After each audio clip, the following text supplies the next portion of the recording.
Around Dodge City and in the territory on West, there's just one way to handle the killers and the spoilers, and that's with a U.S. Marshal and the smell of Gunsmoke.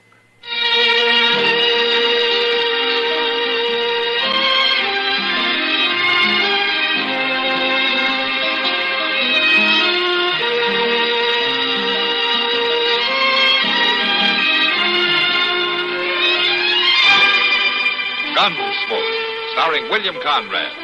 The story of the violence that moved west with young America. And the story of a man who moved with it. I'm that man. Matt Dillon, United States Marshal. The first man they look for and the last they want to meet. It's a chancy job, and it makes a man watchful. And a little lonely.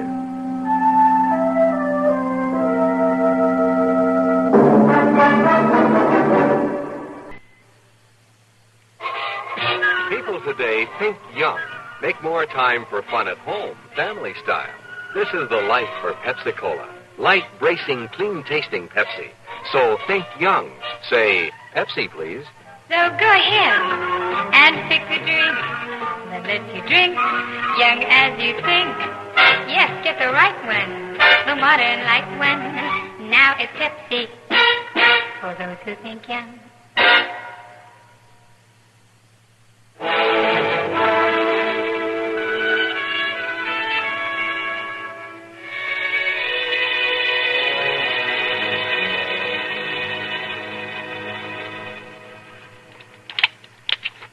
Just get this fool gun belt set just right again. Ain't no reason at all I can't draw a gun as fast as the next fella. Hey. Just as fancy, too. Ain't really nothing to it. It was just a trick. Oh, grab it more. Oh, hello, Chester. What are you doing with that gun? Gun? I ain't doing nothing at all. The fact is, I was practicing, Mr. Dillon. You practicing with a 6-gun? Well, ain't no reason I can't, are they? Well, no reason, except it seems to me you're taking it up a little late in life, aren't you? Well, there comes a time when a man has to stand up for himself. Somebody fixing to cause you trouble, Chester? Well, he ain't exactly causing me no trouble. More like he's fixing to plague me to death with his everlasting bragging and carrying on. Oh, who? That Joe Sleet down at Long Branch. Joe Sleet? Joe Sleet. I forgot. You ain't been here for a couple of days. Ain't likely you even saw him. What about Joe Sleet? Well, he's one of them hard-talking gunfighters. That's what's about him. Oh, Chester, now, you've got more sense than to tangle with somebody like that, haven't you? Well, sure I have, Mr. Dillon. Then why are you practicing? Well, it don't hurt none, does it? No, I guess not. But you better be sure of one thing, Chester. What's that? That a fellow like Joe Sleet knows that you're just practicing.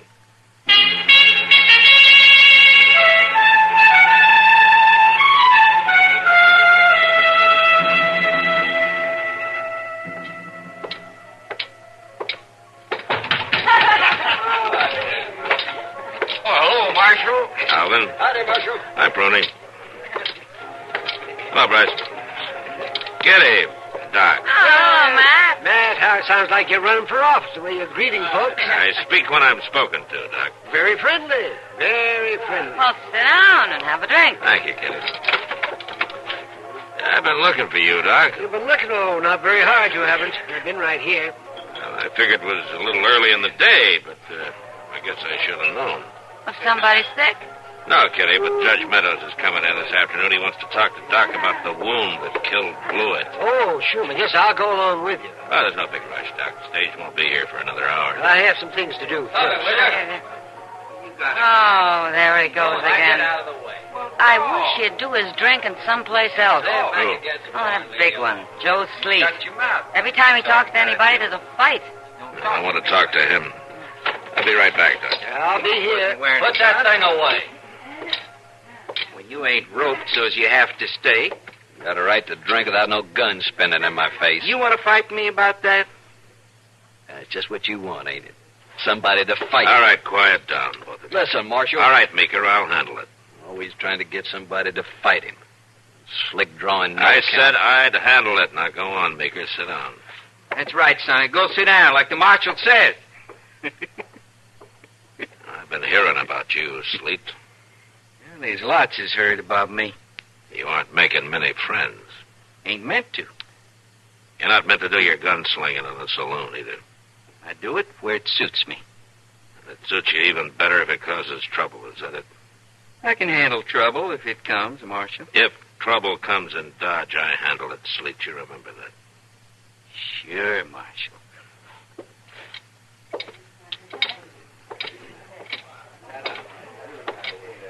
Are you ready to go, Doc? Yeah. Thanks for talking to him, Matt. He's bullied around with that gun ever since he came to Dodge. Just hope it did some good. We'll see you later. Goodbye, Kitty. So long.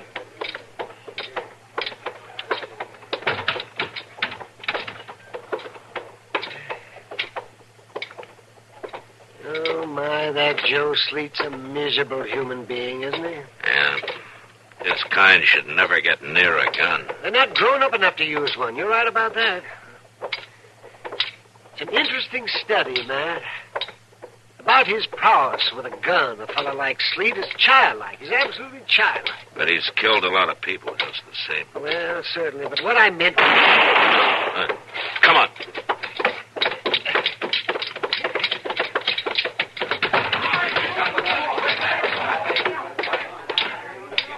It's Sleet. Yeah, let me through. Stand back, please, folks. Stand back. That's it, yeah. Oh, help me turn him over. Let's see. How about it, Doc? He's alive, all right. A couple of men help me carry him up to my office. Yes, sir. I'll be up in a minute, Doc. Yeah, all right, Matt. Take it easy now. Gently. Men. What happened, Kitty? It was Meeker. Meeker? Sleet finally said too much. He's been deviling Meeker all day. Yeah, but I never thought Meeker would draw on him. Well, Sleet wasn't expecting it either. You didn't shoot him in the back, did he? No. Sleet wasn't paying any attention, and Meeker didn't exactly warn him. He shot twice and ran out the back way. Will you have to go after him? If Sleet dies, yeah. He's a gunman, Matt. He had it coming. Yeah, but the law isn't very choosy sometimes.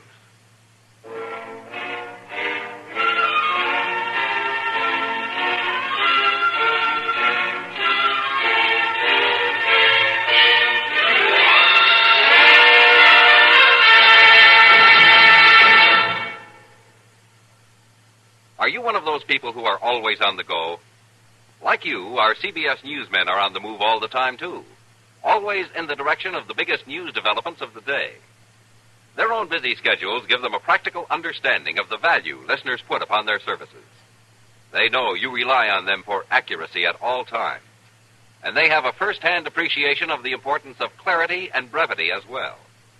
That all of these standards are kept in mind by our highly skilled, highly experienced newsmen is demonstrated over and over again in the frequent news broadcasts you hear on CBS Radio.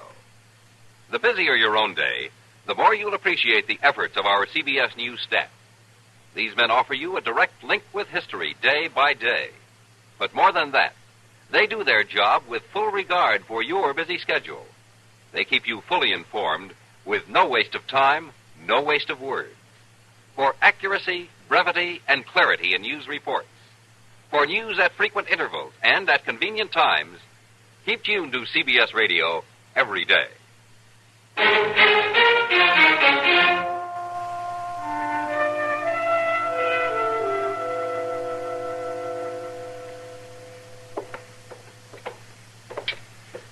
I'll let you know if there's any change, Matt, but I'm sure he's going to be all right. Thanks, Doc. I'm glad for Meeker's sake. Yes. Well, I'll be in the office. All right, man. Doc? Doc, I want to talk to you. I'm coming. Am I going to make it, Doc? You'll make it. You know, he didn't give me no chance to draw. Apparently not. He'd have never got me they'd give me a chance. Just lie still now. Nobody could have outdrawed me if they'd give me a chance. Now hold your head still. You mustn't move. Seems like one bullet just grazed your temple. It's my arm that hurts, Doc. Yes. What about my arm, Doc? Well, I took that bullet out, Sleet. That's all I can do. Now. It'll be all right, won't it, Doc? Well, you'll be all right. I'm pretty sure of that. Well, there won't be nothing wrong with my arm neither, will it, Doc? It's too early to tell. It's my right arm. I know. What? I wouldn't be no good without I could use my right arm. Well, we'll have to see how it heals. Well, you fix it, Doc. You can fix it. Doc? Yes, Sleet. You wouldn't do nothing to keep it from healing up good, would you? I mean, because it's my gun arm? No. I'm a doctor, Sleet, not a judge. No matter how much I might want to be.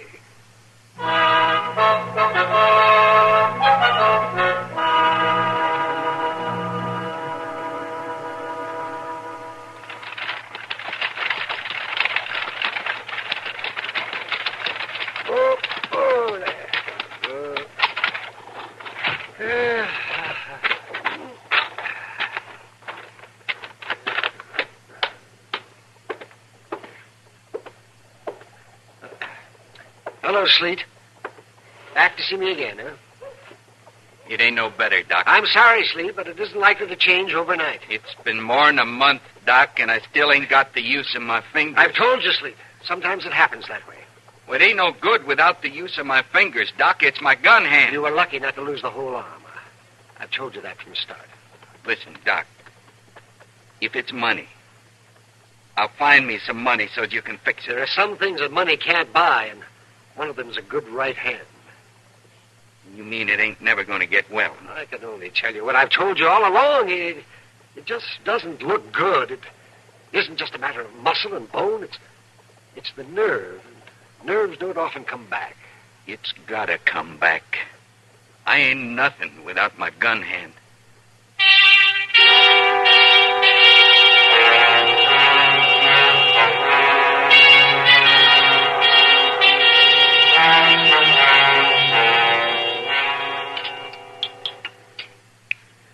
If you ask me, he wasn't never much with his gun hand, neither.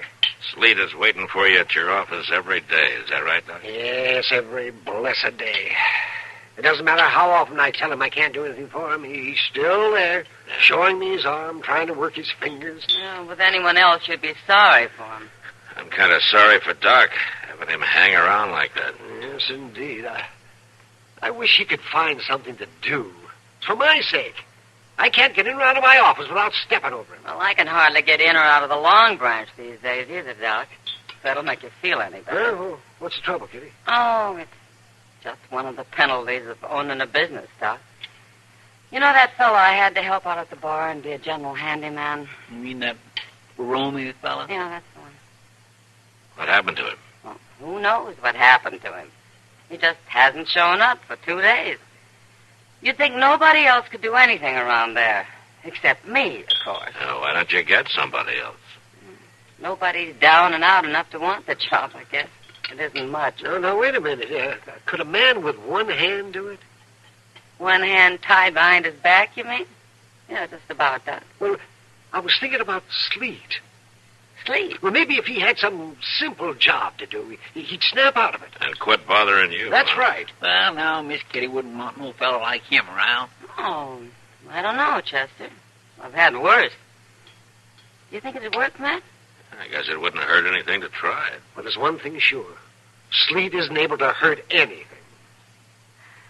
All right, then. If you can talk him into a dock, I'll chance it. I could sure use some help. Now, it just don't seem right, Miss Kitty. I wouldn't do that if I was you. Well, will you take the job for me, Chester? Oh, no, ma'am. It ain't something I'd rightly feel like doing. Nobody feels like it. Go ahead, Doc. Talk to Sleet.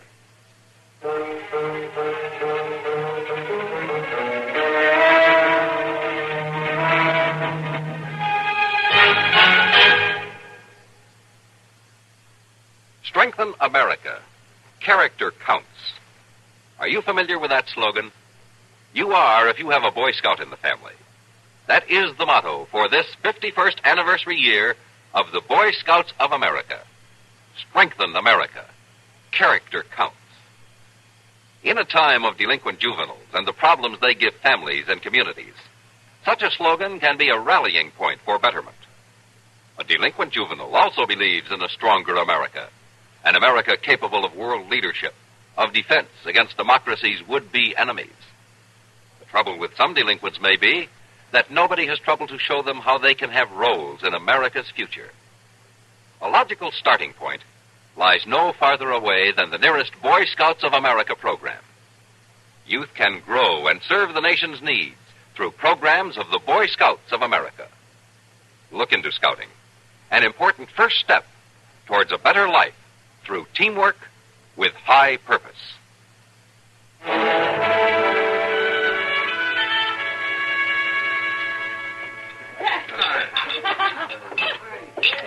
Oh, I brung us our beer, Miss Kitty.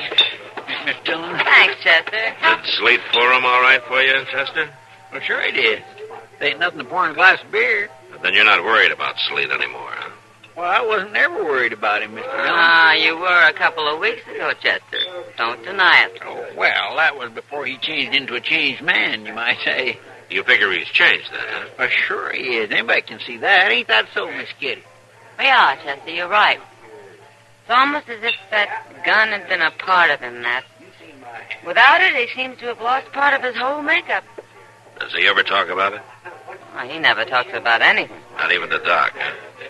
Doc says Sleet won't even speak when he's passing him on the street. Well, I guess Doc can do without all the talk he used to get from him. Yeah, I guess he can. It's a funny thing, ain't it, Mr. Dillon? How a fellow can change. Sleet always used to like to be around where the crowd was. Now nobody don't never see him. That's right. He leaves here as soon as his chores are done. Nobody knows where he stays. Must be out of town somewheres. I see him walking out there most every night. You suppose all men would calm down like that if there were no guns? I don't know, Kitty, but it sure saved me a lot of trouble. Yeah. Save women a lot of worry. Well, don't hold your breath, Kitty. I think we'll be hanging on to our guns for a while. And women will go right on worrying.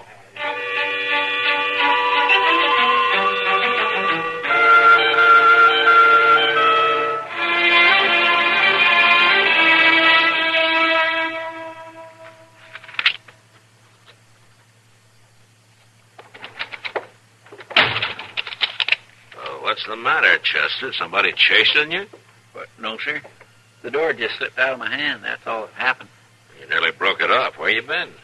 I seen to my horse down at the livery stable. No? He's got that lame leg and all. Oh, did you get him fixed up? Oh, yes, sir, I think I did. Moss is going to keep an eye on him. Ah, that's good. He's worth taking care of. Oh, yes, sir, he is. Say, you know who I seen down there at the stable? No. Who did you see down there at the stable, Chester? That fellow Meeker, Mr. Dillon. You know, the one that shot Joe Sleet? He just rode into town. Did he say where he was heading? No, sir, he didn't. I don't think it'd be hard to find him, though. How's that?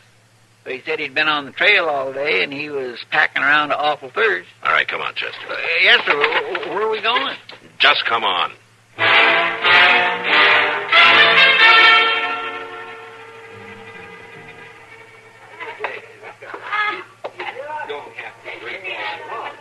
Bartender, whiskey. Yeah, I want some whiskey.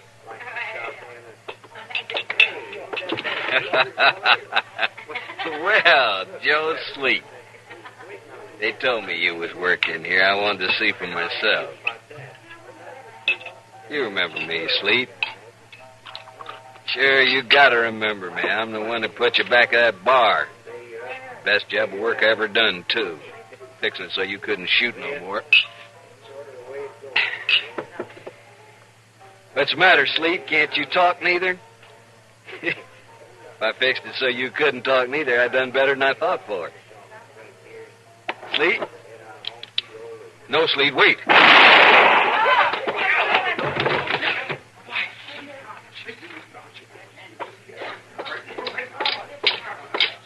right, put that gun down, Sleet. You can have it, Marshal. Meeker's dead, Mr. Dillon. He's dead. And I shot him. Yeah, you did. I shot him with my left hand, Marshal. I've been practicing up. Every night I've been practicing up. I taught myself good, didn't I, Marshal? Seems like it. No man could live that shot me down, Marshal. He should have known that. He found out. Guess it proves I'm still a top gun, don't it, Marshal? Even with my left hand. After all that practicing, proves it, don't it? I don't know about that, Sleet. But it proves one thing for sure. What's that? That you're a man to be tried for murder. Let's go.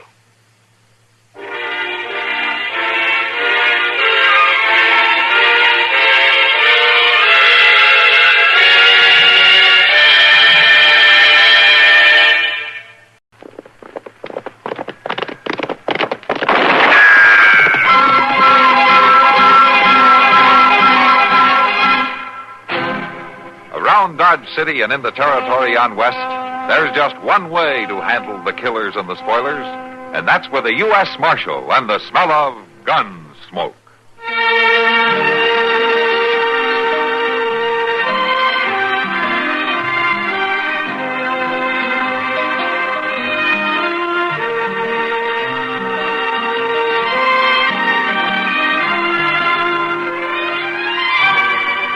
Gunsmoke, starring William Conrad, the story of the violence that moved west with young America, and the story of a man who moved with it. I'm that man, Matt Dillon, United States Marshal. The first man they look for and the last they want to meet. It's a chancy job, and it makes a man watchful and a little lonely.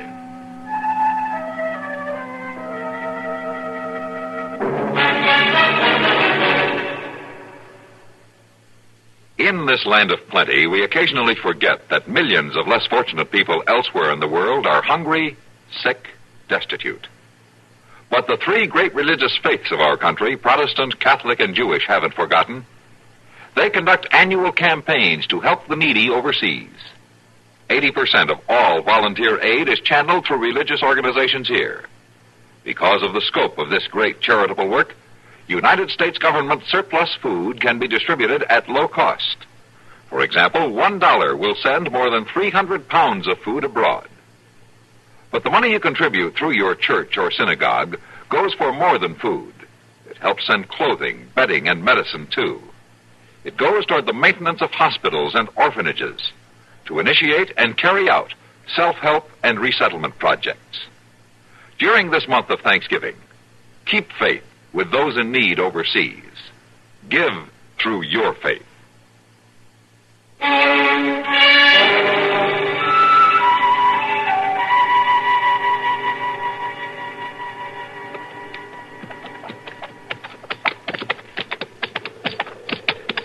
You sure you know what you're doing, Berkey? Yeah, I know. This here's good enough place. Oh.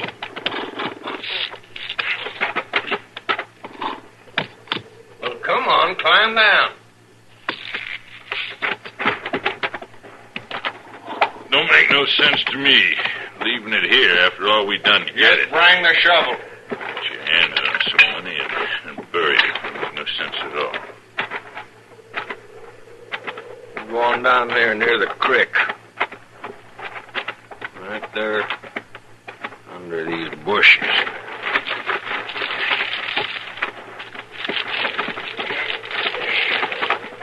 All right.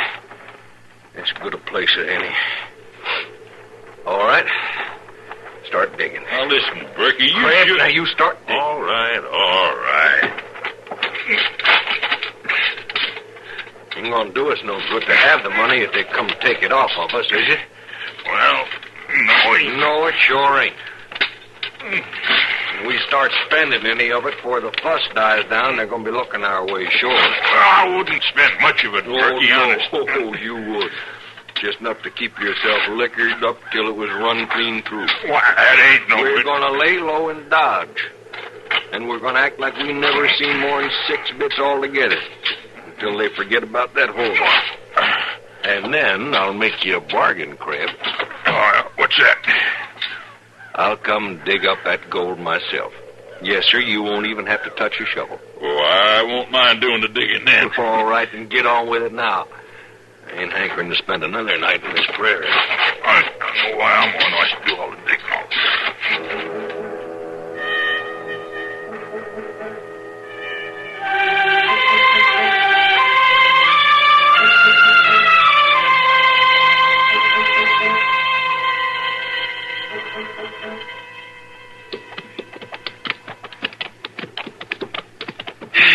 I sure will be glad to get back to Dodge this time, Mr. Dillon.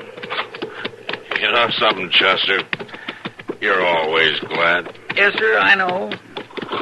It ain't so bad, these long rides, if we get something done, but to ride all that way for nothing. It wasn't for nothing, Chester. We at least found out that the hold-up men weren't there.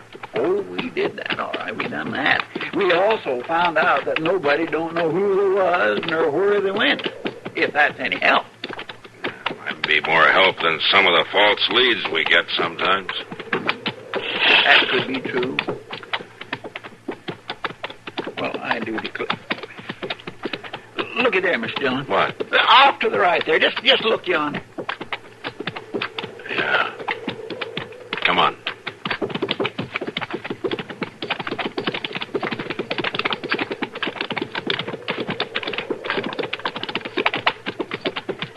I think he don't look like no Indian. It doesn't look like he's got a horse.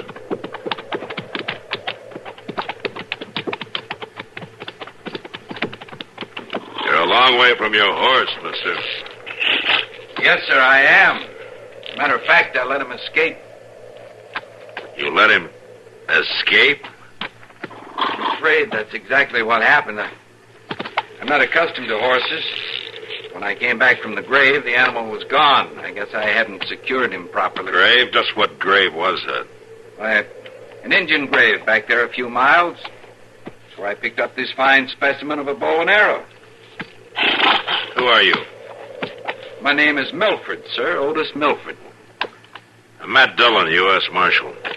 You make it a habit to rob Indian graves? No, sir, I do not. I have great respect for the Indians. I study them, you might say. I'm writing a book on every phase of their culture and of this West. Once in a while, it's necessary, in the interest of science, to collect a certain article. You don't look as though you're very familiar with any culture out here on the plains. You're right, sir, I'm not. I have studied the Indians of the East. I've come to study the Indians of the West. Are you aiming at something with that arrow? Well, yes, sir, I was. I wanted to test it, to compare the bow with the ones used by the eastern tribes. It compares very well. I'm sure the Pawnee will be glad to hear that. I was just on my way to pick up the quarry. Are you shot something? Yes, sir, a rabbit. It's just over here. You shot a rabbit? You're either a very good shot or mighty lucky. Well, I've studied to become expert. Well, where are you headed for now, Milford? I was heading for Dodge City before my horse ran off. Now, we're headed for Dodge. We'll give you a ride in if you want it. I'd be much obliged, sir. Very much obliged. Sure. Right up behind me, Mr. Dillon. All right, Chester, give him a hand. Thank you. Be careful of the bow, please. Yeah, Chester, be careful of the bow, please. All right, let's go.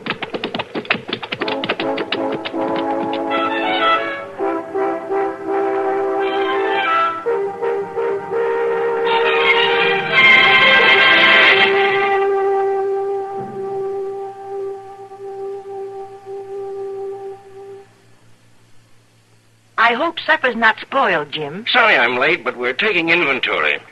With the nagging backache I've had and sleepless nights it gives me, I'm all dragged out. You've been complaining of backache long enough. Don't you want to get relief? Of course. But how? Try Doan's pills. Right. Doan's pills are an analgesic and mild diuretic to the kidneys. Nagging backache, also headache, dizziness, and muscular aches and pains may come on with overexertion, emotional upsets, or everyday stress and strain. Doan's pain-relieving action is often the answer, And they also offer mild diuretic action through the kidneys. So if nagging backache is making you feel worn out, tired, and miserable, with restless, sleepless nights, don't wait. Try Doan's Pills, used successfully by millions for over 60 years. See if they don't bring you the same welcome relief. Get Doan's Pills today. To save money, buy Doan's Big Economy size.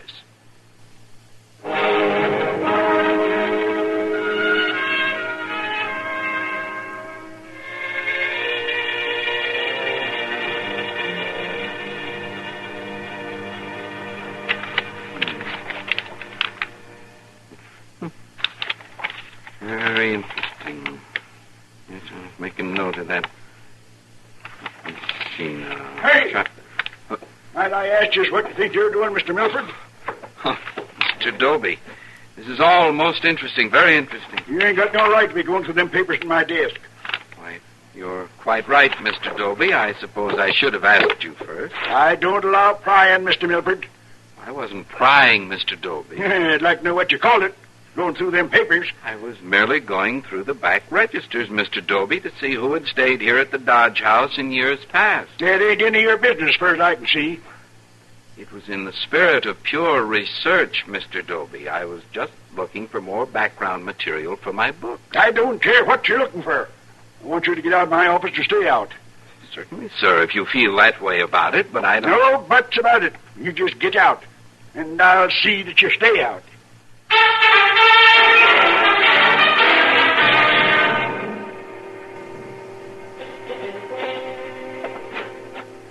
I told him I wouldn't stand for it, Marshal Dillon. I want you to see to it that it don't happen again. All right, Dobie. All right. Just calm down.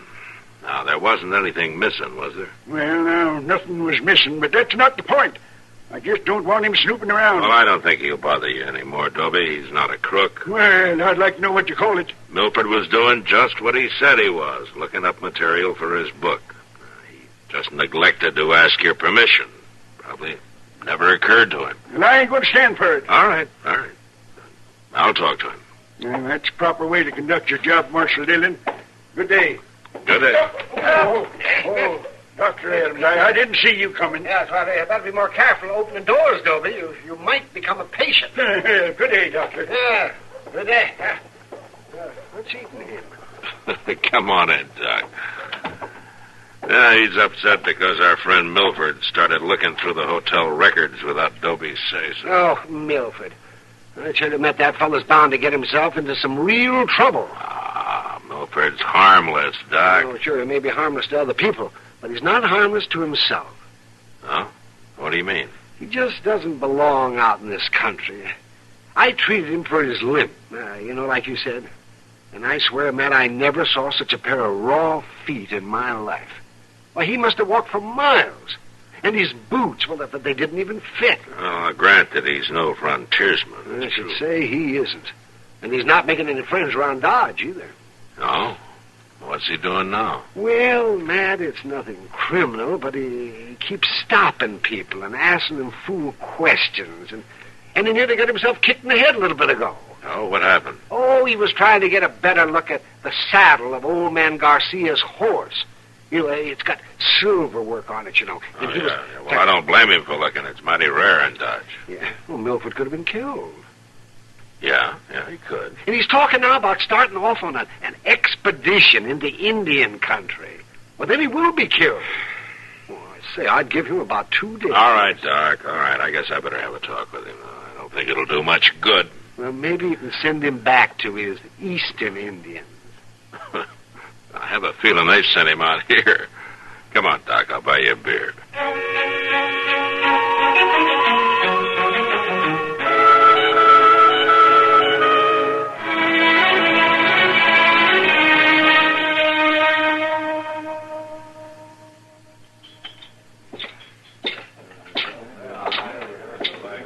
Well, I'm glad I didn't order, Matt. The food would have had to have been warmed up twice. I'm sorry I'm late, Kitty, but I've been looking for somebody. It's all right. Sit down. Oh, thanks, Kitty. I could stand some food, and I think... Kitty, maybe you better go ahead and order your dinner, huh? I'll be a little while yet. What is it now? That's who I've been looking for. You mean that little professor fellow? Yeah, that's the one. I want to talk to him before he gets into any more hot water. Before you eat? Yeah, I'm afraid so. All right, Marshal. Far be it from me to interfere with the processes of the law. Ah, Kitty. Oh, go on, Matt. I can pay for my own dinner. Just remember you had your chance. I'll see you later. Sure, Matt. Sure.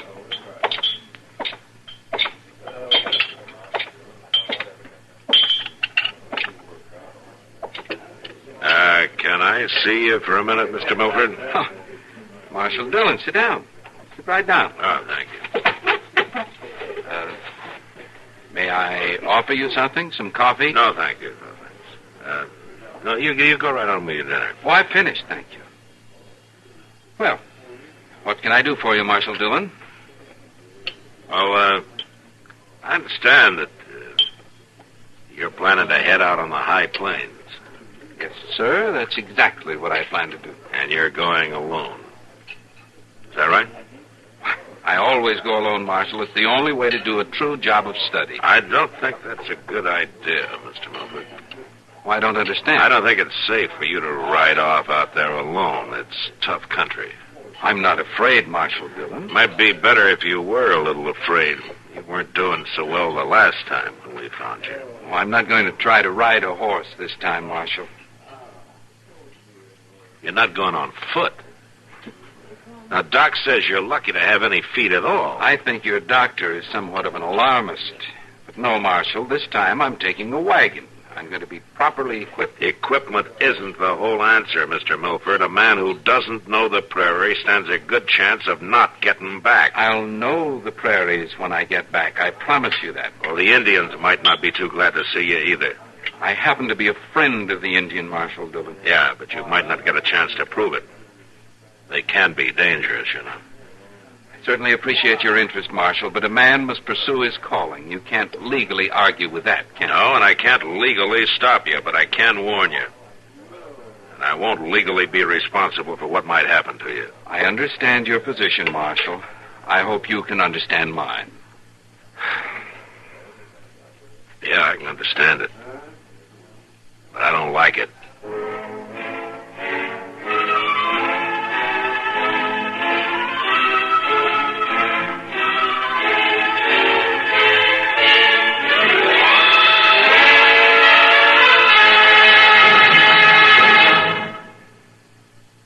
Hi, this is Dennis James. Say, remember way back when this melody was popular?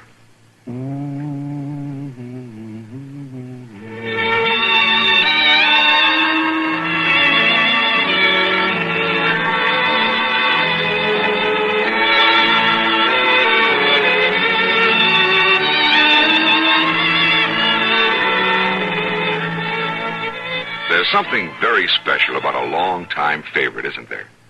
Well, folks feel the same way about one of Kellogg's favorites, Kellogg's All Bran. Going on 41 years now, it's been America's most popular good food way to fight irregularity from lack of bulk. Because it's whole bran, Kellogg's All Bran gentles away irregularity safely and reliably. And because it's deep toasted for extra crispness, it never gets mushy in milk. There's only one All Bran, Kellogg's All Bran. That's ALL-BRAN. Kellogg's All Bran.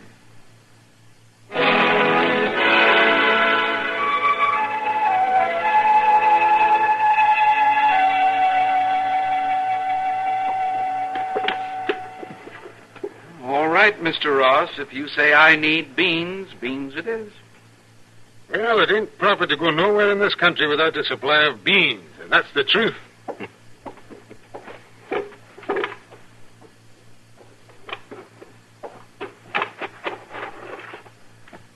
Now, what else will you be needing? I'll be with you in a minute, mister. All right. See, now, I have a blanket and a kettle and salt and... Oh, yes, I need a shovel. All right. Uh-huh. Long-handled or short? Now, you might advise me about that, Mr. Ross. I want it for digging... Well, you might call it treasure. Yes, it might be treasure. I won't be much longer, mister. I can wait on you soon. Never mind. must have been in a big hurry. Sure, I hate to lose a customer. Well, I have taken a lot of time. Well, you're buying a lot of goods. Let's see. Here's the shovel. That look all right to you? I should think that would do nicely, Mr. Ross. Now, if you'll just help me get these things in the wagon. Are you going to pay now or later? Forgive me, I forgot. I'll pay now. How much does it come to, Mr. Ross? Now, let's see. It's $1.25 for the beans. That's $1. $3.40 for the blanket. $2 for the shovel. That'll come to $7.65. $7.65. There you are. 5, 6, 7. All right, thank you. Well, let me give you a hand down to the wagon with all this.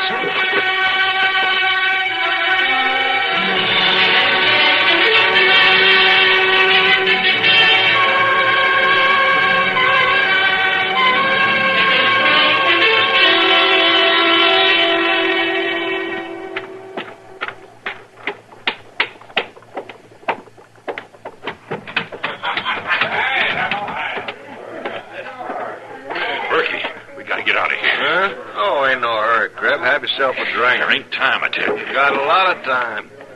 Get them shells I sent you. That's what I've been trying to tell you. I didn't wait around. I told you it wasn't no good. Told me what wasn't no good. Burying the gold like that. Crab, come on and talk straight, will you? I seen the fellow who said he was heading out to dig it up. You seen the... What fellow? I don't know who he was. Don't make no difference. He was buying a shovel and he said he was going to dig it up. You sure? Well, I was right there, wasn't I? And I heard him.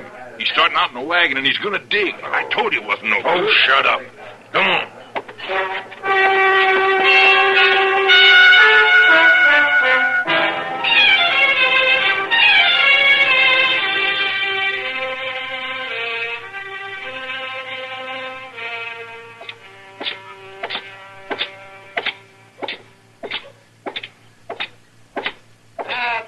What?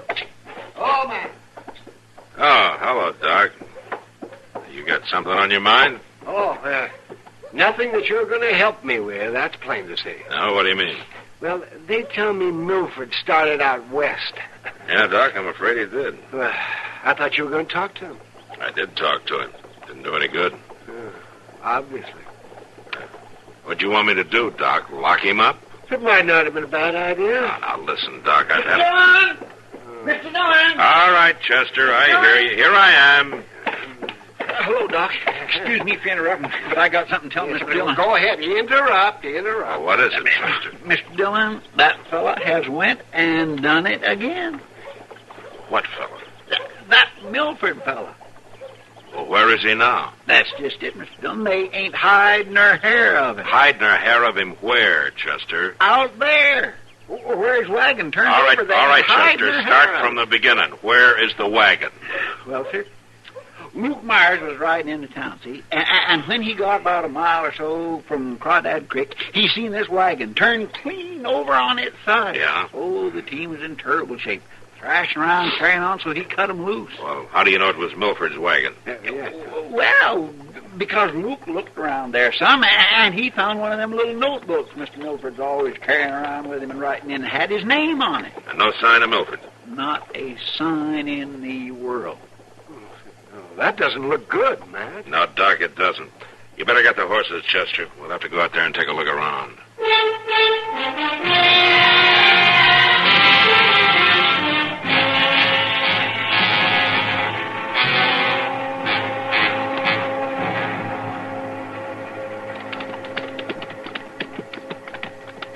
There it is, Mr. Dillon, smack on its side. Yeah.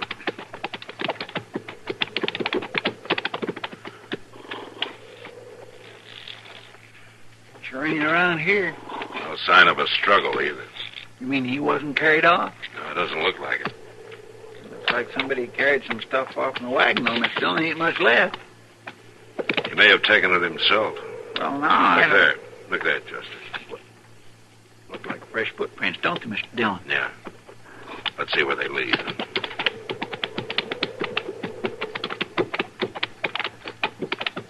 Looks like they're heading for the creek, don't it? All right, right, we'll leave the horses here, Chester. Go down through the bushes. Yes, sir.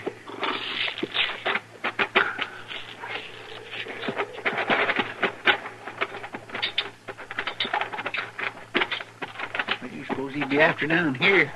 Now, there's no telling, Chester. He's a hard one to figure.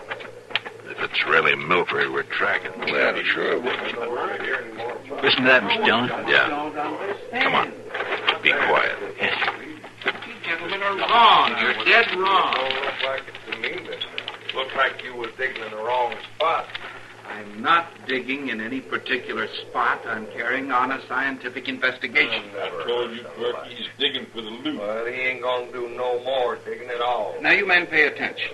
Pay attention. I don't know anything about any loot. If I did, I wouldn't care about it. I'm digging for signs of a lost civilization. Oh. Artifacts that might be buried in this area. You're close to being buried yourself, mister. Those guns. Now, you're certainly not going to kill me. I don't believe it. You believe it. You cover the farthest one, Chester, when I start. Yes, sir. And easy now. Now. All right, drop your guns. Hey, Perky! You got him, Mr. Dillon. Chester. He ain't moving none, Marshal. Now you stand still or I'll throw another bullet into your friend there. I'm backing out of here, slow and easy.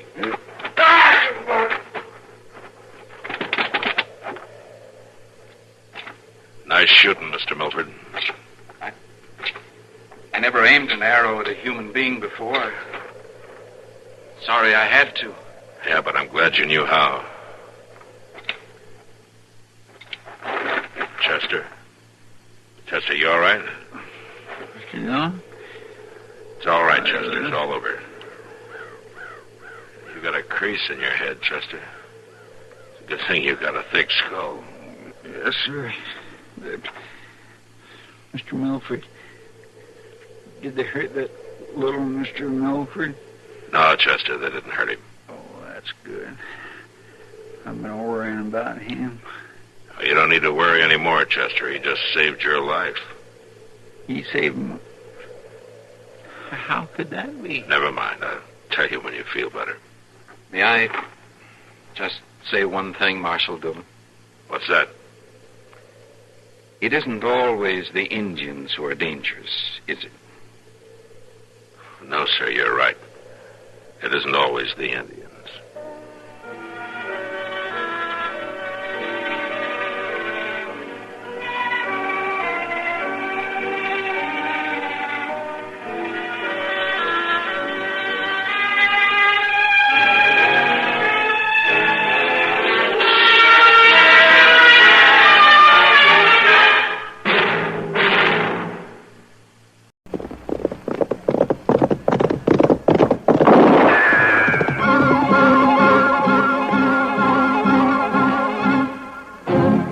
Around Dodge City and in the territory on West, there's just one way to handle the killers and the spoilers, and that's with a U.S. Marshal and the smell of Gunsmoke.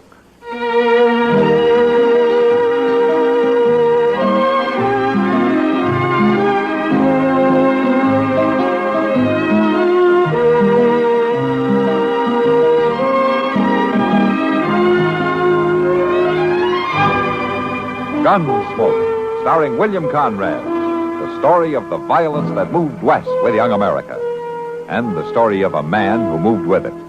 I'm that man, Matt Dillon, United States Marshal. The first man they look for and the last they want to meet.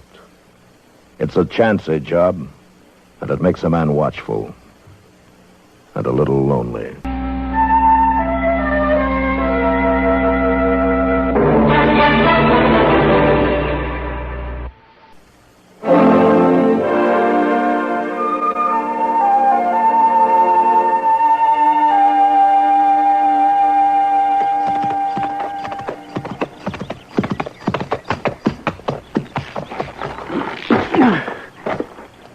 Pa? Pa? I ain't hiding. Come around back. I didn't know if you was to the house. Yeah, well, I ain't. Yeah. Why, were you lost finding Dodge? Lost? Well, you know I wasn't lost, Pa. I've been there twice since we come here. What kept you? Well, stopped off. In one of them saloons? You know I ain't never been in one of them places, Pa. You go in one, you just keep right on, riding through town, and don't never bother to come back home. I know, Pa. So what kept you? Well, there was one of them medicine shows, Pa. A fellow with a magic act and a pretty girl. You was supposed to ride right home. Well, I was thinking on you, Pa, with them pains in your back. This elixir some fellow was talking about, it would have fixed you up real good. You didn't buy none. Well, you know I didn't have no money for it, Pa. Well, that's a good thing. Oh, they was selling a lot of it. And folks was drinking it down right there. You could see right away that they was feeling better. Did you get what you went for? Oh, sure, Pa. I fetched the paper from the lawyer feller and about buying this place. And I fetched the mail, too. Mail? Now, who'd be writing? It's from Jim. He must have found out we'd moved here. You must want something pretty bad. Well, he's coming through this way. He wants to stop and stay a spell. Now, he ain't welcome. Jim's your boy, same as me. Not anymore, he ain't. Well, you ain't seen him in 3 years. That was his doing, not mine. Him and his fancy manners and his fancy women. He didn't belong around his home no more. Well, I'd kind of like to see Jim again, Pa. Well, you ain't going to do it. Your brother's gone bad, Ruth. Mean. Fancy bad. He didn't come when your ma lay dying, and he ain't coming here whilst I live. Now, you got that straight? Yes, Pa. All right, then. Come help me with this stock and try to do something right for once.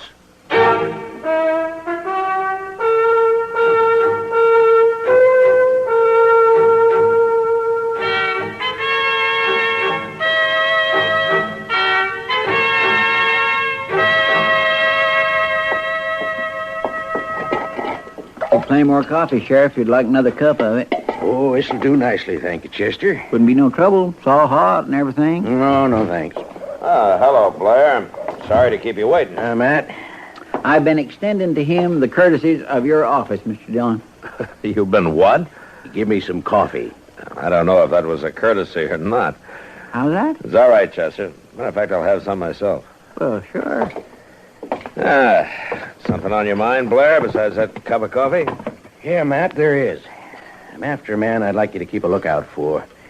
I think he may pass through here on his way from Texas. Oh? Name's Waddell.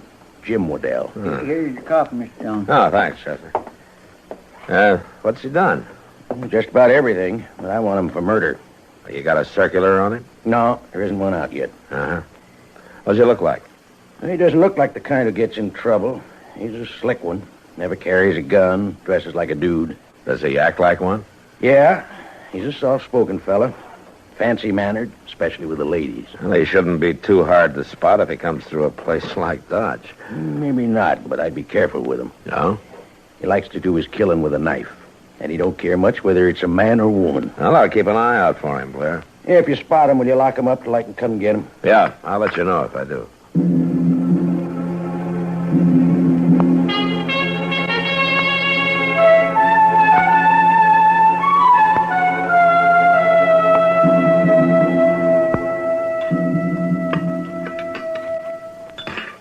Just look at that. Look at what? The plate full of leftovers they serve you for stew. I don't know, Kitty. Tastes pretty good to me. Everything tastes good to you. Well, food's food, you know. That's the trouble with this town. What, the food? The food and everything in it, including the people. Ah. Somebody been giving you trouble? Oh, no. Isn't anybody in particular. It's just everybody. It's taking in a lot of territory, isn't it? Sometimes I think if I see another drunken cowboy, I'll scream. Your saloon makes a lot of money off of drunken cowboys, Kitty. Yeah, but I don't have to like it. Maybe not. There are a lot of other people in town. Yeah. They're either blown dry by the prairie or trying so hard to scrabble for money they never look up. You're in a mood for fare, aren't you? I guess I am. Sometimes I just get sick of it all. Well, I sort of admit that Dodge isn't the prettiest place I've ever seen. Well, the people aren't very pretty either. Oh, come on, Kitty. Have some more coffee. It'll make you feel better. No, thanks. You have some. I think I'll go on. You sure? Yeah, sure. You want me to come along with you? No, thanks. I'll go on alone. See you later. All right, Kitty. Thanks for the dinner.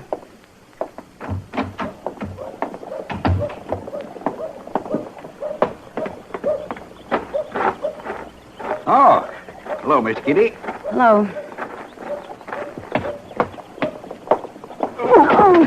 I beg your pardon. You could at least look where you're going. Did I hurt you, ma'am?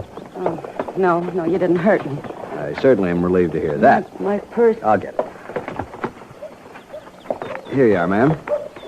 And if there's any damage, I'll be glad to buy you a new one. Well, no, it isn't really hurt. You be sure now. It was right clumsy of me bumping into a lady like that. Oh, it could happen to anyone. You're new in Dodge, aren't you? Why, yes, ma'am. Jack Norman, at your service. Well, I don't know where you came from, Mr. Norman, but you sure don't act like the men around this town. They'd bump into you without even noticing. I find it hard to believe anyone wouldn't notice you, ma'am. No, sir, Mr. Norman. You don't act like anybody I know.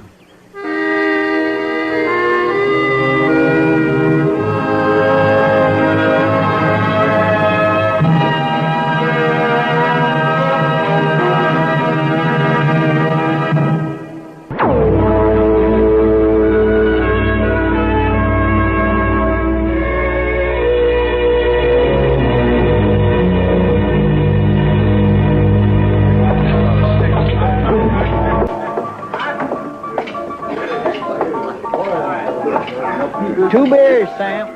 2 beers. It's my turn to buy, Mr. Dillon. All right, Chester, get your money up. I got it right here. You know, you're a real sport, Chester. Oh, no, it ain't nothing. Here you are. Okay, well, thanks, Sam.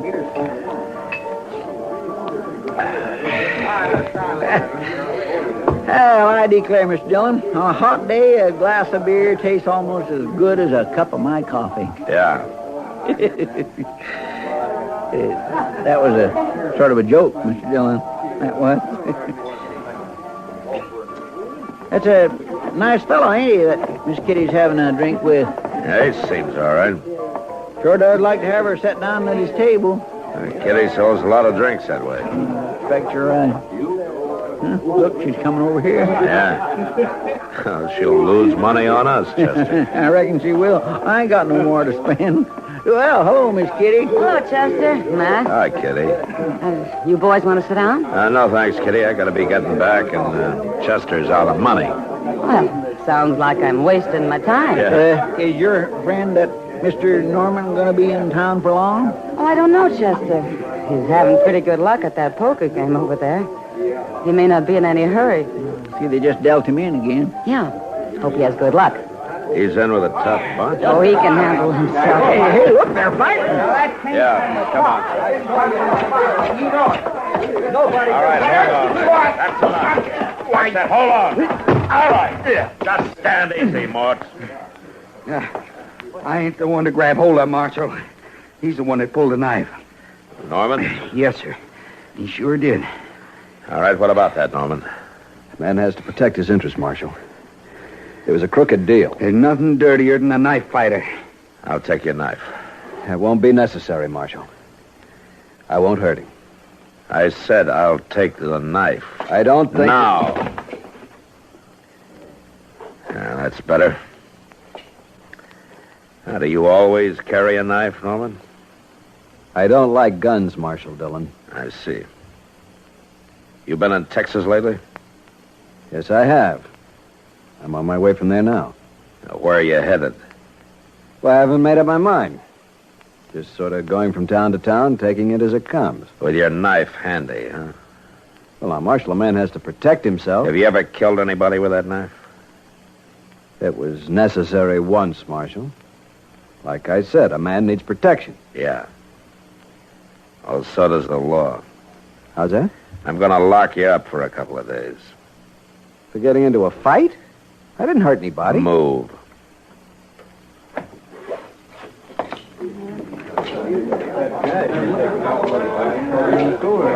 Matt. Yeah. Aren't you being a little hasty? Maybe, but I'm going to hold him until I hear from Blair. I don't think Jack's a killer. Well, I don't know whether he is or not, yet. But I'm still going to lock him up. You've got no right to do this, Marshal. You can argue about that in jail. You're making a big mistake. If I am, I'm sure I'll hear about it. I'm sure you will, too. All right, come on, Chester. Let's get him out of here.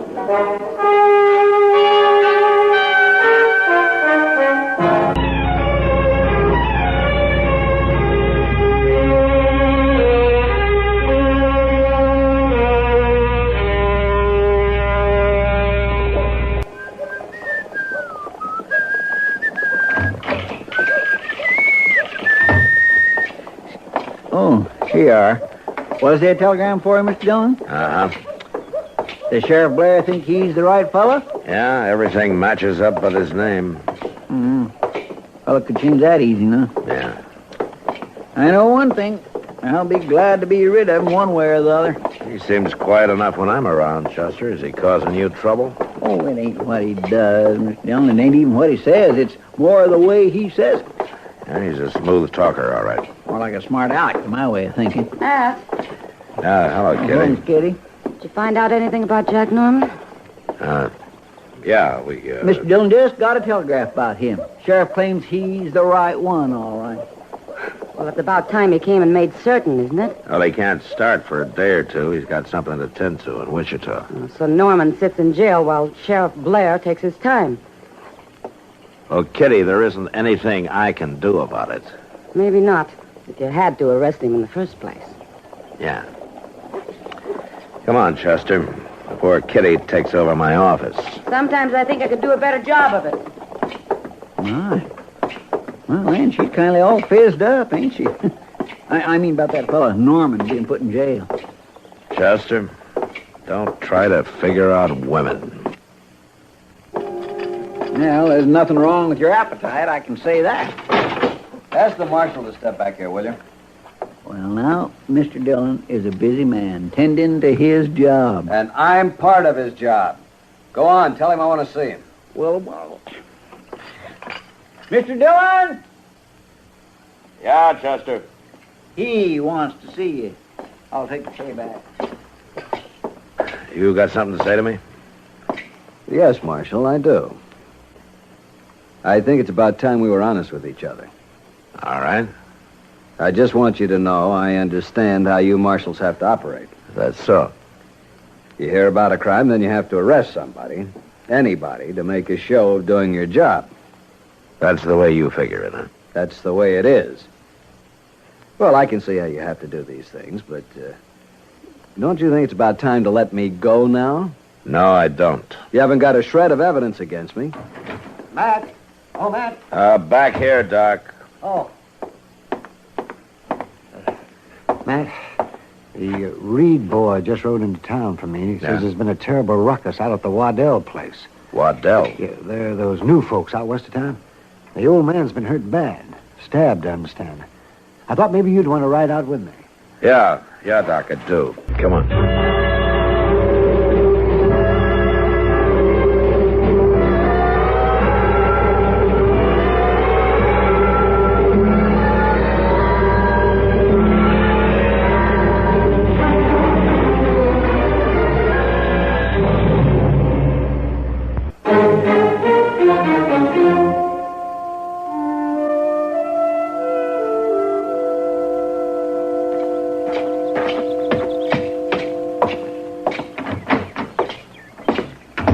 Oh, good. You got the water. Pour some into that pan, will you, Matt? Yeah, sure, Doc.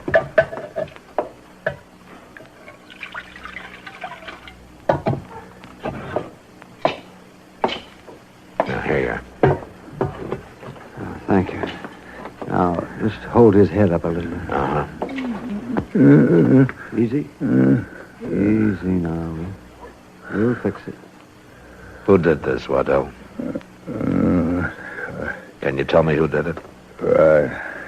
I should have known. I never thought that me, his own pa. Will you tell me about it? Jim, my boy, he wanted to hide here in the house. And you wouldn't let him, huh? We ain't got much, Marshal, but we abide by the law. I told him to go. Well, then what happened?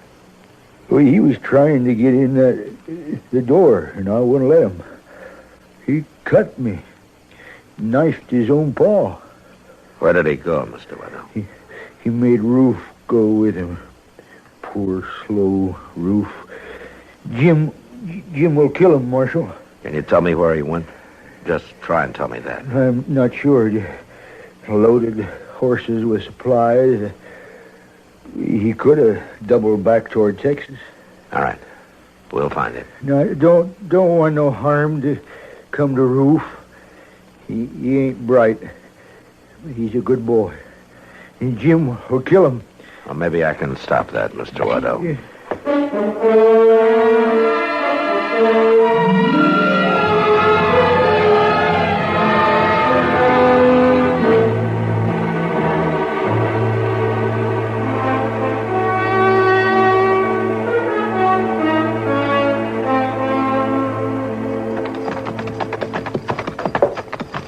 That's where I don't understand why this Jim took his brother along with him.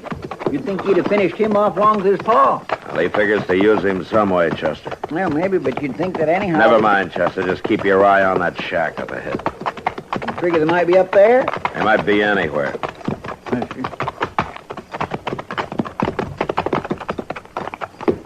You going in there? Yeah. But leave the horses behind these rocks. And bring your rifle.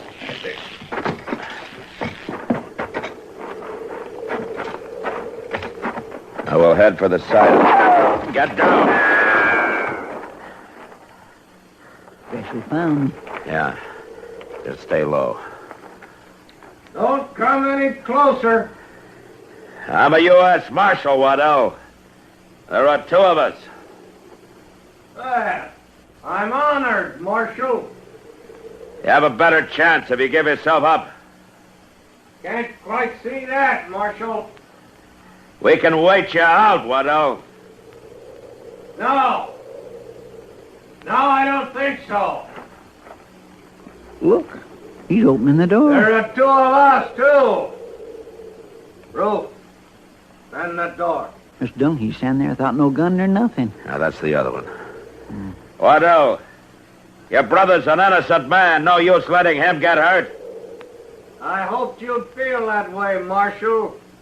Roof won't get hurt as long as you let me move freely. You understand? It won't work, Waddell. Be your fault if it doesn't. I'm moving out of here now. Roof in front of me. I'm coming for your horses. You make any move, I'll have to shoot Roof. You'll do it too, Mr. Dillon. Yeah, don't shoot, Chester. Glad to see you have good judgment, Marshal.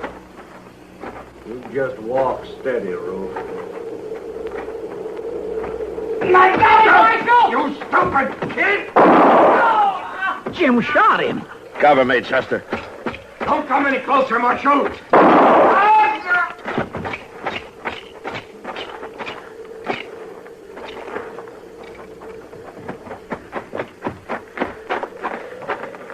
Mr. Dillon? Well, I didn't mean to kill him. I just... It's all right, Chester. You did fine. Get your canteen. Yes, sir.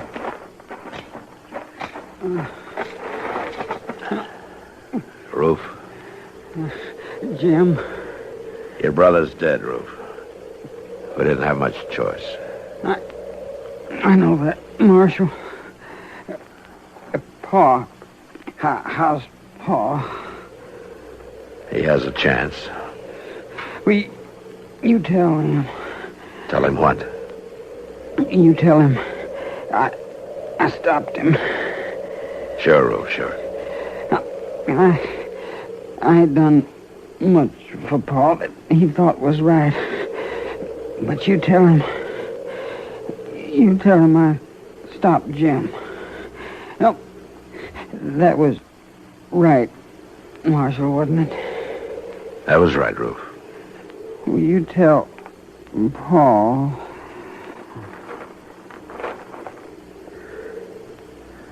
Yeah, I'll tell him.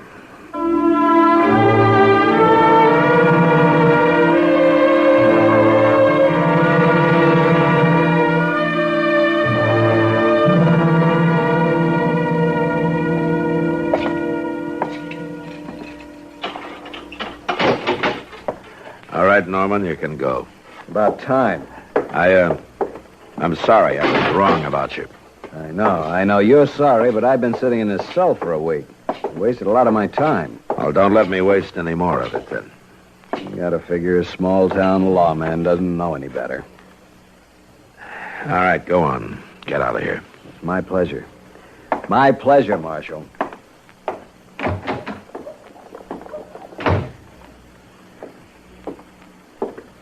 Doggone him, Mr. Dillon. He didn't have no right to talk to you like that. I don't know, Chester. I can't blame him too much. Yeah, but you... He was right about one thing. I locked up the wrong man. Well, maybe you did. But you got the right man, too, didn't you? Yeah, with his brother's help, I got him. People's a bunch of smart Alex. They ain't got no notion of what it takes to be a lawman. Tracking and trailing and risking life and limb for folks that don't appreciate it and half the time don't even deserve it. They make me sick, that's what they do. Doggone them. Mr. Dillon, I'd be proud to buy you a beer. Well, thank you, Chester. I'd like that. I like that a lot.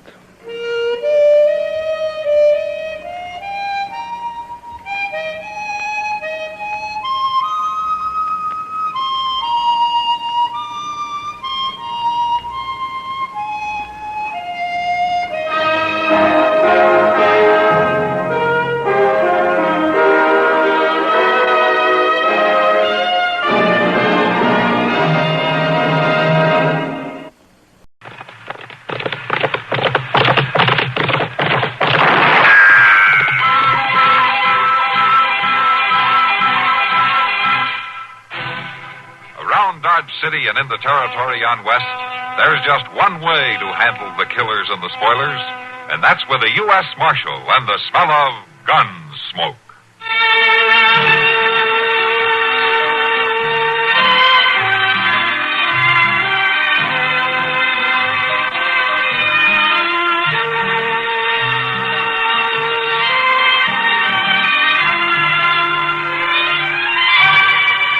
Gunsmoke, starring William Conrad, the story of the violence that moved west with young America, and the story of a man who moved with it. I'm that man, Matt Dillon, United States Marshal. The first man they look for and the last they want to meet. It's a chancy job, and it makes a man watchful and a little lonely.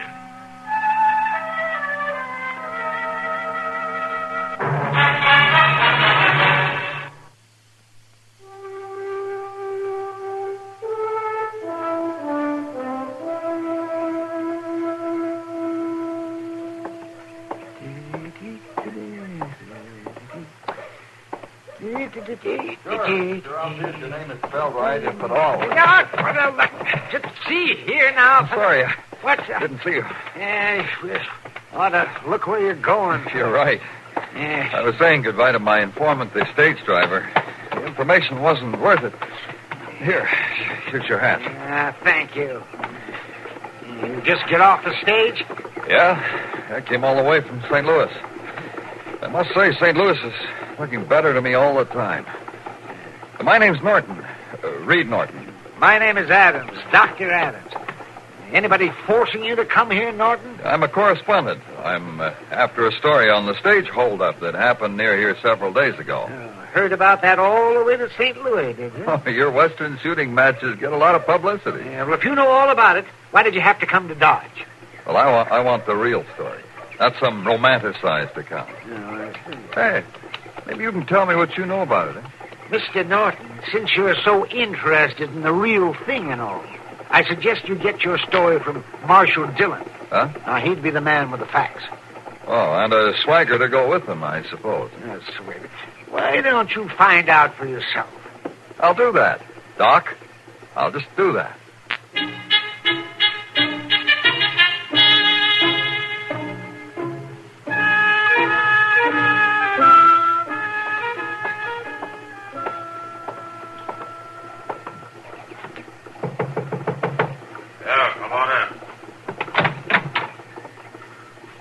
Marshal Dillon? Yeah, I'm Marshal Dillon. Come on in. You want to see me? You or somebody who can tell a straight story. No. Well, who are you? Norton. Reed Norton. I'm a correspondent out of St. Louis. I'm glad to meet you, Mr. Norton. Won't you sit down? Oh, thank you. Your paper sent you here? No, it's my own idea. It's about time somebody wrote a story on the frontier the way it really is, and not the way it's pictured in exaggerated accounts as in Harper's Weekly. No. And you figure that you're the man to write that story, huh? A hard man to fool, Dillon. I've been worked on by experts. I was with General Crook at the Rosebud. Those cavalrymen are pretty good at telling tall tales to correspondents. I see. You think you're going to get a tall tale from me, is that it? Seems to be a habit here in the West. A story isn't a story if it isn't 3 times life size. I'll tell you something, Mr. Norton. You're not going to get a tall tale from me. In fact, you're not going to get any story at all. No, Marshal. You must have some explanation of how you let the men who held up... You figure that's the way it was, huh? I can see you're not chasing him, even though it's known one of them was badly wounded and couldn't travel far. Mm-hmm. You got some suggestions about that? Why, Marshal, the way the West is advertised... Well, I know about the scouts, the cavalry. Well, you're welcome to bring them down here. That trail, Mr. Norton, was a day old before I even got word of the holdup. They could bear off on 100 miles in any direction. A day old and swept clean by a wind coming all the way from Canada with nothing to stop it. I see. So you've given it up. You're letting them get away. They won't get away. You going to catch them sitting in your office, Marshal Dillon? You going to write your story before it's finished, Mr. Norton?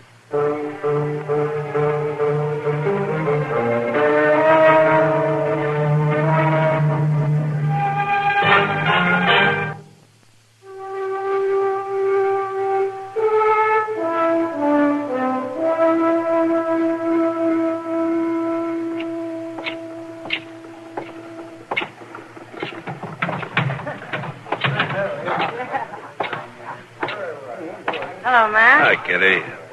Sit down. Oh, thank you. Drink? Well, yeah, I think I'll have a beer. Sam, bring Matt a beer, will you? Sure, Kitty. Well, I understand you're a big disappointment as a marshal. Oh, Norton's been in here, huh? All afternoon.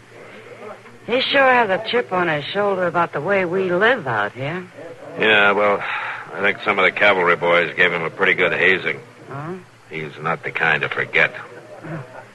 Maybe not, but he isn't doing you any good. Don't pay him any attention, Kitty.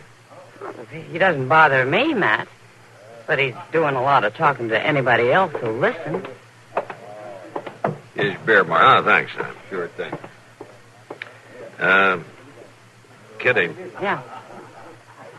What's Norton been saying?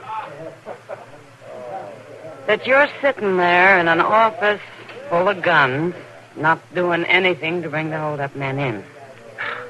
He talks a pretty good story, doesn't he? Yeah, but, Matt, Dillon? Mr. Dillon? Yeah, over here, Chester. What is it? Oh.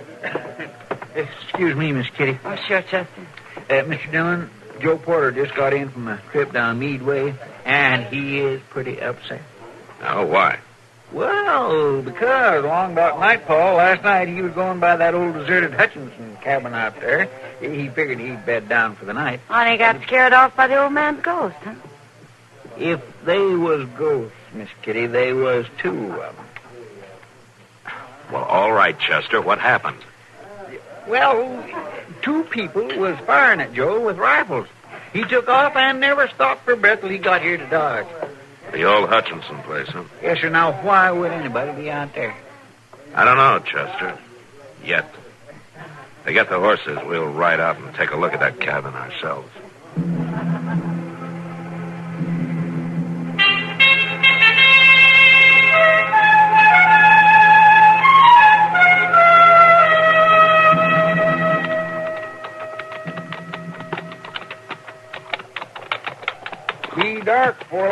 Mr. Dillon. Mr. Dillon? Yeah? I was just wondering, you don't reckon a ghost could shoot a rifle now, do you? I don't think it matters much, Chester. How's that? If a rifle's aimed at me, I'm not particular about who's aiming it. I suppose not. Mr. Dillon, I believe there's somebody following after us. Yeah, you're right. Hold up a minute.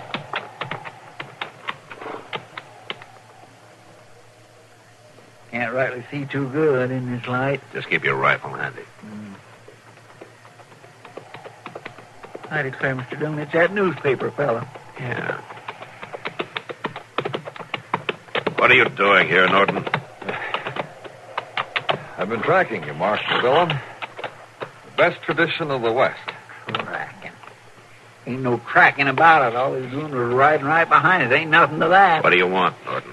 Why, I want to be in on the kill, Marshal. I want to watch you single-handedly bring in the desperados. What makes you think we're after anybody? Oh, Marshal, you're not riding out here just to exercise your horses. Now to send you straight back to Dodge. Yeah, but the night's coming on, Marshal Dillon, and you told me yourself how hard it is to follow a trail on the prairie. I got half a mind to let you find out for yourself just how true it is. But you'd get lost, and I'd have to waste my time looking for you. Then I can join the expedition. After all, you don't have much choice. All right. But just stay out of the way and mind your own business. You should know, Marshal, I wouldn't interfere with the carrying out of frontier justice. And keep your mouth shut. And that's the best idea of all. Marshal... Starting right now.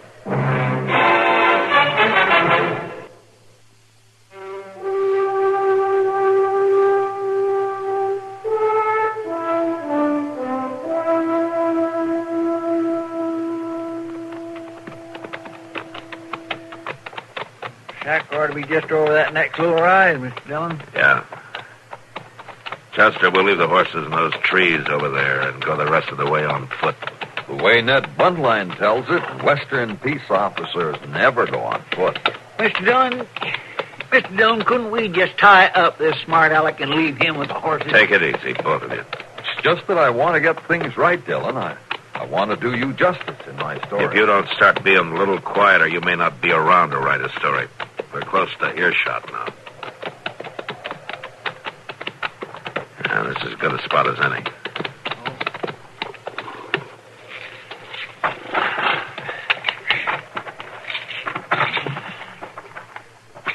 Chaucer. Yes, sir. Hobble the horses, will you? I'm going to move up ahead a little. Thank you. You come with me, Norton. I want you where I can keep an eye on you. All right. We'll see the shack from up here? Yeah. Won't they be able to see us? If they're looking, they will. Kind of dangerous, isn't it? You wanted to see how it was done, Mr. Norton. All right, you better get out. Now what? As soon as Chester comes up, we'll move in closer. Here I am, right here, Mr. Dillon. All right, Chester. Let's go have a look.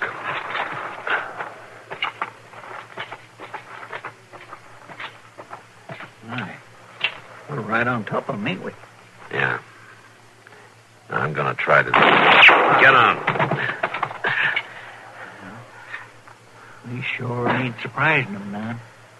You stay down, Chester. I'm going to try and talk to him.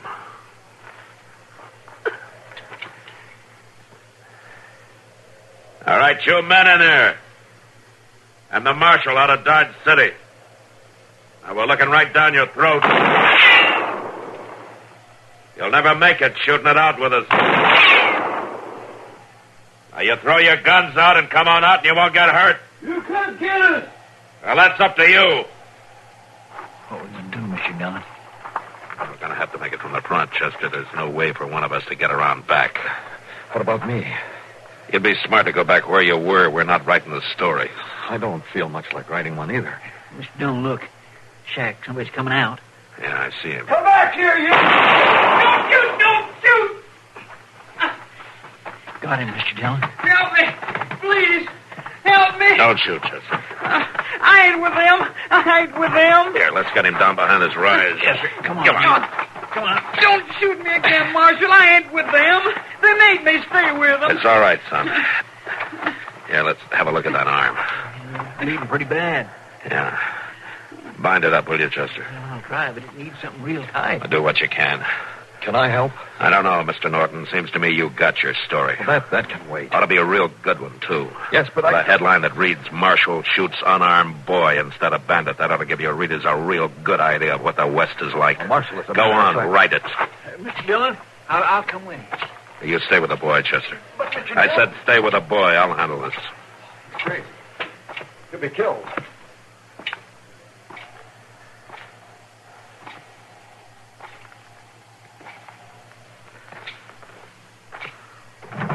Get it! You ain't taking us!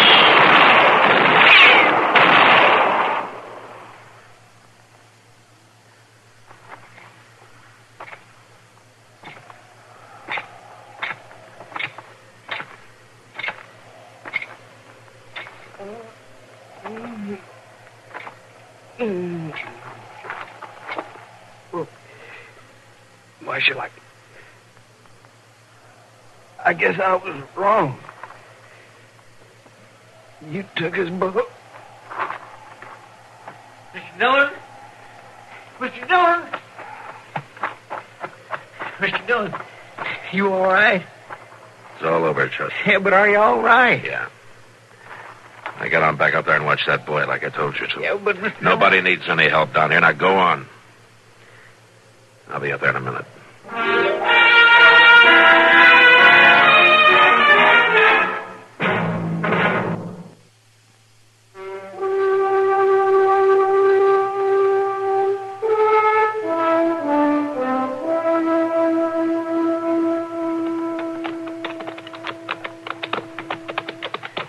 Mr. Dillon, I'll tell you one thing this newspaper fellow's good for. He sure can handle a shovel. I guess it's good for us to have to dig at least one grave in our lifetime. Keeps us from taking anything for granted. But digging two seems to be overdoing it a bit. Yeah. You riding easy enough back there, son? Well, sure, Marshal. Ain't nothing the matter with me. You just ticked me. And like they say, that bullet's a long way from my heart. Oh, don't get too gay with it and start it bleeding again. Doc will probably want to stitch you up a little bit when we get back to town. Oh, I don't think he'll have to do anything like that. No, Doc will do you a real nice job. I got some of his sewing in my shoulder, and it's every bit as pretty as hem stitching. Marshal Dillon. Yeah? Would you be interested in hearing some of my ideas about the West? Why don't you just write them down for your newspaper, Mr. Norton? Well, these are revised ideas, Marshal. I thought that you ought to be the first to know. I don't care what you print in your newspaper. I answer for my own mistakes. What I was going to say was, I've come to see the West as a place to live, just like any other place. Yeah? Man has a job there, just like any other man. It's no different because he wears a gun. Yeah, a little noisier sometimes. Man makes mistakes in the West, just like he makes mistakes in St. Louis. And he goes ahead, trying to do his job just like they do everywhere else. Well, maybe you've learned something after all. I think I have. Marshal? Yeah? I was just wondering if you'd let me buy you a drink when we get back to town. Sure, Norton. I'll have a drink with you.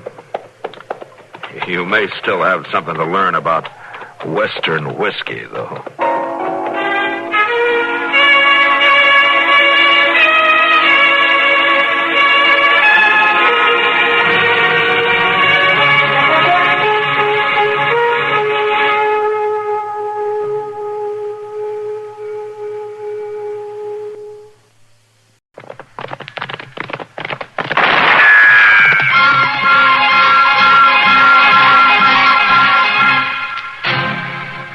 Dodge City and in the territory on West, there's just one way to handle the killers and the spoilers, and that's with a U.S. Marshal and the smell of Gunsmoke.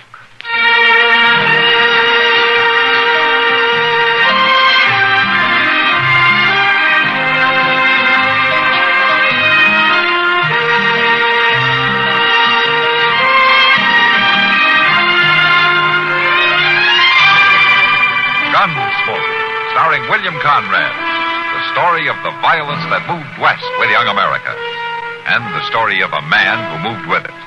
I'm that man, Matt Dillon, United States Marshal. The first man they look for and the last they want to meet. It's a chancy job, and it makes a man watchful and a little lonely.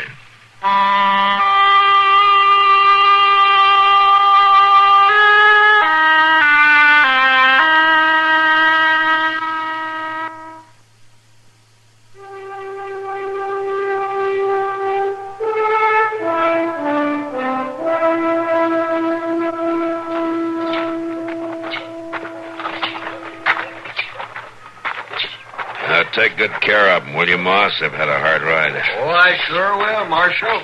I'll rub them down real good. Yeah, thanks, Moss. Mr. Dillon, it sure is a shame to have to ride them horses so hard in this kind of weather. In any kind of weather, Chester. Yes, sir, that's so. But that stagecoach sure did move along, didn't it? Yeah. Now, the next time they ask us to ride guard, though, they're going to have to supply their own horses. Well, they should do that all right. Well, look at them, Mr. Dillon. Them fellows are picking on that poor old man. Yeah, come on. Go on now, old man. You can jump higher, man. Yeah, please, mister. Don't shoot. Jump higher, I said. He done it, Dave. He went higher. Just let me go along, please. Higher. You got him going like a grasshopper, Dave. Shoot again. Hold on there. Put away that gun. It's a marshal, Jabe. It ain't none of his affair. Come on, old man. When I shoot, you jump. You put that gun down or I'll take it. Don't you try it, Marshal. I warned you. Give it to me. Look out! You made it go off, grabbing it like that. Mr. Dillon, look. Bird. The bird's been hit. You made me shoot my own brother. Guns aren't meant for games.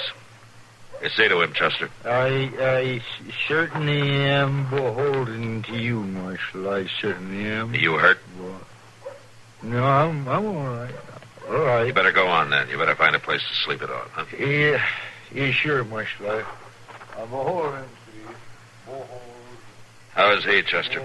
Oh, I don't think he's hurt bad, Mr. Dillon. That bullet just winged him some. It's bad, Marshal. Nobody shoots my brother for free. What's your name? Jabe Leach. That shot's gonna cost you, Marshal. You shot him yourself. It was an accident. The gun went off when you grabbed for it. You're the one done it. It's gonna cost you good. Well, it ain't all that bad, Jabe. Ain't nothing to get right Shut up. up, Bert. Well, it wasn't meant to I hit me. do the talking. There's been enough talking. You better get your brother up to Doc Adams' office. Now, do you want a hand? I'll get him there, Marshal. We don't need no help from you. All right, get moving, then. The next time I see you tormenting anybody around here, I'm going to throw you in jail. He was a common drunk, Marshal. He didn't deserve no better. Look, either you get up to Doc's office or you get out of town. We're going. But we ain't forgetting. I am to make you pay. You know where to find me, Leach. Just don't give me an excuse to find you.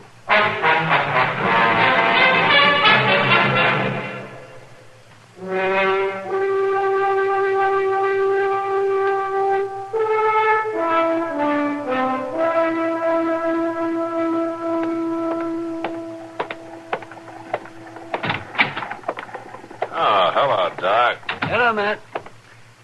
Matt, you got a minute? Sure, Doc. Is this a professional call? Well, I don't know, Matt. It's about those Leach brothers. Ah, then they did get you to look at that arm, huh? Is it in bad shape? No, it's not serious. The bullet broke a bone in the boy's wrist. He won't be drawing his gun for a while. Yeah. I wish you could say the same for his brother. Well, that's what concerns me, man. Oh, what do you mean? Well, there was something about the way Jabe Leach reacted to the whole thing. I wouldn't worry, Doc. He's more the type to pick on old men than to try to get even with me. I don't know, Matt. I've known them for some time. They're dirt farmers south of town. It's a peculiar situation. Jabe is much older than Purge, you know. Yeah, I know. And ever since their pa died a few years ago, he's been running Purge's life. And he sure doesn't let the boy talk much, does he? I don't believe he even lets him think. And there's something, well, it's like something out of the Old Testament. The way he has an eye for an eye attitude about this. Or a wrist for a wrist. I'm not joking about it, Matt. There's something wrong with this man. I'd be careful if I were you. I'll be careful, Doug. Well, tell you what. Come on, I'll buy you dinner.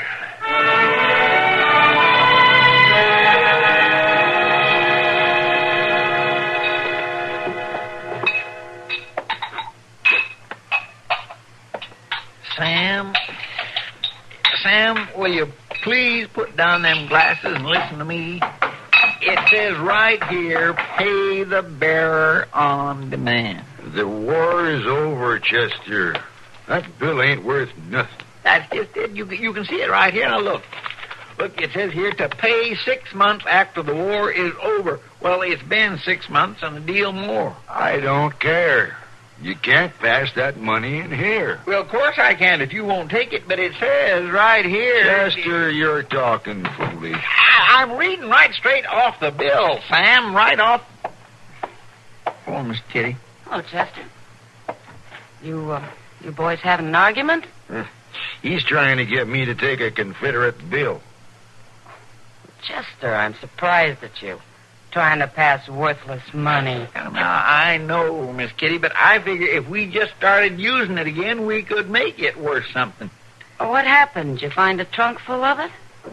Well, no, it wasn't that exactly. Well, how did you get it, Chester? Well, Miss Kitty, you recollect that drummer that come through here a couple of days ago? One selling that double-strength liver cure? I must have missed him. Well, I bought the bills off of him. You bought Confederate money? Well, yes. This fella said it was a certain thing. It would be worth something again if we could just get it back in circulation. And that's what you were just trying to do? Well, yes, ma'am, Miss Kitty, I was. Chester, I swear, I don't know how... Your name Chester? Chester Proudfoot, yes. You a friend of the Marshal? Well, sure I am. Well, he wants to see you. Mr. Dillon wants to see me? Yeah, he sent me. He had to ride out to Crow Corners, wants you to meet him there. Well, sure. I'll get right on out. I guess something come up real suddenly. Yeah. Well, goodbye, Miss Kitty. I'll see you some other time. Yeah, sure. Chester. Yes, Miss Kitty? Don't let Matt sell you anything. Now, Miss Kitty.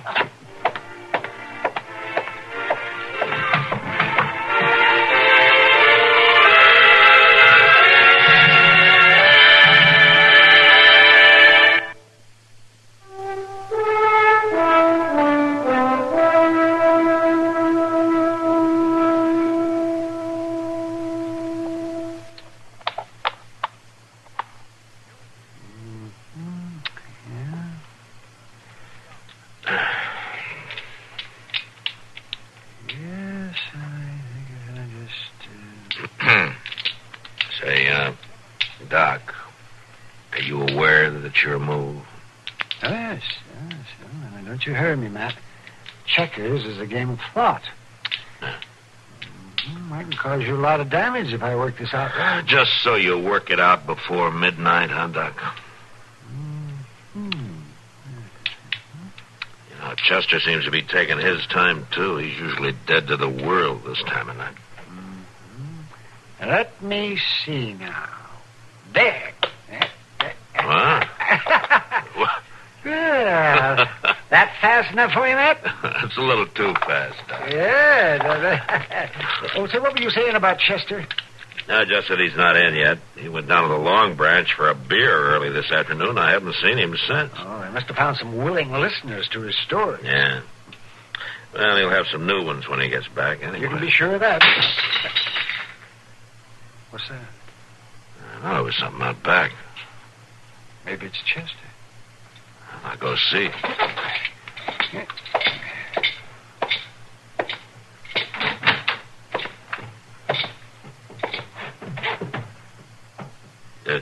That you, Chester?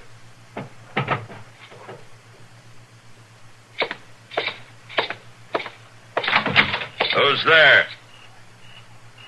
All right, speak up, mister. Don't shoot, mister! Chester? Chester! Where are you? Over here, Mr. Dillon. Over here. You hurt, Chester? I guess maybe I am. Am I? Doc! Hey, Doc! You want me, Matt? Yeah, give me a hand, will you? I just shot Chester. You just shot? Why, that's awful, Matt. Why didn't you tell me it was you, Chester? Why didn't you speak up? He was holding a hand over my face. Ellie shot. Don't talk to him now, Matt. Help me get him inside. Who did it, Chester? Who was it? Jabe. Jabe Leach? All right, I'll get him. Now, Matt, wait a minute. What? I need you here. We have to get Chester inside where there's light. Oh. Oh, yeah. Sure, Doc, sure. It's going off half-cocked, I guess. I don't blame you. Oh, Mr. Dillon, I sure am sorry to make you all this trouble. Now, don't you worry, Chester. Doc will fix you up. Oh, I ain't worried, Mr. Dillon. I know you'll take care of me. Yeah. You're not the only one I'll take care of. All right, Doc, let's get him inside.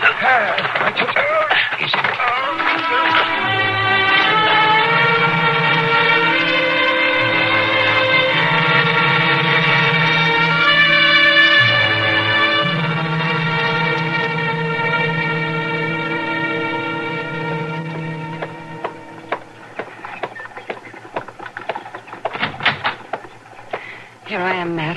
I came as soon as I could. Sorry to get you up so early, Kitty. It doesn't matter. How's Chester? Doc thinks he'll be all right, but he needs somebody to watch him. Well, I'm glad to do it, Matt. You know that. Yeah, thanks, Kitty. However did this thing happen? Oh, that crazy Jabe was trying to get even with me. With you? Yeah, for making him shoot his brother that time I grabbed his gun. So he fixed it so you'd shoot Chester? Yeah. Kidnapped him, brought him around the back, fired a shot at me over Chester's shoulder, and then he rode off. Like a fool, I fired back. And I hit Chester just like he'd figured I would. Don't blame yourself, Matt. It's not your fault. And I won't forget that I fired the gun. And Jay Bleach won't forget it either. You're going out to the Leach place? Yeah, right now. Matt. Yeah, Kitty? Well, nothing. I'm scared, but I can't ask you not to go. I guess I'd be doing the same thing. Yeah, Kitty, I think you would.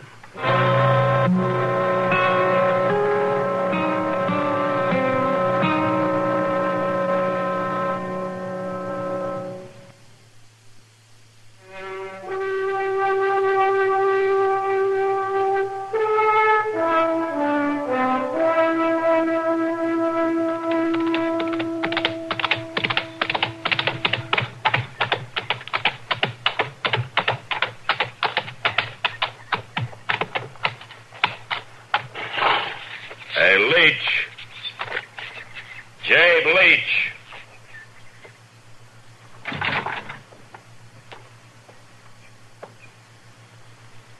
My name's Leach. I want to see your brother. Tell him Matt Dillon wants to see him. He ain't in here. Come here. Marshal, I told you. I said come here.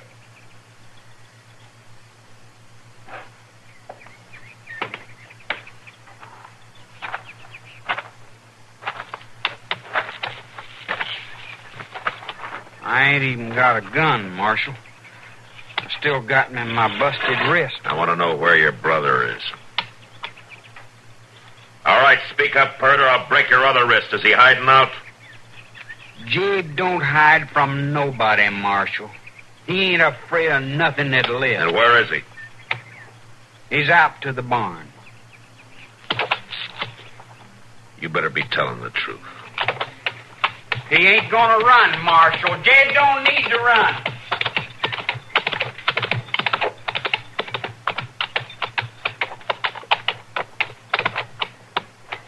Leach? Jabe Leach. I want to see you. Oh, Marshal. Well, now, I sure am surprised you'd ride all the way out here. You know why I'm here. Now, you wouldn't come all this way just to talk about somebody getting shot accidental like, would you? I'm not going to do much talking.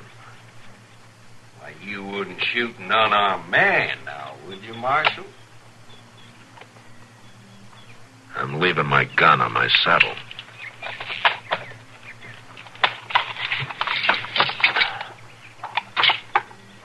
You stay right there. I ain't never run yet. You know you ain't got no case, Marshal. It'll do. Guns ain't for games. Them's your own words. When they go off, they can hurt anybody. I know how you feel, Marshal. You don't know how any decent man feels, Leach. What I did was an accident, and you know it. What you did was some different. You let go of me, Marshal. Sure.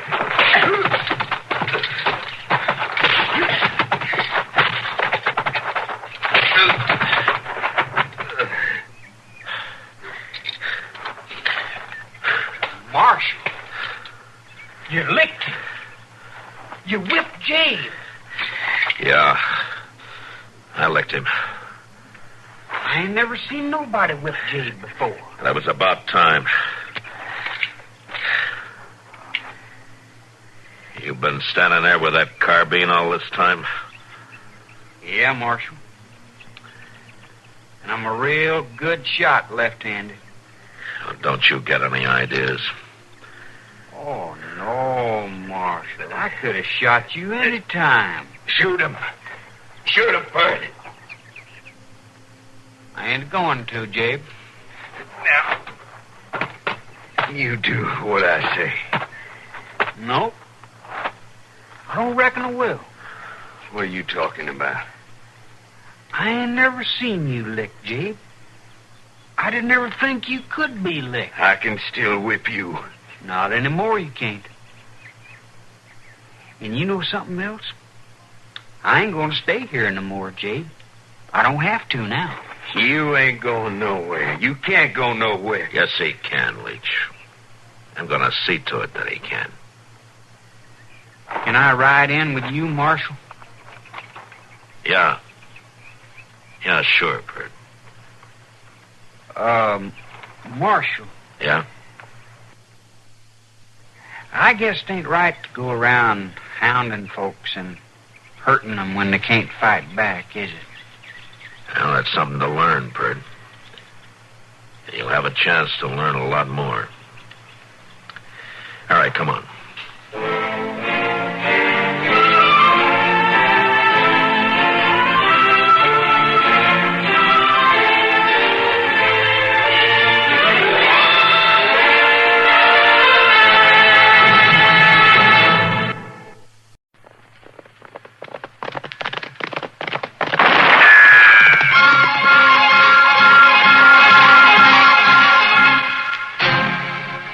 Dodge City and in the territory on West, there's just one way to handle the killers and the spoilers, and that's with a U.S. Marshal and the smell of Gunsmoke.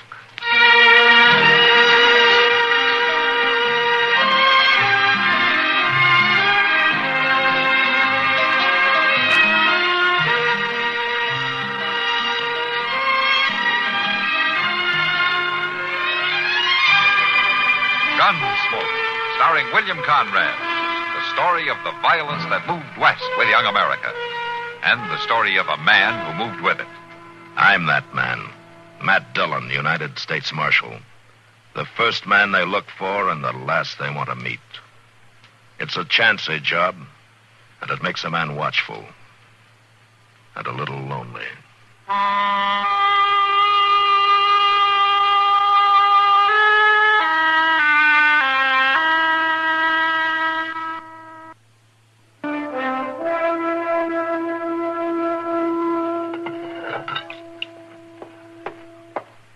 Here's the water, Doc.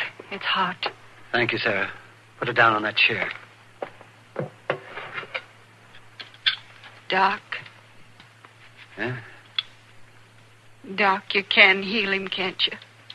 You can make him live. He's bad hurt, Sarah. Awful bad hurt. But he's so young. Don't that help, being young? Bullets are no respecters of age. If I could have seen him sooner, maybe. They sent him home like that, Doc. My boy, tied to the back of his horse like a butchered hog. Hand me that cloth, sir. Here it is. They was brutal, whoever they was. You don't know? He never said who he was seeing. But I know why they shot him. Oh? Why? Because he was through with them. He told him he wasn't going to ride with him no more. Oh, Lemmy. There's the bullet. He's coming too, Doc. Lemmy. Lem, who did this to you? Tell me, Lemmy. Don't be afraid. Tell me who hurt you. I can't see. Try, Lemmy. Try to speak. Who shot you?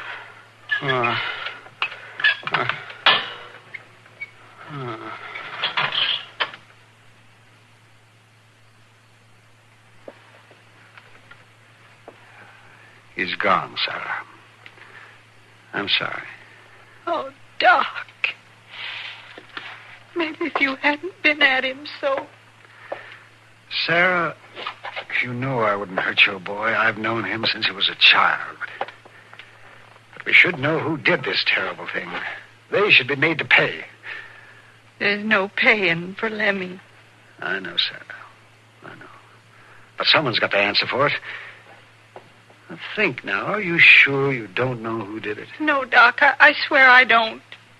This is one thing Lemmy didn't talk about. And I know he wasn't proud of it. I know that. And he went to them this morning to call it quits? That's what he said. He told me. He told me I wouldn't have to worry about his riding off no more. There, Sarah, there. You've just got to believe that he's all right now. Lemmy. But I'll arrange things in town, sir. I'll be back in a little while. Will you be all right until then? Yes, Doc. I'll be all right.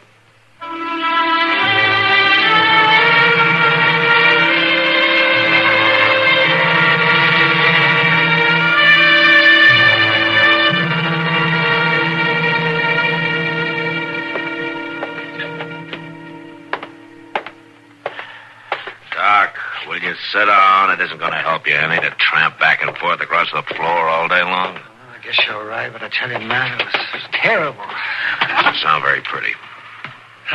Shot in the back and sent home tied to his horse.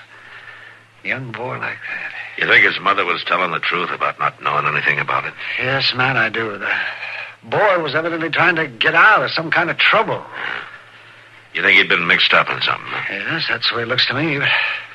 He wasn't really a bad boy, and I figure when he found out what he was in for, he wanted no part of it. And whoever it was, he killed him to keep him quiet. I think that was it, Matt. Seems funny, though, that they'd send him home then. Well, whoever it was thought he was dead. There was barely a sign of life in him when I got to him. He might have been sent home as a warning to his mother, in case she did know anything. Yeah, you could be right. I'd give a lot to know who did that. Well, I'll ride on out there this afternoon, Doc. Whoever it was will be hard to trace, though, with the boy not saying a word. Well, I suppose so. I wish that... Say, Matt. Yeah, Doc? How would it be, do you suppose, if the killer thought the boy did talk? Huh? What do you mean? I mean, suppose word got around that the boy had talked to me, that I know who the killer is. You'd be a bigger target than a buffalo. Well, no, I think that... Now, you're thinking crazy, Doc. If the killer got the idea that you know anything, your life wouldn't be worth a nickel. It'd flush them out, wouldn't it, Matt? Well, maybe it would, but if they thought that you knew about it, they'd kill you. Yeah, but maybe now, you listen to me, Doc. This is my business. You stick to trying to keep folks alive. You let me take care of the other. Well, I'd sure like to take care of this one. Just forget it, Doc. You've already done all you could for Lemmy and his mother. Now, right out there. Mr. Dillon? Oh, hello, Doc. Oh, Chester. Mr. Dillon, there's been a killing out to the woods place. Yeah, Chester, I know. Doc was there when the boy died. Oh. Well, that's a shame, Doc. A nice boy like that. It's a terrible shame. How'd you find out about it, Chester? Well, I was passing by Mr. Jonas's store, and I heard about it. I ordered the coffin there, Matt. Oh, I see. Matt, I don't think you'll find much to go on out at the Woods place. I looked around, but there weren't any unusual tracks. You was doing some tracking? Well, I may not be a bloodhound like you are, Chester, but I can read some. That's all right, Doc. Get my horse, will you, Chester? Yes, sir. Doc, you want to come with me? No, Matt, thank you. I've been there twice today. You tell Sarah I'll drop by to see her tomorrow. Yeah, I'll do that. Doc. Yes, Matt. Now, don't you get any fancy ideas about making up a story. We'll get this man. He'll make a mistake. They all do. I just hope I'm around when he does.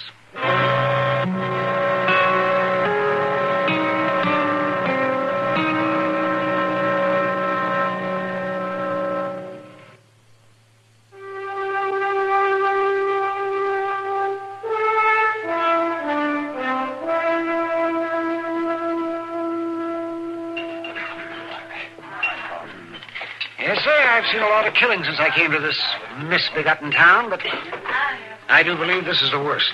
Sounds awful, Doc. Shooting the boy in the back. That poor kid didn't even have no chance to see who done it. Oh, he saw who did it, all right. Oh, yes. He knew who killed him. I thought you said he was already out when you got to him. Well, he was, yes.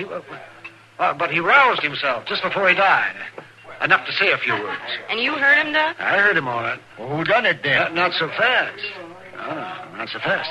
I'll do my talking at the proper time and not before. Seems to me you're doing an awful lot of talking right now. Yeah. Oh, hello, kid. He's telling us he knows who killed the Woods boy. Well, that's so? Why don't you come over to my table, Doc, and talk to me for a while, huh? Yeah, well, it's all right, Kitty. You bet. Sam, another round of beer over here. Yes. I'll see you later. Yeah, sure. Sure, Doc. You ever hear anything like that? Yeah. All right, Kitty. Now, Doc Adams, what are you up to? Well, just have a beer, Kitty. You've seen me drink beer before. I never seen you buy it for the whole crowd before. Well, Here we are. Now, sit down, Doc. Thank you, Kitty. And you were gossiping like an old woman, bending the ear of anybody in the place that listened.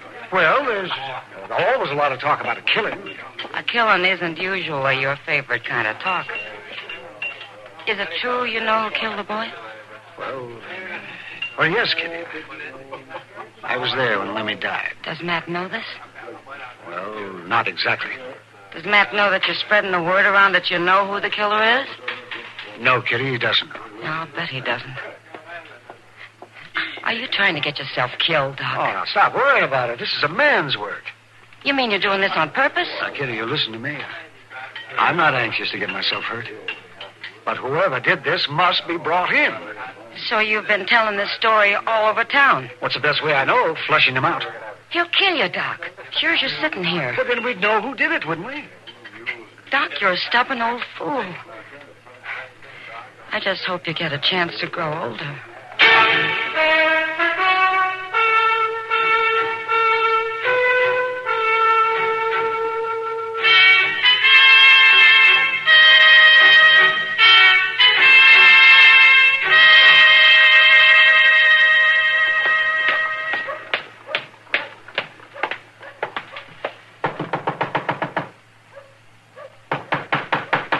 All right, I'm coming. Yes?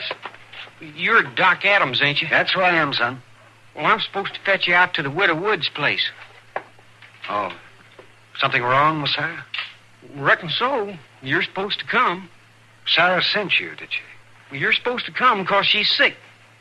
I see. Well, now, you just wait here a minute while I get my bag and you can ride out there with me in the buggy. No, thanks, Doc. I'd rather go home by the creek. I don't want to ride with you. Oh, all right, son. Yes, all right. Perhaps I'd better go alone at that. Okay. Well, so long, Doc.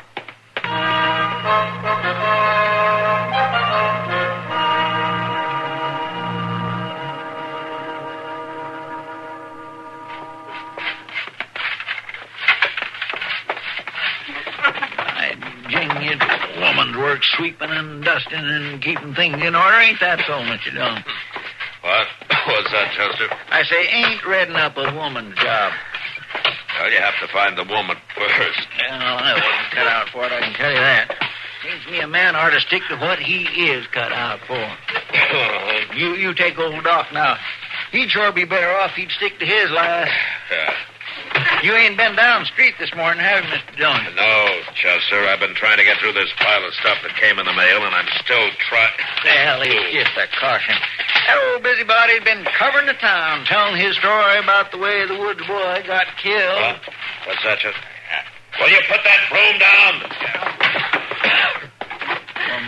Now, what were you saying? Well, I was telling you about how Doc should ought to stick to his own business, Mr. Dillon, instead of bragging around about how much he knows about the shooting. I tell you, he ain't missed nobody in the saloon, at the livery stable, nowhere. You mean he's saying he knows who killed Lemmy? That's what he's been saying ever since it happened. I thought you told him to keep his mouth shut. I did, Chester, and I guess I better go tell him again. Well, he ain't up to his office. You know where he went? Yes, sir, I do. I seen the whole thing. Ragtail boy come in a little bit ago and fetched him out to the Widow Woods'.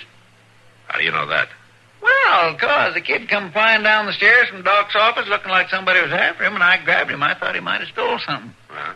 Well, go on, Chester. What did the boys say? Well, he just said they sent him to get Doc out to the Widow Woods', that's all. Then I seen Doc drive off in his buggy. Come on, let's get our horses. What? Looks like Doc talked himself into a trap. Come on.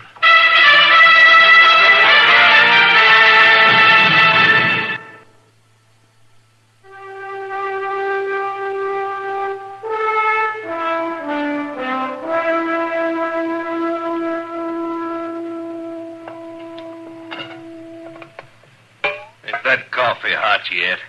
Bring it over here. I'm fixing to. Splash some milk into mine. You just keep looking out that window, Rube. Doc Adams will be just be getting here. It'll do you no good when he does come. Not alive, maybe. Do us plenty good dead. We'll make him forget what he knows about us mighty quick. He don't know anything, I tell you, not anything at all. Well, that ain't what he says. Bragging all over Dodger he knows about us. Oh, I was here, wasn't I? I was here the whole time, every minute after you sent my Lemmy home, and he didn't say anything, I tell you. Oh, he tried, Lemmy did. He tried, but he couldn't. He couldn't speak. You butchered him up too bad. Shut her up, Mort. He makes me feel crawly. Just as soon as Doc Adams walks in here. Hey, here he comes. Mort, there's his buggy. Stay low now till he gets in here.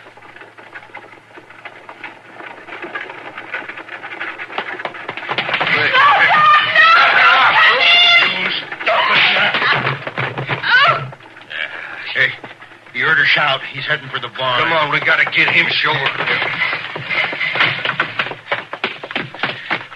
Hey, that woman, she won't cause no trouble, Mort. I hit her a good one.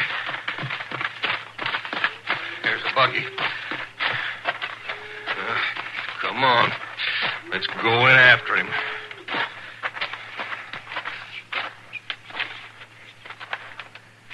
All right. Inside now.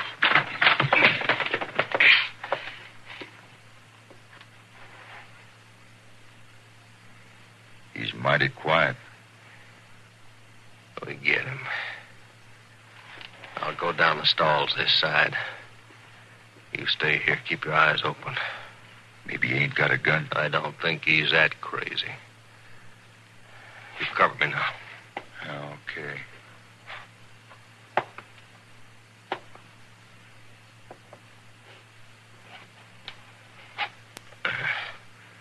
Ain't in this stall.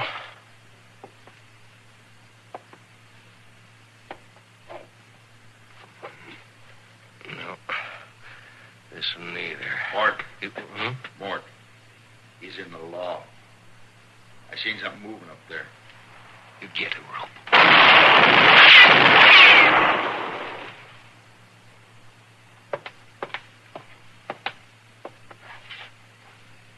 He ain't shooting back. Oh, he sure ain't. Maybe he hasn't got a gun up there. Or maybe you hit him. He could be trying to fool us.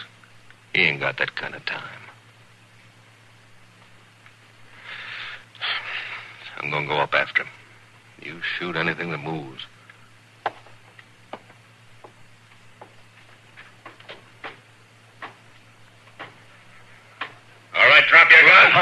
It's a marshal. Get him!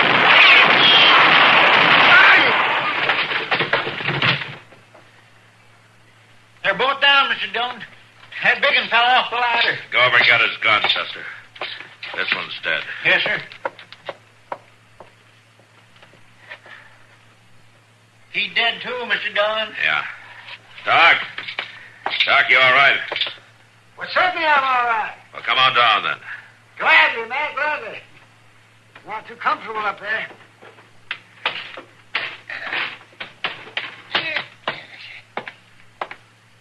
Now, where's your gun?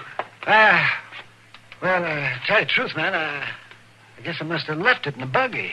Well, if that don't just beat all. You make your brags around town to get yourself in a fix. We have to come all this way out here to save you, and then you don't even carry a gun. Of course, it probably don't make no difference. You couldn't hit the broadside of a barn anyhow. Well, I got to see Sarah, man. She tried to warn me. They may have hurt her. All right, Doc. Well, that's better. It's about time you start doing what you're supposed to do, taking care of folks, instead of kiting off on a wild goose chase. Yes, well, maybe you're right, Chester, but it wasn't exactly a wild goose chase, now, was it? No, Doc, I guess it wasn't. Yeah, well, explain that to Chester, will you? I got work to do. Well, I'll say one thing, Mr. Dillon.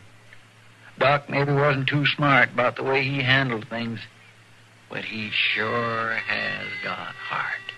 Yeah, he sure does, Chester. Old Doc's got a lot of heart.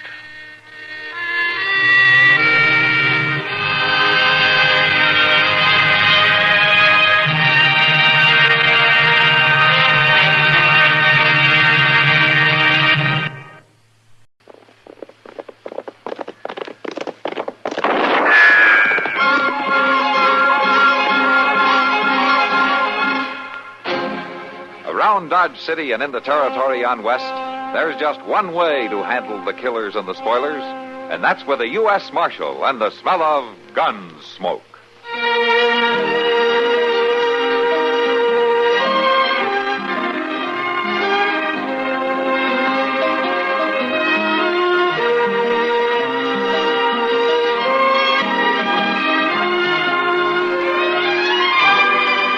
Gunsmoke, starring William Conrad. The story of the violence that moved west with young America. And the story of a man who moved with it.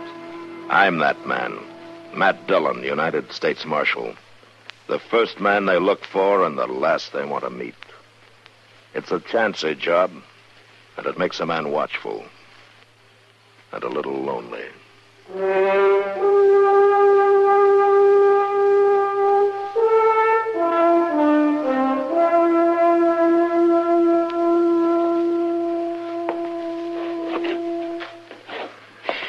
I swear, Mr. Dillon, there's days when it just don't pay to get out of bed. Why don't you sit down, Chester? Like today, for instance. I've been thinking back over it. So that's what you've been doing. I didn't hardly more than get my eyes open before I knocked over the water bucket and like to drown myself. Chester, would you sit down? Then I went to put my boots on, and that vinegarone stung me, and my foot's been sore and aching all day. All right, Chester, I believe you. It's been a bad day. And then you take breakfast. The very first thing, Pete, was all out of egg. And then that was the worst goddamn coffee I ever drunk in my whole life. Chester, are we going through your last 18 hours, minute by minute? I'm just pointing out to you what an unlucky day this has You've been. already convinced me. Now, will you sit down? Oh, Kitty. Busy? No, come on in. Evening, Miss Kitty. Hello, Chester. I can't stay, Matt. I got to get back to the Long Branch, but... Oh? Could you come over? Oh, what's the trouble? It's old Jedro Haig. Jedro? In the Long Branch? Oh, he doesn't stop in there more than twice a year. I know. He don't even come into town much more than that. Well, he's over there now, and he's been drinking a lot. All alone. Won't talk to anybody, but he's real upset about something, Matt. Oh? Yeah, I thought maybe you could straighten him out. Oh, Kitty, I'm not so sure. Well, I am, Matt. He's got a gun stuck in his belt. Oh. All right, Kitty, I'll be right over. Thanks, Matt. I'll see you there. There you are. It's just like I said, Mr. Dillon. This day started bad, and it's going to end bad. Well, just for once, Chester, you might be right.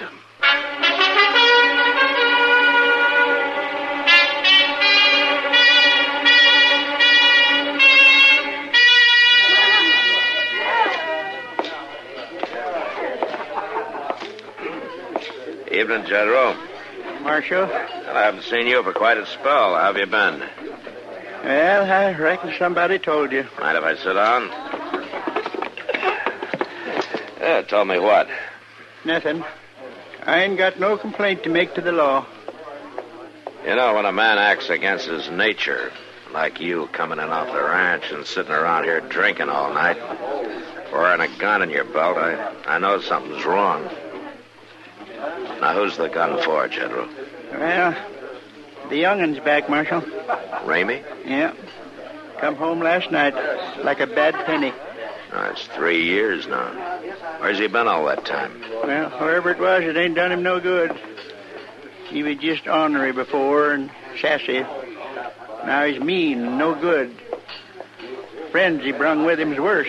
What friends? Oh, a couple of fellows named of Carden and King. They're gunmen, Marshal. They got the wild bunch look to them. I never heard of them before. Well, not only that, but there's others coming too, Ramey says. And they're all going to run things from now on. So the best thing I can do is keep out of the way. My own young'un. Flesh and blood, and he talks to me like that. How'd you get all those bruises on your face, General? It don't matter how. Did Ramey and his friends throw you out? Yeah, that's what they did. Out of the house. Said if I wanted back in or get something to eat, I'd have to chop wood for the stove and do the chores.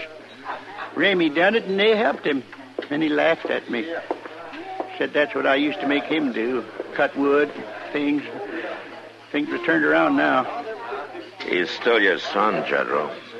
You can't take a gun to him. Well, I've been sitting here studying what to do.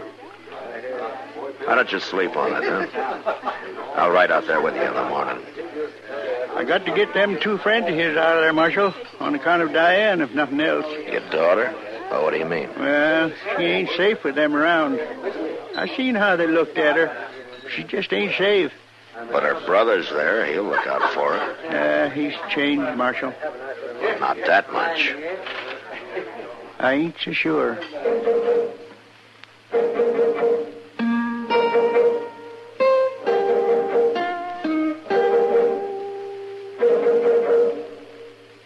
Well, sir, holidays come and go, and we don't always give 'em much mind. But there is one that most everybody takes time for. Because it brings out a little human goodness and friendliness for a spell, person to person. That's why the post office made up this special 1966 stamp I got in my album here, honoring the spirit of Christmas. Oh, I like this one. Yes, sir. This stamp's from a fine painting of that first Christmas way back that's in the National Art Gallery in Washington, D.C. It's the 5th one in a series marking the holiday season, and it comes out, rightly enough, in the town of Christmas, Michigan. Well, of course, we all enjoy the family gatherings, the gift giving, and the fun that goes with it. But the real thing is that the idea kind of spreads around all over. Yeah, there's a Muslim festival same time of year called Eid al-Fitr. The Jewish people celebrate Hanukkah, and the Buddhists have the Festival of Lights. And lots of Hindus make Christmas a time of goodwill. Well, I guess it's not what you call it, but what you do about it that counts.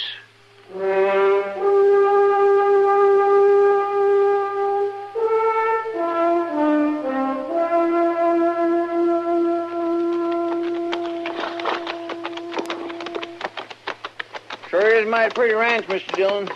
Too bad old Jedro's getting thrown out after working so hard on it. Yeah. I can't figure what young Ramey wants with it anyhow. He ain't the kind of work for a living. Maybe he's not planning to, Chester. Could make a good base for a gang of outlaws. Outlaws? Yeah, he brought 2 gunmen back with him. And there's more coming, according to Jedro. Hit the ground!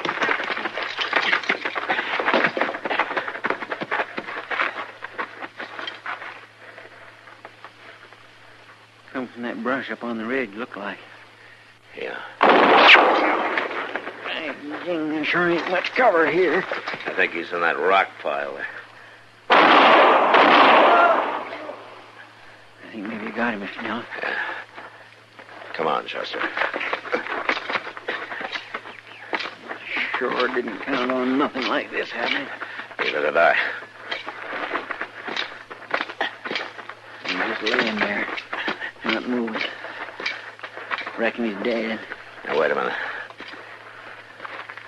There's somebody coming. Yeah. Here. Get around back of these boulders. Yeah. We'll just let them go on past. There's no use taking chances. Yes, sir.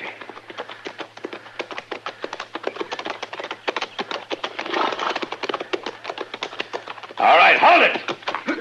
Now, just sit easy now, both of you. Oh, Marshal.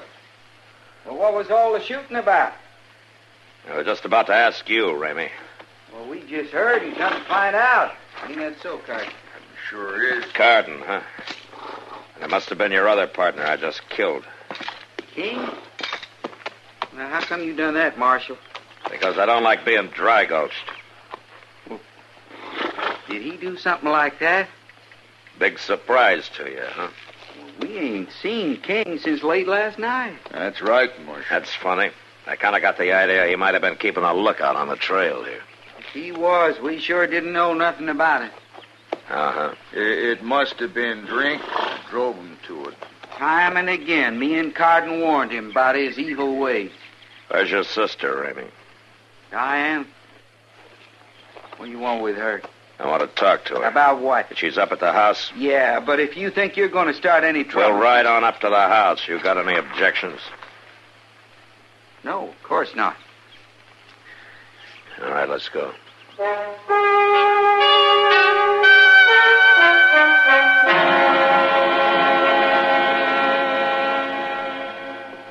But, Marshal, I don't want to go into Dodge. Where'd you get such an idea? From your father. He thought you might want to get away from here for a while. Pa's getting old and soft in the head. Diane likes it here, and she's going to stay home where she belongs, ain't you, Diane? Yes, Ramey. You don't have to stay, Diane. Understand that. If Ramey or Carden here have threatened you, you can forget it. I'll see that you're protected. Threatened her? Why, I'm her brother. Marshal, I wouldn't hurt her. Ain't that right, Diane? Yes. That's right, Ramey. And old Jedro's your father, Ramey, but that didn't keep you from beating him up and throwing him out of the house. Now, there, you see. Pa is losing his wits. Nothing like that happened at all, did it, Carden? Of course not. Diane?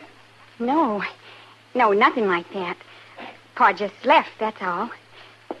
Well, I'll go about my chores, Marshal, if it's all right with you.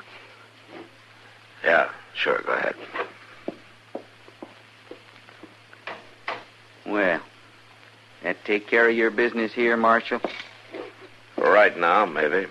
And Pa didn't make no charges, did he? No.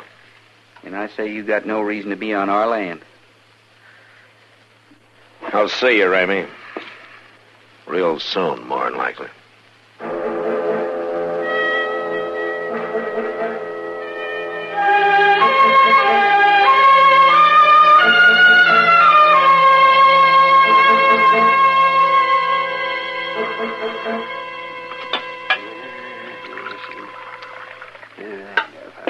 Matt, why don't you just boot them out? I don't figure they'd boot too easy, Doc. Yeah. That's never stopped you before. Ah, this is different. It's a family affair, and there's a good chance they'd slip in here some night and take it out on old Jedro. His own pa. What the tarnation's matter with that boy, Matt? And it beats me. Well, what are you going to do? Just sit here pounding that swivel chair and let him get away with it? Not much I can do, Doc. No law against him coming back home. And Jedro won't sign a complaint. Says it's a family affair, and he'll handle it himself. Nah, he'll have to sober up some before he does any handling. All he does is hang around the Long Branch. I sent out some inquiries, but telegraph. Figured there might be a chance that one of those three's wanted somewhere, and then I'd have a reason to move in on him. Seems a darn shame when the law works to help somebody like them. So, it might be a good idea to bypass the law on a thing like this, man. No. Now, you do that once, Doc, and the dam goes up. It took too long to get what law we have here to turn around and lose it. Wait a minute. What the dickens is going on up the street? I don't know. Yeah, well, get up here. Sounds like a fight. Quite a crowd there, Matt. Yeah. Oh, it's right in front on to the long branch. That is the fight. Come on, Doc.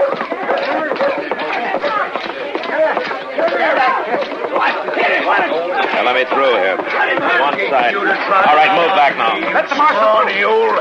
All right, hold it, Carden. Don't kick him again. I'll kick his head. Carden! I told you not to kick him. He's lucky that's all I'd done. He tried to draw on me, Marshal. I could have shot him if I'd been a mind to. But you liked it better this way, is that it? An old man half blind and half drunk. He hadn't ought to jump me, Marshal. And you hadn't ought to kicked him. You're under arrest. You got no call to arrest me. Carden, I warned most men twice, but after what you just did, I guess once is plenty.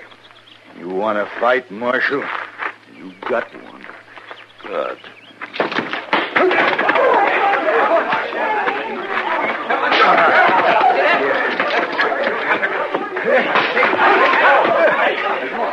Have you had enough?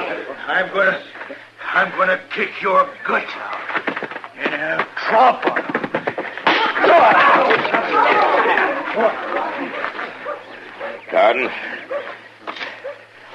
Carden, can you hear me? Well, you're under arrest anyway.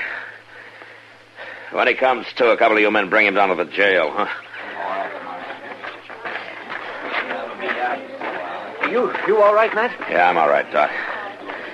What about Jedro? Yeah, not too bad. May have a cracked rib where Carden kicked him once. He came to in time to see the finish there. I'm going to take him up to my office. Well, I'll walk with you. I want to talk to him.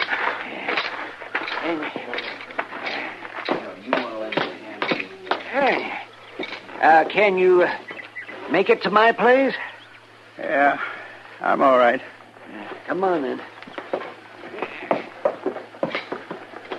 You ought to have kicked him, Marshal, same as he done me. An eye for an eye, Jedro, is that it? Yeah, he don't deserve no better. You made a mistake trying to draw on him. But I didn't. I just threatened to. If he didn't get out of here and leave me and mine alone. Are you ready to sign a complaint now? Oh, you don't go along with kinfolks, Marshal. I'll work it out myself. You may not be so lucky the next time. It ain't no use, Marshal. Well, I can't force you to. Mr. Dillon? Yeah, what is it, Chester? Hey, we got an answer to one of them telegraphs. Yeah, let me see it. You just now come in on the wire. Yeah. Oh, well. What is it, man?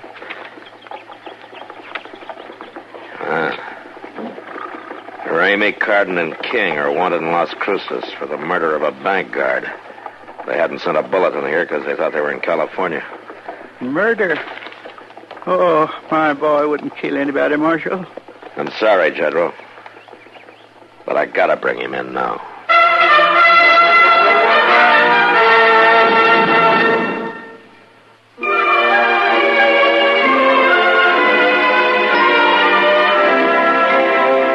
Hometowns in America have a lot in common, and yet they're each one of a kind. Take, for example, Billings, Montana. In the heart of the Midlands Empire, the biggest little city in the Northwest is set in a fertile valley where the sugar beets grow. But once Billings was cowboy and Indian country. Many a smoke signal rose from Pompey's Pillar off US 10. Motorists can now drive along cliff-hanging Black Otter Trail for a view of mountain and city and the statue of the famous screen cowboy William S. Hart. Flying into Billings, you land on the rim rocks of sandstone and room at the Northern Hotel. 60 miles southwest on Highway 212, there's Red Lodge, which leads right into Yellowstone Park and through the scenic curves of Cook Highway. In town, people shop at Hart Albans, and some work at Kaufman Lumber and Treating Company or Inland Supply. But if your hometown is Billings, you already know this.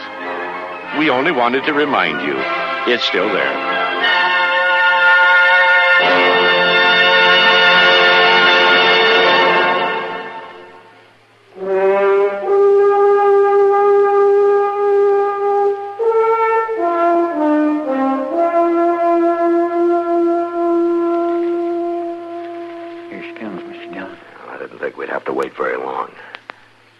See Ramey doing the milking. He's coming right in at the barn, all right. She got milk pails with her. Well, you stay back from the door till she gets inside, and don't let her yell out and warn him. Yes, sir. Diane. What? It's all right. Just take it easy now. Marshal, it's Rainey. You've come here after Rainey. Grab her, Chester. Hand over her. Now, we're not going to hurt you, Diane. But I couldn't let you warn him. It'll be easier on him if you don't. If I can take him without a fight. Now, you understand me? Now, Chester's going to take his hand away. But if you try to yell, we'll have to stop you. All right, Chester. Yeah, there now. I'm awful sorry we scared you. What are you after him for, Marshal? It's his home. He's got a right to be here. I'm afraid it's a bit more serious than that now. Yes, but he's still my brother. That's why I stayed to see if I could help him. Didn't he threaten you? Well, yes, but Rainey always did talk mean like that. It's more than just talk, Diane. Oh, it's not his fault, Marshal. It's them two men with Wait him. a minute. Rainey, come on out of that house. Joe Zendro. Yeah. Chester, you stay here with Diane. I'm going out the side door of the barn and see if I can slip up there by the porch. All right, so Mr. Dillon. Now, they want me to stand easy here. You hear me, Rainey? What are you doing back here, you old fool? You got no call to talk that way to your pa. Going back to town and stay there. There ain't no room for you here. I got plans for this place. No, you ain't, Rainey. Now, you're all alone now. King's dead, and Carter's in jail. And the marshal's on his way out here to take you in for murder. Who told him about that? You? No, I didn't know nothing about it. If I thought it was you, I'd put a bullet through your head right now. Hold it, Ramey. You brought the marshal here, you sneaking old liar. No, please, Rainey, don't shoot. Drop the gun, Ramey! No.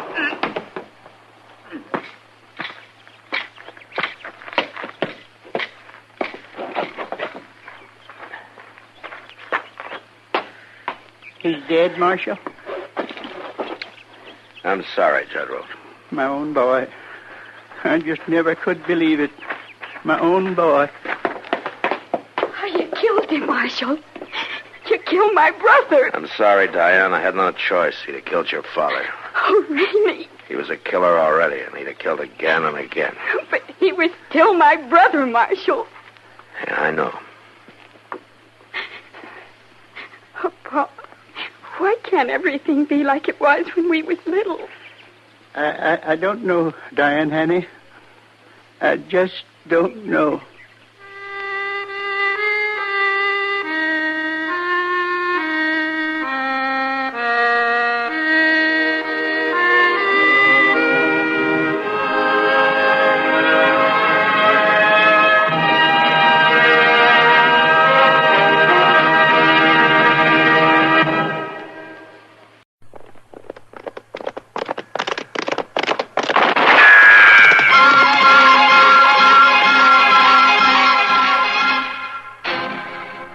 Dodge City and in the territory on west, there's just one way to handle the killers and the spoilers, and that's with a U.S. Marshal and the smell of Gunsmoke.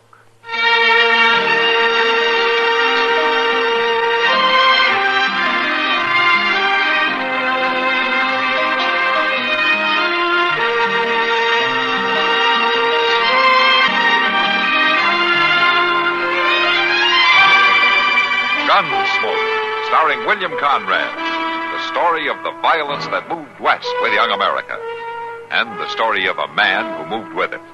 I'm that man, Matt Dillon, United States Marshal. The first man they look for and the last they want to meet. It's a chancy job, and it makes a man watchful and a little lonely.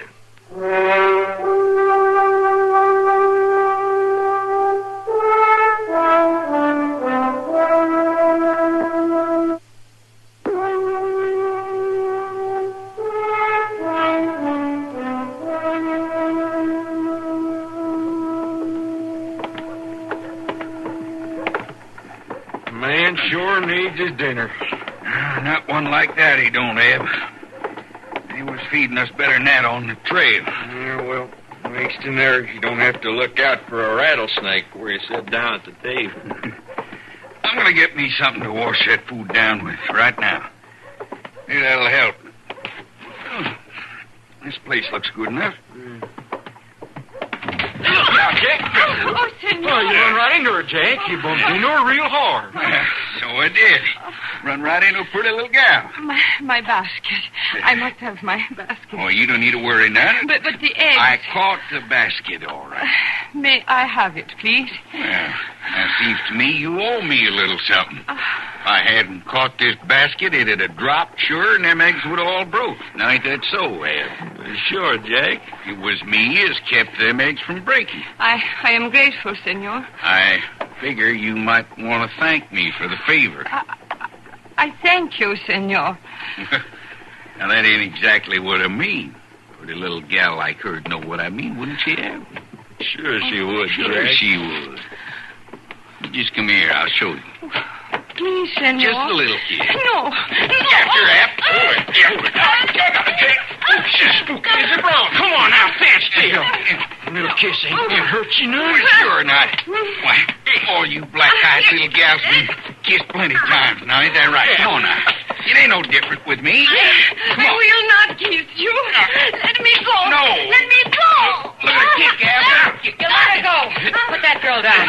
Well, now, who do you think Never you mind are? who I am. You leave her alone. You got no call to You let her go, or I'll send for the law. Oh, we're just having some fun. Hell, fine brand of fun. Two hulks like you tormenting a young girl. Hey, come on, honey. You come with me. You two go along now. Well, now, look, we ain't done nothing. You get along. Nah. Come on.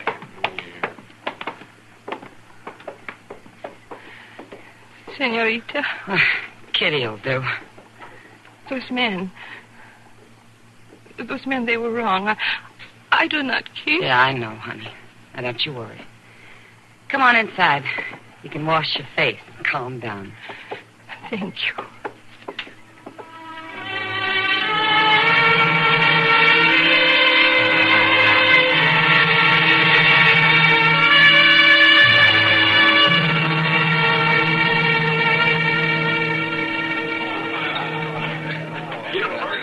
She's still around here, Kitty? I left her up in my room, Matt. She was pretty upset. Did you find out who she was? Yeah, her name's Josefina. Josefina Ramirez. Yeah? She and her father have taken over the old Grimes place west of town. Oh, that's a pretty run-down outfit, as I remember it. Yeah, I guess they're having a tough time of it. They haven't been here very long. Probably won't stay long either. That's pretty mean land. Matt? Yeah, what? Well, I was wondering if you had something awful important to do the rest of the afternoon. Nothing too important, I guess. Why? Well, she's a real scared girl, Matt. I'd hate for those two brutes to get their hands on her again. Well, what do you want me to do? I thought you might drive her out to her place. You think chaperoning young girls home is part of my job? No, Matt. All right, Kitty. I'll be glad to do it. I'll have Chester hitch up a buggy and we'll get her out there in time for supper, huh? Thanks, Matt. I'll have her waiting out front. Guess there's no use looking for those two men, though. Why not? Well, if you took out after them, they're probably halfway to Wichita by now. Matt? I know what I'm talking about. I've seen you when you were riled. Well, you're about to see me riled again if you're not careful. You go on now. Get that buggy, huh?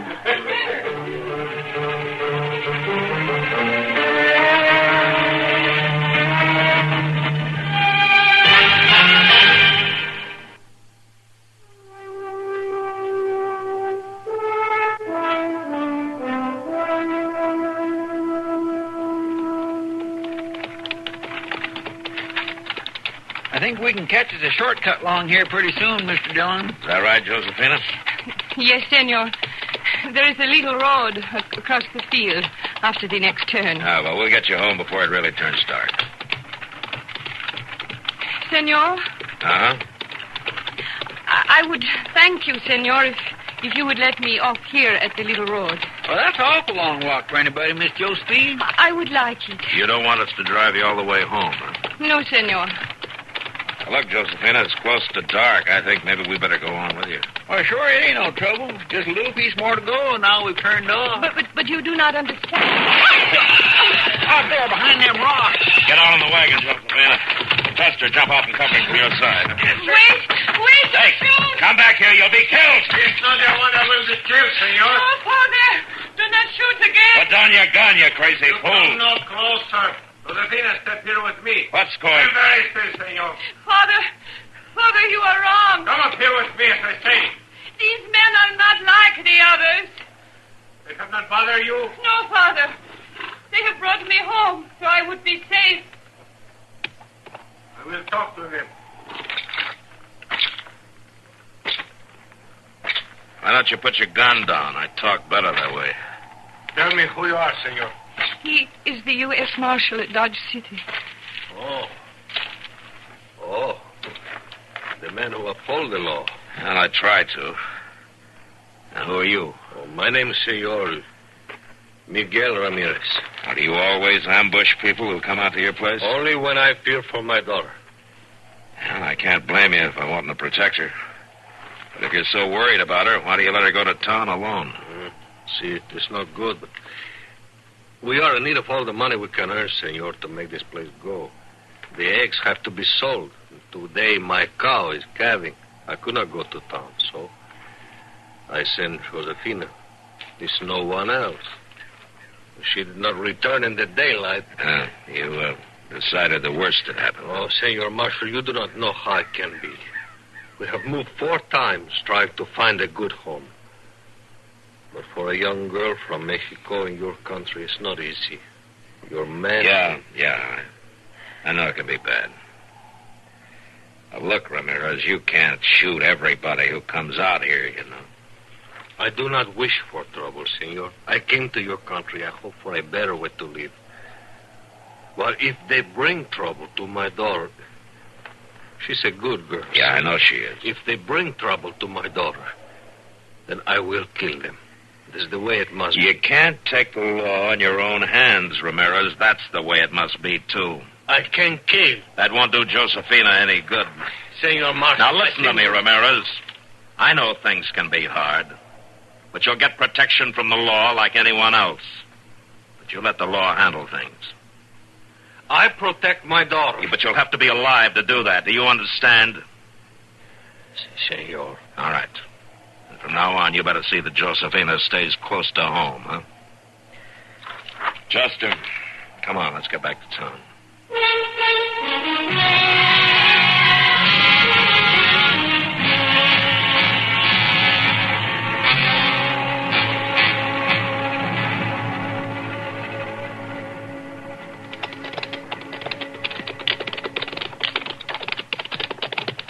Here's where she lives, Hap. Here's the Mexican's place. It ain't much. Sure ain't. You stay here. I'll go in and get the girl. Now, get off your horse. Hey, it's old man. He got a gun. There's no need for the gun, old man. We just come to pay a little visit to your daughter. You, get off my land. We just come to pass the time of day. Yeah. We seen her in town yesterday. Figured we'd like to see more I'll out. order you once more. Turn your horse. Right back. Now, it seems to me you'd take kindly to us coming to call. We're a lot better than your girl's been used to, and we got money. So Shoot, watch out, old man. Next time I don't waste a shot in the air. Now you go. Look at here, you old... Come on, let's get out of here.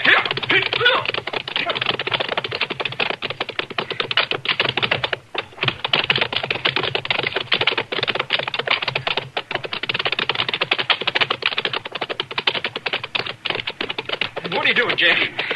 What are you stopping for?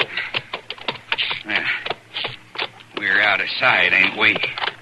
Yeah? We ain't gonna let no dirt farmer drive us off his land. Here, what are you gonna do? You just come along with me. You see what I'm gonna do. Oh, I ain't so sure, Jack. You scared? Well, no. No, I ain't scared, but I don't want to go killing no old man. We ain't gonna kill nobody.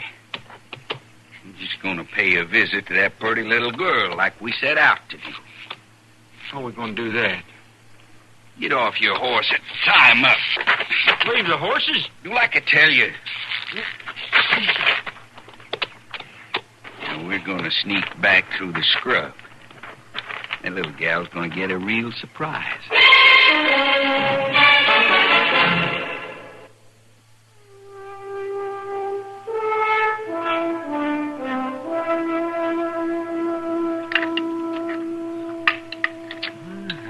Now then, Doc, you don't think food like this can hurt you, huh?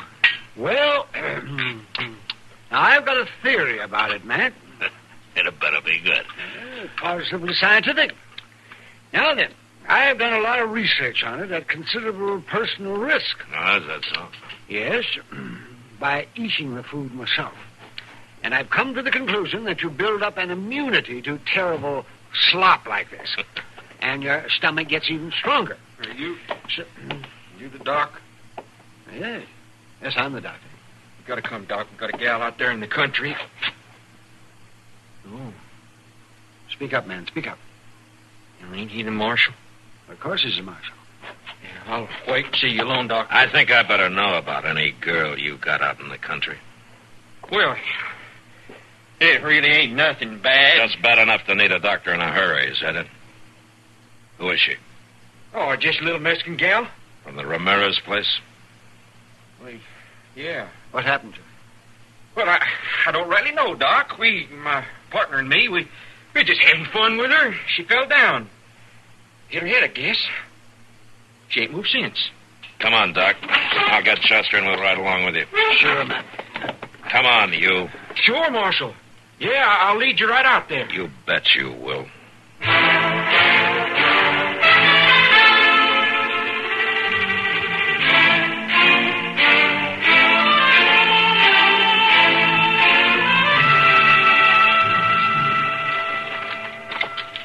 I left him right over there under that tree. Jack, I brung the doc. He sure ain't answering you none. And he was there. Where's the girl? Right there. By that tree.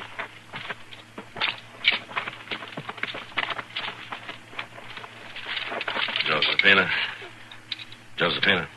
Do not touch me. Oh, my head. It hurts. It's Marshal Dillon, Josephina.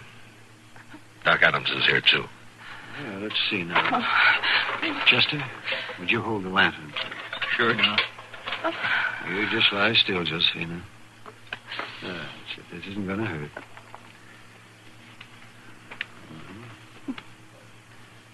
Can you tell me how this happened?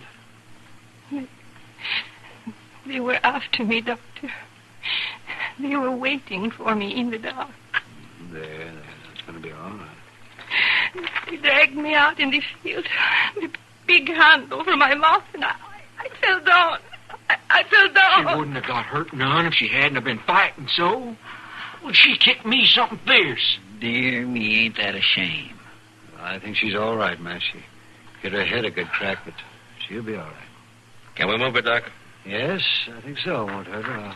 I'll take her home in the buggy. I better go along, too. Her father isn't going to be easy to deal with. I don't see why he should be. Chester, you take Ab back and lock him up, huh? We'll hold him till we're sure the girl's going to be all right. Yes, sir. I'll do that, Mr. Dillon. Well, I didn't hurt her none. The doc says she's all right. There's no need to lock me up. You ought to beg me to lock you up, rather than have her father out looking for you. Now, come on, Doc. Let's get her into the buggy.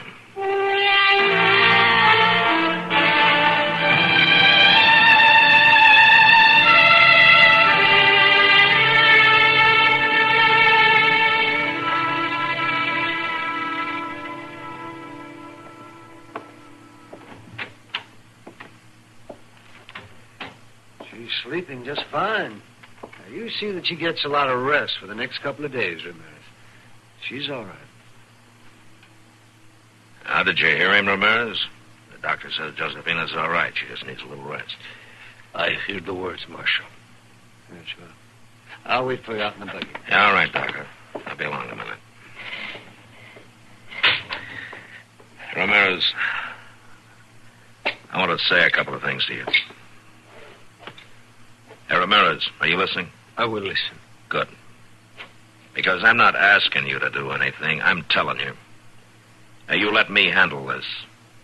Your daughter's all right, and we got the man locked up. There were 2 men, Senor. I know. And we'll find the other one, but you let me handle it, do you hear? You can't take the law into your own hands. Now, do you understand me?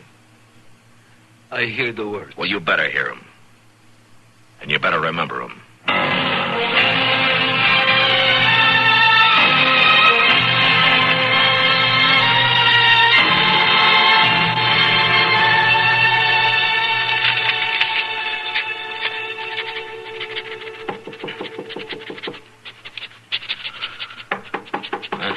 Oh, come in. Come in. Hello, Ramirez. Well, folks don't usually bother to knock at this office. You, Marshal. How's Josephina? Oh, she is well. Ah, good. Well, don't you want to come on in?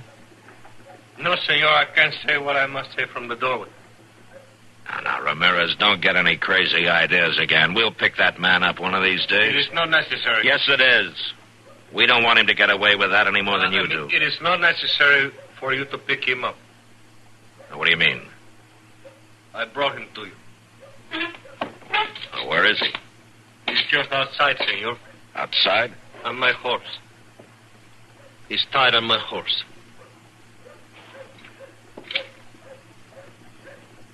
Yes, I see. I killed him, senor. Now I have come to bring you both of us.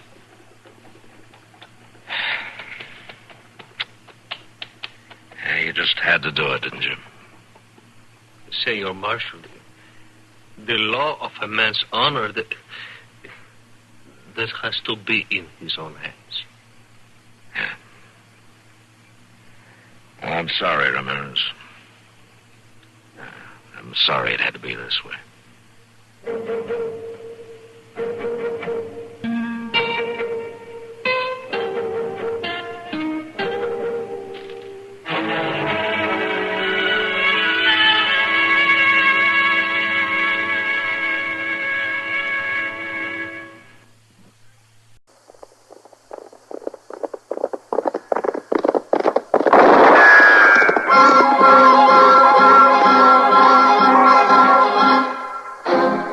Around Dodge City and in the territory on West, there's just one way to handle the killers and the spoilers, and that's with a U.S. Marshal and the smell of Gunsmoke.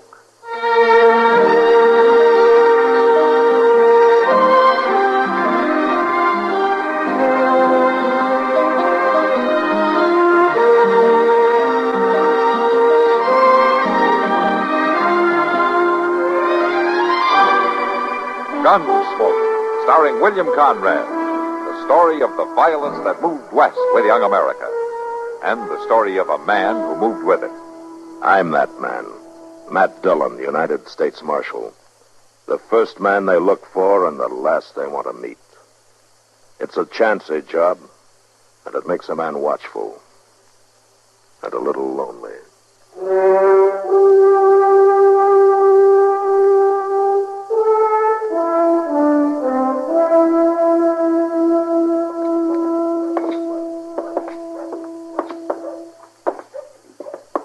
Mr. Dillon, you reckon this cussed town will ever amount to anything? Dodge City? I don't know, Chester. It might. Why? Well, when I look around with the way things are here, I sure do wonder sometimes. Well, all it needs is a better climate, good water supply, and a few decent people. Texas would be a good place if they had all that. Then maybe they'll both amount to something someday. Well, maybe they... Wow. Miss Kitty looks kindly upset about something. Matt, wait a minute. Oh, what's the matter, Kitty? Oh, nothing with me. It's a fellow over there on the long bench. Oh, causing trouble? Not exactly, but there's something wrong. I know there is. He's got a woman with him. His wife, he says. Men don't bring their wives into saloons, Kitty. Yeah, I know, but it's more than that. He says she's Indian, but I don't think she is. And she's scared, Matt. She's scared to death. Scared of what? Oh, of him, I think. He's a big brute, and mean as sin, and twice as ugly. Well, if he's mistreating her, what... Well, he hasn't hit her yet, but he keeps threatening to. Oh, Matt, there they are. They're leaving. Yeah, they're coming this way. My gracious, he sure is big and mean looking. Well, he must weigh close to 280 pounds. Hey, mister. I'd like to talk to you. About what? My name is Dillon. I'm a U.S. Marshal here. You new in town? I've been here 3 days, if that's new. What's your name? Taggart. Bull Taggart, they call me. Uh-huh. Is this lady your wife? Is that any business of yours, Marshal? Well, that's what I'm trying to find out. Do you speak English, ma'am? Pues sí, senor. A little bit. Shut up. Why don't you want her to talk, Bull? Because she's a born liar, that's why, like all Indians. There are not many Indians in this part of the country who speak Spanish. She ain't from around here. She's from down in the border country. The Mexicans taught her in mission school. Is that right, ma'am? Senora. I warned you, didn't I? You know what'll happen if you start lying. Please, no. All right, go ahead. Answer the marshal. It's true, senor. I learned in mission school. Well, are you this man's wife? I am his wife. You satisfied, Marshal? Are you staying, Bo? We got a wagon. We're camped in the river bottom at the south edge of town. I'm aiming to kill me some buffalo. Anything else you want to know, Marshal? Not right now, no. Well, the way I feel about lawmen, they leave me alone, I leave them alone. How's that set with you? I'll be seeing you around, Bo. I'll be around. Come on, you. Well, that girl ain't no Indian, Mr. Dillon. No, she's a Mexican, Chester. Or Spanish, maybe. What do you think, Matt? What's it all about? I don't know, Kitty. I'm going to try to find out.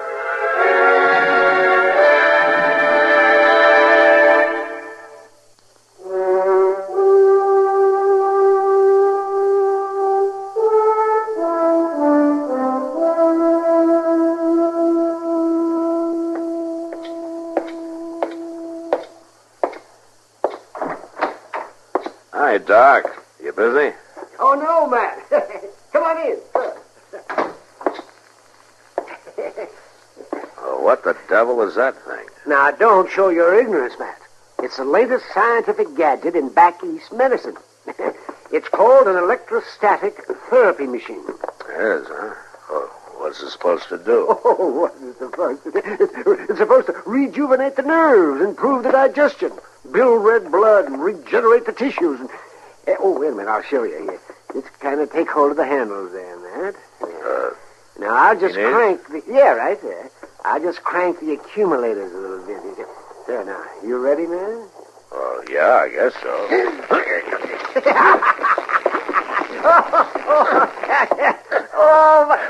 It makes you tingle, doesn't it? Make me tingle. Makes me want to break your foolish neck. Well, now, Matt, it's good for you. It says so in all the journals. Yeah? Anything to make living more complicated, huh? Oh, so you haven't seen anything yet, Matt. Why, in the next 60 or 80 years, there's going to be so many changes in human living, you wouldn't even recognize it. Maybe I wouldn't want to recognize it, Doc. Well, you can't drag your feet, Matt. You've got to move with the times. I'm not sure that I want to go around letting people with practical joking machines kill me. Oh, no, you're not hurt a bit. I've been fooling with it ever since I unpacked it. Using it on myself, even. Yeah? And each time I feel better than I did before. Well, good. Then you grab a hold of the handles and I'll turn the crank. Dillon? Yeah, what is it, Chester? I'm sorry to bother you, but... Hey, Doc, what in the world is What that? do you want, Chester? Oh, this fellow's looking for you. I think he says it's pretty important. Oh? Oh, come on in, mister. Habla español, senor? No, I'm afraid not, except for a few words. Then you must excuse my English, senor, which is not so much best. Well, neither's mine, but what can I do for you? I have the honor of being Don Marco Velasquez, senor. Oh, I'm glad to know you, Don Marco. This is Doc Adams. The most pleasure, senor. How do you do? Oh, Chester, leave that thing alone. Marshal Dillon, you are the big law, is not correct? Well, I am here in Dodge, I guess, yeah. Then I must talk with you in private. Well, go down to my office, I guess. Muy bien. Come on, Chester.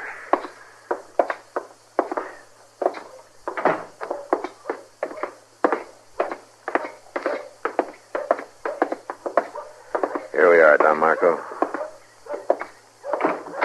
And here. Now, what's this all about? This is one big matter for law, which I'm here.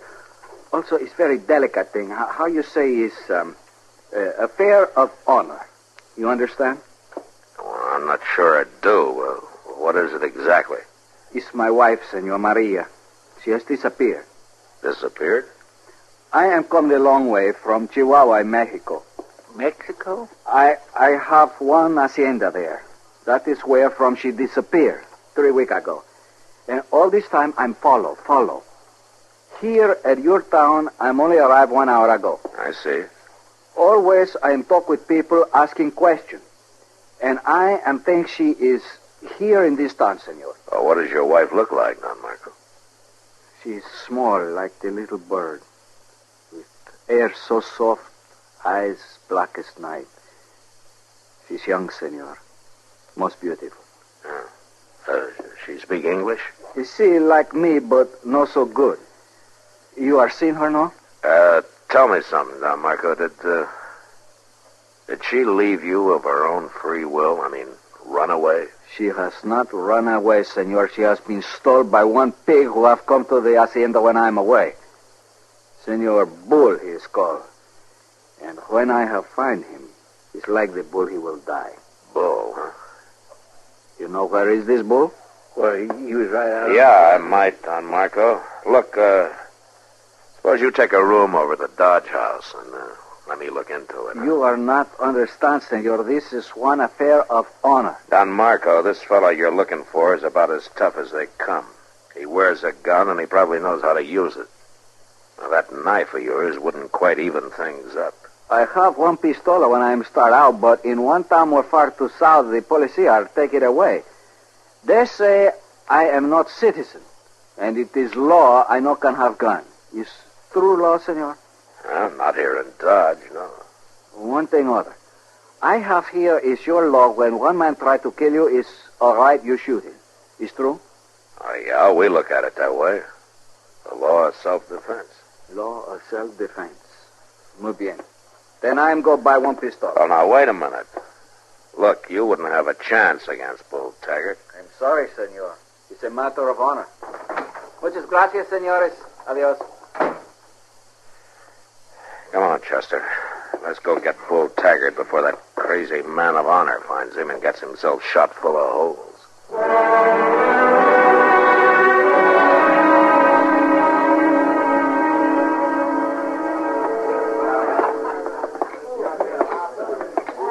Kitty. Oh, Matt. Chester. Oh, Miss Kitty. I didn't see you come in. Kitty, have you seen Bull Taggart? Well, he was here a minute ago. Yeah, there he is, down at the end of the bar. Oh, good. You look pretty serious, man. Well, that hunch of yours was right, Kitty. I think he grabbed that girl down to Mexico and brought her up here by force. Her husband trailed him. I knew there was something wrong. Have you seen her? No, he came in alone. And he's been drinking pretty steady, Matt. You better be careful. I intend to. Come on, Chester. There's too big a crowd here to risk any shooting, Chester. I'll step up behind him and take his gun, and you stay clear. Get up before daylight. I'll be on my feet after all of you are dead and buried. Yes, sir. What do you think you'll do? Here, hold this gun, Chester. Yes, sir. What's the big idea, Marshal? Where's Maria Velasquez, Bull? So she finally talked, did she? I'd have known better to leave her alone, tied up or not. So she's out at the wagon, huh? You ain't been out there. No, but I'm going as soon as I lock you up. I warned you, Marshal. You leave me alone, I leave you alone. You're under arrest, Bull. Oh, no, Marshal. Not yet, I ain't.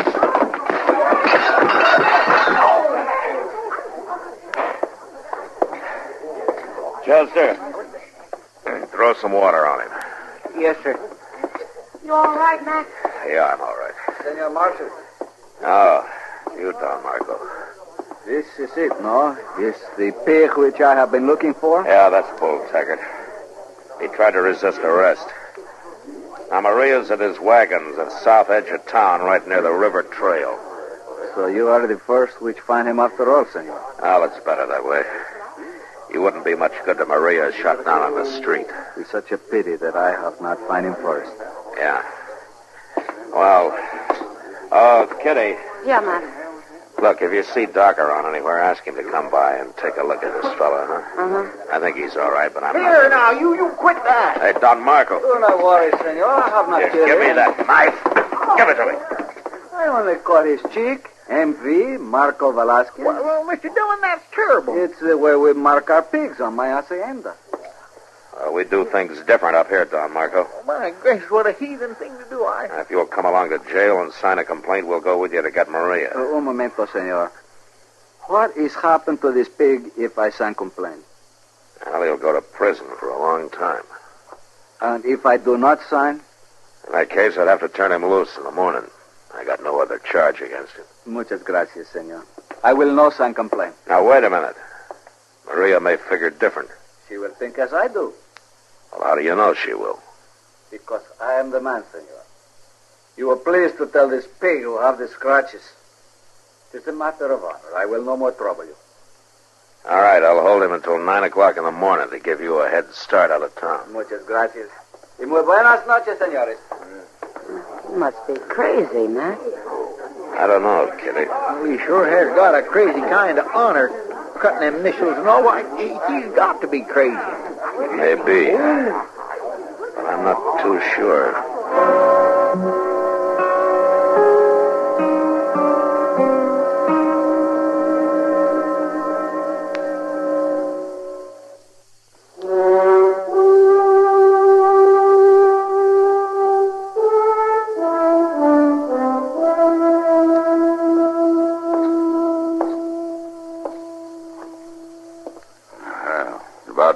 Marshal. When do I get breakfast?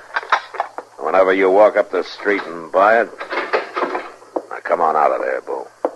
What do you mean? You turning me loose? Velasquez refused to file charges. Come on into the office. Well, what do you know about that? So the little runt didn't have the nerve, huh? Hey, how did I get these cuts on my cheek? Velasquez did it with a knife point while you were knocked out. Yeah, that sneaky little rabbit. I reckon I done more to him than he done to me. Huh? Chester, have you got his stuff there? Yes, sir. You want to give him back his gun? Yeah, everything. All right, hurry up, Bull. Pick it up and get out of here. Mighty nice of you fellas to take care of these things for me. Bull, you got 20 minutes to get out of town. You get out and you stay out. Sure, Marshal. I don't like Dodge much anyhow, now that my little friend ain't here.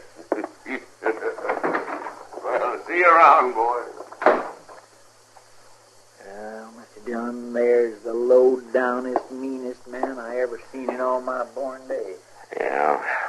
Swear he ought to be. Mr. Dillon, look. What? That wagon coming down the street.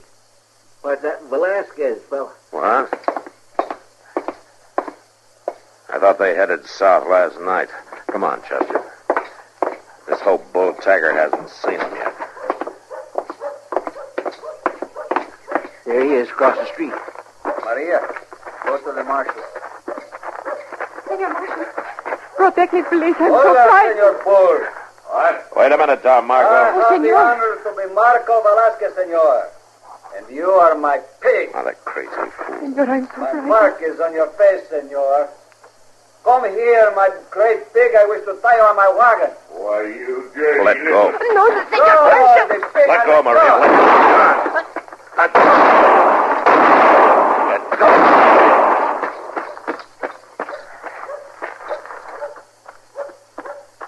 It's too bad, Senor Marshal, but I think the pig is dead. Muchas gracias, Senor Marshal. Oh, protect me. Was law of self-defense, senor. No, it's true? Now, that's why you wouldn't file charges, huh? You wanted to get him out in the street with a gun in his hand. Oh, no, senor. It was only because I'm one very forgivable man. And you had Maria hang onto my arm so I couldn't interfere, huh? Oh, no, Senor. I was very frightened. I have not known what I'm doing. Oh, sure, sure. It's all right. We start for home now, Senor Marshal? Well, he drew and fired first. I guess I got no reason to hold you. Muchas gracias, senor. It's very good that you have this law of self-defense. Con mi pajarita. Sí, Marco. Hasta la vista, Senor Marshal. Yeah. So long, Maria. Ahora vamos a casa. Sí, mi querido. Pues adios, amigos. Adios.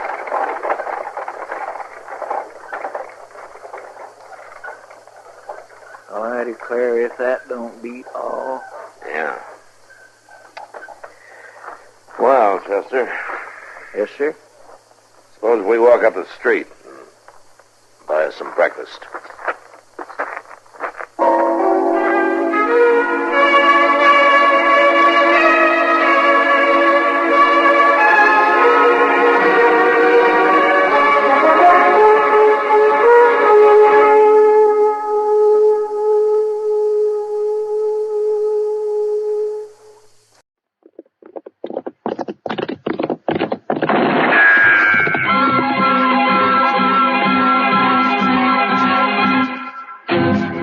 Around Dodge City and in the territory on West, there's just one way to handle the killers and the spoilers, and that's with a U.S. Marshal and the smell of Gunsmoke.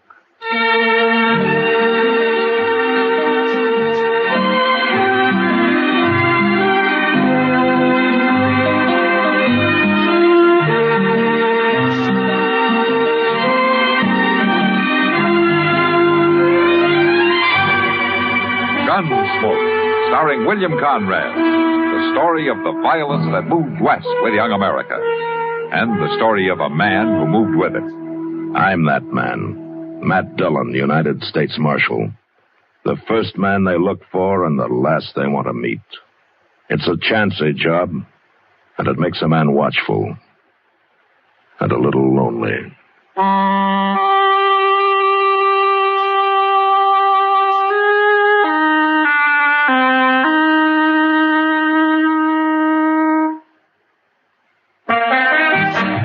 There is a difference, a great big difference in Vicks medicated cough drops. There is a difference, a great big difference. Get relief with every single drop. Yes, there is a big difference in Vicks medicated cough drops. The medication makes the difference. Only Vicks cough drops are medicated with the exclusive throat-soothing ingredients of Vicks Vapor Rub. 2 delicious flavors, Vicks Regular and new Wild Cherry. Next time your throat feels raw and irritated from coughs due to colds, remember, there is a difference, a great big difference in Vicks medicated cough drops. The medication makes the difference. Yes, the medication makes the difference. And for a stuffy nose, just one whiff with a Vicks inhaler, and that miserable feeling of a stuffy nose goes in seconds. Use it anywhere, anytime. Vicks inhaler.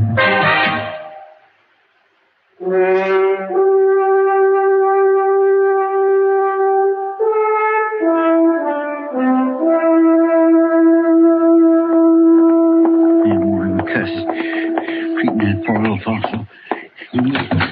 Mr. Dillon? What? Mr. Dillon. What are you so riled up about, Chester? Press Graydon and Howard Rab. What are those bullies up to now? Well, see, you won't never believe it, but there's a real Chinaman here in town. A little Chinese fellow with a pigtail and all. He just come into Dodge on a freighter's wagon, and right now Braden and Rab, they got him pushed up against the wall out there. Oh, what are they doing to him? Well, they're deviling him and poking fun at him. I told them to leave him alone, but, Mr. Dillon, I wish you'd go tell him. All right, Chester. I'll go tell them. If there's anything I hate, it's a bully. Well, maybe they're just curious about him. He's the first Chinaman I ever knew of in Dodge. Wait till you hear him. There they are. Look. I think you understand one word they're saying. He just backed up there staring at him, holding tight that little old box he's got. Maybe that's what they want. That little box? That's probably just his medicine or something. Oh, he's not an Indian, Chester. No, sir, he ain't. But maybe them Chinese fellas has medicine, too. Look how he's hanging on to it. You don't talk real good, do you, Rat? Somebody must have split his tongue. Oh, no. You know Chinese boys always sound like that. Now, look, good fella. I'm just asking you one more time. What are you doing in Dodge? Oh, me catchy jobs. Me all the time working hard. Oh, job, huh? Well, I sure hope you ain't brought your family with you. No family. One man and one boy. All the same me. Well, that's one good thing. Why shouldn't a man have a family, Rab? Oh, yeah. Hello, Marshal. I said, why shouldn't he have a family? Oh, well, you want a lot of Chinamen running around loose here? What's your name, fella? Chen Lang Wong. Me good boy. Catch him place Dodge City all the time working hard. Chen, I'm the U.S. Marshal here, and you're welcome in Dodge. You can stay here as long as you like. What are you mixing him this for? You got no business protecting him, Marshal. He's just dirty fawn, ain't he? Except for the Indians, we're all foreigners here, Braden.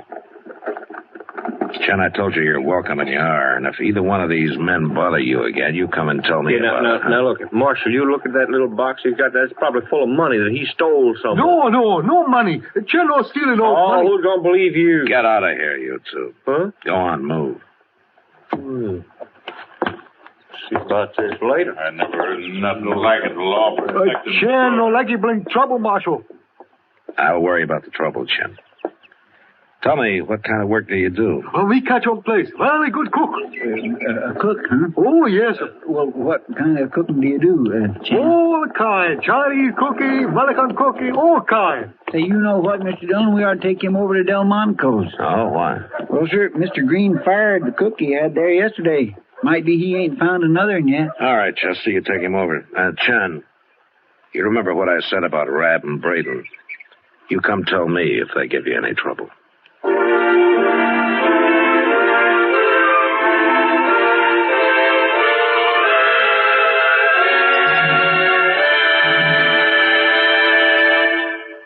Millions know that the best laxative ever made is Haley's M.O. And now you can get it in a wonderful new flavored form. Yes, flavored Haley's M.O. Just imagine. It's a laxative that tastes so good, everyone will be delighted with it, children and adults alike. And remember, ordinary laxatives provide only a certain amount of relief. For irregularity is usually accompanied by acid stomach upset, and ordinary preparations pass right through your stomach without helping one bit. But because Haley's M.O. contains the two most widely approved and time-tested ingredients known, it works first in your stomach to relieve excess acidity, and then where other preparations act to relieve irregularity. By giving you thorough relief, Haley's M.O. makes you feel better, infinitely better than ordinary preparations do. And Haley's M.O. is so gentle, it's recommended even for surgical patients. So buy Haley's M.O. today. Look for the big letters M-O on the package. Get either the plain form or the new flavored Haley's M.O.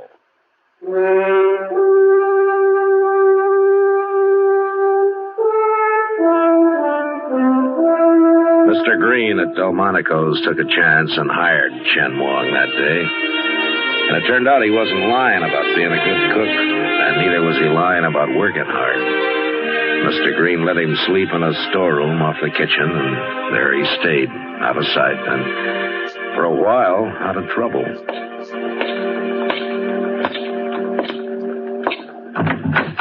Oh, hello, Matt. Come in. Hello, Doc. I'll be right with you as soon as I finish with Chen Wong here. No, what's the matter with Chen? There, lying right there, you see? That's what was the matter with him. He lost a tooth, huh, Chen? There you are, Chen, I'm through. See, you better let me take a look at that in a day or two, huh? Thank you, Doctor. I'll come back. How much do I owe you? Oh, $1. May I pay you next time? See, I won't get my salary from Mr. Green until Saturday. I have no money except for that. Oh, sure, Chen, anytime. Chen, the first time I saw you, you were being a very good Chinese boy, all the time working hard, catch 'em job, that sort of thing. Isn't that how a Chinaman's supposed to talk, Marshal? Well, I thought it was, till just now. Oh, some of my countrymen do talk like that, Marshal. English is a very difficult language for us. Oh, what about you? I was more fortunate than most. When I first came to America, I worked for a man who was very kind. He taught me, made me study and practice several hours every day. Oh, I see. Oh, why were you talking the other way when I first saw you? Experience has taught me that many men resent a Chinaman who does not talk the way they expect him to. I wish to avoid trouble. Chen's on his way to San Francisco, Matt. He's going home as soon as he can save up enough money for his passage. Oh, well, I wish you luck, Chen. Thank you, Marshal. Well, I must get back to work now. Good day, gentlemen. So long, Chen. Goodbye. Yeah. He's a nice fella. Yeah, he is. I believe him about being broke, too. Why shouldn't you, Doc? Haven't you heard? Heard what? Pless Braden and Howard Rabb. They've been saying Chen's got lots of money. Now, they say he keeps it hid in that little box of his. Oh. Yeah, with that kind of talk going around, Chen's in trouble. There are men besides Braden and Rab who would murder him for his money and not even think it was a crime. Suppose you're right, Matt. I think I'll catch up with him and have a talk, Doc. I'll see you later.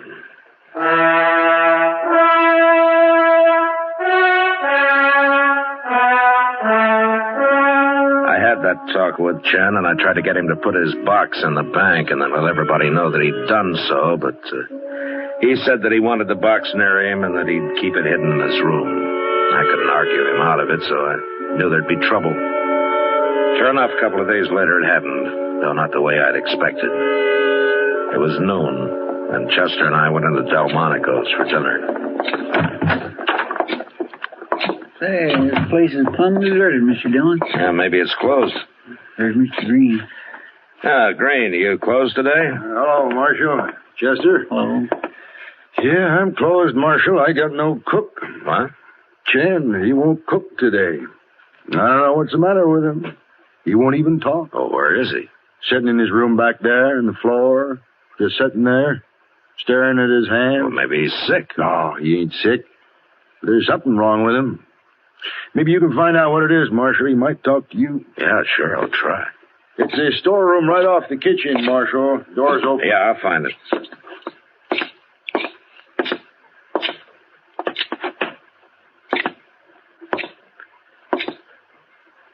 Hello, Chen. Hello, Marshal.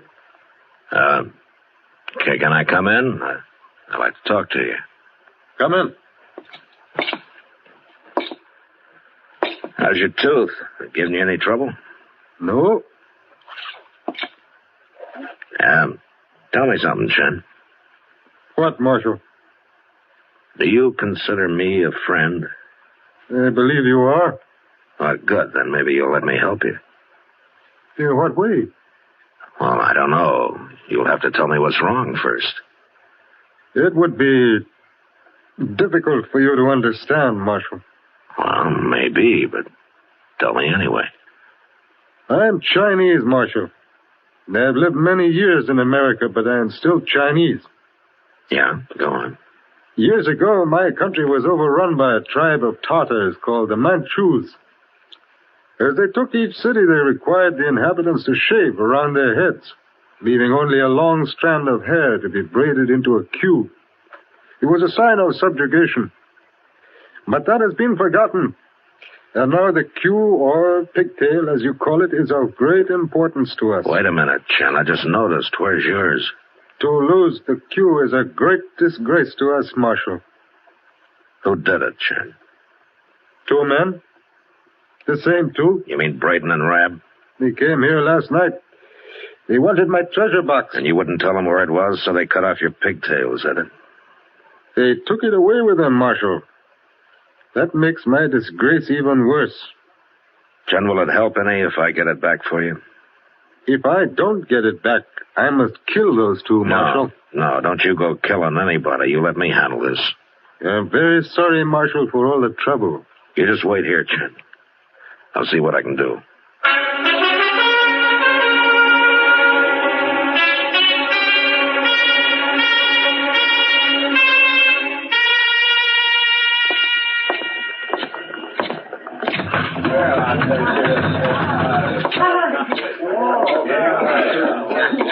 Well, if it ain't Marshal Dillon. You gonna buy us a drink, Mark? I thought I told you men to stay away from Chen Wang. Chen Wang? Now what's he hollering about? His pigtail. He wants it back. I don't know what you're talking about, Marshal. Yes, you do. Chen's lying to you, Marshal. All them heathen foreigners is lying. Rab. I want that pigtail now. Where is it?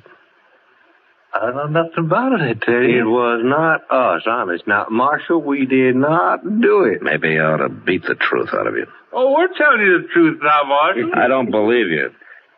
You get that pigtail back to Chen or you're in trouble. No, what do you mean, trouble? You'll find out when it's too late. And there's nothing I can do to stop it.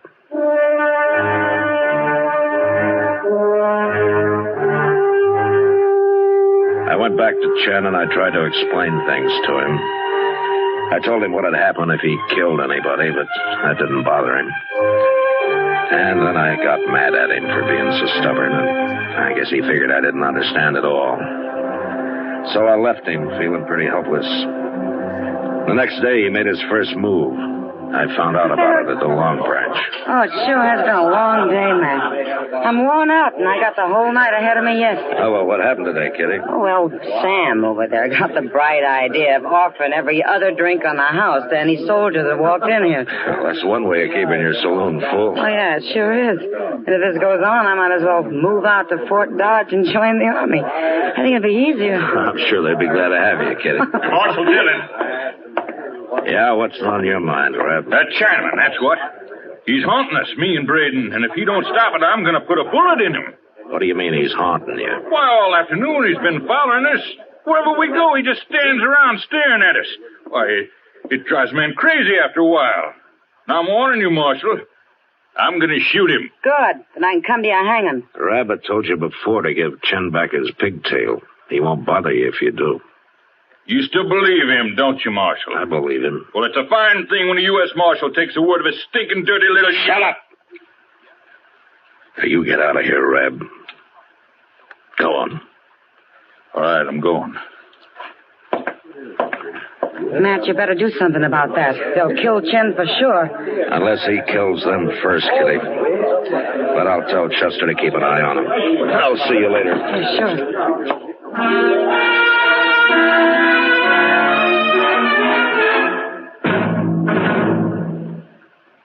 New kind of shoe shine, doobly-doo-doo, shine all up.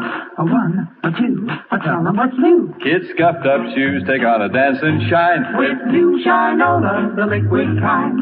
8, a 9, tell them it dries to a shine. No puffin' and no buffin', it dries to a shine. That new Shinola, the liquid kind. Next thing you know, the Shinola folks will be offering to put the shoe polish on for you. Their new Shinola liquid wax not only shines itself with no rubbing or brushing, it now has an ingenious new kind of applicator that takes the work out of applying the polish. It's a flexible, flat-shaped applicator that bends to the contour of your shoe and eases right into those hard-to-get-at corners. Spreads the polish so accurately, you don't even have to take your shoes off to shine them. And Liquid Shinola's new wax shine is as special as the applicator. It's the fine leather shine you don't have to brush. Why not turn over your family's shoe-shining chores to new Shinola liquid wax? I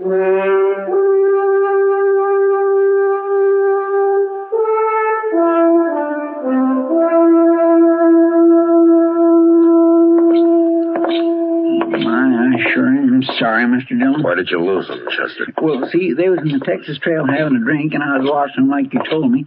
Then Orlo Watts come up and started talking to me, and next I looked, they was gone, all three of them, so I come after you. We'll find them. Yes, I sure do hope so. Jim was carrying his little box, Mr. Dillon, right under his arm. He was... Look over yonder. What's everybody crowding up that alley for? Well, let's go see.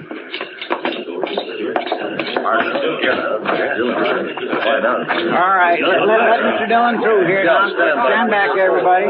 Alvin,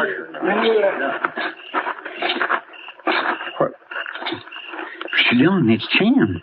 Yeah. He's been strangled, Chester. Strangled? Yeah, with his pigtail. I gave it back to him, all right. Hey, look there. Knife. It's got blood all over it, too. That's a butcher knife. Chen must have cut one of them. Maybe both. That'll make it easier to track them. Yeah. Now listen, all you men. I want you to stay here. I don't want anybody following us. You understand? All right, come on, Chester. Just take it easy. It may be waiting for us. Yes, sir.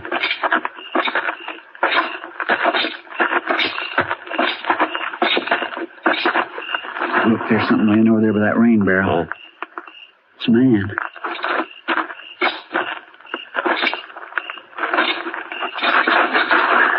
Yeah, it's Howard Rabb, Chester. Looks like Chen cut him up pretty bad. He's dead? Yeah, he's dead. Now let's find Braden. Get on. back, Marshal. You ain't gonna take me. He's out with that shed there, Mr. Jones. Yeah. You stay here, Chester, and keep down. I'm going to crawl up there to where I can see him. All right. I'll holler at him a little to keep his tension. All right, good. You ain't got no chance, Braden. Get on back, I tell you. Mighty poor shooting, Braden. You must be awful scared. Did Chen get his knife into you, too? You just stand up one time, Chester. I'll be happy to kill you. You drop your gun, Braden. No!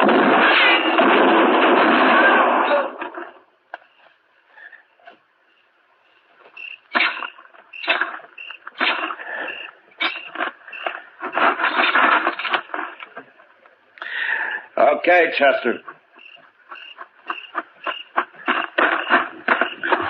Did you kill him? Yeah, I killed him. Well, I guess you had to. There's Chen's treasure box, Chester. Pick it up, will you? Here it is. I guess that's what they killed him for. Must be full of money after all. Now, let's take a look. By golly, it is money. Yeah, this much is money. $4. $4? Is that all? That's all. What's that other paper? I don't know. Strike a match, Chester. Hold it over here, huh? Yeah. That looks like some kind of a document, don't it? What's it say? I can't see it very well. Hold it closer. Something about Chen Lan Wang was of invaluable service and intelligence. General McClellan's Army of the Potomac. Peninsular Campaign, March 1862. Correct. Wait a minute. Make another light. There we are. In March 1862, in recognition, something. Chen Lan Wang is hereby granted full citizenship of the United States. Signed, Ulysses S. Grant, President. Well, I'll be doggone. Well, it looks like Chen wasn't exactly a foreigner after all, doesn't it? Poor little fella. Chester. Yes, sir. I'm going to take this letter out to Major Honeyman at Fort Dodge. I got an idea he might want to give Chen Wang a military burial. That'd be fine, Mr. Dillon. That'd be just fine.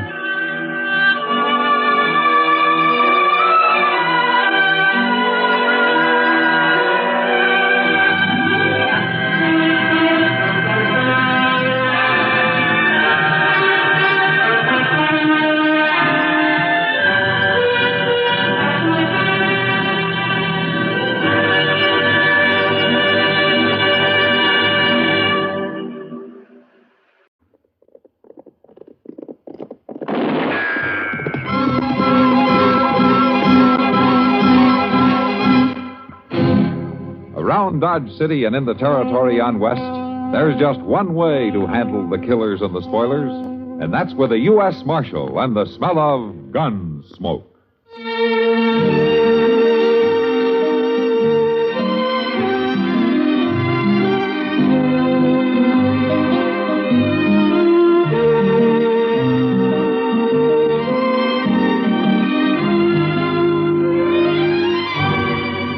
Gunsmoke, starring William Conrad, the story of the violence that moved west with young America, and the story of a man who moved with it. I'm that man, Matt Dillon, United States Marshal. The first man they look for and the last they want to meet. It's a chancy job, and it makes a man watchful and a little lonely.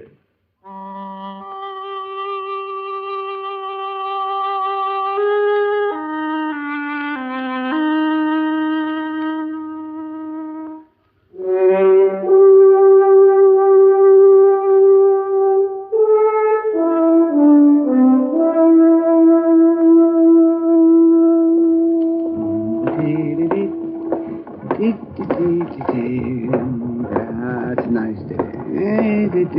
Doc! Oh, Doc! Huh? Oh, hello, McCluny. Can you spare a minute, Doc? Well, Oh, Nellie, now. Now, you stand right there. McCluny, if you've got another one of those ore samples you want me to test for you, I'll tell you right now I haven't... It wouldn't take you no time at all, Doc. And I got some real high-grade pennants this time. Oh, but then take it up the street to the assay office. Oh, no, I don't trust them. Not on wet assays. Oh, no, and besides, they'll charge you. Is that it?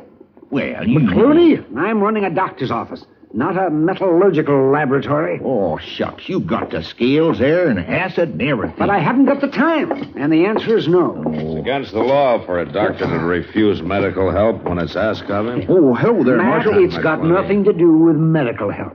McCluny here wants me to test another one of those sacks of pyrites he drags in out of the hills. It ain't pyrites. It's gold. I've run a half a dozen of them for you in the last 3 years, and every one of them was pyrites. Well, you might have used some bad acid or something. Oh, bad acid. Why don't you take the stuff over to the assay office? Because they'll charge him for it, that's why. And he figures I'll do it for nothing. Well, I'd pay him for it, Marshal, if I had any money. When did you ever have any money, you mangy old fool? Mamie. Marshal? Miss Doc? Buggs? Well, So you finally come sneaking in out of the Rockies, did you?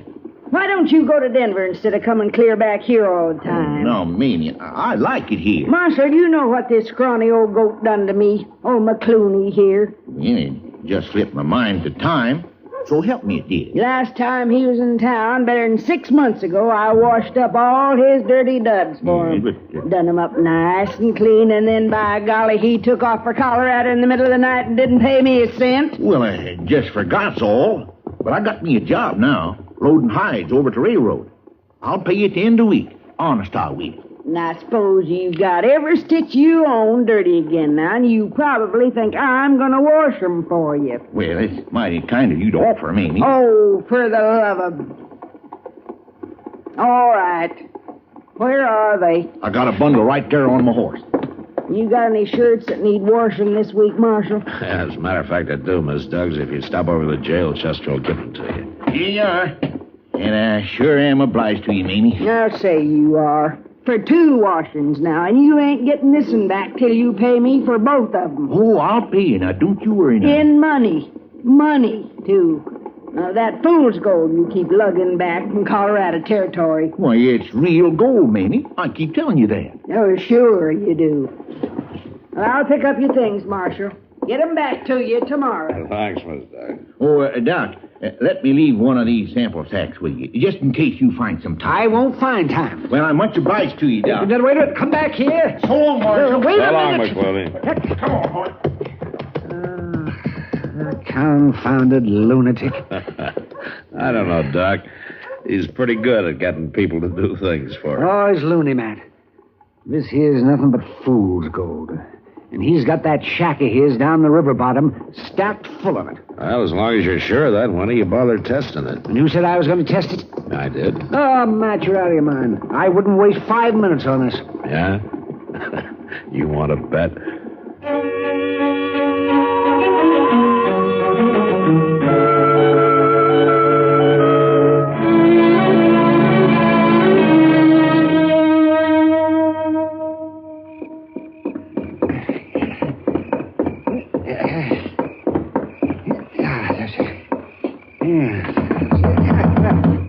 Matt, wake up. Matt? What? What is it? What's the matter? Is that you, Doc? Of course it's me. Open up, Matt. Oh, all right. All right. Don't knock that door down. Yeah, what is it? What's the Matt, matter? I just went over to old Pop McCluny's shack to take him the results on that assay I run for him. Oh, what's all the excitement about? You find gold? No, of course not. It was just pyrite, same as the others. But somebody must have figured he had gold. Well, what do you mean? Well, you better get dressed, Matt. McCluny's dead. He's been murdered.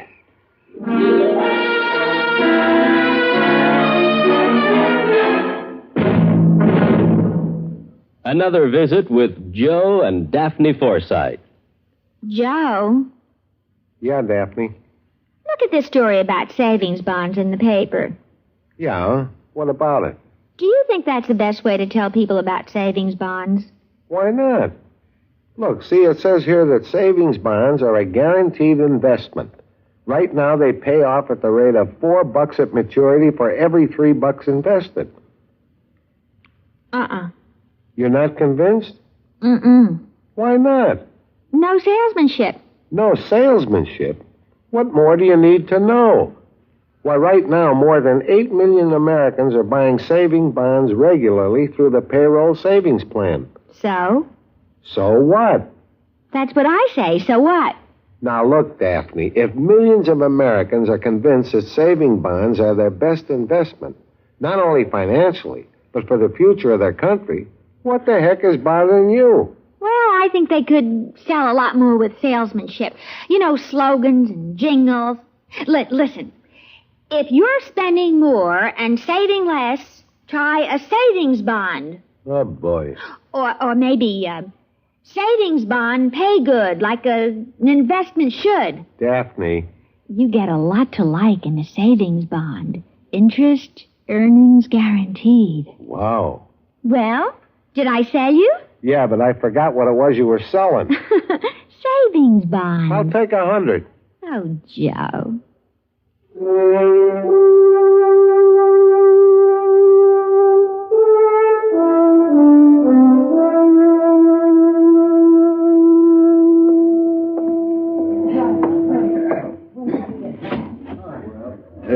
Miss Kitty? Huh?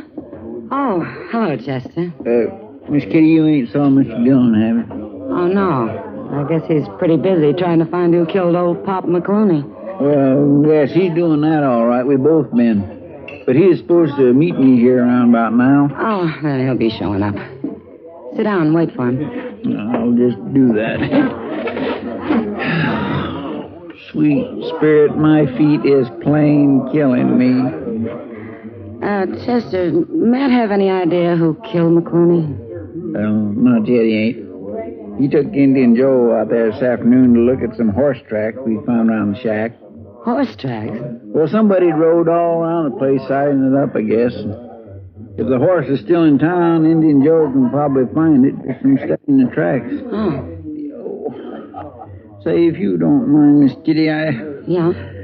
I think I'll just ease these boots off a minute. Sure. Go right ahead.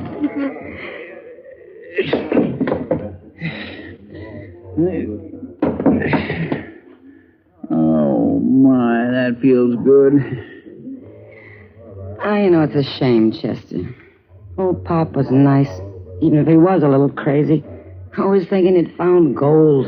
Well, he must have convinced somebody he had. They took up a couple of floorboards and dug around underneath his shack. How was he killed, Chester? Somebody hit him over the head with a chunk of stove wood. Oh. Died right away, according to Doc. That's too bad. Poor old fella. All he had in that shack was a wood stove and a bunk and a table and his clothes stacked on a shelf in the corner. And, of course, some sacks of fool's gold piled up all over the place. Fool's gold. Maybe that's the only kind there is. Well, it kindly worked out that way for him, I guess. At least he died thinking he was rich, and that's more than most people can ever do. Look, there's Mr. Dillon now. Oh, he looks tired. Well, my stars, he ain't been to bed since Doc woke him up last night to tell him about it. Hello, Kitty. Chester. Sit down, Matt. Yeah, thanks. I think I will. Want a glass of beer? No, I don't think so. Any luck, Mr. Dillon? Oh, a little, maybe. It's hard to tell you. Matt, why would anyone do it? The whole town knew Pop was kind of queer. They knew he didn't have any gold hidden out. Yeah, but somebody from out of town might not have known it, Kitty. Oh, what do you mean? I mean, a stranger who didn't know Pop, who might have believed his stories. Yeah, but it'd have to be a stranger. Everybody who lives in Dodge knows about him. Like last night. All the boys were pretending to believe him, but they didn't, of course. They were just egging him on to keep him talking. Oh, was Pop in here last night? Oh, sure. He always came in here as soon as he hit town. Waiting for somebody to set up the drinks and talked about his big gold strike. Yeah. Kitty, was there anybody paying special attention to him last night? Oh. Not that I remember. I didn't particularly notice. Was there a gambler in here last night? A new man in town who calls himself Jack King. Jack King? Uh-huh. Oh, yeah. He was here. And he was talking to Pop. I'd forgotten about it. Why him special, Mr. Dillon? Well, Indian Joe located that horse a while ago. It had one shoe that had worn thin and was partly broken. Belongs to the livery stable. They hired it out a couple of days ago to this Jack King. He brought it back this afternoon. You think he killed Pop? Well, he was out there last night. There's no doubt about that. The tracks prove it. Well, what does he say about it? Well, I'll know better when I find him. I've been looking everywhere. Well, it's no wonder the government don't pay peace officers much when they spend all their time loafing around saloons. Now, here, Mr. Dillon just this minute got here, Doc. Chester, what in the world are you doing with your boots off? You living here now? No, I'm not living here now. I reckon a man's feet can hurt here as well as they can any other place, can't they?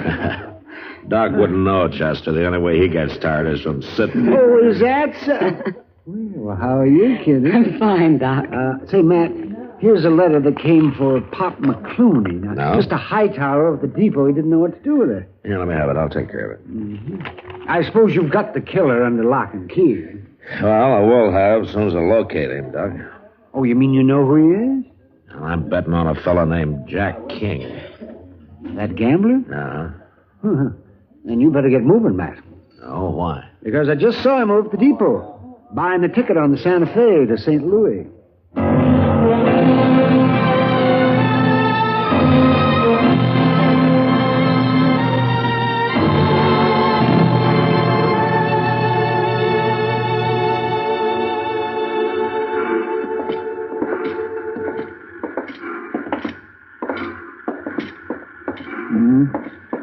He must have got scared and decided to make a run for it, Mr. Dillon. Yeah, it kind of looks that way. I sure don't see no sign of him there on the platform. Well, he might be on the train. Mr. Hightower said that he was still here a few minutes ago. He couldn't... Wait a minute. What is it, Mr. Dillon? What's the matter? Over there. To the baggage truck there. Back's turned. I guess he hasn't saw us. Oh, he's seen us, all right.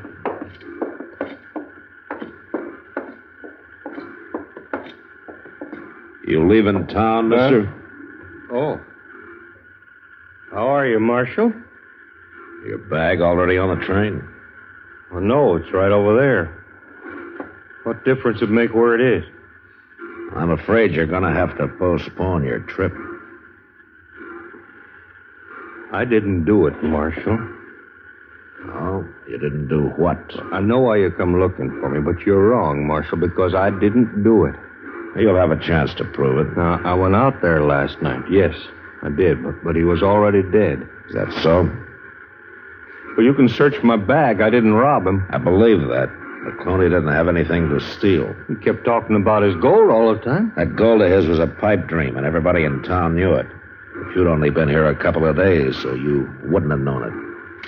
Get his bag, Chester. Yes, sir. I know what you're up to, you lawmen out here. You're all alike. We are, huh? Anything that happens, try to hang it on to some stranger in town. You don't care who killed him. All you want to do is string up somebody. I've already told you if you're innocent, you'll get a chance to prove it. What will I do with these, Mr. Dillon? And we'll take him over to the jail. All right, King, you're under arrest. No. No, you're not taking me in. Oh, yes, I am. I'm not going to hang for somebody else's killing. Look out! You crazy fool! All right, Chester, pick up his gun.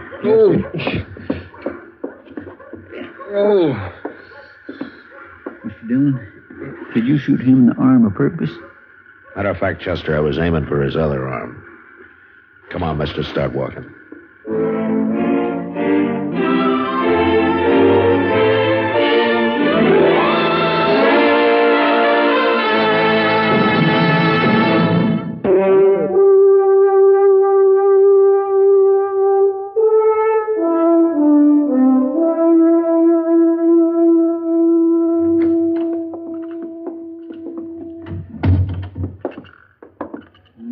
Wouldn't eat a bite of breakfast, Mr. Dillon. Well, that's his privilege. Just sits there in his cell staring at the floor. Acts like we're fixing to hang him or something. Yeah. Now he's got his mind made up about that, all right. You know, I told him he was all wrong. We don't go around hanging people here without a trial. Not usually, no. Guess by now he's mighty sorry he went and killed old man McCluny. Chester people aren't usually sorry for what they've done. They're just sorry that they got caught, that's all. Well, he'll be sorry enough after he's convicted. And I doubt he'll be convicted. What do you mean? We just haven't got much of a case against him when you come right down to it. By jing, I sure would hate to see him go free. Crazy or not, old Pop McCluny was a real nice old fellow. Yes, he was. Oh, did I show you this letter to McCluny? Letter? No. Came the day after he was killed. Doc picked it up at the depot last night. My dear Mr. McCluny, this is to, But Mr. Dillon... Yeah, there have been a dozen more like it over the last 2 years. I telegraphed Denver last night, and I got an answer this morning. Well, my gracious sakes, I just can't believe this. Yeah, come in. Come in, Marshal. Mr. Chester. Oh, come on in, Miss Doug. Oh, thank you kindly. I brung your washing back. Oh, thanks. You can just leave it there on the table if you want. Yes, sir. That feller confessed yet, the one that killed old man McCluny? No, not yet. Well, hanging's too good for him. I was always joshing Pop, but I had a fondness for him. Yeah, I guess everybody in town liked him. Person just never knows. Why, who'd ever thought that afternoon I run into all of you there in the street would be the last time I'd ever see him alive? That was the day before he was killed. You, took some clothes of his to wash, as I recall, didn't you? He'd always come back out of Colorado with every stitch he owned needing washing. That's funny. You wouldn't expect him to live like that, a man as rich as he was. Rich? Him? A letter came for him yesterday from an assay office in Denver. It's a report on a sample of concentrates that Pop sent him. It shows 60% free gold. 60. And that's only the last of a dozen samples Pop sent in the last few years, all of them just as rich. He was smart, Miss Duggs. That act with the fool's gold was just a blind so that nobody tried to rob him. Well, I guess he outsmarted himself in the end. And so did you, Miss Duggs. Me? What did you do with it? You might as well tell me. We're going to search your cabin and we'll find it. I don't know what you're talking about. I'd have probably guessed sooner if I'd known he was rich, but I was looking for a stranger in town. You just said you hadn't seen him since that afternoon on the street. But I saw his clean laundry stacked on a shelf in the corner of his shack. Well, I guess it was the sight of all that gold that done it. I walked in on him that night and caught him counting it. I've worked hard, Marshal, my whole life, and it just didn't seem fair. Dirty old codger like him having all that gold hid out. So you killed him and took it, huh? Forgetting to take that laundry back with me. That's where I made my mistake. You really believe that was your only mistake? Well, of course. If you hadn't have seen that laundry, you never would have guessed. That wasn't exactly what I meant. What else did I do wrong, Marshal? You killed a man. But I guess that doesn't mean much to you.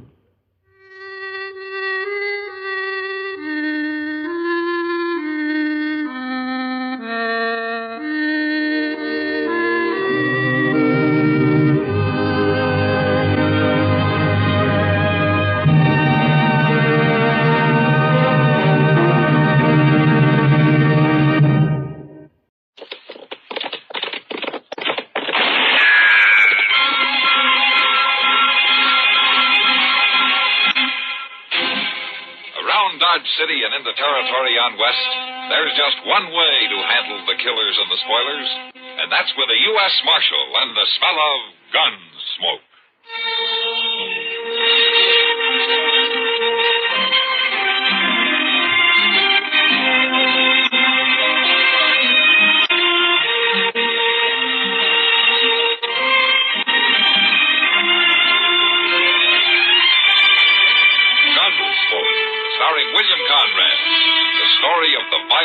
moved west with young America, and the story of a man who moved with it. I'm that man, Matt Dillon, United States Marshal. The first man they look for and the last they want to meet.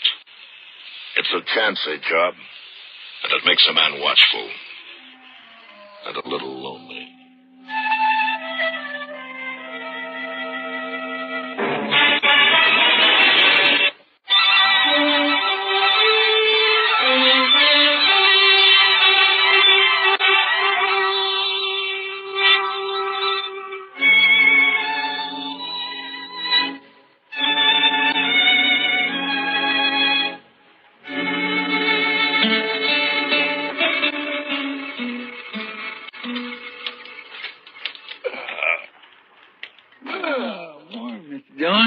Morning, Chester.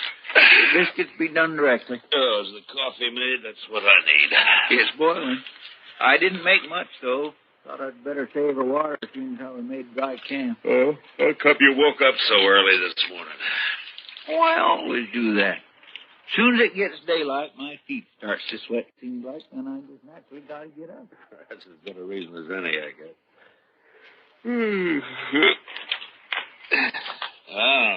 Looks like we got company. What? Where? No, right over there, heading straight for us. Oh, some cowboy, probably. I don't know, he doesn't ride like a cowboy. Well, that's just a kid, Mr. Dillon. Yes, it is, isn't it? Sure does need a haircut. Well, I declare it's a girl. What could she be doing on here? Carrying a rifle, too. Morning, miss. You want to get on and have some coffee with us? Who are you, mister? I'm a U.S. Marshal out of Dodge, ma'am. Oh, a U.S. Marshal? Oh, that's good. It is? Why? Well, I need help, Marshal. My daddy's awful sick. Oh, what's he sick with? It's his leg, Marshal. A horse threw him and his saddle both in the corral, and then it stepped on his foot. And now his whole leg's all funny. He's got a fever, too. My, Mr. Dillon, that sounds like... Yeah, I know, Chester. Tell me, miss, when the horse stepped on him, did it cut his foot? Did it break the skin anywhere? Well, there's just a scratch. It tore his boot off, though. Oh, please come and see him. I'm scared the way his leg is and everything. Oh, sure, we'll come. Is your mother with him now? I don't have a mother, Marshal. Oh, well, then what are you doing out here if your daddy's sick? Well, we ran out of meat about 3 days ago, and I don't have anything to feed him. Oh. Chester, I'll ride back with what is your name, anyway? Tara Hawtree. Oh. I'll be 16 next January. Well, that's fine, Tara. Chester, we'll go back to the Hawtree place, and you scout around for some meat, huh? All right, sir. And if you don't find any antelope, shoot the first calf you see. Anybody's calf. I'll do it, Mr. Dillon.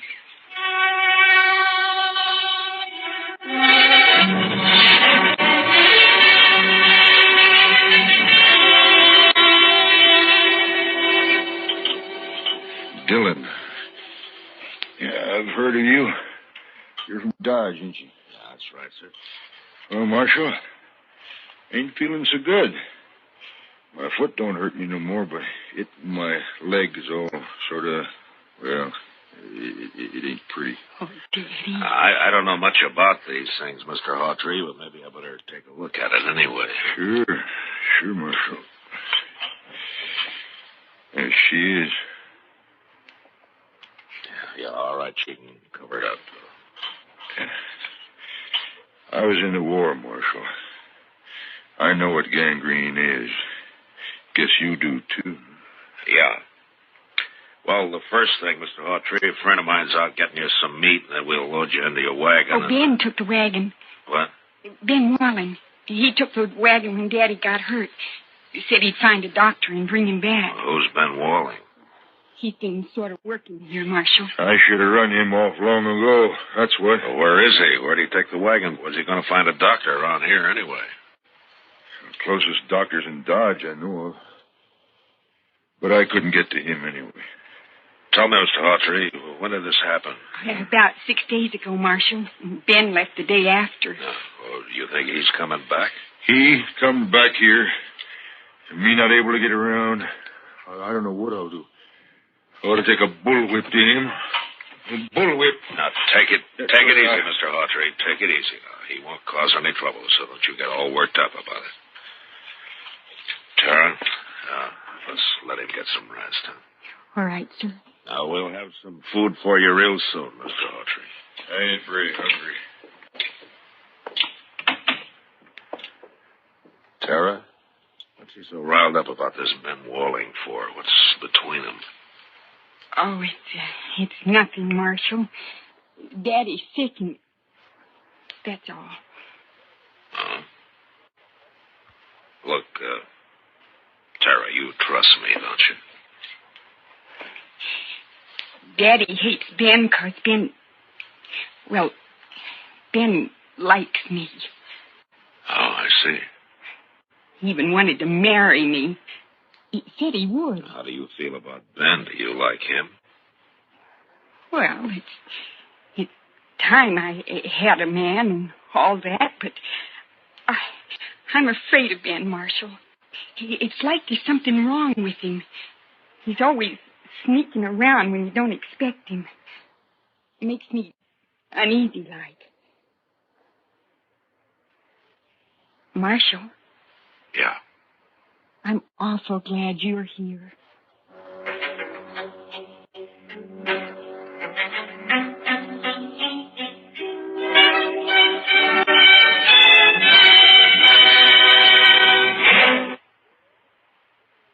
I rolled the smoke and looked out across the flat distances of the prairie and wondered how anybody could survive in all that emptiness. Hawtrey lying on his bed back there in the house, he wouldn't survive. The prairie had got to him, all right.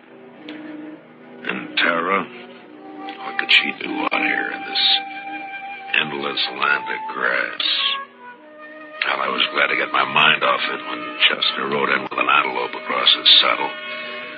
We hung it on the corral and dressed it and took a hind quarter into Tara, and we went back outside and sat out on the porch. It's bad, ain't it, Mr. Dillon? Yeah, it's blood poisoning, Chester. As soon as it reaches his heart, he's done for. Ain't there no way to stop it? Yeah, sure there is. Cut his leg off. It's too bad Doc ain't here. Yeah. But would that stop it, Mr. Dillon, cutting his leg off? I don't know, Chester. I don't know. Maybe it's too late anyway. Well, I sure do wish we could do something for him. I don't take to sitting around just waiting for a man to die. Nobody does. It ain't right somehow, that poor fella. And Tara, why, Mr. Dillon, that girl will go crazy out here all alone. All right, Chester. What do you want me to do about it? I'm not a doctor. I just shut up. Well, Mr. Dillon, you could do it. Mr. Dillon? I know you could. Do what? Be a doctor. Long enough to save Mr. Hawtrey's life, anyway. Oh, are you out of your head? No, sir. And what are you talking like that for? The most I ever did was doctor a horse for the colic. That's fine training for this, isn't it? I know. But I couldn't do it. I just plain don't have the spirit, but you do. Mr. Dillon, you wouldn't ever just stand by and let a man die.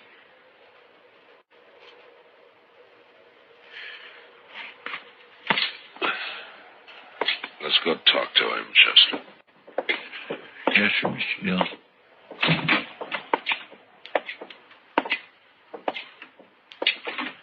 Oh, Daddy's fever's worse, Marshal. I'm going to get some more water. Mr. Hawtrey, how do you feel? I don't feel much, Marshal. Outside of burning up. I've been trying to tell Tara that I can't last long with blood poisoning. And she just got to figure on it. That's what I came in to talk to you about. I guess you know the only thing that'll give you a chance. I know. But I couldn't ask any man to do that. You didn't ask me. It's up to you, Mr. Hawtrey. I'll try it if you're willing. If it was just me, I wouldn't do it, but I can't leave Tara alone. Not if I can help it, I can't. You're a brave man. Oh, Marshal. I just don't have any choice. Come on. Let's get it over with. Have you got any liquor in the house? And there's a jug of corn out in the kitchen. Chester, go get it, will you? And tell Tara to start boiling a lot of water. I'll talk to her in a few minutes. I'll be right back. Now, Mr. Hawtree, you tell me everything you know about this. Huh? Yeah. First, I'll tell you what you need. There's a straight iron out by the corral somewhere.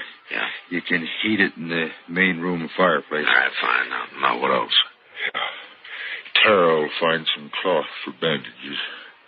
And the rest of the stuff you can get in the kitchen. The only thing worrying me is what we'll use to tie off the arteries with. Plain thread won't hold. Well, maybe some thin strips of rawhide. No. So they soak through. Something. Wait a minute. I think I know what'll work. What about horsehair? Huh? Yeah, that's it, Marshal. Pull it off the tail. It'll work fine. Here's the jug, Mr. Hawtree, and I brought you a cup, too. Pour me some. I want to get good and drunk.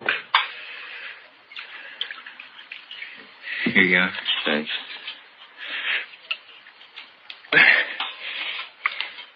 Mr. Hawtree, you better have your talk with Tara before that stuff takes hold, huh?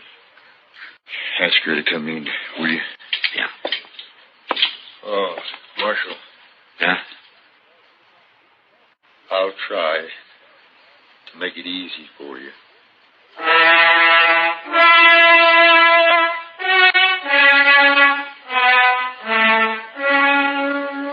Shortly after noon, I operated. Whether it was the corn whiskey or his own hard courage, I don't know, but Hawtree never whimpered. Chester stood outside the door and brought me whatever I needed, and Tara waited in the kitchen boiling more water and thinking her thoughts. Toward the end, Hawtree mercifully passed out. I finished and left the house for a breath of air. I'd done everything I could, and I just hoped that I'd done it right.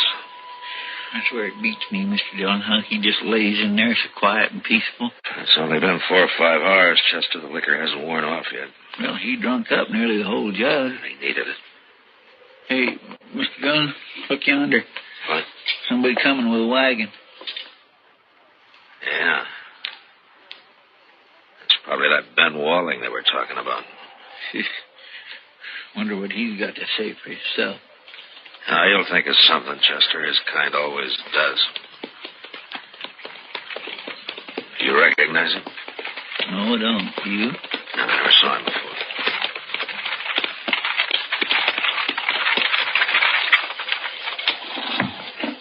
Hey, what are you doing here? You Ben Walling? How'd you know? You've been away a long time, Ben. Where you been? Who are you anyway, mister? The U.S. Marshal. I went to fetch a doctor. Anything wrong in that? No, not at all. Where is he? Well, first night, them horses run away. I've been chasing them ever since. Didn't catch them till this morning. I see. How's old Hawtree? I was kind of worried about that foot. Looked to me like it might have poison in it. It did. I mean, it did. I took his leg off about noon today. You what? How'd you know what to do? You might have killed him. Somebody had to do it, Ben. It's a sure thing Tara couldn't. Blaming me, ain't you? I done everything I could. It ain't my fault them blasted horses run off. Hawtree's pretty sick, Ben. Well, Marshal, you can leave now. I'll handle everything. We'll leave as soon as Hawtree's able to take care of himself again. Stay as long as you like. I don't care.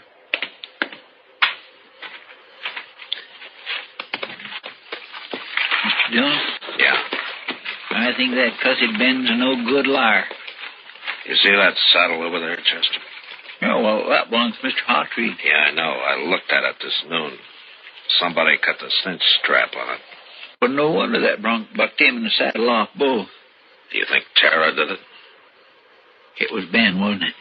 You figure the old man would get hurt, maybe killed. But why? So he'd have a free hand with Tara. Miserable low down. Mr. Dillon, let me rest him. No, not yet, Chester. There's plenty of time. All right.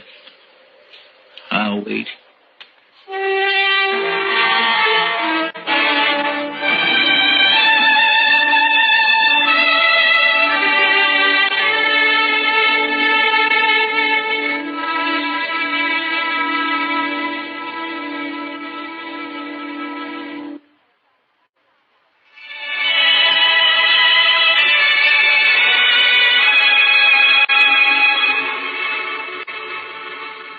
There wasn't as much time as I'd figured. Hawtree had a bad night, and by morning he was so weak he couldn't lift his head. I tried to take his pulse, but I could hardly find it. Maybe I'd operated too late. Maybe the poison had already moved up into his body. I didn't know. I had no way of knowing. Want some more coffee, Mr. Dillon? What? Oh, yeah, Chester. Fill it up, will you, please? That poor Tara just won't eat nothing at all. Just sits there by his bed. Ain't slept a wink, I know. Well, it's her father, Chester. He's all she's got. Oh, Marshal. What? Yeah, please come. Yeah, what is it, Tara? Daddy wants you, and I think he... Come on, Chester. Yes.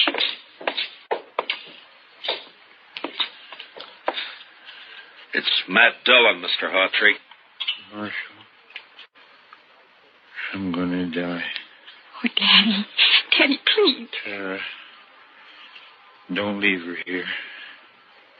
Ben Walling, he's no good. Now, don't you worry about Ben Walling, Mr. Hawtree. I promise you that he won't get anywhere near Tara. Now or ever. Tara can't stay here alone. It's a bad way to die. Not knowing. Mr. Hawtree. Not knowing. Mr. Hawtree, Yeah. I want you to listen to me.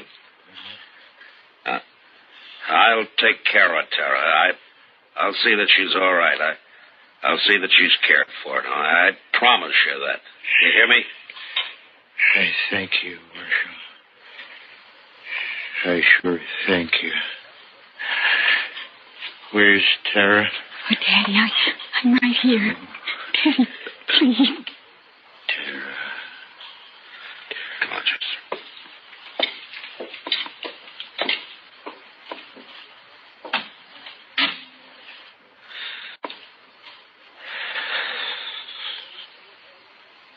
Daddy. Daddy.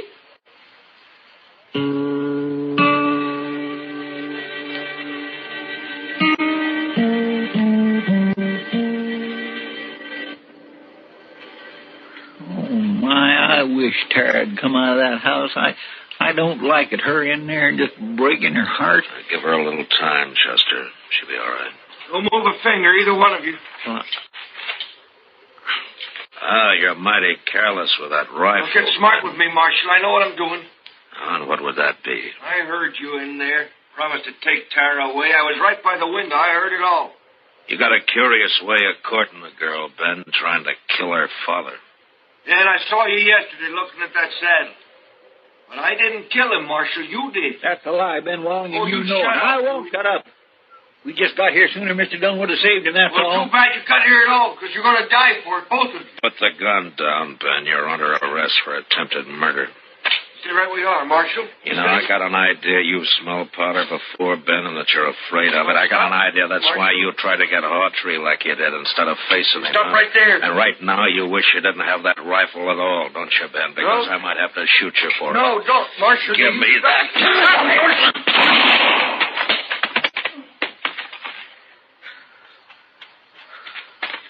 You all right, Mr. Dillon?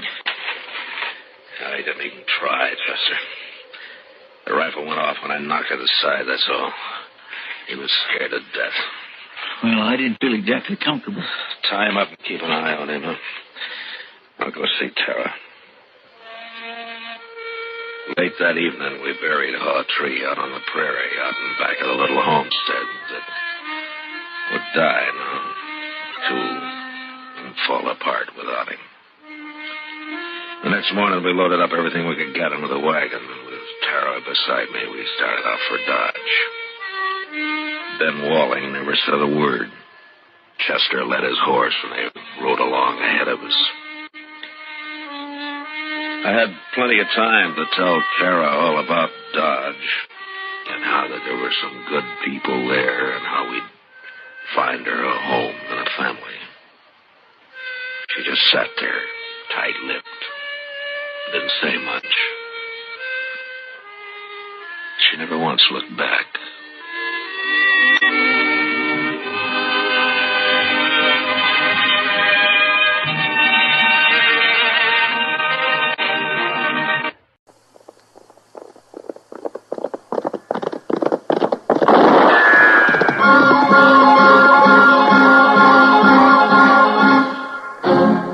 Around Dodge City and in the territory on West, there's just one way to handle the killers and the spoilers, and that's with a U.S. Marshal and the smell of Gunsmoke.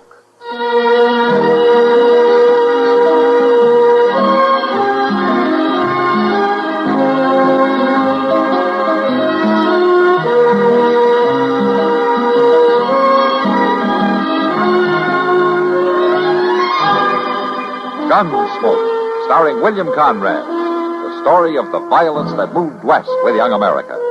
And the story of a man who moved with it. I'm that man. Matt Dillon, United States Marshal. The first man they look for and the last they want to meet. It's a chancy job, and it makes a man watchful. And a little lonely.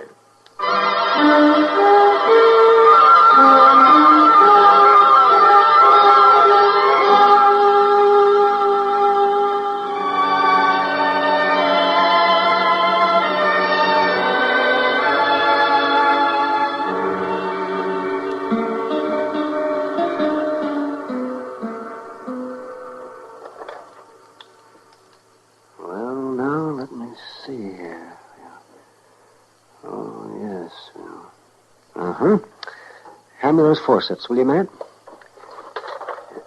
Is this what you mean, Doc? Yes, that's right. Now, we'll just...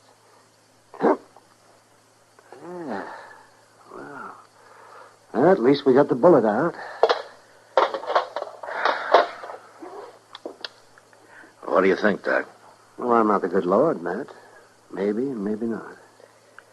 Any, chance of me talking to her now? No, not for half an hour or so. Until the chloroform wears off. Just think of it. 60 miles on horseback. With a bullet in it.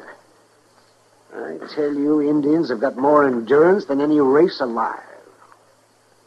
Yeah, but Sochi's only half Indian, Doc. And that's what worries me.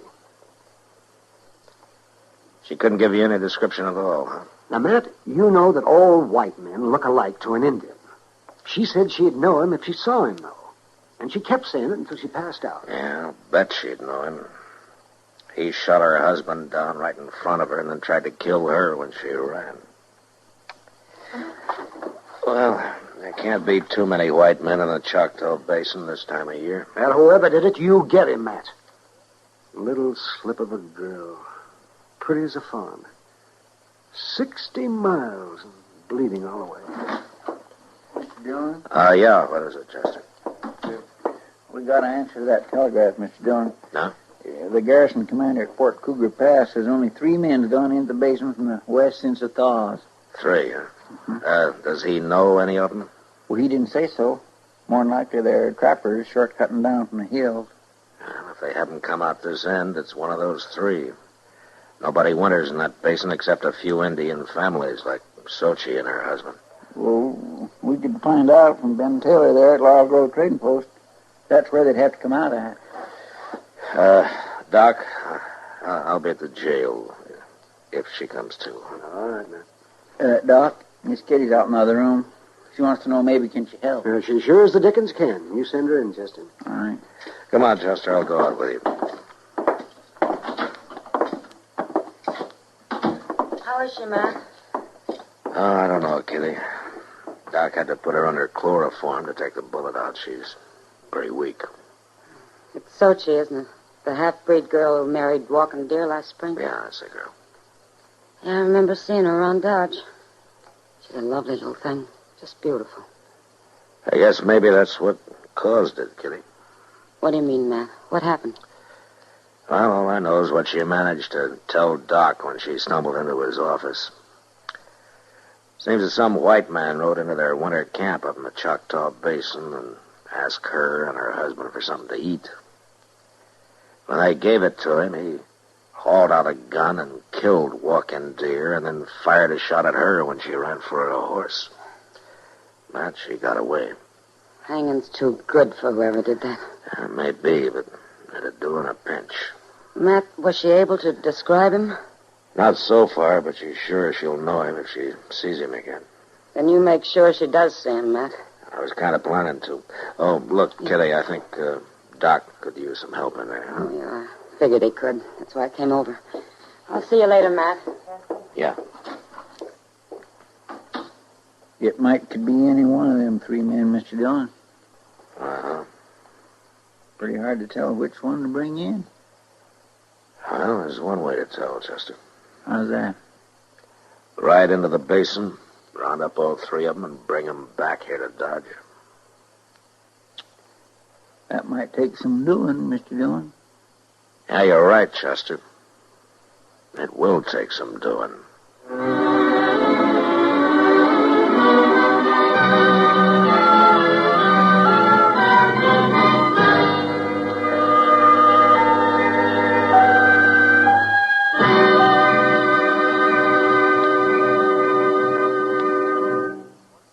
How would you like to improve your position in your unit? Or perhaps you'd like a change in classification. Well, a step in the right direction would be a course with the United States Armed Forces Institute.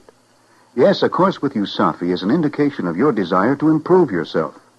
In the past 20 years, USAFI has proved conclusively that men who use their off-duty time constructively are more proficient in their military duties. See your education officer about a USAFI course.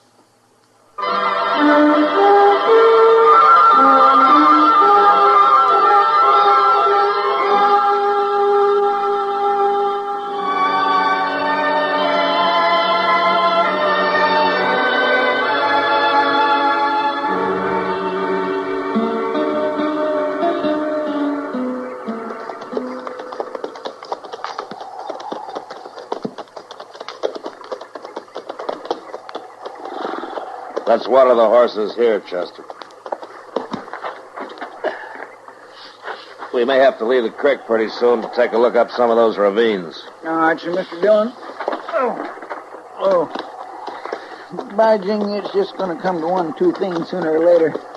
Either that saddle's going to have to change to fit me, or I'm going to have to change to fit it. Take a look at yourself from the rear sometime. Well, now, that ain't too easy to do. Well, I guess you'll have to take my word for it. The saddle's not changing any. That's about what I figured.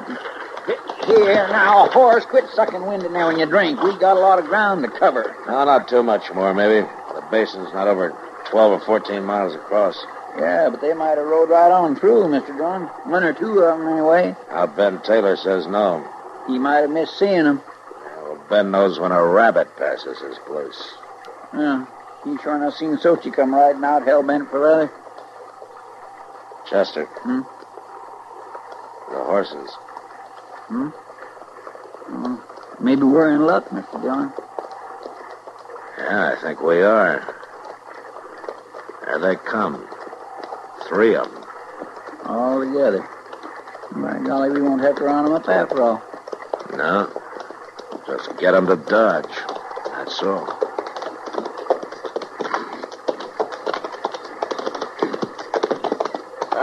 Howdy, gents. Thought we had this basin all ourselves. You did until this morning. How are you?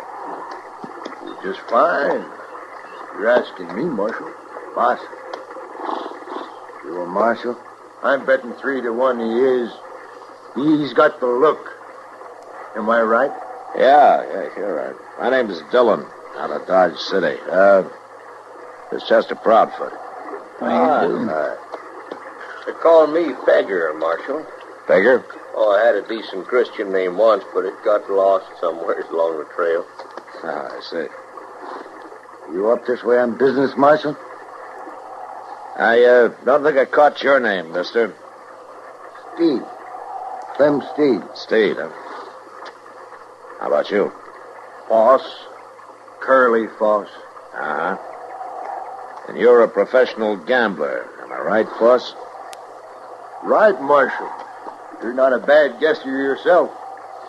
What are you after us for, Marshal? Now, take it easy, Steed. Marshal don't always mean trouble. Looks to me like we all just met accidental. How long you three been traveling together, huh? Just since this morning, Marshal.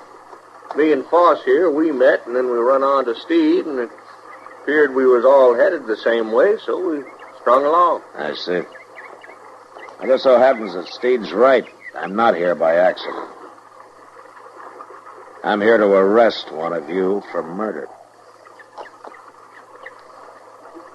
Which one, Marshal? I don't know. And I won't know until we get to Dodge City. One of you shot and killed an Indian and wounded his wife. You figure she could identify one of us. Is that it? Something like that, yeah. So you gonna take our guns away? Nobody's fool enough to shoot a marshal in front of 3 witnesses. Maybe none of us done it, Marshal. Now, you take me, of course, I ain't got no particular use for Indians. That is, unless they're young and pretty. Now, this girl is, Pegger. They're all a bunch of sneaking thieves. What's the difference if one gets killed more or less? Is that the way you figured it yesterday morning, Steve? I ain't seen an Indian in the last 2 weeks. Well, you're gonna see one tomorrow in Dodge City. Marshal, suppose we was to object to that. Are you objecting, Foss? No, just wondering. Uh-huh. Anybody else wondering? All right, let's ride.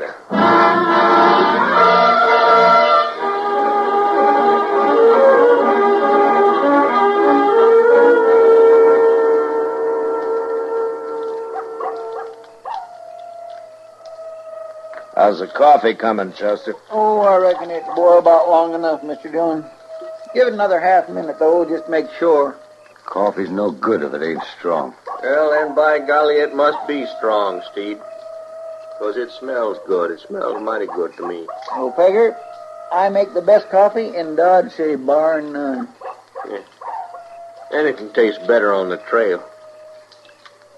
Them beans and bacon we just had, if I was to get them served up to me in a restaurant, maybe in Frisco or St. Louis, I'd just pitch them out on the floor. Come to eat them here by the fire. They tasted pretty good. Well, no, I like beans and bacon in a restaurant, as far as that goes. Chester, you just like to eat. It doesn't make much difference what. Well, now, there's some things ain't fit to eat. And one of them's Indian grub. No dog would eat the stuff they do. He didn't eat their food, Steve. He just asked for it to get them off their guard. Who asked for it? Now, look here, Marshal. I ain't even seen no Indian. I didn't say you had. Well, anyway, good food and good drink now. Man can't ask for much more than that in life. Oh, I know. The river boats is where you find the best. I used to run a faro bank on the Delta Queen between New Orleans and Memphis. Mr. Dillon, you notice them coyotes is shut up? Yeah. There's an animal of some kind prowling off there in the brush. I've been listening to it. Only 1 or 2 animals would cause coyotes to shut up. Hey, what the devil's that? It's a cougar. That's what it is, a dang cougar. I'll fix that. Hey, you're wasting bullets, Steve. You can't see anything out there in the dark. Rifle's what you got to use on a cougar. You just let me get one good look. Pegger, drop that rifle. Well, sure, Marshal. Drop it. All I did was stumble. That's all. You don't think I went to shoot that close to you, did you? From now on, there'll be no more shooting unless I give the word. That includes you, Steve. I hate cougars. I'll kill them on sight. Feel the same way about Indians, do you? You saying I'm a murderer? I'm saying one of you is. It ain't me. Now, we'll see when we get to Dodge City.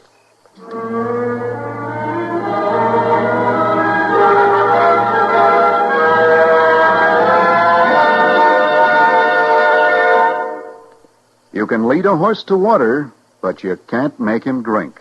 Old Dobbin must decide that for himself. Similarly, we can lead you to the font of knowledge.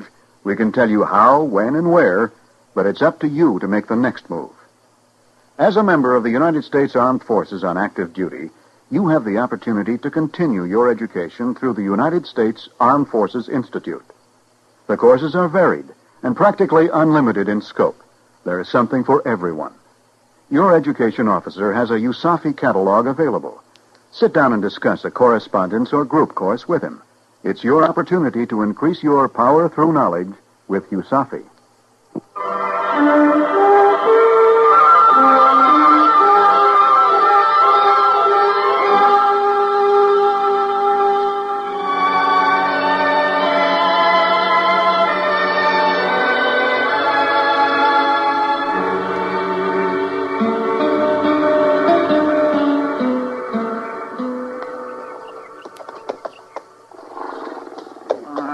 Come on, gosh darn you. Let that wind out of your belly so I can pull up this cinch. You ain't fooling me one bit. Why don't you get rid of that horse, Chester? It's a half-hour job to get a saddle on him. Yeah, but once it's on, he's a mighty fine mount, Mr. Dillon. Just as steady as a rocking chair. Come on, breathe, you wall-eyed bag of bones. What about the rest of you? You ready to move out? Anytime you are, Marshal. Let's get started. I want to get into town and get this over with. It's only about a 3-hour easy ride from here, Steve. What are you getting so spooky about, Steve? I ain't spooky. What reason I got to be spooky, Force? I wouldn't know nothing about this myself. Only thing I'm sure of is my own conscience. It's just as clean as a newborn baby.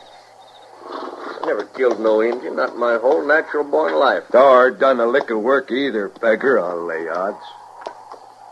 Now, for a professional gambler to talk about a lick of work... All right, Chester. All right, let's ride.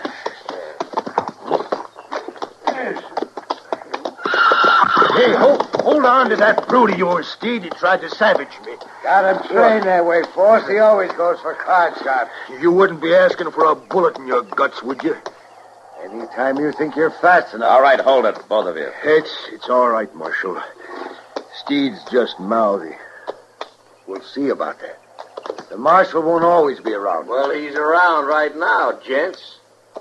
I suggest you better take it easy. Steed, I told you to keep that animal away. Hey, his horse bolted on him. Or else he's trying to get away. Steed, you and Beggar stick close together and ride easy. Keep that rifle on him, Chester. Yes, sir. All right, now you two just sit there easy like, and we won't have no...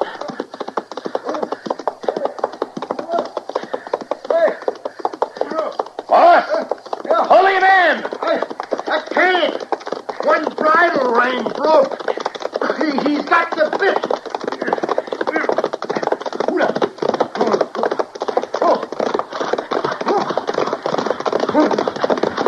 All right, boss, just steady him along. Yeah, right, Marshal. If I can get a hand on that bridle.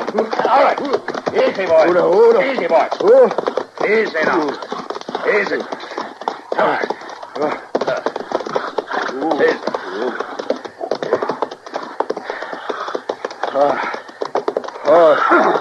Thanks. Where were you heading, Foss? Oh, you ask the horse or Clem Steed. He done that on purpose. Maybe. I guess I'm more used to a stagecoach seat than a saddle. You stayed with him pretty good. Yeah. Well, there's no harm done, Foss. We're just that much farther along toward Dodge City.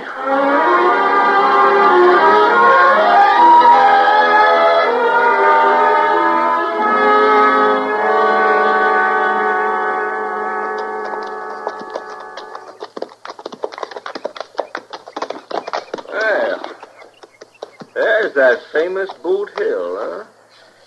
Yeah, that's it. I reckon you put a few men there yourself, Marshal. A few, yeah. That's Dodge City off by the river. 20-minute ride, looks like. It's about that. Down there, one of them shacks, there's an Indian girl waiting for us. Waiting to help you plant one of us there on that hill.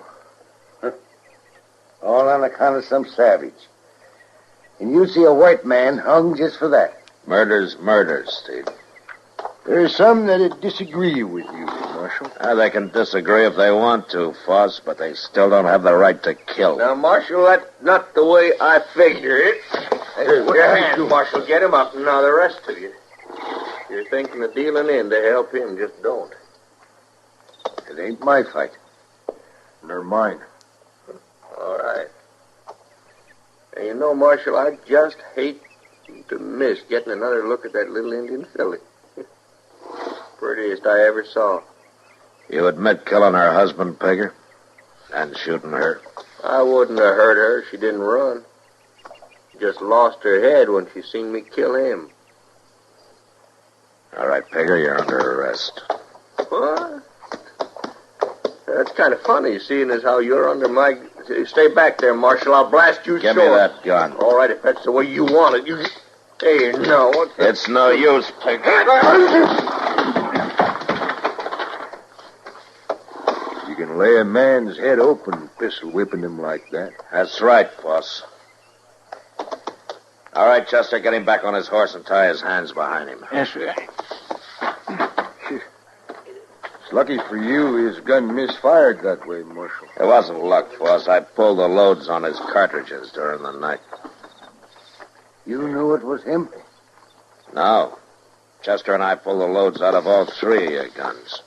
And you deliberately turned your back on us here, hoping that one of us would jump you and give yourself away. It was the only chance I had of tagging the killer. But what about the Indian girl? She could have told you. She died 20 minutes before Chester and I rode out of Dodge. So Pegger will hang for 2 murders, not 1.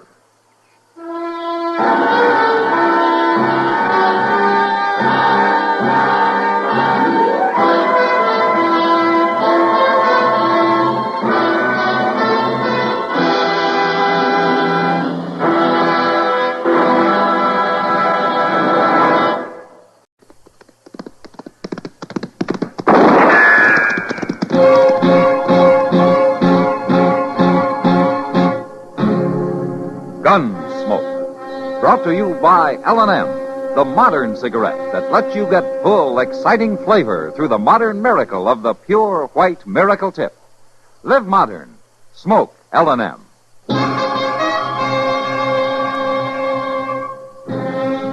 Around Dodge City and in the territory on West, there's just one way to handle the killers and the spoilers, and that's with a U.S. Marshal and the smell of Gunsmoke.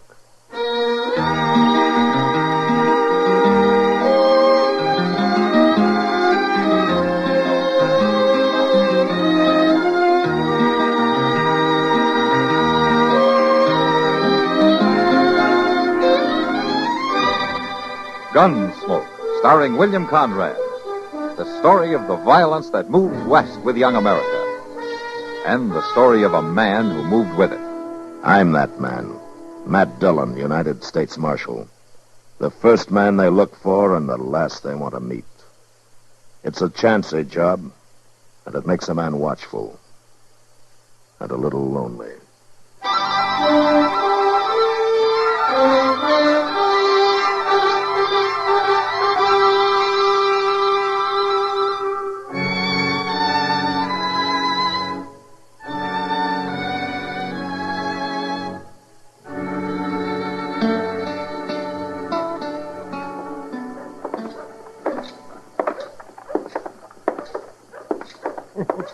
Oh, my dear liver, by golly.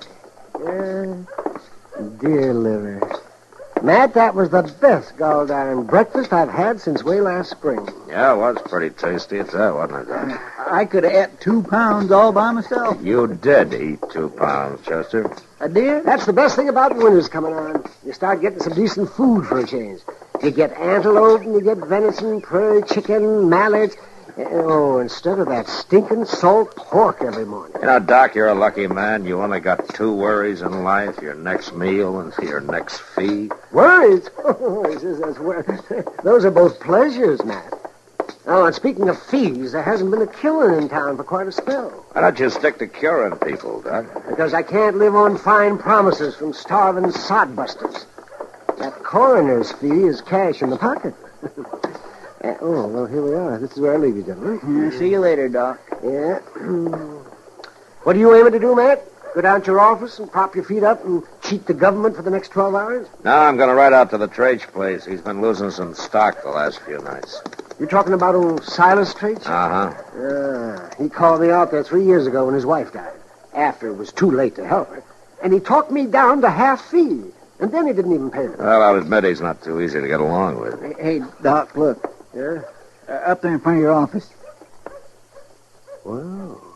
I got a patient already. Oh, that's just a kid. He's hanging onto the door. He can't even stand up. Come on.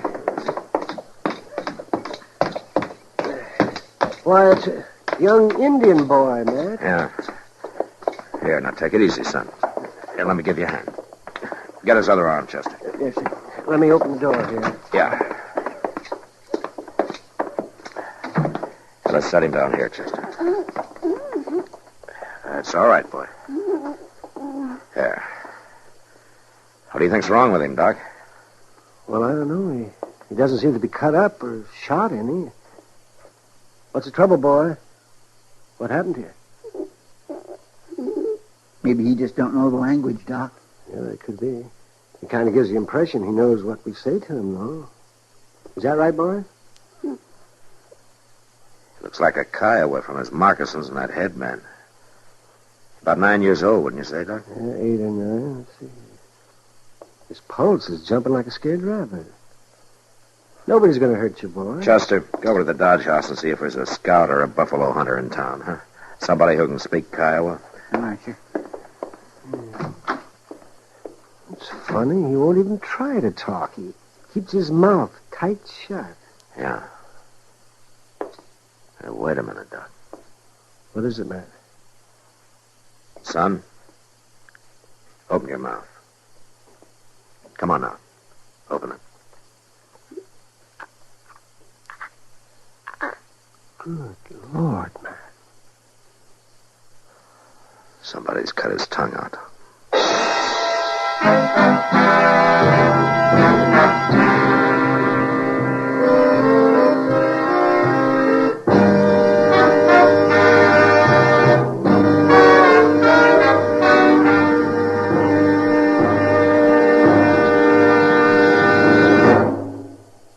Free yourself of old-fashioned ideas. Why don't you live modern? Live modern. Live modern. Free up. Freshen up your taste. Smoke an L&M. Why are more people changing to L&M than to any other cigarette? Because only L&M lets you enjoy full, exciting flavor through the pure white miracle tip. L&M draws easier, tastes richer, smokes cleaner. So free up, freshen up your taste, get full, exciting flavor. Live modern. Smoke L&M. Make today your big red letter day and start to live the modern way. Live modern. Smoke an L&M. It's America's fastest growing cigarette.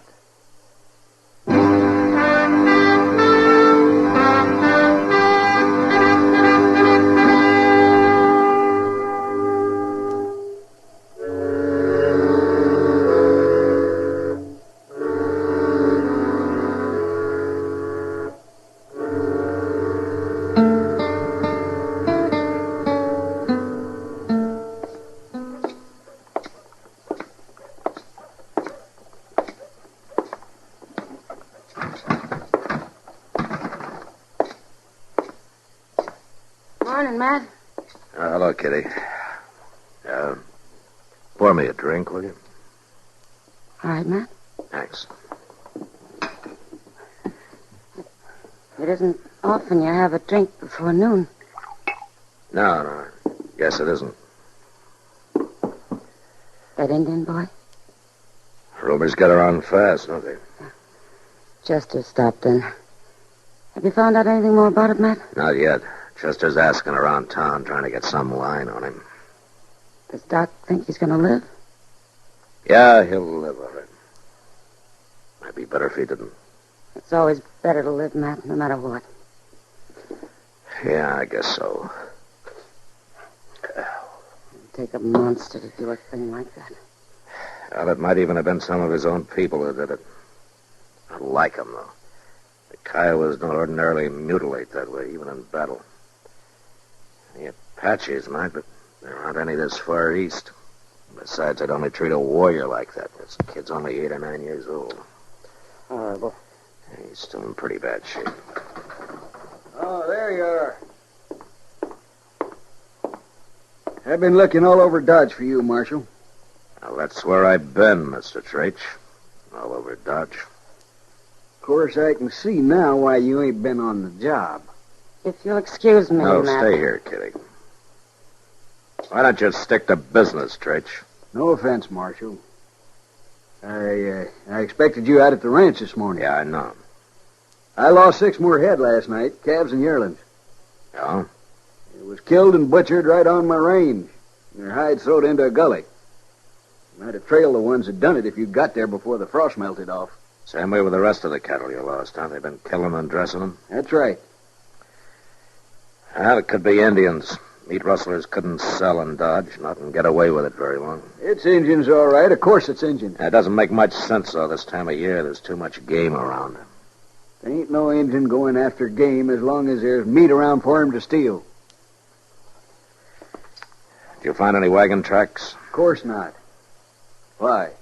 Meat rustlers would have to haul this stuff somewhere. Well, there's a tribe of Indians not more than 6 miles south of my place, camped along the river bottom. One of my riders seen them last week. Are they Kiowas? How do I know? They all look alike to me. They're all a sneaking pack of thieves. That might be where the boy came from, Matt. What boy? Young Indian boy. Somebody nearly killed him.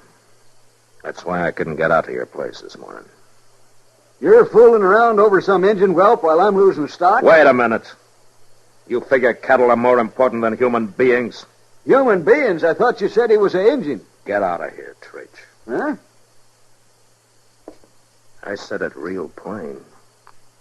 You get out of here.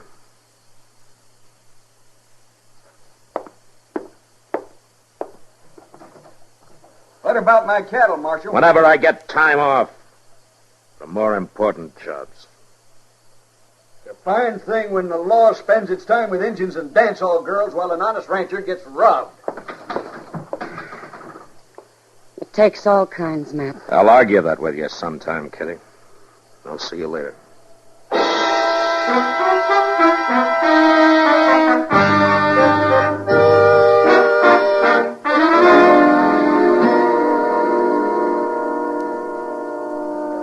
Let me tell the chief marshal. It's his own son. He's going to take it hard. Yeah, I imagine. How'd you find out the boy was Koto if he can't talk? Just Smiley's been buying game for his restaurant from a Kiowa boy by that name. He came over to Doc's office and identified the kid. That's where the boy was headed this morning. He left camp here just before dawn with a dressed antelope carcass he was taking into Smiley. We've been trying to sell all the game we could to get some rifles and ammunition. Right now we have to hunt with bows and arrows. Now, what do you mean, we? I am part Kiowa, Marshal. I scout for the 7th Cavalry most of the year, and I live with the Gray Feather Clan for the winter. You're making out with just bows and arrows, huh? You getting enough meat for the tribe? Right now, this river bottom is filled with game. Later, I don't know. 2 men came down here in a wagon night before last. Had 8 or 10 carcasses of young beef they wanted to trade for horses. We laughed at them. They left mad. You know who they were? No, Marshal. But they must have rustled the meat someplace. Now, the Traich Ranch, about 5 miles north, has been losing stock. They must be the ones getting it, then. They're hanging around here somewhere. Look, when Cotto took game into Dodge, which way did he usually ride? He would head out north, cut through the Traich Ranch, then pick up the Cimarron stage trail. The two men said they'd get even with us, Marshal. Yeah? Well, looks like they did.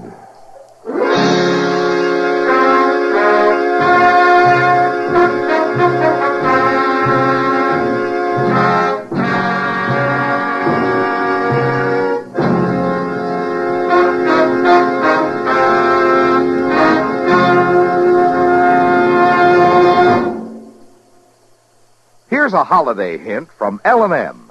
This year, why don't you live modern and give modern? Give L&M holiday cartons. In gay holiday cartons, L&M's make an exciting gift. L&M's are the favorite cigarette of people who like to live modern. Live modern. Live modern. free up, freshen up your taste. Smoke an L&M. Live modern, smoke modern, change to L&M. Enjoy full, exciting flavor through the Miracle Tip. It's no wonder more people are changing to L&M than to any other brand.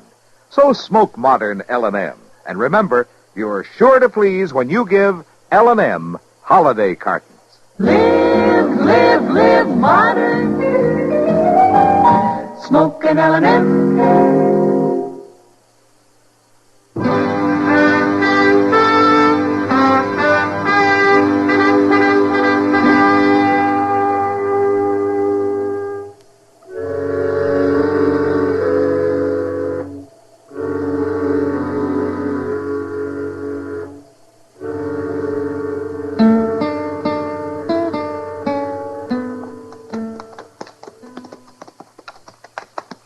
Ain't we getting pretty close to old Traich's ranch, Mr. Dillon? We're on it, Chester. The house ought to be about 4 miles north of us. Could be 400 feet and we'd never see it in this cussed underbrush. Now, that's the way the kid came. When his trail leaves the bottom land, we'll leave it, too. There's another patch of soft ground yonder. Yeah, let's go take a look. Yeah, those are his pony tracks, all right. Dug in deep, too. Still had that antelope carcass with him. Uh-huh. Now, let's take a breather. Now, that's a mighty welcome word, Mr. Dillon. Goes right along with payday and soup's on. Yeah, that's right, Chester. There's nothing like having ambition. Keeps a man on his toes. Hey, listen to that. Wait a minute. It's a wagon. Coming this way. You reckon it's them two fellas? I don't know, but let's get these horses off the trail. Come on.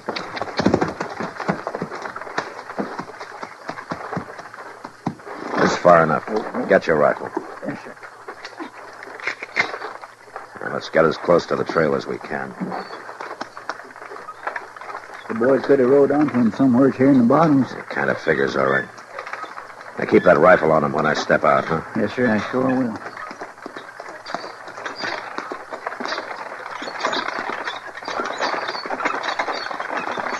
Hold up there. Hold up. Come on.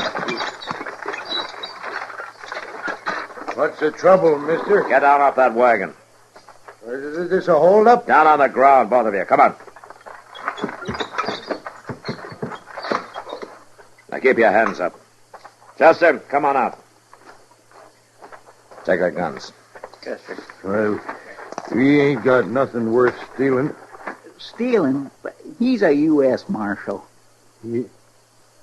A marshal? That's right. Where you heading? Well, we was just going through. Going through from where? Oh, look, Marshal, we ain't done nothing. Well, what are you hauling back there? Just supplies is all. Mm-hmm. Keep them covered, Chester. I am. Oh, you're making a big mistake, Marshal. It ain't the way it looks, Marshal. Can you explain a half dozen beef carcasses in the back of your wagon, mister? We bought them from a ranch down south. One of them still got the hide on it, showing the Traich brand. Well, Marshal, I'll tell you the straight of it. Got that beef real cheap from a tribe of Kiowas down the bottoms of ways. I reckon they stole it, all right. Those Kiowas got nothing but bows and arrows, mister. That calf on the back of the wagon was shot with a rifle. You've been hanging around here killing trait stock for the last 2 weeks. Now, where have you been selling the meat? To the quartermaster at the fort. We told him we was commission agents. And you're under arrest for cattle theft. Now get back in the wagon.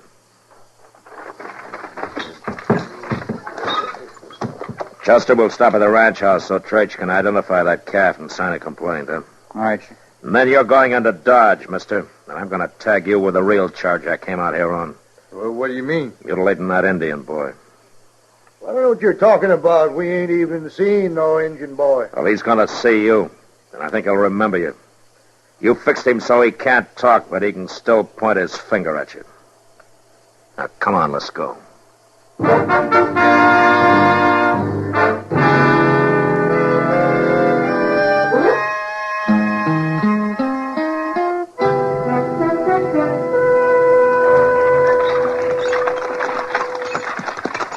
All right, you pull up that team.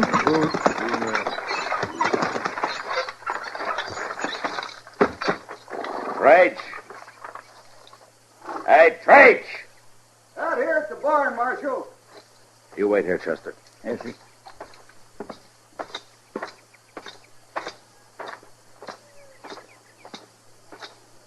Well, so you finally did make it out here. Yeah, I made it, Traich. I got the 2 men who've been stealing your beef. You have? They've been selling it over at the fort. Chester's got them up there in their wagon. I guess I won't need this rifle then. I was about to ride out and have a look around. What's the matter, Marshal? I, just noticed that antelope carcass hanging there in the barn. Looks like a good fat one. I shot it early this morning down in the bottoms. They're just fixing to cut it up. You shot it, huh, Traich? Sure did. With a bow and arrow? That's not a rifle wound. I don't know what you mean, Marshal. So you're the one who hurt that boy, huh? It was a mistake, Marshal. One anybody might make. I seen him riding through the bottoms this morning with that carcass on his horse. I thought it was one of my calves. So I roped him off, and the horse run on, and You took a knife to him. I figured it might teach all them thieving Injuns a lesson. I didn't find out till later it was an antelope he had. Traich, you were the rottenest man I ever ran into. Now, let's be reasonable, Marshal. There ain't no harm done. He's just an Injun brat, worthless, sneaking. You're under arrest, Traich. I reckon I ain't gonna go along with you on that, Marshal. Not while I got a rifle in my hands. And maybe you just better come to your senses. I said you're under arrest. You're talking mighty brave for a man with a gun on him. Don't do it. You haven't got a chance. I can try.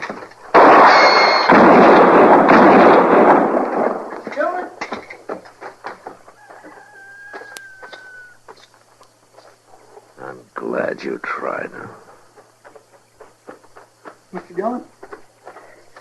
You all right? Yeah, I'm all right, Chester. Why, that's Silas Traich. What happened? What did he do? What did he do? That little boy back in Dodge would tell you, Chester. If he could.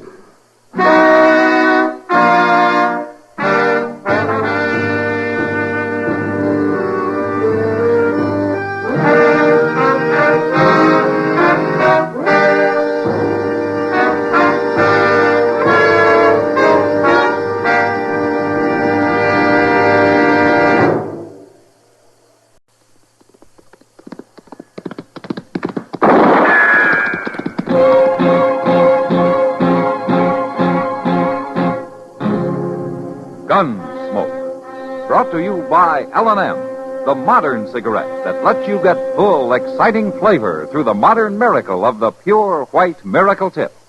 Live modern. Smoke L&M.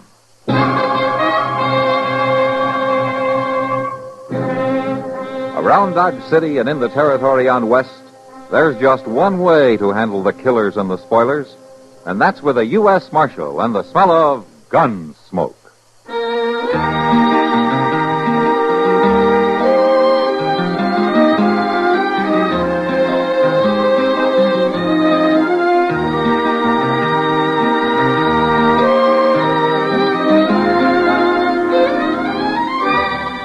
Gunsmoke, starring William Conrad.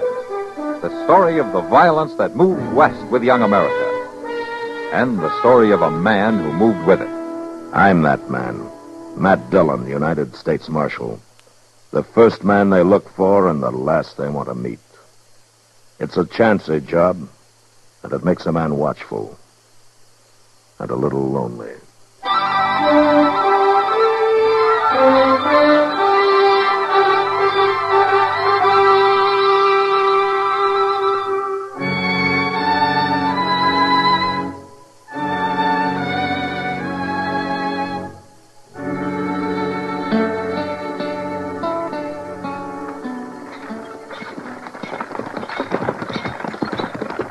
Oh, there.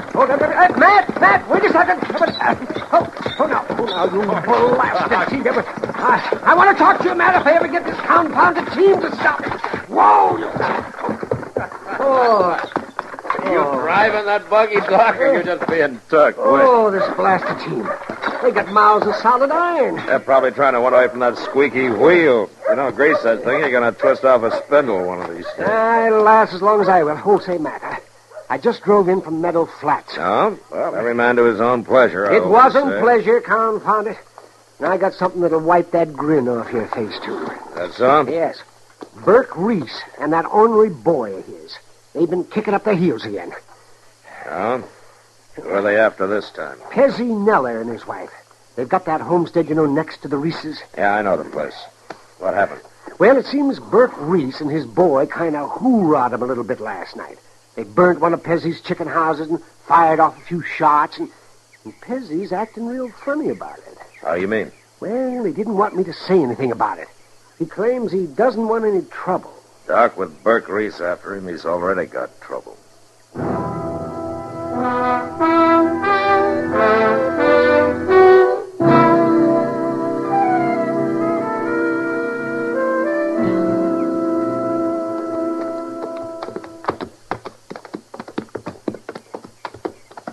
There's old Pezzy, Mr. Dillon, scratching around the ashes there. Uh-huh. Well, Marshal, Chester, this is a mighty pleasant surprise. Morning, Pezzy. Hi, Mr. Neller. Get down and set a spell. Oh, thank you.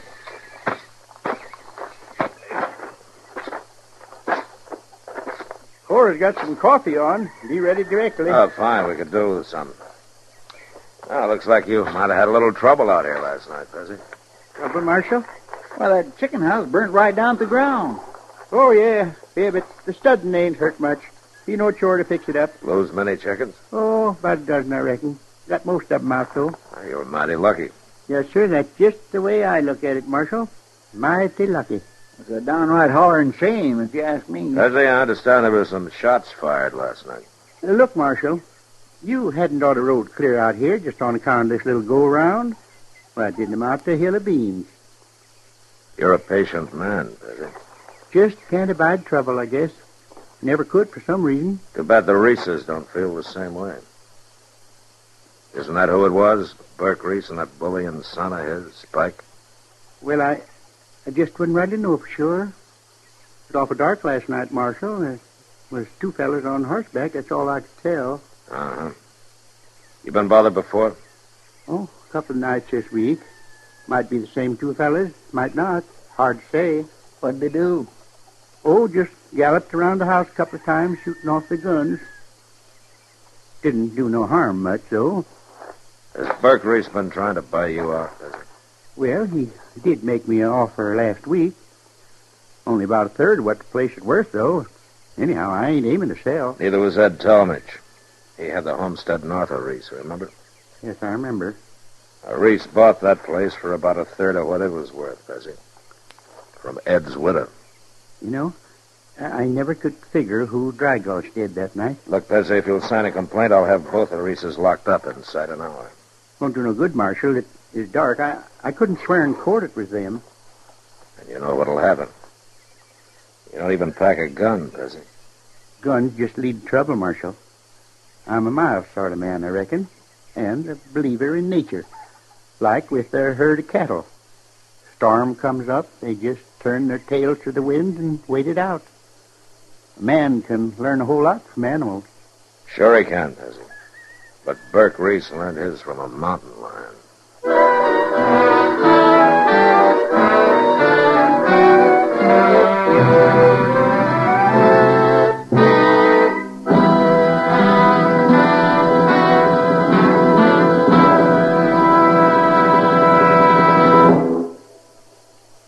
Free yourself of old-fashioned ideas. Why don't you live modern? Live modern. Live modern. Free up. Freshen up your taste. Smoke an L&M. Live modern. Smoke modern. Smoke L&M. Enjoy full, exciting flavor through L&M's Pure White Miracle Tip. L&M draws easier. Tastes richer. Smokes cleaner. That's why today more people are changing to L&M than to any other cigarette. So free up. Freshen up your taste. Live modern. Change to L&M. Make today your big red letter day and start to live the modern way. Live modern. Smoke an L&M. It's America's fastest growing cigarette.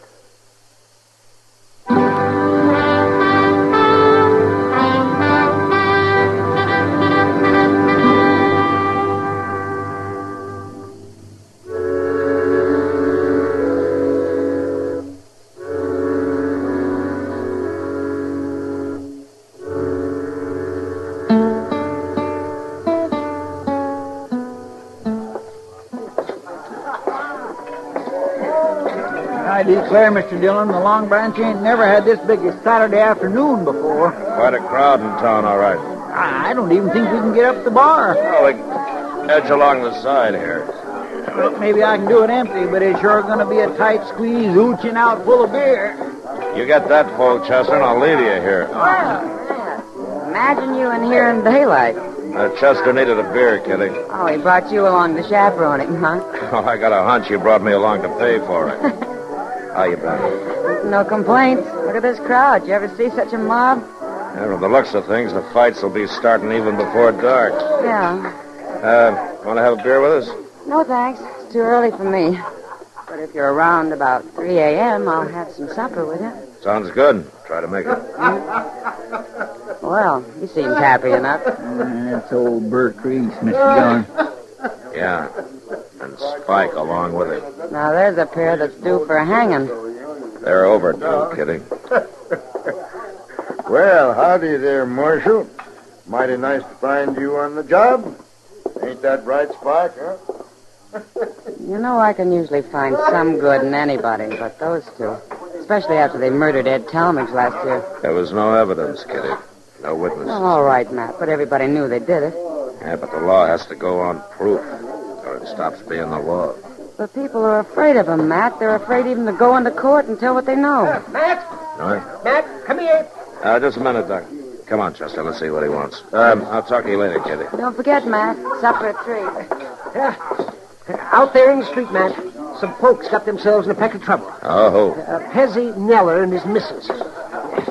When they come out of Jonas's store and started to drive off, the team pulled the front axle out from under the wagon. Let the whole bed drop right down into the street. I see. Look, you better stay here, Doc. Excuse me. Would you let me through here, please? Yeah, stand back. Excuse me, please. Oh, now, ho, there, ho. Looks like you had a little trouble there, Pezzi. Oh, hello, Marshal. Yeah, I reckon the kingpin must have fell out. Kingpins don't fall out, Pezzi. They fit in from the top. Guess to do with that. Well, then it must have bounced up and fell out over the top somehow. Uh-huh. Did you see Burke Reese take that pen out? No, sir, can't say I did, Marshal. Me and Cora was inside the store there. All right, what about the rest of you? Any of you see Burke Reese or anybody else fooling around this wagon? Not one of you saw a thing, huh? Don't bother about it, Marshal. We just lost a little flowers, all. About all we bought, in fact, except a roll of heavy wire for a clothesline. Of course, it wasn't hurt none. You all right, Miss Noah? It ain't nothing, Marshal. Just cut my mouth a little. You better let Doc take a look at it. Oh, the bleeding's pert near stopped. Reckon I bumped it on the kickboard when I got throwed out. Lizzie, if you don't care about yourself, you might think about your wife here. Now, don't you go plaguing him, Marshal. Pezzy's been taking care of me for a good lot of years now. And he ought to keep on doing it, ma'am. Pezzy's got his principles, Marshal, and I respect him for 'em. He's a mild man, and he can't abide violence. All right. All right. Some of you men give him a hand there, will you? Come on, Chester. Yeah, you sure can't help him much when he won't lift a hand to help himself. There's one way I can, Chester. I don't like doing it, but somebody's got to. What's that? I'm going to show Burke Reese up for the coward that he is.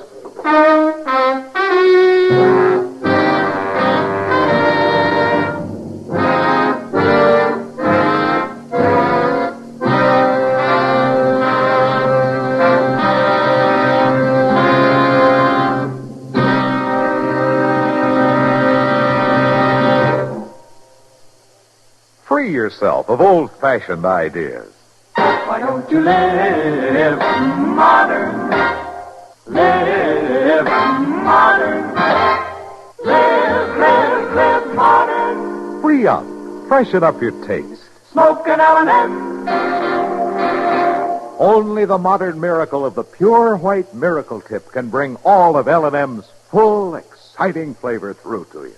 And that's the big reason why today more people are changing to L&M than to any other cigarette. Remember, L&M draws easier, tastes richer, smokes cleaner. So live modern. Change to L&M. Make today your big red letter day and start to live the modern way. Live modern. Smoke an L&M.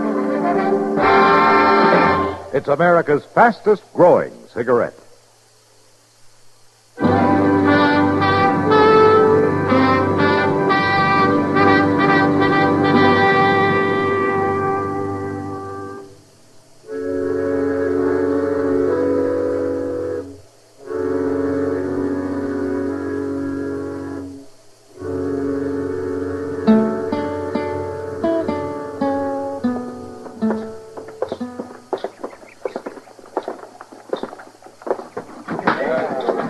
There they are, Mr. Dillon, sitting over there at the poker table. All right, Chester, you move on down there by the end of the bar. Just keep them off my back, that's all. All right, sir. But you watch him, Mr. Dillon, make him be awful mean. What was the trouble out there, Matt? I didn't hear any shooting. Later, Kitty. Right now, you better stay clear. Matt, where are you going?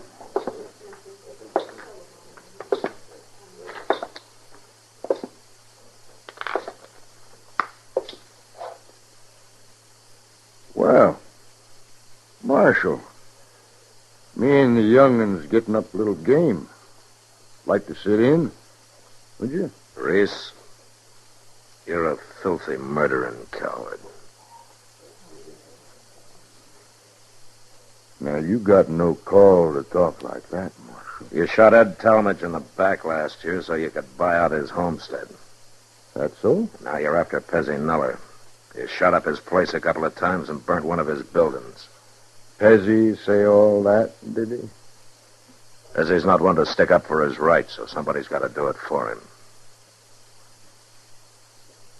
Reese, I just called you a rotten coward. Hold it, Spike. That's just what he's trying to get us to do. It won't work, Marshal. I ain't gonna draw on you. Of course not. You're too yellow, both of you.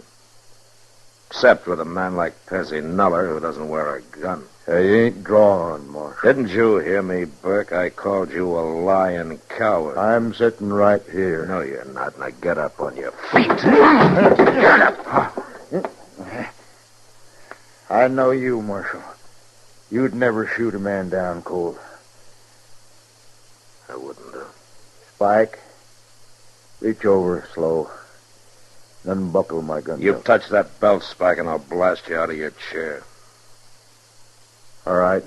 Leave it, Spike. But I still ain't making no move. No? Well, maybe this will do it.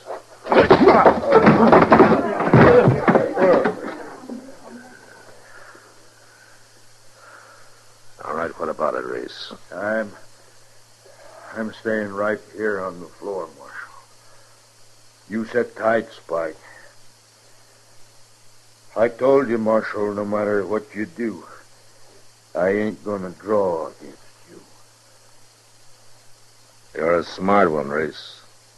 You're smart just like a rattlesnake. Now you get up and get out of here. Get out, both of you, before I kick you to death.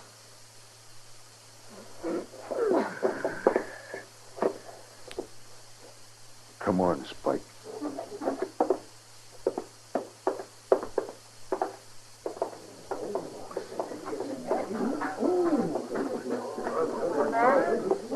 I never seen you act like that before. Yeah, I know, Kitty. Not that I blame you. I know they wouldn't draw either one of them. I just wanted to show them up for the cowards they are. Well, now I'm afraid there's only one more thing I can do for Pezzy Nuller. What's that, Matt? Attend his funeral.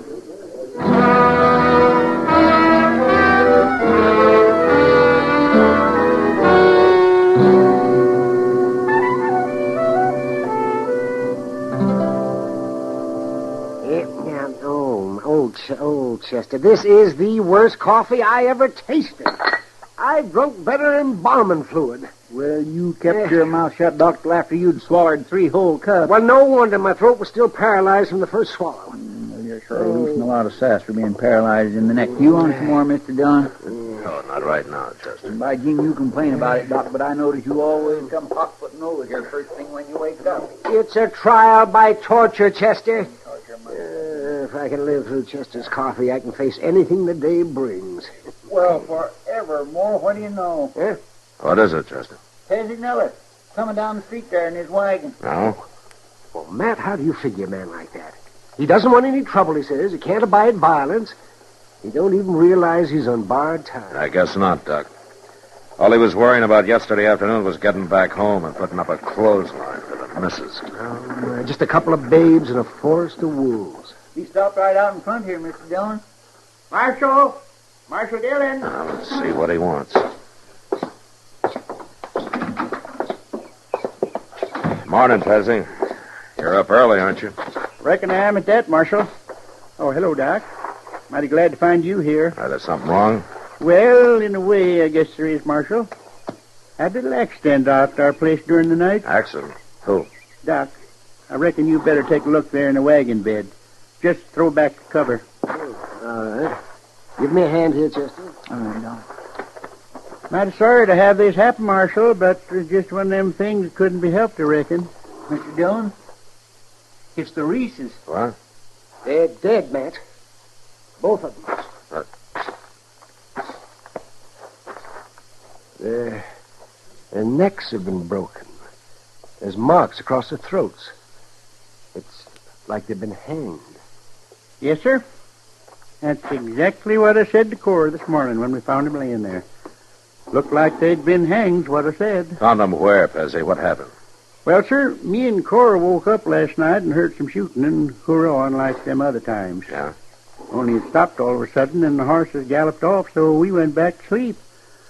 This morning when I come out, I found these two laying right there in my chicken yard that are in doornails. Go on. Then I figured it was that doggone clothesline, Marshal. I put it up good and solid, 'cause Cora always hates to have her wash get down in the dirt. And I reckon these two just didn't see it in the dark that way. They rode right into it, huh? Man's got a number 20 rigging cable hooked under his chin and a galloping horse stretching his feet in the stirrups. Well, sure don't do his neck no good. No, sure doesn't. Well, you better take him down to the undertaker's. Yeah, all right. I'll ride along with you, Pezzy. Might as well earn my fee. Well, sure sorry to put you fellas out this way, but man can't be expected to go around warning all his neighbors every time he puts up a new clothesline. No, I guess not, does he? At that, I got to change the darn thing when I get back home. Put it a foot and a half too high for some fool reason. Well, Cora can't even reach it. Come on, get boss. Stop in to see us, Marshal, whenever you're out our way. Yeah, I will, does he? Well, Chester, never sell a mild man short. Well, you said them Reeses was overdue for hanging, Mr. Dillon. Yeah. They're sure not overdue anymore.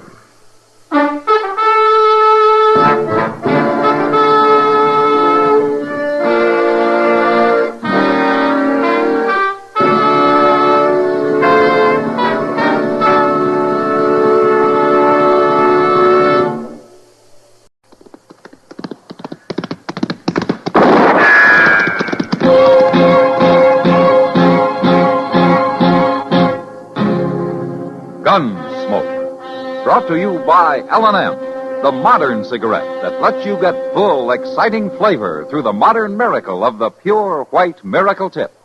Live modern. Smoke L&M.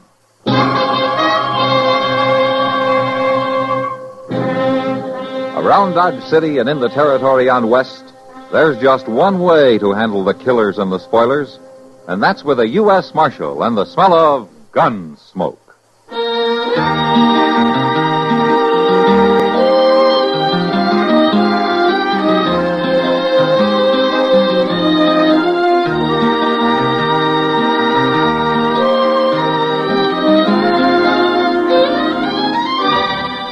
Gunsmoke, starring William Conrad. The story of the violence that moved west with young America. And the story of a man who moved with it. I'm that man. Matt Dillon, United States Marshal. The first man they look for and the last they want to meet.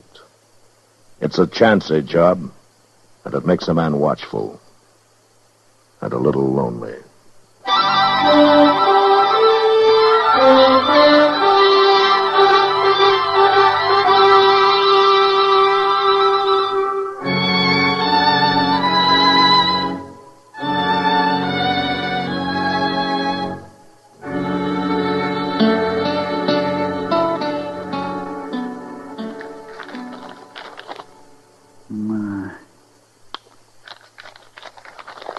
I do declare. Oh, forever. You know, Mr. Dillon, a man can get a whole lot out of books if he just puts his mind to it. Yeah, I guess he can at that, Chester. Did you know they got books on everything? Man takes the time to read them. There's books on politics, history, geography, hog raising. Which one are you working on now? Well, this here book ain't exactly one of them top ones, but it's still mighty valuable, Mr. Dillon. Oh, what's it called? Advanced Theories in the Art of Draw Poker. Well, you know, there you could stand some improving, Chester, if that game last night was any sample. I'll get it back. That's why Doc loaned me this book of his. Doc loaned you? Chester, Doc lost more in that game than you did. Well, yes, but the cards just wasn't with him. But he's got the theories down cold. Why, this book tells you every play there is, Mr. Dillon. Oh, hello, Tessie. Well, come in. He's come back, Marshal. Oh? Who's come back? Stead Rudger. I just saw him ride in. I'm afraid, Marshal. He's been away a long time, Tessie. I know, but he won't have changed any. You know the kind he is. 6 years, a man can calm down an awful lot. Not Stead. A lot of things have changed since he left. I guess that's true enough. When he finds out about me and Tom, there's going to be trouble. Marshal, can't you arrest him? Arrest him? On what charge? He hasn't done anything. But he will, Marshal. Believe me, he will. You got to keep him and Tom apart. Where's Tom now? Over at the Long Branch. Marshal, what are you going to do? Look, Tessie, I don't go looking for trouble now. Stead can't expect to find everything the same way as he left But it. he will, Marshal. I know. Hello, Stead. Evening, Marshal. Well, Tessie. Well, hello, Tessie. How are you, Stead? Talk about luck. Come here to ask the marshal where to find you, and right here you are. And prettier than ever. No, Stead. No. Now, what kind of talk is that for a man to hear from his intended? Marshal, please. Stead, wait a minute. You've been away quite a while, haven't you? Long enough. Too long, maybe, Stead. Tassie's married now. Married? That's right. Been almost 3 years, hasn't it, Tessie? Who'd you marry? Tom. My brother, Tom? That's right, Stead. Sneaking, rotten snake. You've got room to call names riding out of town free. Is there never a word from no you? No good double-crossing brother of mine. Sure, he's so no good he's worked himself half to death trying to save the ranch after your pa died. Well, Pa's dead, huh? 2 years ago. So Tom got the ranch along with my girl. Well, Tom made a clean sweep for himself. Tassie, you better run along now. You leave this to me, will you? All right, Marshal. Goodbye, Stead. Tassie, as far as I'm concerned, you're still my girl. I said goodbye, Stead. She's still my girl. Instead, I'm going to give you some advice. You forget about her. You just ride on. I may just do that, Marshal. But not till after I talk to Brother Tom. All right, let's get it over with. You'll find him at the Long Branch. Thanks. And you'll find me right beside you while you talk. No call for that. I just aim to tell him something. No? Tell him what? Tell him I'm going to kill him.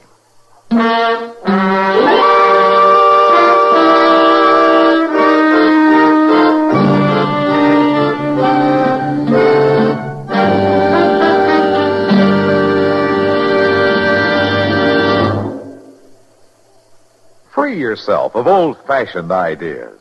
Why don't you live modern? Live modern. Live modern. Free up. Freshen up your taste. Smoke an L&M. Today, all over the country, more people are changing to L&M than to any other cigarette. And it's all because only L&M gives you full, exciting flavor through the pure white miracle tip.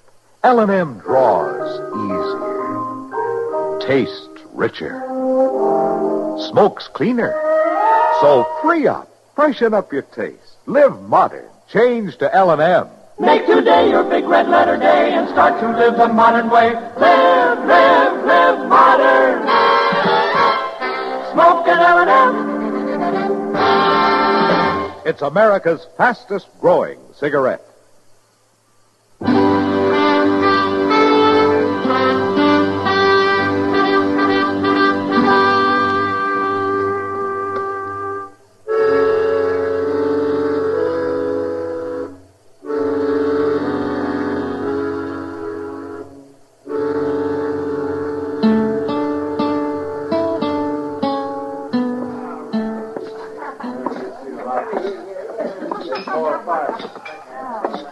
Some things don't change, Marshal.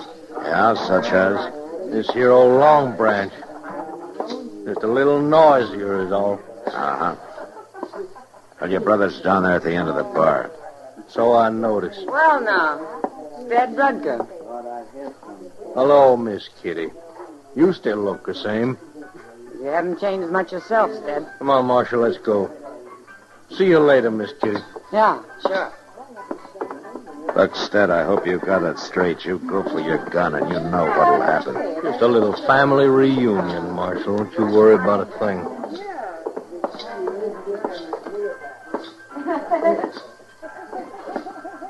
Good evening, Marshal. Well, haven't seen you for quite a spell, Stead. Heard you was in town. Tell me, how are you, Tom? Stead, it's good to see you. What you holding your hand out for? Waiting to rot? I just thought we'd shake for old time's sake. It's for old time's sake I'm going to kill you. Now, wait, Stead, if that's a joke or something. You ran into Tassie in my office, Tom. I don't think it is a joke. But, well, Stead, you got things all wrong. I can explain about things if you just let me. Same way you explained to Tassie, maybe? Look, I didn't mean to do it, Stead. It just happened. You was gone so long. Well, I just fell in love with her, that's all. You're claiming that makes it all right? I thought you'd forget her, Stead, before you'd been gone a month.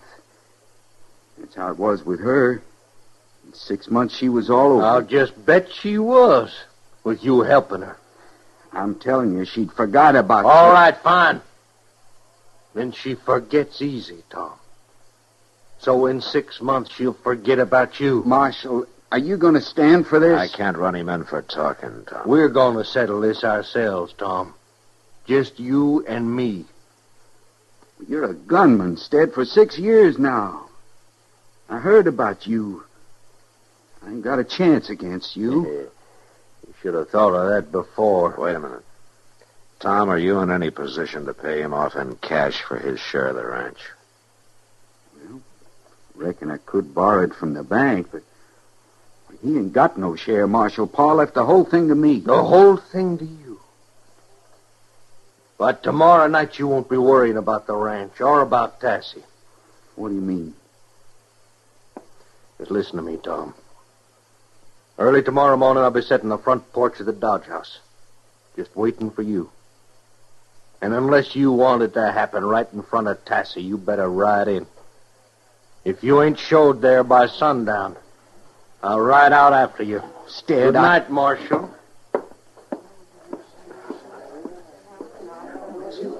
What am I going to do? Looks like it's already been done, Tom. The day you married Tassie. She's the one that counts. She's the only one. Stead doesn't see it that way. Well, he thinks I wronged him, but he won't listen. He never would. But I ain't going to let it hurt her, no matter what it takes.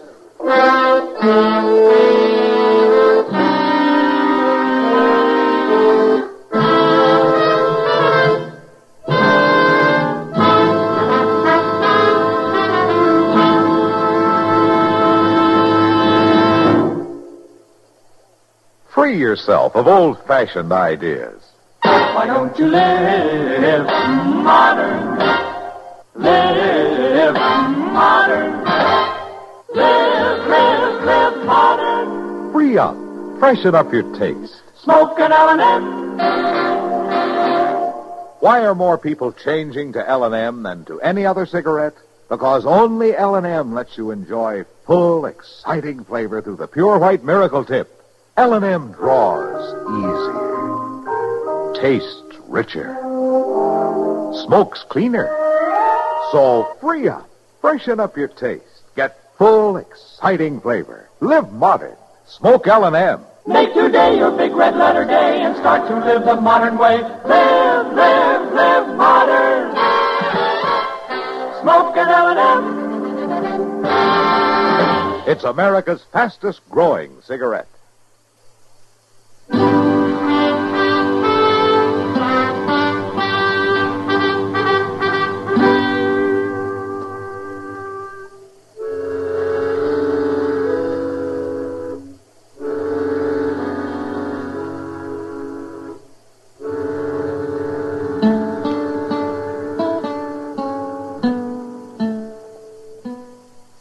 Well, I tell you what, Doc, I'll stay and I'll raise you 50 cents. Yeah, 50. Oh, you will. Yes, well, I'll just go right along with you on that raise, Matt. Yeah, well, I was hoping you would, Doc. Sure you will. How many cards you want? Let me see now. Give me 3. 3? Oh, raised me 50 cents on nothing but a pair. Oh, my. And I'm taking 1. You ought to read that book I loaned to Chester. No? Might keep you from pulling such darn fool moves as that. Well, I'll try to get around to it before the winter's over, Doc. Ah. All right, Doc. Here's another $1 at you. $1? Oh, Matt, are you crazy? One way of finding out, Doc. I drew 3 cards, then go right in for $1. Yes, you're aiming to bluff. But you're talking to the fellow who invented bluffing. Is that so? Well, Doc, if you'll just see All right. I'm staying right with you. And I'm upping you 50 cents. Oh, yes, if a man wants to throw his money around like a rum-drunk Comanche, I'm always glad to oblige. Oh, come on in, Chester. How's Stead making out? Well, he's still sitting there on the porch of the Dodge house, but he's getting kindly fidgety, Mr. Dillon. He is, huh? I reckon he ain't going to wait much longer. It can't be more than a half hour till sundown. Yeah. Well, I guess we better ride out ourselves, Chester. No, you don't, Matt. No. Not just when I got you over a barrel. Doc, I got some business to attend. It'll keep until we finish this hand. It's your bet, Matt. Oh, you watch this, Chester. It's right out of the book. All right, you raise 50 cents, Doc, and I'll call you. Oh, John, I was hoping you'd raise it some more. You're greedy, Doc. Okay, lay him down. It is a pleasure. Yes, I drew to a flush, and I made it. All blue. Oh, my, that pot looks like it's worth about $5. Doc, wait just a minute. You know that pair I held? Well, they were aces, and I drew 3 cards. Pair of deuces, and another ace. Well, I declare. A full house? Oh, but the book says the odds against you. I never read the book, Doc. Let's see, that comes to $5.25. Thank you, Doc. Guess we better head out, Chester. All right, Mr. Yeah, but Matt, it's against all theory. Yeah, you're probably right, Doc. It was a hunch, that's all. Doc, I ain't got much time for reading anymore. I'll get that book back to you first thing in the morning. Yeah, keep it, Chester. Keep it!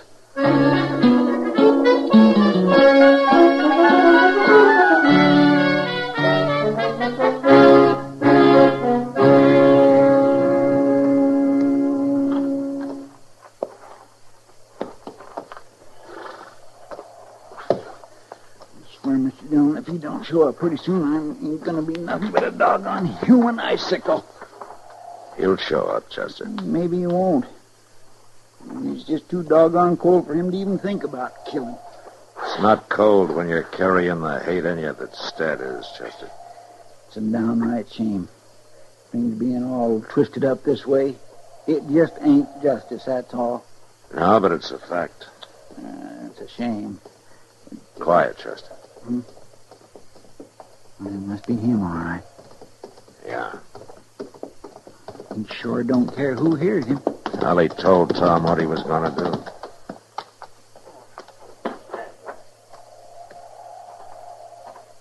Tom? Hold it, Stead. What? It's Marshal Dillon. You're covered. You walk up here slow.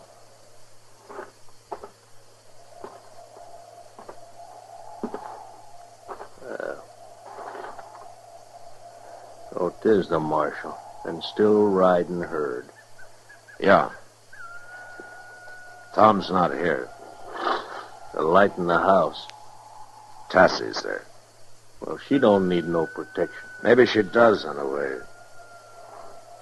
I'd ask you something, Ted. How do you feel about Tassie? You know how I feel. Maybe. But do you love her enough to put her ahead of yourself? It ain't a matter of that the way I look at it. No, I'm afraid it is, Ted. Marshal, you know you're taking quite a bit onto yourself, ain't you? I'm just trying to stop a killing, Ted. I know you could get him to draw on you and claim self-defense, and you'd probably go free. But it won't get you what you want, Stead. It will get me what I want. And she'll forget him in 6 months. She'll never forget him. And neither will you. Oh, Tassie! Here, wait a minute. What you doing? I could have told you this, but I figured it was better to get you out here and show you. Is that you, Marshal? Yeah. Could you come out a minute, Tassie? Stead's here. All right. Look, Stead, if you love her, you think it over before you go on trying to kill your brother. No, Marshal. Tassie? Stead may be riding on tonight, and I figured that, he ought to have a look at his nephew first. What? Can you hold a match here, Chester? Yes, sir. Oh, look at We're not careful. Shh. Don't wake him up. nephew. Tassie, you mean you and Tom... He's 6 months old now. I supposed you'd heard. Here, let me... Well, what's his name? Stedman Rutger. Stedman? It's Tom's idea. He wanted to name him for you. It's awful cold for him out here. Oh, yeah, well, getting back in the house, Tassie. Oh, listen, it's... like Marshal said, I'm riding on tonight. I just wanted to see him and say goodbye and good luck, Tassie. If ever you need for anything, why, you can reach me somehow. Thank you, Stead. Good luck to you. Night, Marshal. Tassie, by the way, Tom will be out later. He, accidentally got locked up in jail today. In jail? Well, he'll explain when he gets here. Good night, Tassie. Night, Marshal. All right, you win, Marshal. It's like poker, Stead. You size up your man, then you play your hunches. I kind of had a hunch that you really did care for her. Yeah. Well, I ain't getting no younger around here. Oh! See you again sometime. Yeah, Stead. Listen, Maybe. Marshal, you keep an eye on her, will you? Her and the kid both. Sure I will, Stead. Good luck. Thank you, Marshal.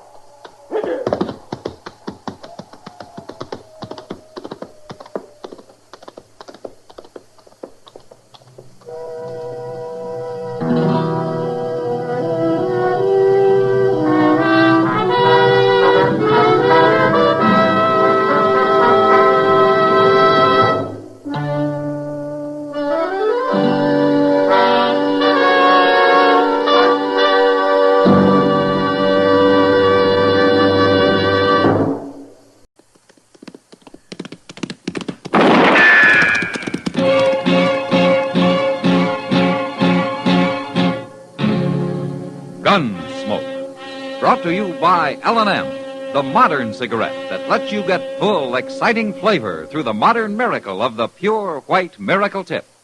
Live modern. Smoke L&M.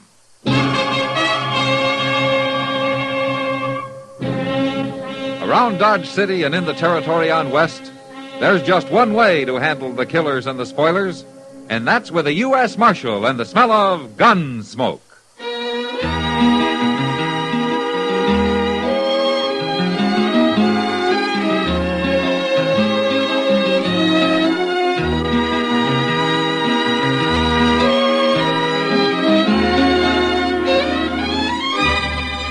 Gunsmoke, starring William Conrad. The transcribed story of the violence that moved west with young America. And the story of a man who moved with it. I'm that man. Matt Dillon, United States Marshal. The first man they look for and the last they want to meet. It's a chancy job, and it makes a man watchful. And a little lonely.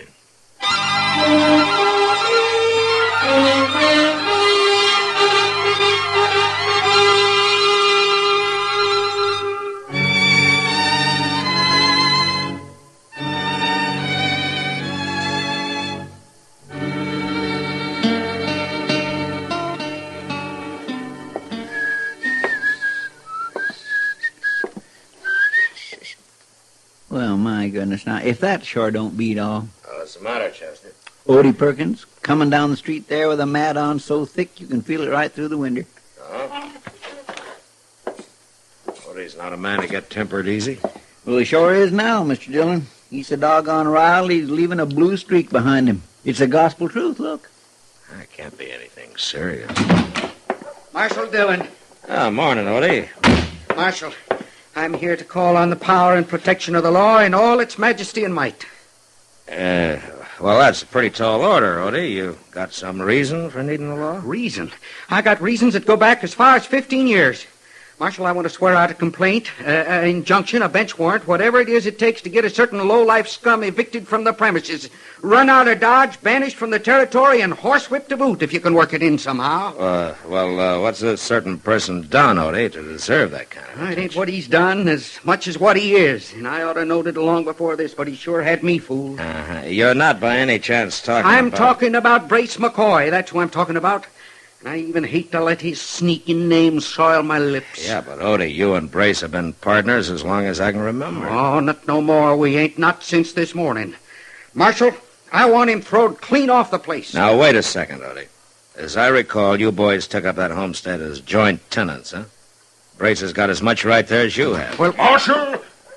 Yeah, come in, Brace. We were just talking about it. I want to get a fella throwed off of my property, Marshal, and that's a fact. You're referring to Odie Perkins here, That's huh? a fella, Marshal, but him and me ain't speaking, and that's a fact. You're gall darn tootin' we ain't. Not now nor never. I'll sign the papers now if you'll just read 'em up. I'll remind you, Marshal, I come here first. Fixing papers for Odie wouldn't be no use nohow. Little varmint can't write, and that's a fact. I can make as good a X as you can. I mean, he can. Now, wait a minute. Just look at him, Marshal. He ought to be ashamed of himself. A great, big blubbermouth that outweighs me twice again. And he comes in here sniveling for the law to help him out. Just a He minute. keeps prodding me, and I'm going to whop him good, and that's a fact. Not while I'm wearing this here 6-gun. You ain't going to whop nobody. I mean, he Will you ain't going to. Will you shut up, both of you? Now, who started all this ruckus? It's personal, Marshal. Me, I'd rather not say. Huh? Well, that's just fine. For 15 years, you've ridden together, finally took up land together, and all of a sudden you start sidling around with your hackles up, ready to throw lead at one another. And you won't even say why, Well, huh? just getting particular who I live with is all. I want him out of my house, Now, Marshal. get this straight, both of you. You own that farm jointly, and I got no legal reason to throw either one of you off. So until you settle your differences or sell out, you're going to make the best of it. I already offered to buy him out. I ain't budging, and that's a fact. All right. If you can't settle it yourselves, I'll settle it for you. Chester, Yes, sir. will you hand me those cards over there? Yes, sir.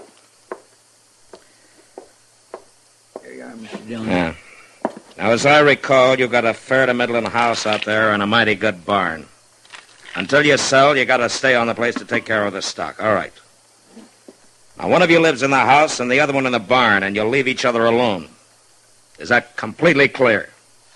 All right, Brace, you cut first. High card takes his choice. Well, all right.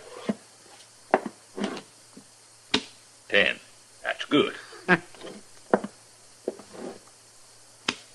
Ain't as good as a queen. All right, what's your choice, Odie? The barn. It smells better than McCoy. Odie, you come around my house, and I'll break you in half. That's a fact. Step 1 foot in my barn, I'll blast you full of holes. Now, remember what I told you, both of you. You leave each other alone.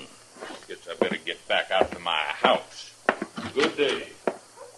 I'll be going to my barn now, Marshal. Much obliged. Why don't you stand in the breeze a little while, Odie? You might cool off a little. Well, I declare, if that don't beat all. I guess 'tain't nothing serious, so. It's not like him, Chester. I'm afraid it is serious. I just hope it don't get more so.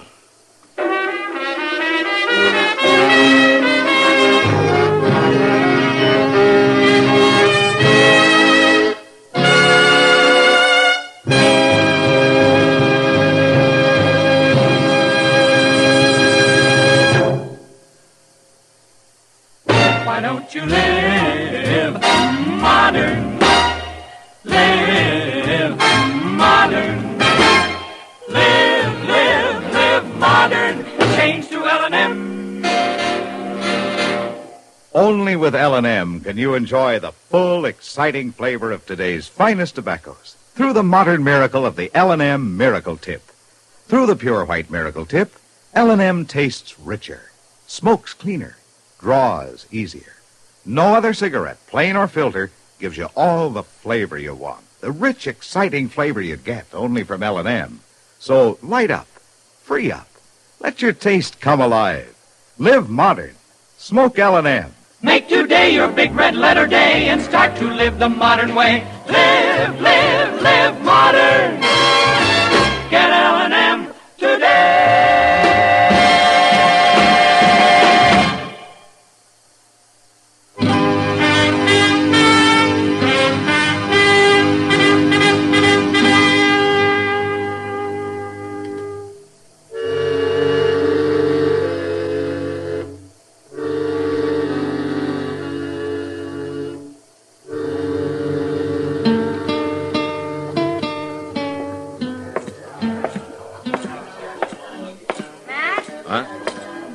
Oh, hello, Kitty. Well, you're as welcome as a hunter's moon through a tamarack bush. What? You sound like a singing chief of the Cherokees. No, Kiowas. That's her tribe. Whose tribe? Summer Doves. She spent the afternoon helping me sew costumes. Summer Dove? Huh? You remember her, Matt. She's that Indian girl who left the reservation last spring and came into town to work for Ma Smalley at the boarding house. Oh, yeah, sure, I remember. She's a good seamstress. A real good cook, too, I hear. Oh? Yeah, she's sort of lost since Ma Smalley went back east. Hey, look. She did most of the work on this costume. Do you like it? Well, it doesn't look like that one took much sewing, Kitty. This is the kind where the sewing's important. Yeah. I guess a lot depends on it, huh? How about having a drink with me, huh? I've tasted the morning wind from the south, and my heart beats the lark song. What's that? It means I'll have a drink with you. Oh, okay. Wait a minute, Kitty. Matt? Yeah, what's the matter, Doc? Well, man, I just drove in from up towards the flat, and I passed the McCoy Perkins farm on the way. Yeah? You better get out there, man, before those two kill each other. What do you mean? Why, they got a confounded war going on. One of them's barricaded in the barn, the other's holed up in the house. And they're firing bullets back and forth so fast, it sounds like the Battle of Shiloh. I haven't heard from them for 3 days. I was hoping maybe they'd cooled off by now. Cool? They didn't sound very cool when I came, brother. Kitty, it looks like you'll have to stretch out that lark song a little, huh? It's all right, man. Okay. Some other time.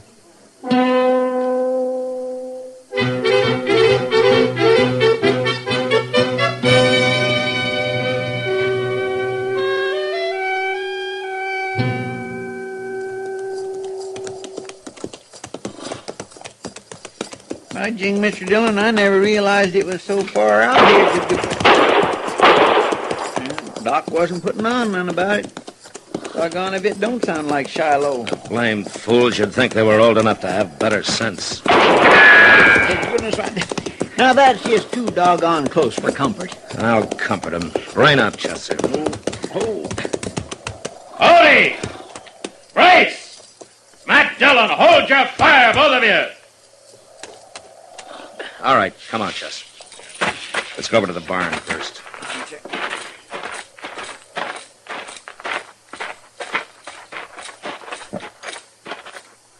Odie, you in there? You darn tootin' I am, Marshal.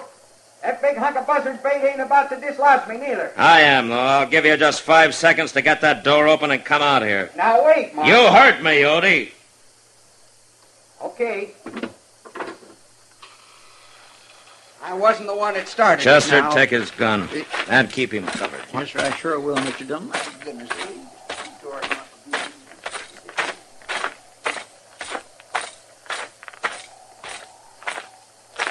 Brace. What do you want? You gonna open that door, or you want me to shoot it open? Now, Marshal, I'll open it. Ain't no call to get all angered up, and that's the fact. All right, I'll take your gun, Brace, and that's a fact.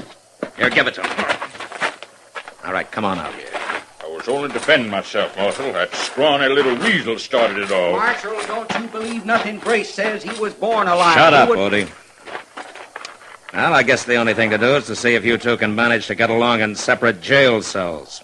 I'm putting you both under arrest for disturbing the peace. Oh, now, wait just a minute. What do you mean? Ain't nobody around here, Marshal. Whose peace we disturbing? Mine. Oh. Come on, let's go.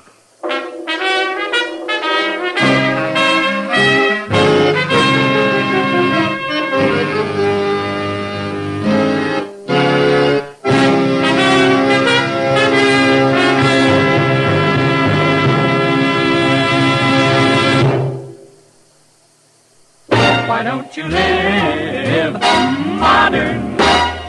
Live modern.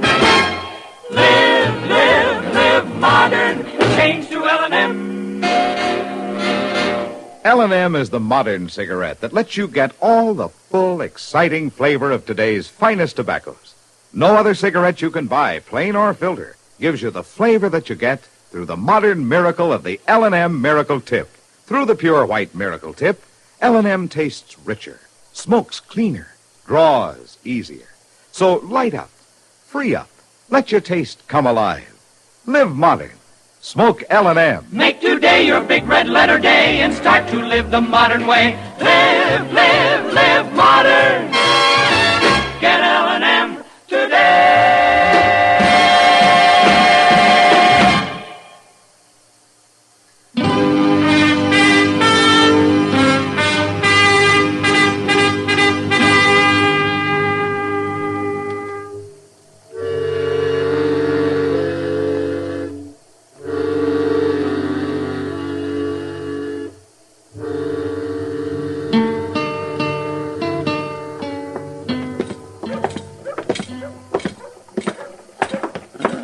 Doc's buggy tied up there, Mr. Dillon.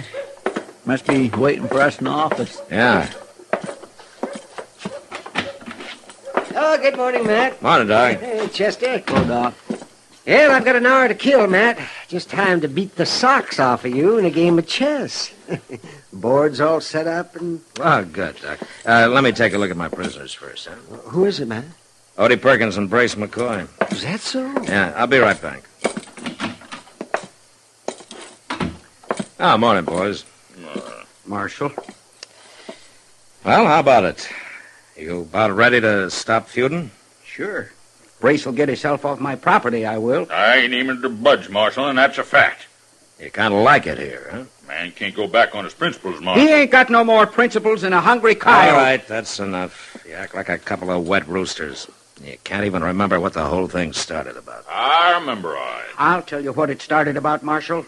It started because Brace didn't figure I was fancying his victuals up enough to suit him. For a whole week, Marshal, he didn't fix nothing but flapjacks in the morning and how many grits at night? With side meat in them. Weren't side meat. It was sow belly and it weren't fit to eat. You know what he done, Marshal, when I put them grits on the table? He throwed them on the floor and tromped all over them with his boots on. That's all he was fitting for. I wouldn't throw victuals like that to the hog. I seen many a day you'd be glad for. Now, wait a minute. Is this the truth? Is this what this whole thing's all about? Well, it's what it started about. But it ain't what it's about now. Not anymore, it ain't, Marshal. No, sir. It's a lot more than that now. I come to realize I've been keeping a viper in my bosom. You can be mighty mistaken about a man, Marshal, and that's a fact. Yeah.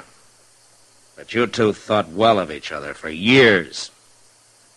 It seems to me a friendship like that ought to last over at least one fool argument. Brace McCoy ain't no friend of mine, not no more he ain't. Once I get out of this cell, I'm going to whop that little gopher to an inch of his life. Right across the sights of my gun. That's how I want to see it. All right, boys, all right. Just settle back. Looks like you're going to have plenty of time to think up names to call each other. Marshal. Yeah. How long you aim to keep us in this miserable old jailhouse? Well, you got some sense. Or die of old age. How they making out, man? Oh, like a pair of tomcats, Doc. I don't know what I'm going to do with them. I can't keep them locked up forever. For two nice fellows like them, they sure did turn mean awful sudden. If you ask me, they're both probably aching to make up. Yeah. I've been thinking along those same lines, Doc. Seems to me they could have killed each other out there on the farm if they'd really been trying to. Of course they could. Why, they must have fired over 100 rounds at each other. Yeah, but if I let them out, they'll either kill each other by accident or kill somebody else. Unless they could... Yeah. Chester, Yes, sir. There's an Indian woman named Summer Dove somewhere around town. Kitty can tell you where she is. Go find her and get her over here as soon as you can, will you? All right, Mr. Dillon.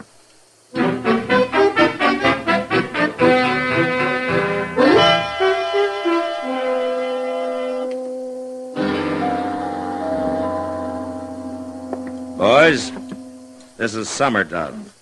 These are the two men I was telling you about. Summer Dove, the short, skinny one is Odie Perkins, and the fat one's Brace McCoy. How do? Howdy, Miss Dove. Glad to know you, man. Summer Dove's one of the best cooks in Ford County, boys.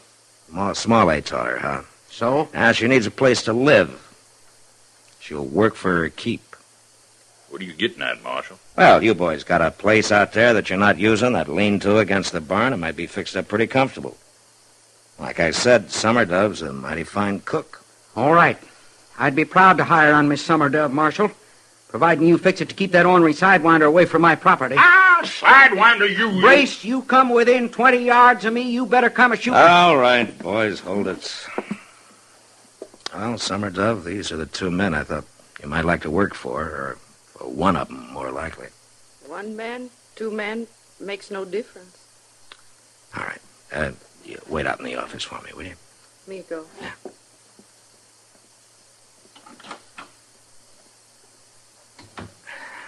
Boys, if you can't come to any agreement, it looks like there's only one way to settle this. What do you got there, Marshal? Your guns.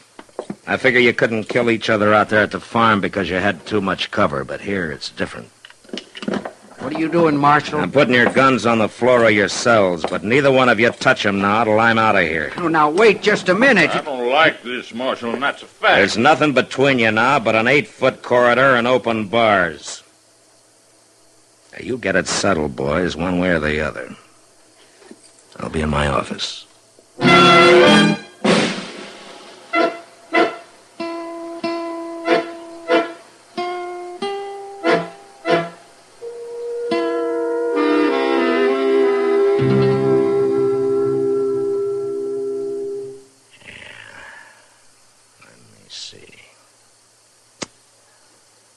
Yeah, I think that'll do it. Oh! Mate, Doc. Doggone you, man. Oh, that was a sneaky move. Yes, it was, if I ever saw one. Yeah, it was. I swear I can't get over it, Mr. Dillon.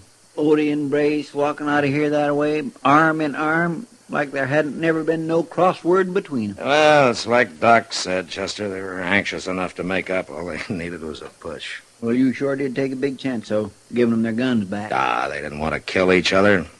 Somebody just had to make them realize it, that's all.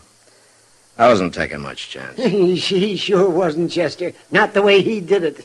Chester, you can ride out there tomorrow and take these guns to him, if you will, and see if Summer Dove's got herself settled down, huh? All right, Mr. Dillon. What do you mean, Doc? Not the way he did it. Just that, Chester. Matt doesn't take any chances. You don't call that taking a chance when they might have killed each other? Not with the blanks he made and put in their guns. The blanks? He made blanks? Sure, like those actors use on the stage. What? Oh, of course, I figured what he was up to. He didn't fool me any. Well, you sure fooled me, Mr. Dillon. I was sitting here on pins and needles just waiting for the sound of death. Oh, you're an easy mark, Chester. You know, Doc, I was pretty sure about those fellas all the time. You were? Yeah. You see that whiskey bottle out there? Of course I see it. Why? Blanks, Doc?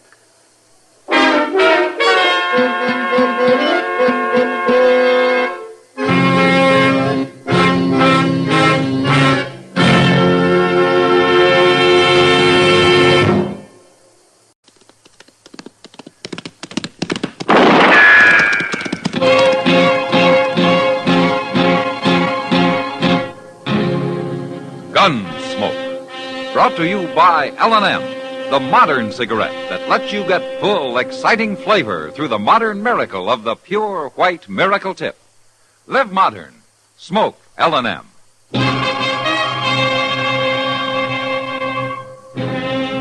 Around Dodge City and in the territory on West, there's just one way to handle the killers and the spoilers. And that's with a U.S. Marshal and the smell of Gunsmoke.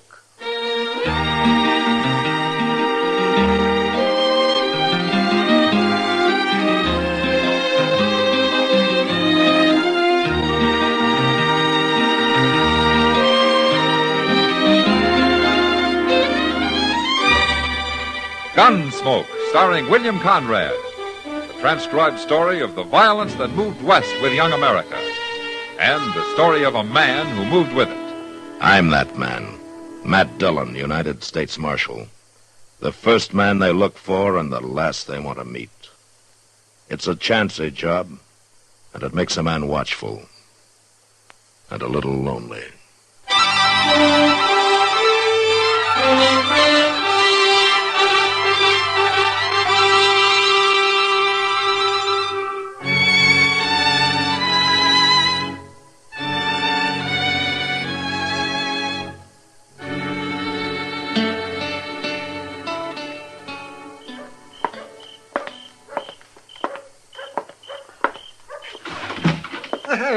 Good evening, Matt. Hello, Doc. I've been waiting for you. I'm all set up. Well, might as well put away that cribbage board. We won't be playing tonight. Oh, why not? You found an easier mark? No, but you're going to hightail it up the street once you hear the news. Yeah? Matt, Belle's back. Belle? Belle who? Belle who? Belle Ainsley, that's who. You got a mighty short memory for a man who used to eat dinner out at her place 2 and 3 times a week. Well, she was a good cook, that's all. Besides, that was 3 years ago. Oh, Matt, you know doggone well you... Why don't you forget it, Doc? Is Jess Kreider with her? No. She's come back alone. Well, that's too bad. Too bad? Why? Jess Kreider's no good. That's just why. He was wanted 3 years ago when he left here with her, and he's wanted even more now. Here, take a look at this bulletin from Wichita. Hold up at the Stockman State Bank, wounding 2 bank guards. Santa Fe, 3 counts of highway robbery. Lordsburg, hold up at the Butterfield stage, driver killed. All right, so Jess Kreider's a thieving killer. Everybody knows that. Well, that's why I'd like to see him come back. Mr. Dillon? Yeah, what is it, Chester? Guess who is back, Mr. Dillon? I already know, Chester. Yeah, but that ain't all. Chester, if one more person comes in here and tells me about Belle Ainsley, so help me... You're what, Matt? Belle. She was right outside, I was going to say. Well, come on. Come on, Chester. I'll buy you a beer. Well, Gosh. Well, I'll see you later, Mr. Dillon.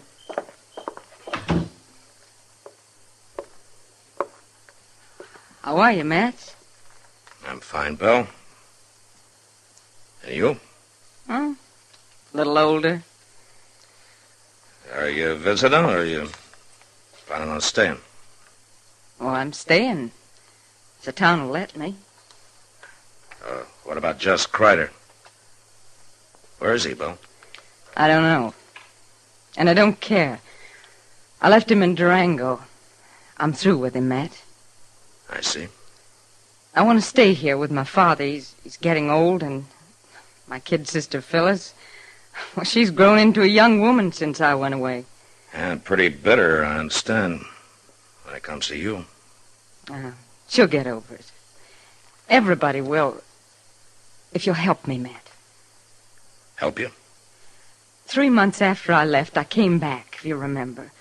And I found the good people of Dodge had already tried and condemned me. What could I do but go back to Jess? Well, you chose to run off with him in the first place. Chose. Who knew whether I had? Who bothered to ask? You? Anybody? What are you saying? Matt, I rode out of Dodge, thrown across the back of Jess Kreider's saddle, with a gag in my mouth and my hands tied. Oh. Why didn't you tell somebody that? Who'd have believed it? But he didn't keep your hands tied for 3 years, Belle. Matt, a woman has to have somebody. Somebody who wants her. And nobody here did. As bad as he was, Jess was my man. Yeah. What do you want me to do, Belle? Just tell people, that's all. If you believe me. Just tell them how it happened.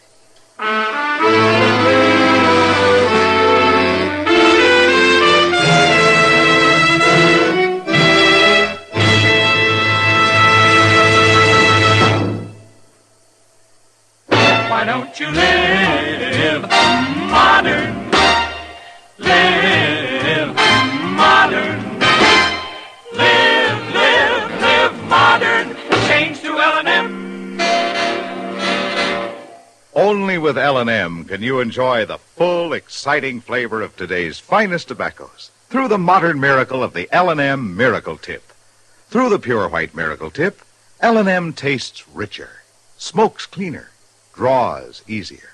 No other cigarette, plain or filter, gives you all the flavor you want. The rich, exciting flavor you get only from L&M. So light up, free up, let your taste come alive. Live modern. Smoke L&M.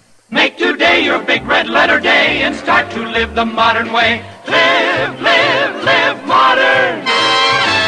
Get L&M today.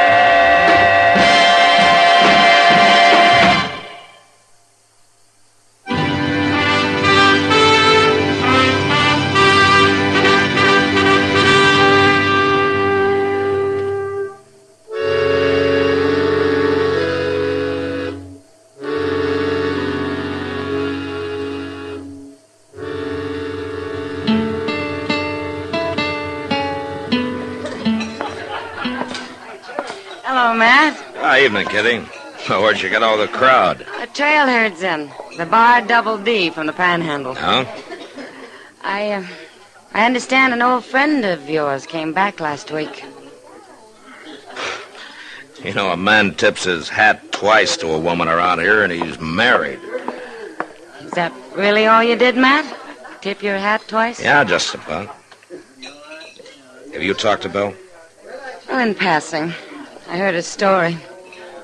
You believe it, Matt? That's possible. It's the kind of a thing Just Kreider would do. I don't know for sure. Well, if it did happen that way and she's left him for good, then I guess maybe she's got some sympathy coming to her. Yeah. She sure didn't get much at home. What do you mean? Well, she moved back in at the ranch. Yeah, so I heard. It was all right with her father, probably on account of her cooking. You remember her cooking, Matt? I remember old man Ainsley well enough. He worked both those girls half to death. Well, anyway, I guess her sister really raised Cain. Well, I figured that'd happen. She's hated Belle ever since the night she ran away with Kreider was taken away. But I didn't think she'd carry it so far. What do you mean? Phyllis left the ranch yesterday and moved into town, Matt. She's got a room over at the Dodge House. What? Uh-huh. A 15-year-old kid living here alone? Yeah, I know. I'll go see her and talk to her, Kitty. But I don't think it'll do any good.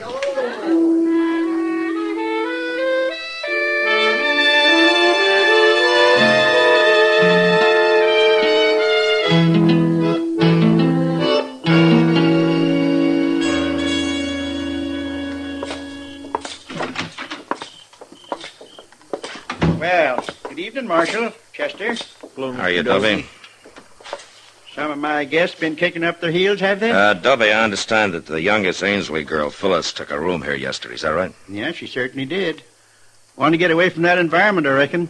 I can't say I blame her, Marshal. I know if my sister'd been cavorting around for 3 years with a cutthroat like Jess Kreider, Dovey, would you mind telling the girl that I'd like to talk to her? And I can't very well do that, Marshal. Oh, why not? Because she up and left this evening. What? Yep. I've already let the room to somebody else. She said she was leaving the country and wasn't coming back. Leaving the country? Well, was she alone? Well, now, she walked out alone, but I kind of had the impression there was some man waiting for her outside. And you let her go? Well, there wasn't nothing I could do about it. Well, you could have told somebody, her family or me. She's only 15, Dovey. Well, that's growed up the way I look at it. Anyway, I figured it's just another case like our sister Belle. It sure ain't none of my responsibility.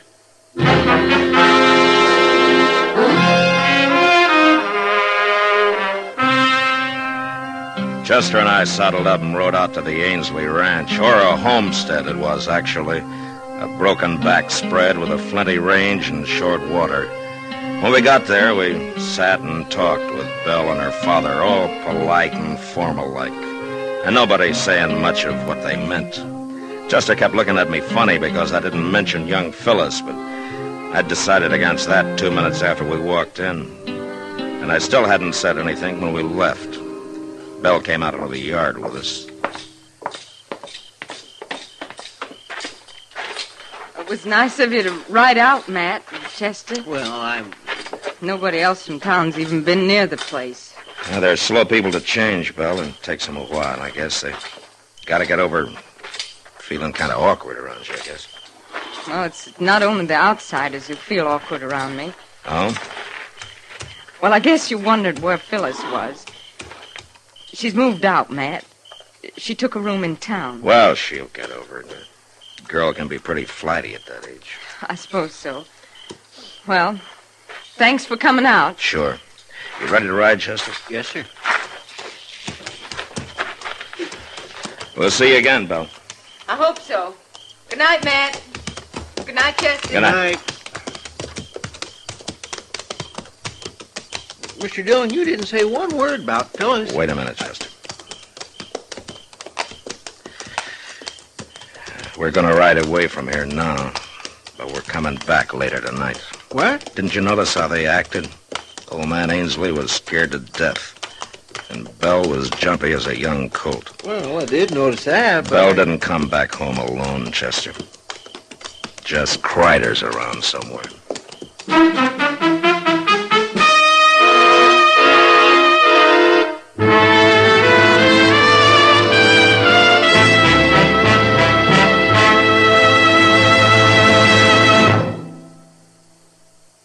Why don't you live modern? Live modern. Live modern. Change to L&M. Yes, live modern. Smoke modern. Smoke L&M. Enjoy a modern cigarette. L&M gives you the full, exciting flavor of today's finest tobaccos. No other cigarette, plain or filter, gives you the flavor you get through the modern miracle of the L&M Miracle Tip.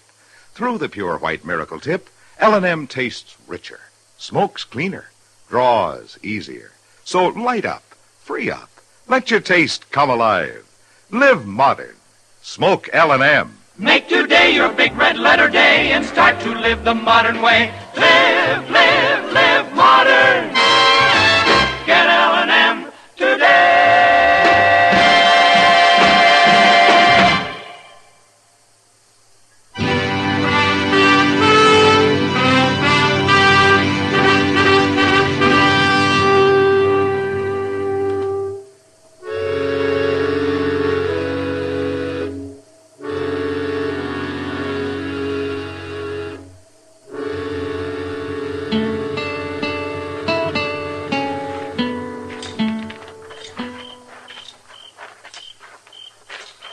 You figure Kreider was right there in the house tonight when we was, Mr. Dillon? No, he couldn't have been, Chester. There's no place for him to hide.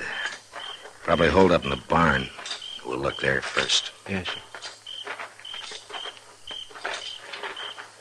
There's a lantern burning inside. Yeah. Now, you wait here and keep me covered. I'll edge up to the door and then go in fast. Yes, well, now, you be careful.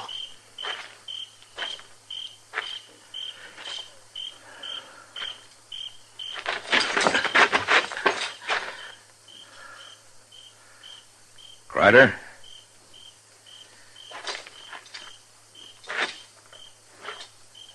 Jess?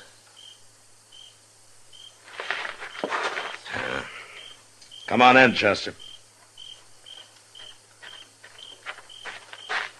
He ain't here? No, but he has been. You see that blanket on that straw there? It's made up for a bed. Well, maybe he's up at the house now. I don't think so. The only horse in here is that old Spavin mare Ainsley uses on the buckboard. Just Kreider'd have the best mount he could lay his hands on. Maybe the two of them got spooked up and made a run for it. Well, maybe, but I don't think so. Get your hands up, Matt. Well, You too, Chester. Oh, Jess? Jess? Forget it, Belle. He's too far away by now to hear you. What are you talking about? Take a look around. Didn't you have a couple of horses in here? Well, sure we did. Now, don't move. Either one of you. They're gone. Jess! Jess! You might as well save your breath, Belle. He took both saddles and the packs. You know where he went? Well, I can guess. Where? When's the last time you saw him this evening? Just before dark. I brought him out some coffee, and he said he was going to try to sleep. Matt, where'd he go? Tell me. There's not much point in holding a gun on us. Not now. Stay back, Matt. Let's have it, Belle. No. Thanks. Well, now, a man can breathe a mite easier without that thing staring him in the face. What's happened to Jess? Tell me. What do you care? You've left him, haven't you? You said you had. Oh, I only came and told you that so you wouldn't get suspicious. Jess caught a bullet in that holdup at Elko. It was bothering him some, and we had to find a place to stay for a while. So you brought him home to the family, huh? And in less than a week, your kid's sister ran away from home. She didn't run away. I sent her into town. And why? What's the difference why? Because Jess was bothering her, is that it? What are you saying? He's always been known for it, Belle. Was that the reason? All right, that was the reason. She's my sister, Matt. And she's only 15. And Jess is your man, huh? Isn't that what you told me when you came to my office? Sure, that's what I told you, but never mind that now. I want to know what's happened to Jess. The same thing had happened to Phyllis, I guess. She checked out of the Dodge house this evening, Belle. She said she was leaving the country for good. What? A man was waiting for her outside. And Jess Kreider left here with 2 horses. Get him, Matt. Go after him and get him. You know where he might be. Of course I know. I know everything about him. I've had 3 years to learn, haven't I? All right, then where is he? He'll only ride at night. He'll stop at sunup. There's an abandoned shack about a mile west of where Little Deer Creek runs into the Arkansas. Yeah, I know the place. Well, that's where he'll be. We've used it before. We stopped there on our way in. All right, Belle. That business about your hands being tied, being thrown across the back of Kreider's saddle. That part was true, Matt. All right, Belle. Come on, Chester, let's ride.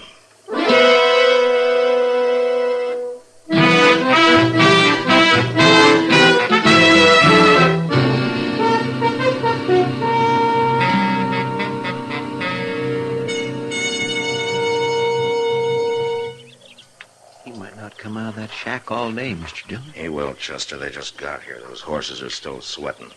He won't leave them standing there saddled for long. It wouldn't be too hard a chore to slip up through that plum thicket there at the back. No. If he fights, I don't want the girl in it. We'll just wait till he comes out.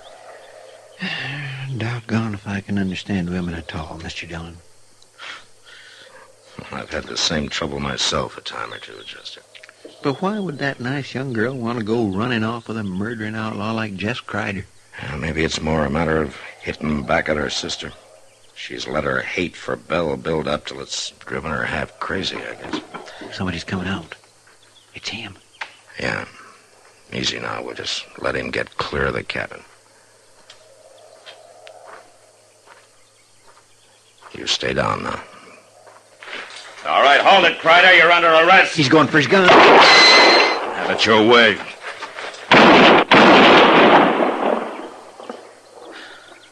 Okay, Chester.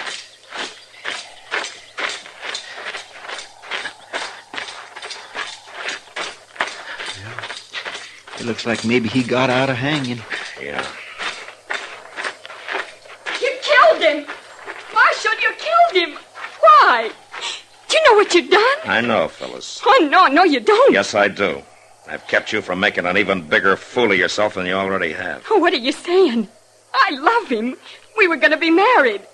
Well, we were. Phyllis, you better go home and talk to Belle about that. Oh, Belle, I'll never say a word to her again as long as I live. Now, you listen to me, Phyllis. You got to get rid of that hate of yours. If you don't, it's going to ruin your life for good. Now, you go home and you talk to Belle and you listen to what she's got to say before you judge her. No, I won't go back. Yes, you will. I can't. Not now. Nobody will ever know about this, Phyllis. I promise you. Jess Kreider was alone when I found him. Now, there's your horse. And he's still saddled. I can't. I don't want to. I know what you need, young lady. You see that plum bush over there? Well, I'm going to cut me a switch off of that, and if you're not out of here in 1 minute, Oh, you wouldn't. Oh, I wouldn't, huh? Well, you just watch me. Marshal, Yeah? I've been thinking, Marshal. Maybe I'll go home after all.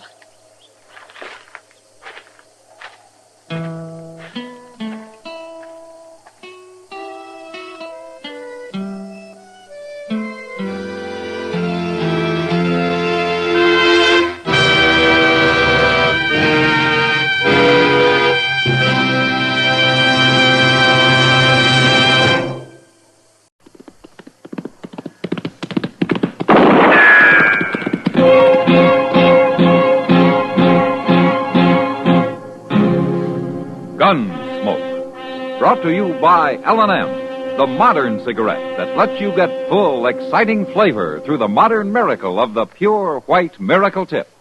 Live modern. Smoke L&M.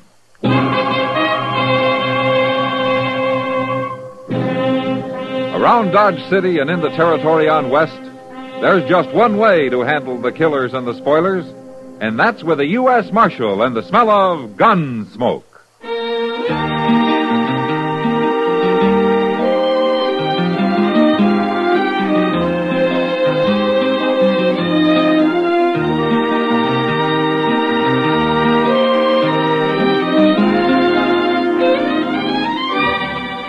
Gunsmoke, starring William Conrad.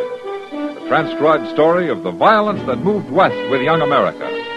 And the story of a man who moved with it. I'm that man. Matt Dillon, United States Marshal. The first man they look for and the last they want to meet. It's a chancy job, and it makes a man watchful. And a little lonely.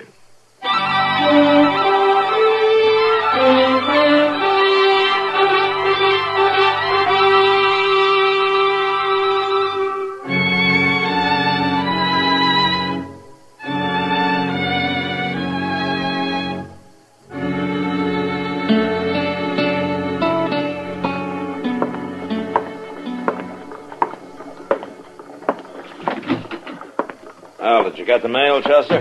I sure did, Mr. Dillon. And if that railroad gets any slower, yesterday's train's going to start getting into Dodge tomorrow. Well, that's happened a couple of times. Is anything important? I ain't had a chance to look. What? Well, it took Will Borgler so long to get them mailbags sorted. Oh, say, he's coming over here in a little while, Mr. Dillon. Huh? Will is? What for? I don't know. But he's got something on his mind he's about to bust his britches over. He said it had to do with Jim Rankin. Jim Rankin? Well, I hated to bring it up, Mr. Dillon. You and Jim Rankin being close friends like you was. I can't figure what Will Borgler'd know about Jim's murder. He never gets out of that depot except to eat. Well, maybe he's heard something from El Paso, something over the telegraph. There's nothing to hear, Chester, and there won't be. He was killed for that payroll he was carrying. Well, but they never did find the body. Well, they buried him somewhere out there on the desert, more than likely, and then jumped the border. They sure could get a long ways south on $60,000, all in banknotes. Wouldn't be no weight to it. Wouldn't even fill a saddlebag. It's funny, I was always joshing him about that. A full-grown man being a messenger boy for Wells Fargo, going around carrying a little old hand case with him. And being a target for every hold-up man west of St. Louis. I know. I never had no call to be plaguing him. When I think of it now, I could just kick myself. Jim knew you didn't mean it, Chester. Yeah, you know, he was one of the best. I rode a lot of country with Jim Rankin, back when he was a lawman. Evening, Marshal. Oh, come on in, Will. What's this news about Jim Rankin? Well, just that you and everybody else is wrong, that's all. Oh, why so? Because all of you figured them killers must have headed south after they murdered Rankin. But they've come north, Marshal. What makes you think so? These. Couple of banknotes, $10 silver certificates, American Federal Bank of Boston. Chester, give me that Wells Fargo list of serial numbers, will you? Yes, sir. Already checked them, Marshal. They're on the list. Where'd you get these, Will? They turned up in my cash box at the depot. Somebody bought a ticket with them. Who? Do you know? It was Miss Lily over to the Long Branch. Lily? That pretty one with the yellow hair. She bought a ticket on the Santa Fe to Kansas City. Said she was aiming to go back there on a visit. Why, them killers might be right here in Dodge, Mr. Dillon. I hope so, Chester. I sure do hope so.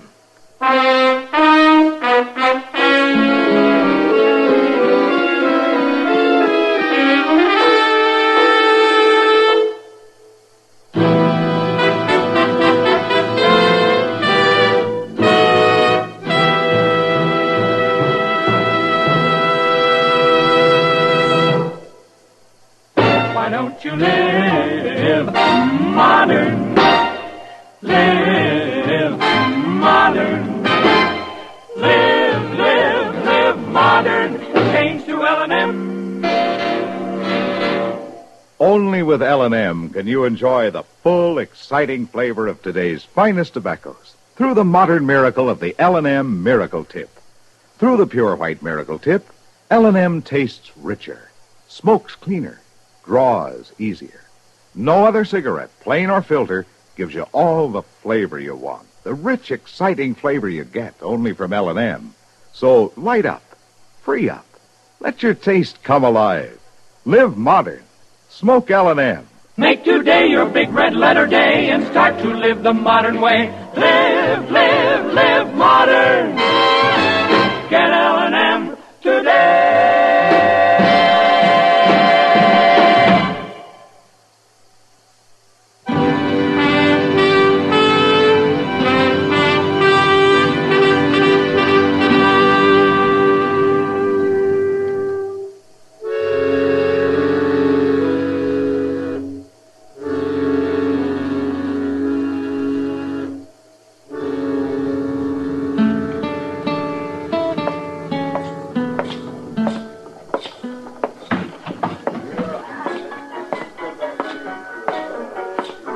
Hello, Kitty.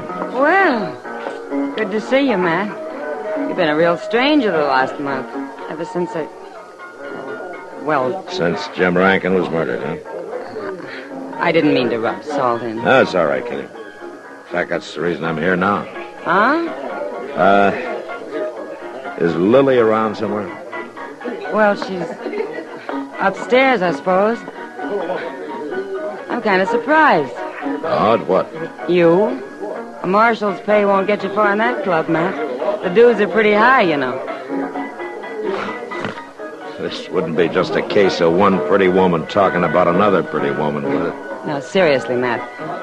Didn't Jim ever tell you about it? Jim? Jim Rankin. You didn't know about it? About what? I thought you knew he was spending all his time with Lily. No, I didn't. I'll see you later, Kitty.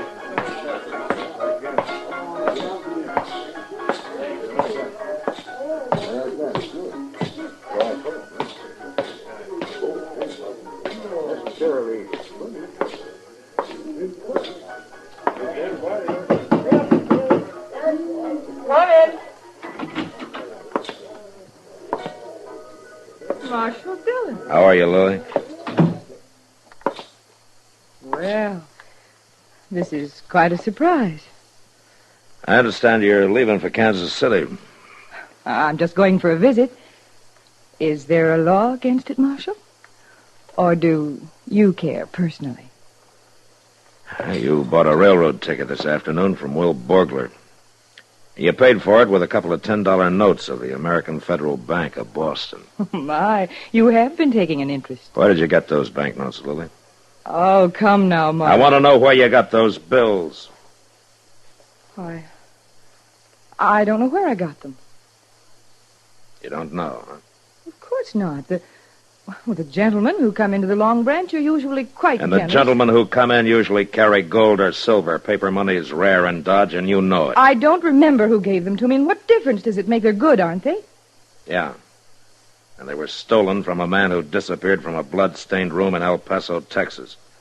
How do you know? Because Wells Fargo records the serial number of every banknote they ship.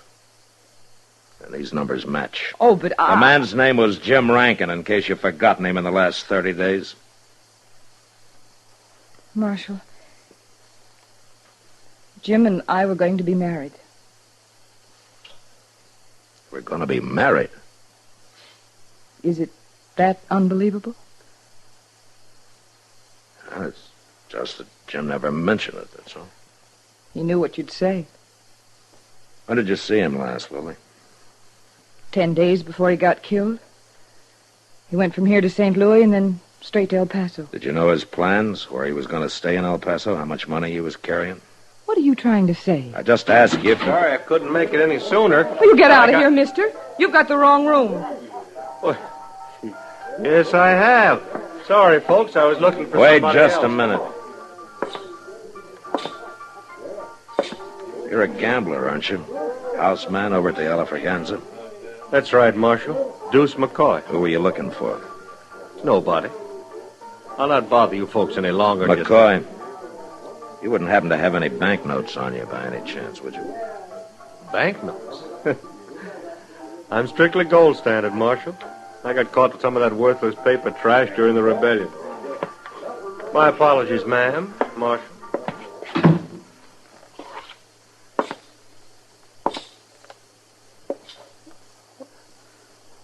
Why are you looking at me that way? I never saw him before in my life. Lily, if you're in the clear, then I'm sorry for misjudging you. You should be. But if you're not, if you did have anything to do with Jim's murder, I'll bring you in for it if it takes me the rest of my life.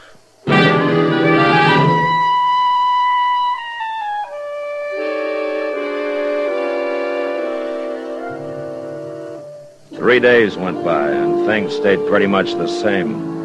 I found out Jim Rankin had told a couple of people that he was going to marry Lily. And she could have been telling the truth about the 2 banknotes. Maybe she didn't remember where she'd got them. But she had lied about one thing, about not knowing Deuce McCoy. Word had gotten around town that she and Deuce had been thicker than thieves for a long time. But that didn't help me. Neither one had been out of Dodge in 6 months. And then one evening about 8 o'clock, Kitty came into the office with the news that started a landslide. Well, oh, Miss Kitty. Matt, there's something funny going on. What do you mean, Kitty? Lily, she didn't show up for work this evening, so I went upstairs looking for her. All her clothes, her costumes, they're gone. She's cleaned everything out. You know where she lives? Yeah, she's got a room at L.A. Grott's place, down south of the Dodge House, a couple of streets. Yeah, I know where it is. Chester, come on, let's go.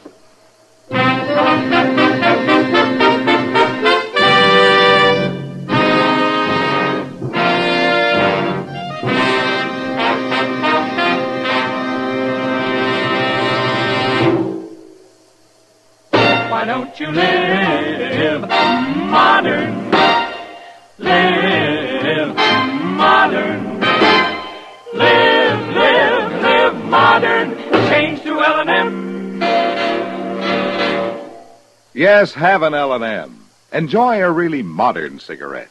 A cigarette that gives you all the full, exciting flavor of today's finest tobaccos. No other cigarette, plain or filter, gives you the flavor you get through the modern miracle of the L&M Miracle Tip. Through the pure white Miracle Tip, L&M tastes richer, smokes cleaner, draws easier. So light up, free up, let your taste come alive. Live modern. Smoke L&M. Make today your big red letter day and start to live the modern way. Live modern. Get L&M today.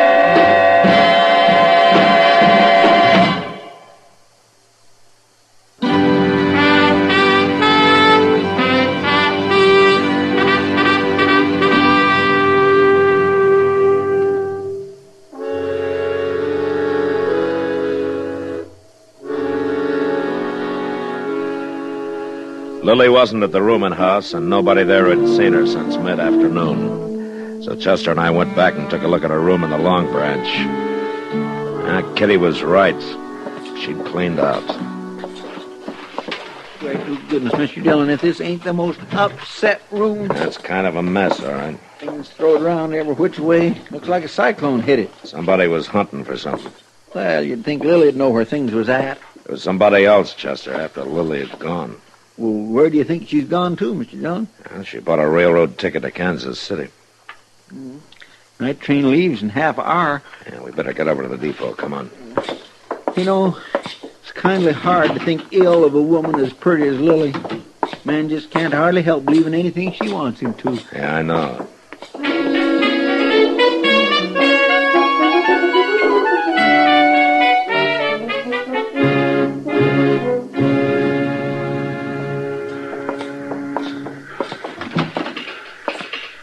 Marshal, hey, I'm glad you're here. I was just aiming to send a boy over to tell you. Tell me what, Will? Well, about them two. They're here. Miss Lily and that there gambler feller, Deuce McCoy. Oh? Yeah, he's the one that brought the trunks in, but part of them's hers. He wasn't fooling me none. Are they both leaving? Is he going with her? Well, I reckon so. Bought himself a ticket to Kansas City, same as hers. They didn't pay for it with no banknotes, though. He used gold. Uh-huh. Where are they now, Will? Well, they've been hanging around down there at the end of the platform. Stayed clear of the light, I figured. Maybe you don't want to draw no attention to themselves. It ain't like Miss Lillian, either. Ordinarily, she'd have herself rigged out fit to kill. Be a strutting around here bold as grass. But What? that was down the platform. Yeah, come on, Chester. Straight ahead, Marshal. There at the end. Yeah, I see. Look, Mr. Dillon, somebody jumped on a horse. Yeah. Hold it there! He's getting away. Couldn't have been nothing but plain luck in the dark like this, Mr. Dillon. I'd have sworn I had him in my sights. Marshal! Yeah.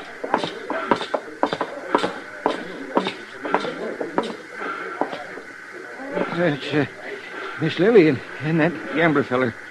They shot both of them. He's dead.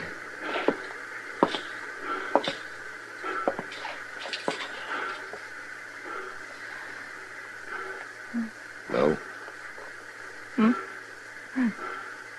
Who was it, Lily? Who shot you? He came back. Who? Jim. Jim? I never thought he...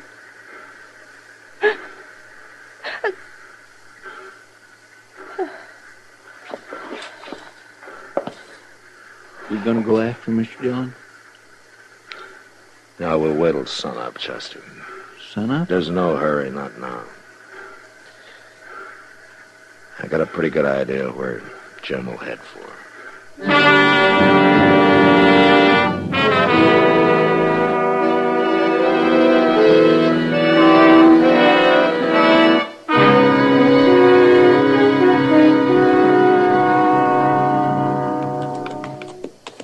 Mr. Dillon, how can you be so doggone certain he's out here somewhere? Because I know how he thinks, Chester. Sir, I never see such a country. Rim rock, gullies, mesquite, plum thickets.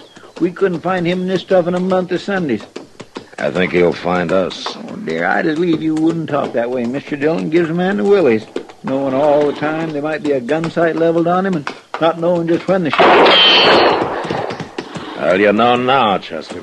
Hold it. Right where you are. He's just by that point of rim rock. Oh, forget it. He's got perfect cover. Is that you, Matt? Yeah, it's me, Jim. Leave your gun. Come up here.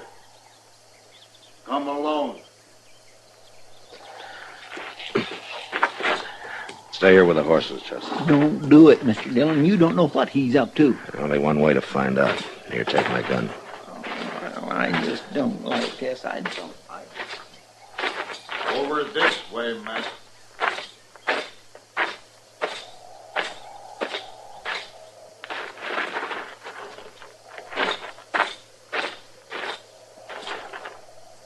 Matt, you're a fool.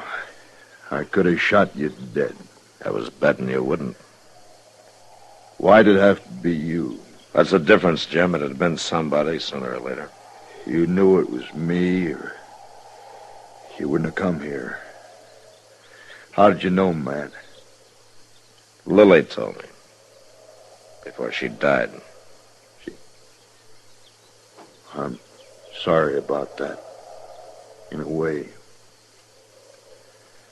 Last night I went to her room and found she'd taken the money and run out on me. I've been living down along the river bottom since I rode up from El Paso. I was... Huh. What's the matter, Joe? It was pretty good shooting last night, Matt. Dark as it was. We better get you in the dock. No. Forget it, Matt. I know how I stand. Lily never did mean to marry me, man. She told me last night there on the station platform. And then she laughed. Take it easy, Jim. She helped me plan that fake robbery in El Paso. She was all for it, I thought. But she was all for the money, not for me.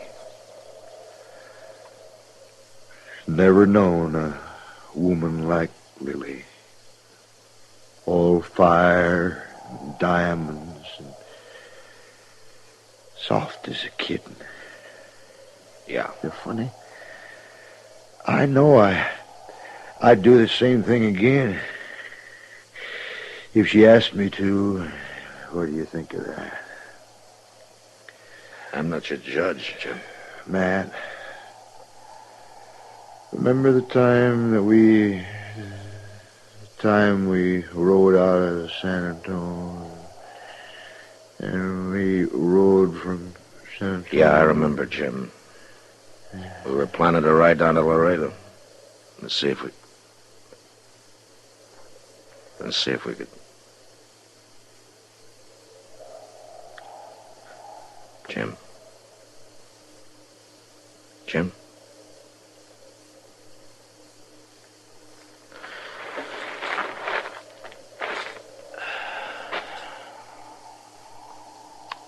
Yeah, Jim. I remember.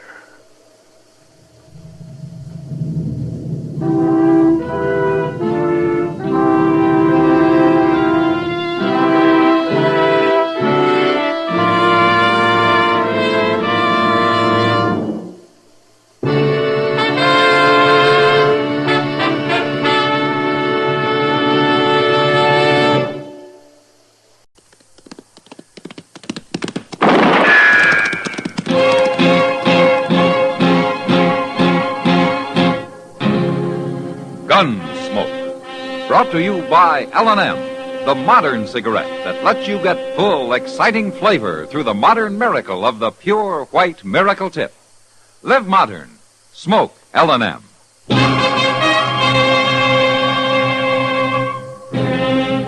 Around Dodge City and in the territory on West, there's just one way to handle the killers and the spoilers, and that's with a U.S. Marshal and the smell of Gunsmoke.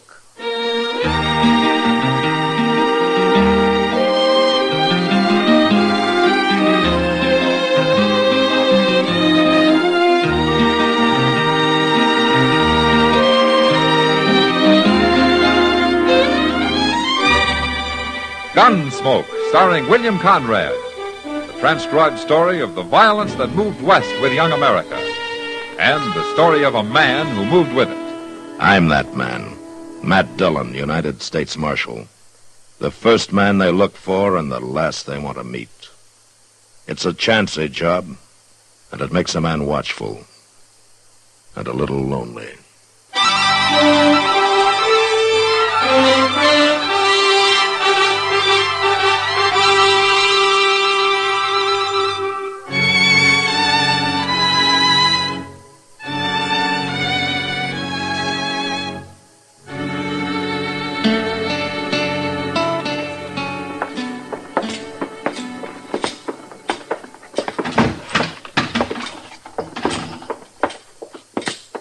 Hello, Matt. Chester. Hello, Kitty. Oh, Miss Kitty. I'm looking for your partner, Kitty. Oh, Sam? Mm-hmm. He's in back breaking out a shipment of whiskey we just got. Sit down. He'll be here in a few minutes. Okay. Sam in trouble, Matt? Oh, no, Kitty. I just wanted some information from him. It's nothing important. Well, that's good. Who are those two men? I don't know. They're strangers to me. That one wearing the gun, I'd like to keep a stranger. Where is the owner of this place? He don't look like he's going to make nobody happy. Hey. Excuse me. Let Sam take care of him, Kitty. Well, it's my job, too.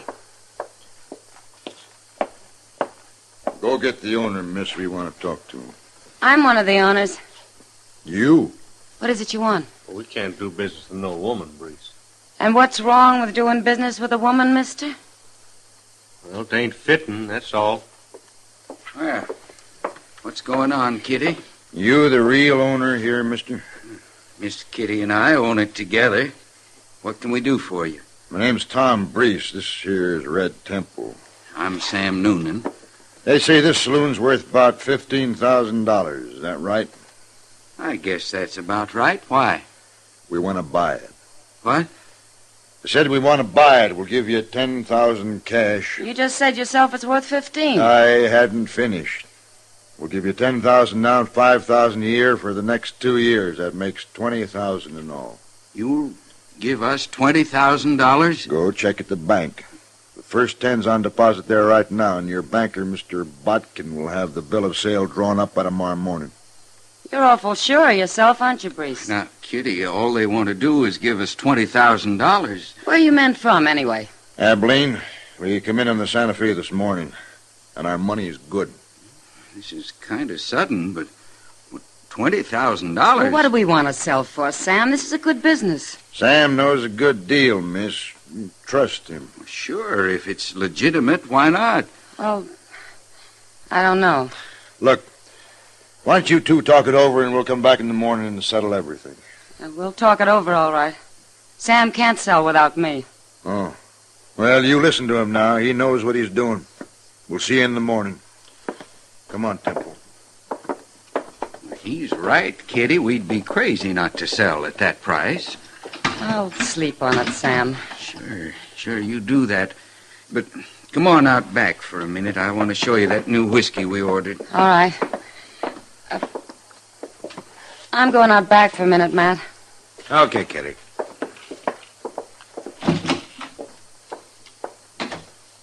Well, I'll be doggone. What do you make of that, Mr. Dillon? Sounds like a good deal, don't it? Yeah? If, like Sam said, it's legitimate.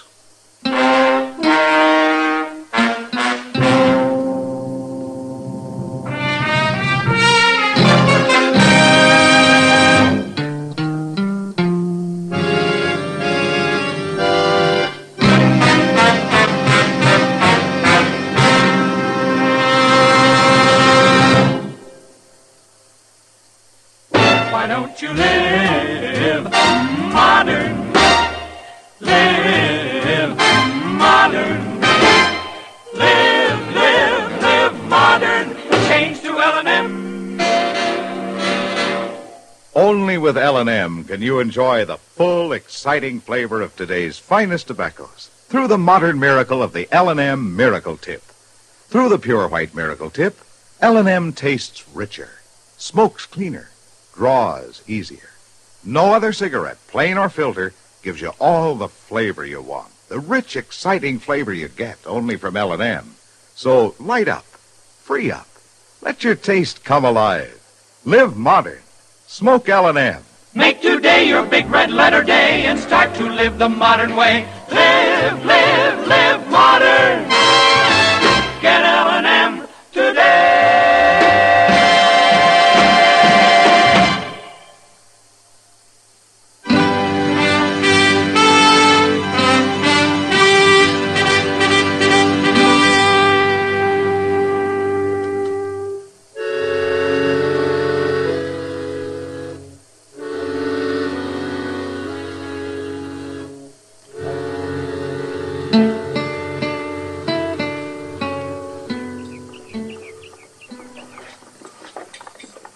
I just ate and I'm still hungry.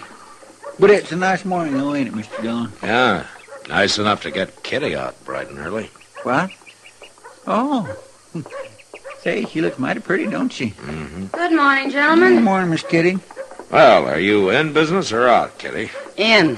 I told him this morning I'm not selling. No? Well, how's Sam feel about it? Sam's hardly speaking to me. I'll bet. Well, what decided you? I honestly don't know, Matt. Maybe I just don't like those two. And I don't like their big hurry, either. They insist the deal has to be settled by Wednesday, day after tomorrow, no later. So I told them I needed more time, that's all. But they can't wait, so I made a definite no. Well, it's your right, Kitty. It sure is. Well, drop around later. Huh? Okay. So long, Miss Kitty. Bye. Well, that's that. Yeah. Hey, look, Mr. Dillon. What? Them two fellas. You think they're fixing to follow her? It won't do 'em any good. When Kitty makes up her mind, she doesn't often change it. Marshal Dillon. Hello, Brace. Temple. How'd you know our names? I've heard. Oh, through Kitty Russell, no doubt. Do you want to see me? They say you're a good friend of Kitty's. Yeah, that's right. She tell you about turning down our offer? She mentioned it, yeah. She's making a mistake, Marshal. Well, I think it's up to her what she does, don't you? Oh, sure. Maybe you could kind of change your mind. What? By Wednesday. There's $1,000 in it for you. Better take it, Marshal. I had, huh? Tell me something, Temple. Is that more or less than he's paying you? Huh? Hey, now, look at Easy, Temple. What do you say, Marshal? I don't know what your game is, Brees, but if I find out and I don't happen to like it, you're going to be in trouble. Both of you. Come on, Temple. Yeah. We'll meet again, Marshal. Anytime.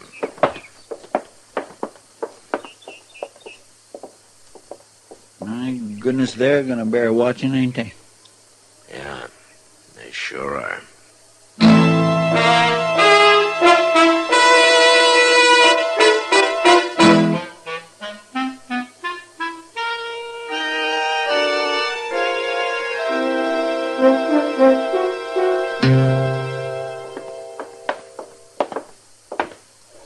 Well, this is number 9. Go ahead, Temple. Knock.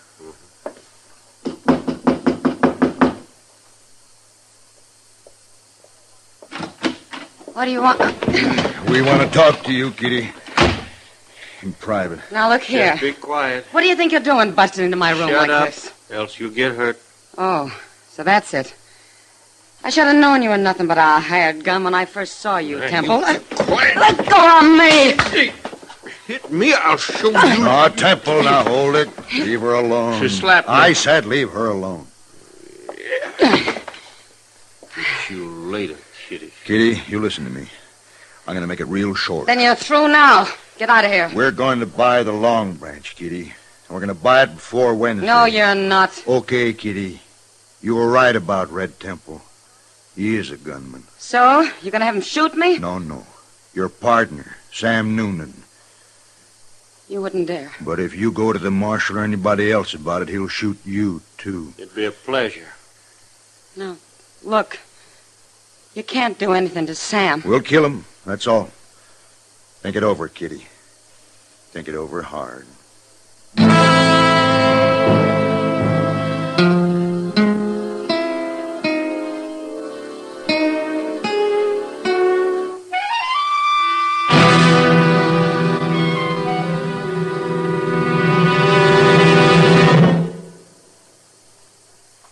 Why don't you live modern? Live modern.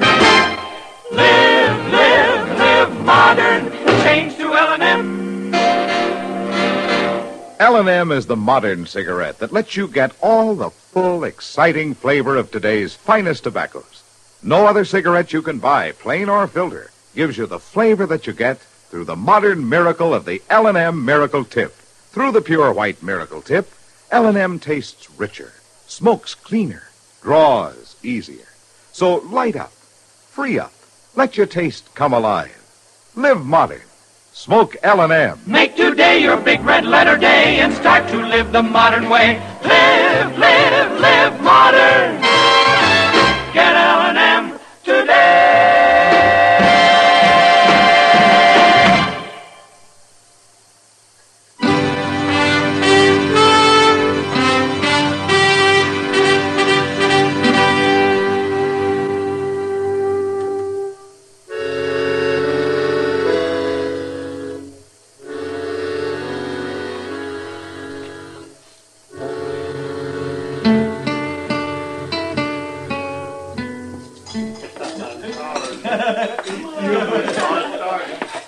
morning, Marshal. Hello, Sam.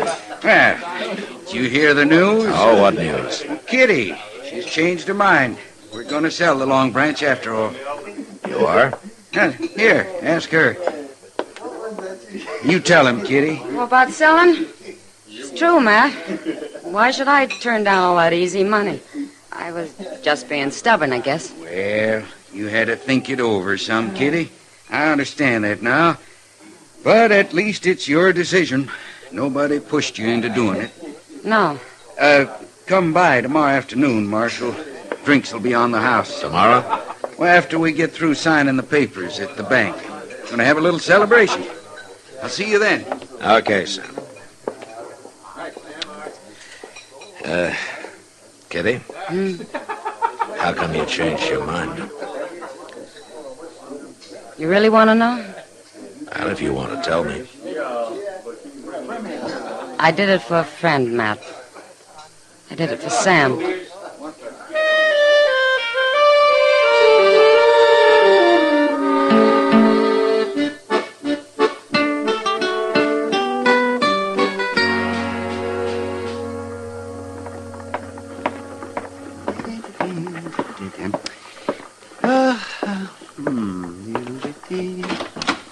Well, good morning, Matt. It's past noon, Doc. Well, then it's time to go eat some dinner. All right. As soon as Chester gets back from the depot. Depot? You go to meet somebody? Oh, Chester meets everybody who comes in.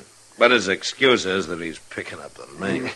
Oh, sit down, Doc. Thank you, Matt. Oh, that's good. Say, you know, Dodge ought to put Chester on the payroll as a kind of official greeter. Yeah, he'd like that. He wouldn't either. But it's kind of funny. He welcomes them, makes them feel at home, and then you come along and look them over and run half of them back out of town again. Well, maybe that's why I'm not as popular around here as I might be. Well, lawman isn't supposed to be popular, man. Not if he's doing his job right. No, I guess so. You know, practically everybody has something on his conscience, Doc. Yes, that's true. Yeah, that is. Even of me. Oh? You want to tell me about it, or wait till I find out and come after you, huh? Well, no, I'll wait. It'll kind of give you something to think about on a rainy afternoon. Okay, Doc. Is Mr. Dillon with... Oh, hello, Doc. You here? No, I'm not, Chester. Oh, a friend of yours in town, Mr. Dillon. I met him down at the depot. Oh, who, Chester? Glenn Horn. Do you remember him? Sure I do. One of the richest gamblers in Abilene. What's he doing here? You didn't say. Oh, where is he? He went to the Dodge house. He said he'd be by later. Oh? Glenn Horn doesn't travel for pleasure. I think I'll go see him right now.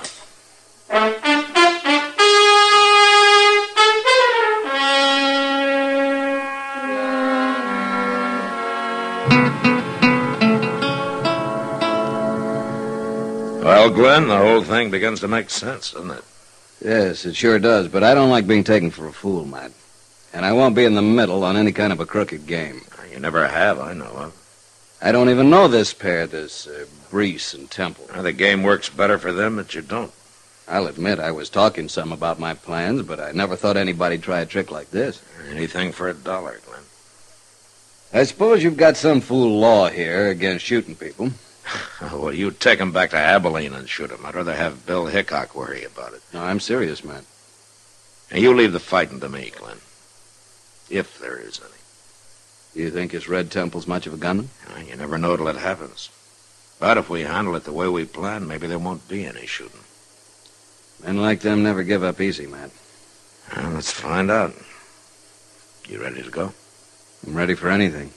Come on.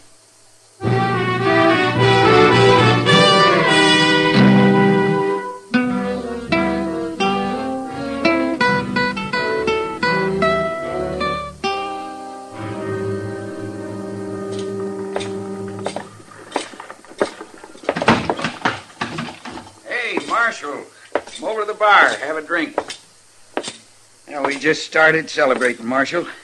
What'll you have? You can draw me a beer, Sam. Coming right up. The deal's all set, huh, Kitty? Signed and sealed, Matt. Hello, Breeze. Temple. Marshal. Sam and Kitty have 10,000 cash in the bank, Marshal, and I've got the bill of sale. Right here. Ah, that's fine. Breeze? Yeah. Glenn Horn. He got here just right, didn't he? Sure did. Let me handle this now, Temple. Yeah. Who is he, Matt? Wait a minute, Kitty.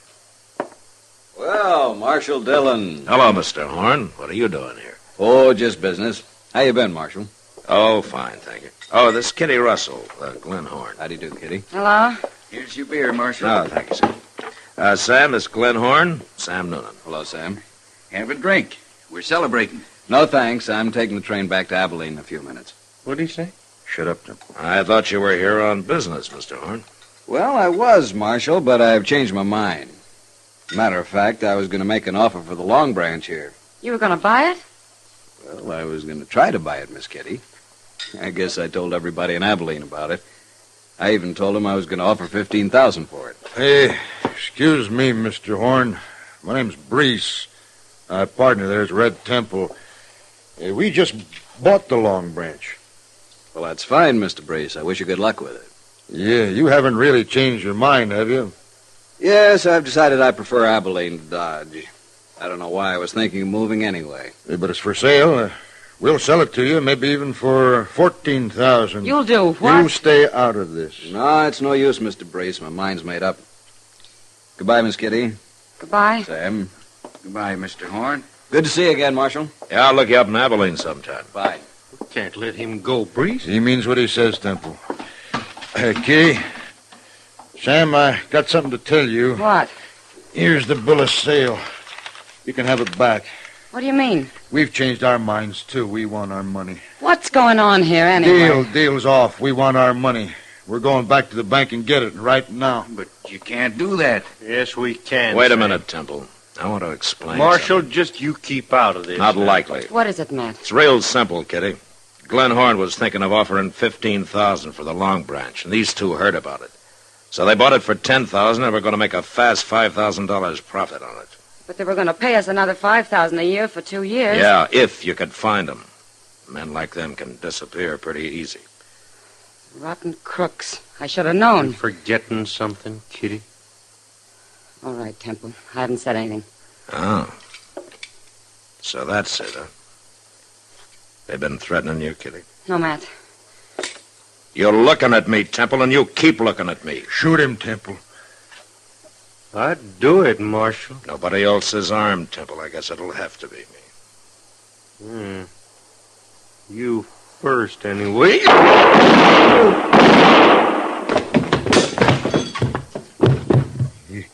You killed him. You should have hired a better gunman, Brees. Now, you can't touch me. I ain't done nothing illegal. No, but you're leaving town after we go to the bank. What? You want your money back, don't you? Kitty, you and Sam come along, too. Glenn Horn is waiting there with $15,000 if you still want to sell. No, that ain't fair. Brees, you're lucky to get out of this alive. Now, you keep quiet. You two, you still want to sell?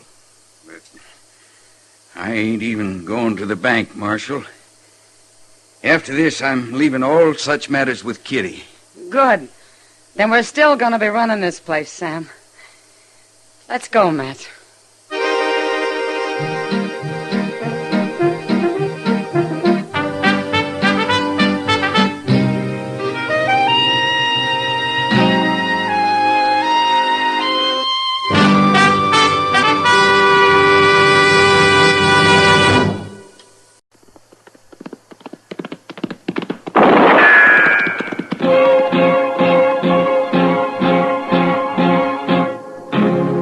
Gunsmoke, brought to you by Chesterfield. Chesterfield packs more pleasure because it's more perfectly packed, thanks to Accuray. They satisfy the most. Around Dodge City and in the territory on West, there's just one way to handle the killers and the spoilers, and that's with a U.S. Marshal and the smell of Gunsmoke.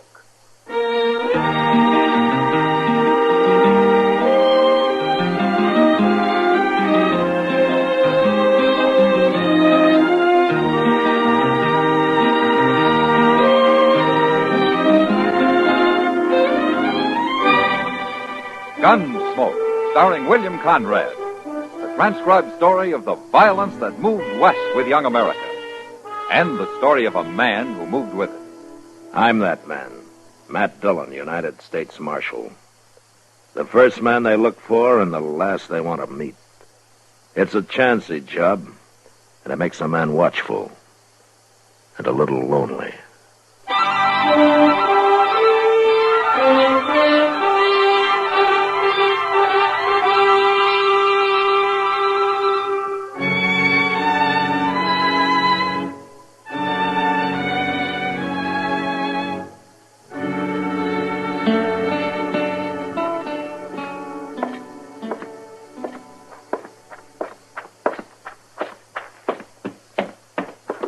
Well, what's your hurry, Chester? Oh, hello, Mr. Dillon.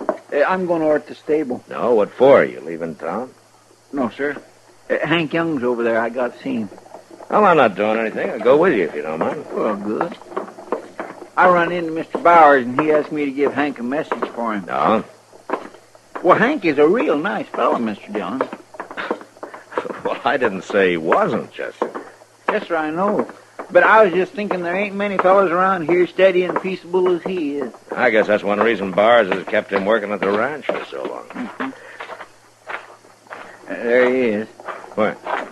Cinching up his saddle with his back to us there. Oh, yeah. Yeah, Mr. Dillon, I'm going to surprise him. Walk easy, huh?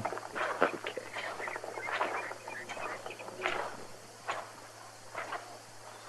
Gotcha! No, Hank, no! Look out, Chester! Oh! Now, take it easy, Hank. Oh, Marshal. I didn't know who it was. You shouldn't come up on me like that, Chester.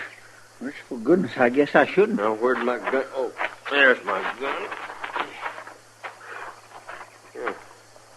It's a wonder it didn't go off, you hitting at me that way, Marshal. How come you're wearing a gun, Hank? I don't think I ever saw you with one.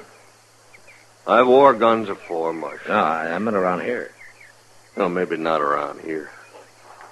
Hank? Hank, Mr. Bowers is going to be an hour or so longer than he thought. He is, huh? Uh-huh. All right, you tell him I'll see him out the ranch. We got work to do out there. So long. So long. So long, Hank. My. I guess I really upset him. Something sure has. Hank ain't never acted like that before. We're always kindly teasing each other. Well, I wouldn't worry about it. Dillon? Yeah. I want to talk to you, Marshal. Well, go ahead. My name's Quillen.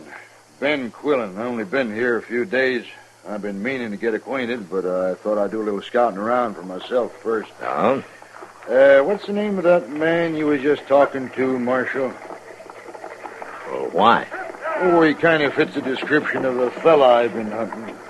You see, I'm a deputy sheriff. No? There's my badge. Deputy Sheriff, Prescott, Arizona. Yeah, I got papers to prove it, too. Yeah, you've come a long way, Quillen. I think it's going to be worth it, Marshal. Here, take a look at this. What is it? It's a warrant for Ike Abbott. Prescott, Arizona, July 6, 18. Something. That's kind of smudge. You read the description. Don't Ike Abbott sound like your friend who just left? Sure does to me. Same height, same build, same kind of face, brown hair and eyes. Just about everything. Is that true, Mr. Dillon? Oh, but fits generally, yeah. But what's he wanted for? It's a warrant for his arrest, Chester. He's charged with murder. Hank? We heard he was hiding out around Dodge somewhere. He's been here about 3 years, hasn't he? Yeah, just about. Why didn't you make your arrest a few minutes ago, Quillen? I wanted to be sure, Marshal. And I also want to talk to you first. After all, this is your territory. Hank's wearing a gun, Quillen. Does he know you? No. But I've been asking around about anybody from Arizona. He must have heard about it. Well, I guess I'll ride out and take him. No. What? Hank Young's ready to fight. I don't want to kill him. I'll go. You mean you'll bring him in for me? Well, if I'm sure he's the man you're after, then I think I can find out. Okay. Watch your step, Marshal. He's already killed one man. Don't worry, Quillen. So have I.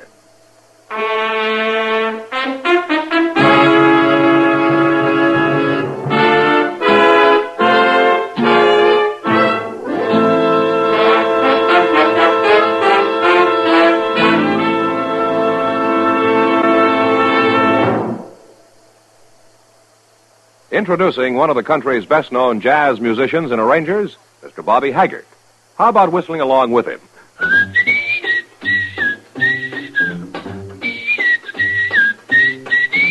Packs more pleasure, packs more pleasure. Chesterfield packs more pleasure because Chesterfield's more perfectly packed. It stands to reason a cigarette made better and packed better smokes better, tastes better. And Chesterfield is more perfectly packed by Accuray. This electronic miracle removes human error in cigarette manufacture.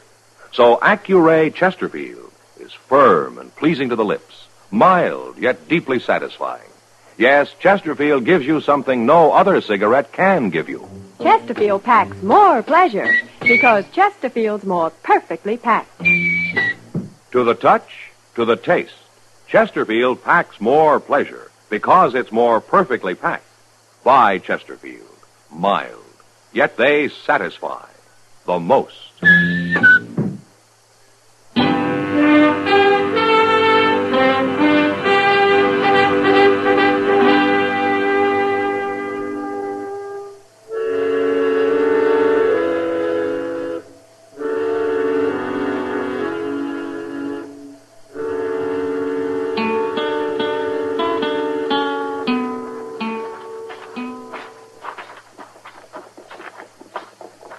That's him sitting in the bunkhouse door, Mr. Dillon.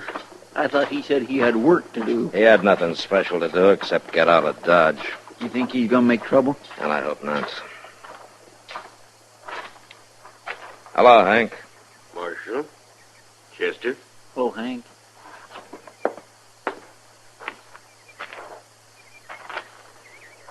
Looking for me. There are a couple of things I want to ask you, Hank. You go right ahead, Marshal. You've known me about 3 years, right? About that. And you know when I go after a man, I generally bring him back. So you do, Marshal. Is that why you put your gun away? Well, I declare, he ain't armed no more, is he? No, I ain't. Well, you told me the truth, Hank. You always dealt fair, Marshal. I'll tell you the truth. Well, there's a deputy sheriff in town named Ben Quillen. He's got an Arizona warrant for Ike Abbott's arrest. I thought so. Was it murder, Hank? That how that warrant reads, Marshal? Mm-hmm. Figured so. What else you want to know? You still haven't told me why you put your gun away. Done some thinking on the way back here. Knowed they'd sent somebody after me, but if I killed him, I'd just have to face you next. I wouldn't be getting nowhere that way. All right, Hank. Come on, Chester, let's get back to town. Well, Mr. Dillon, ain't we going to take Hank back to I said let's go, Chester.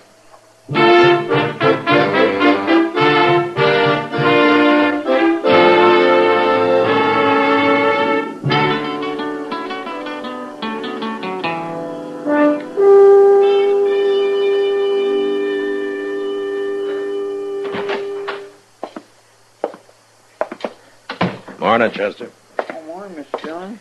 Ben Quillen been here yet? Well, I just got here myself. Oh, didn't you sleep here last night? Well, see... No, sir, I didn't. Oh? I ain't never going to set up all night playing poker again. Oh, I was kind of hoping you'd maybe outgrown poker. I'm getting there. Morning, Marshal. Chester. Quillen? Good morning, Quillen. Well, Marshal, did he put up a fight? No, there was no trouble. But he is the man I'm after. He's Ike Abbott, isn't he? Yeah, he's the man. Well, I sure do thank you, Marshal. Now, if you'll turn him over to me, we'll be on our way, and I won't be bothering you no more. I didn't bring him in, Quillen. Why not? And I guess maybe I didn't have the stomach to arrest a man who's been a friend. Who's never caused any trouble around here. That don't keep him from being a murderer. And I've got a legal warrant for him. Then you go get him. I thought you didn't want no killing. He isn't armed. You've caused me to waste a whole day, Marshal. Why don't you go get your man, Quillen, and get him out of here? I don't want any part of it. You admit he's a friend of yours, Marshal. I just hope you're not trying to trick me somehow. 'Cause I'll hold you responsible.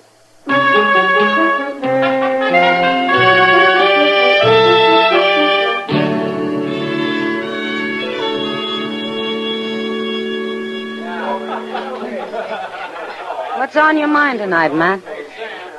Well, Kitty, it sure isn't drinking beer and sitting around the Long Branch. You know, you sometimes act like you've been schooled in a slave market. Drink your beer, Kitty. I'm buying. Oh, you are? And I take it all back. Oh, What? there's Ben Quillen. Now I know what's been bothering you.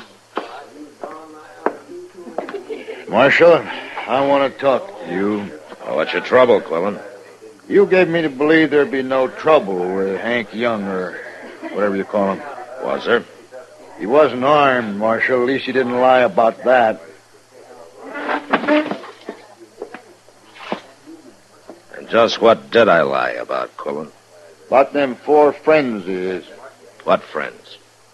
I don't like being made a fool of, Marshal. I don't like going after an unarmed man who's hiding behind 4 shotguns. Ah, I see. You trying to tell me you didn't know about it? No, Quillen, I didn't. You swear to that? Now, you can take it or leave it. All right, I'll believe you. Providing you ride out there with me. I can't face them men alone. It'd be suicide. It's your party, Quillen. I'm not getting paid to make your arrests. You wouldn't be scared, would you, Marshal? I think we've talked just about enough, Quillen. All right. I'll telegraph Prescott. I'll get me some authority for some deputies. Wait a minute, Quillen. What? You meet me at the stable in the morning. I'll go with you.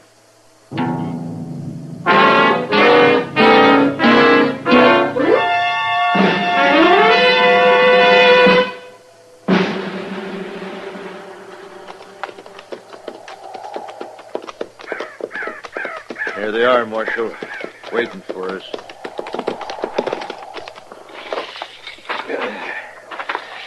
How are we going to shoot it out against 4 men with shotguns, Marshal? You just keep out of it, Quillen. Hello, Hank. Gentlemen.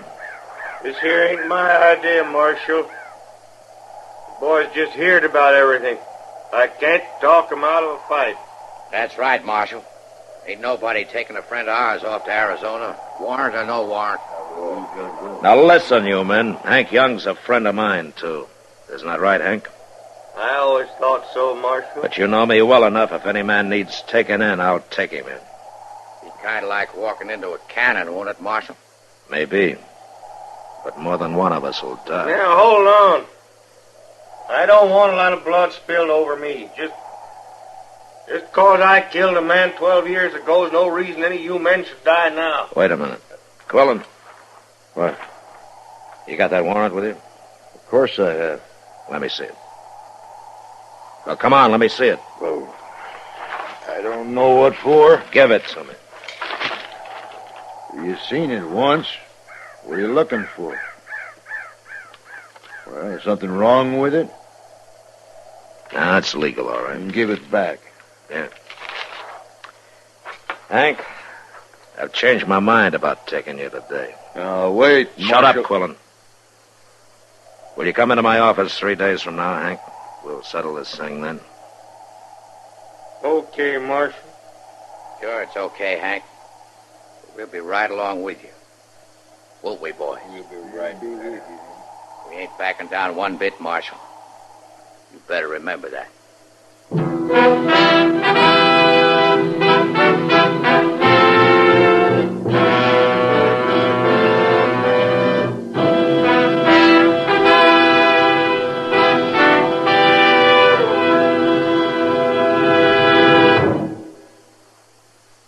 Where are you listening to Gunsmoke? In your favorite easy chair? Or out driving? Oh, there you are. In the kitchen. Say, you want to make whatever you're doing more enjoyable? Have a Chesterfield. Enjoy Chesterfield's better taste and mildness. It stands to reason a cigarette made better and packed better, smokes better, tastes better. And Chesterfield is more perfectly packed by Accuray. This electronic miracle removes human error in cigarette manufacture.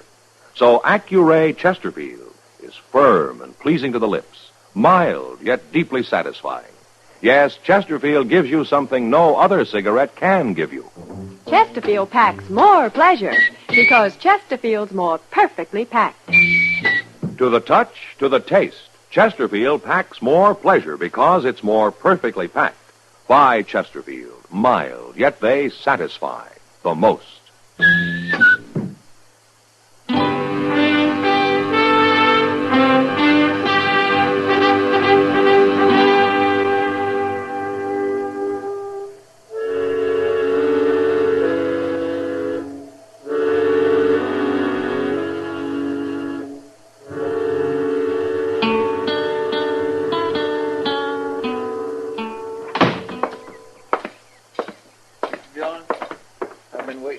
Let's go, Chester.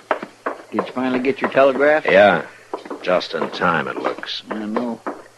That's quite a crowd waiting for you. Think there'll be trouble? Yeah, there could be. Anything you want me to do? No. You better wait here. All right. But you be careful now. Them friends of Hank's sure look like they mean business. Yeah, sure.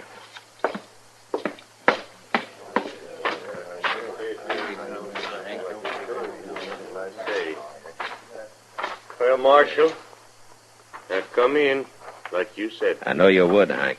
Let's get this over with, Marshal. I waited long enough. You've waited too long, Quillen. What? Hank, I want your friends to wait across the street over there. We ain't moving, Marshal. Oh, 4 of you. Go over there and wait. Now, will you do what he says, Jim? Go on now. Jim, he ain't the kind of trick nobody. I mean it, boys. I got going. Well, come on, men. For we'll be watching. Quillen, let me see that warrant. You've seen it twice. Yeah. Well, ain't you gonna look at it? I should have looked at it the first time. Huh? Close. I missed reading the date till Hank mentioned it was 12 years ago. What's that got to do with it? 12 years is a long time, Quillen. That warrant's still legal. But it would have been forgotten by now if you hadn't have paid the sheriff in Prescott to go to the trouble to dig around and find it for you. And paid him something more to make you a deputy. What are you saying? I hate men like you who go out after other men just for the reward money. You're a professional manhunter, and that's the worst. So, what are you? I'm a lawman. I never collected a reward in my life. Okay, do it your way, but I'm taking this man back. I got word this morning from a friend of mine in Prescott, Quillen. So? He says what I thought about you. You don't often get back with your prisoners. Huh? Too much trouble, I guess. Too much expense. You'd shoot Hank here for trying to escape before you reached the Colorado line. But you'd still collect the reward. You're getting a lot of ideas, Marshal. I got a couple more. Hank? Yeah, what, Marshal? I hear there weren't any witnesses to that murder 12 years ago. That wasn't no murder. Of course, I had to run anyway. Yeah, the sheriff was an enemy of yours? Well, I hear he's dead now. Mm-hmm. There'll be a circuit judge here next week. I think we'll let him decide all this. No, you don't, Marshal. You don't cheat I'm me. sorry, Quillen. You're going to have to earn your money someplace else. Marshal, I'm warning you. This is the only copy of the warrant for Ike Abbott there is, isn't it? You give me that. I'm going to tear it up. I'll kill you if you do. Hank's only worth $500 to you, Quillen. You can find bigger game than him.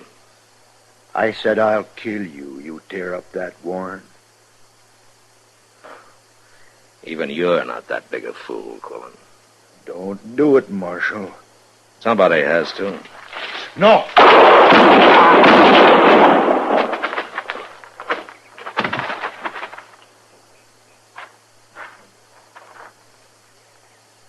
killed him, Marshal. I misjudged him, Hank. He was worse than I thought. What? He wouldn't only kill a man for $500. He was willing to die for it himself.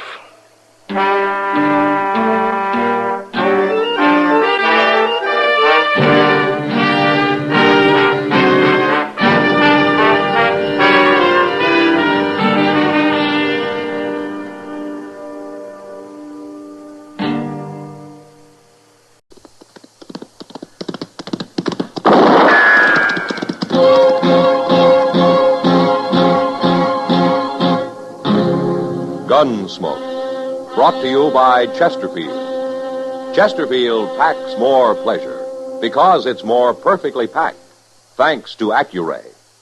They satisfy the most. Around Dodge City and in the territory on West, there's just one way to handle the killers and the spoilers, and that's with a U.S. Marshal and the smell of Gunsmoke.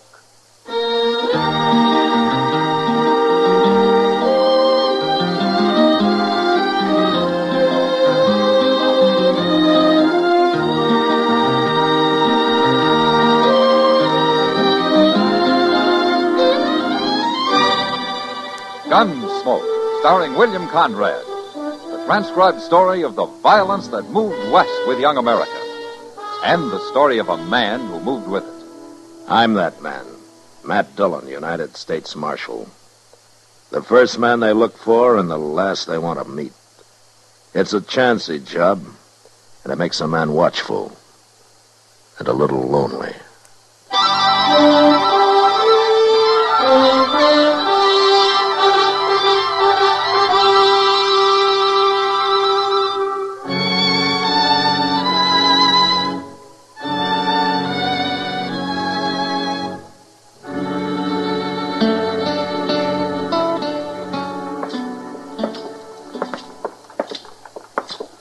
Come on into the office if you got time, Kitty. I better not, Matt. It's late. But, thanks for the supper. It's my pleasure. It looks like you're going to have a busy night tonight, huh? Front Street's filling up fast. It'll be busy, all right. 2 trail herds came in today from Texas. That's money, Kitty. Those boys will leave everything they got here. They sure go through a lot of misery for the sake of a few nights howl and dodge, don't they? Well, I'd better go start making it worth their while. Say, isn't that Doc's buggy? What? Yeah, it is. What's that on the seat with him? Looks like a body wrapped in a blanket. Yeah, it sure does. And maybe you don't want to see this, Kitty. I'll stay here.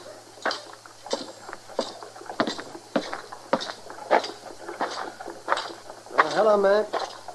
Who's that, Doc? Well, he must have been a buffalo hunter. I found him on the south bank of the Pawnee near Turkey Bend. He had a camp there, or he did, until somebody came along and shot him. You mean he was alone? There was another camp a few miles downriver, but this man was alone. How did you stop by the other camp? I figured that'd be your job, Matt. Bringing him in was bad enough. What do you mean? Whoever shot him took his head for a souvenir. What? It's not a very nice killing, is it, man? I'll ride up there tomorrow, Doc.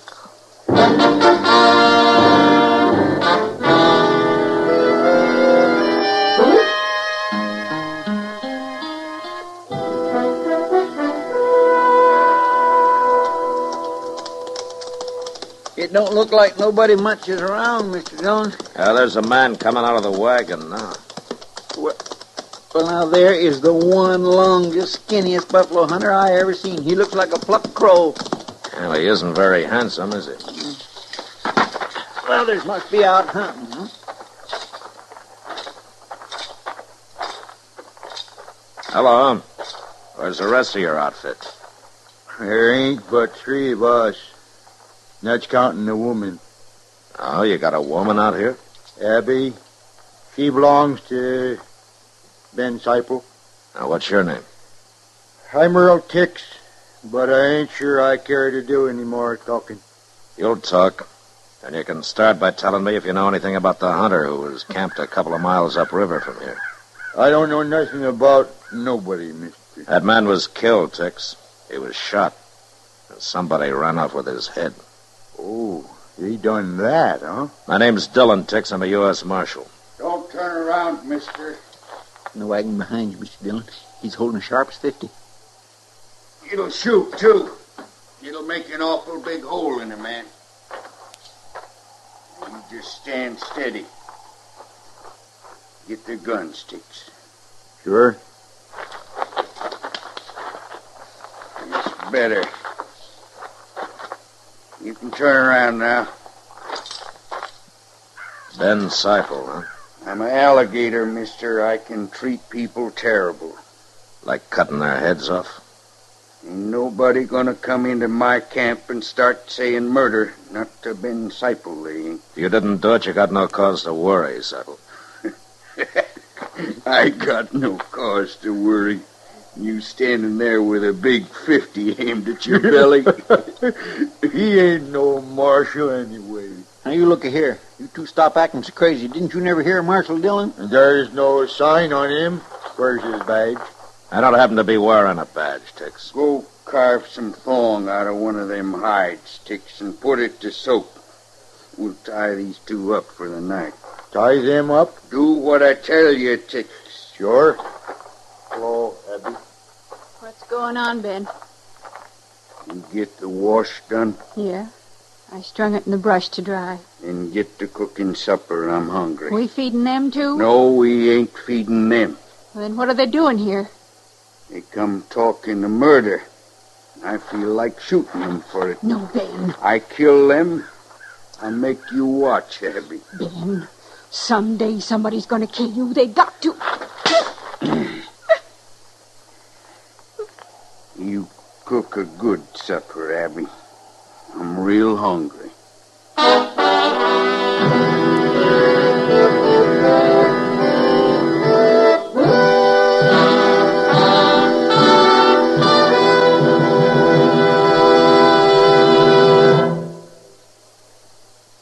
Introducing one of the country's best-known jazz musicians and arrangers, Mr. Bobby Haggart. How about whistling along with him?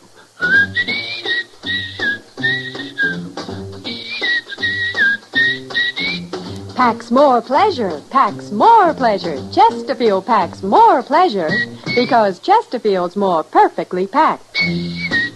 It stands to reason a cigarette made better and packed better smokes better, tastes better. And Chesterfield is more perfectly packed by Accuray.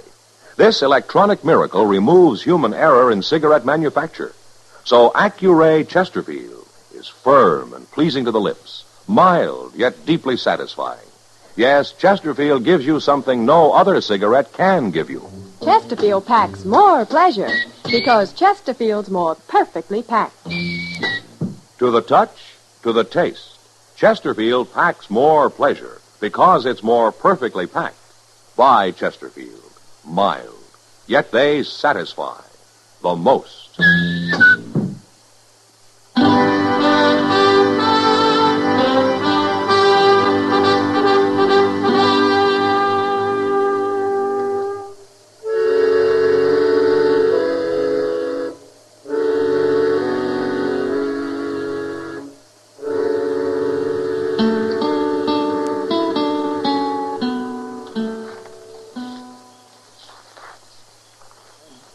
Must have been laying here for hours.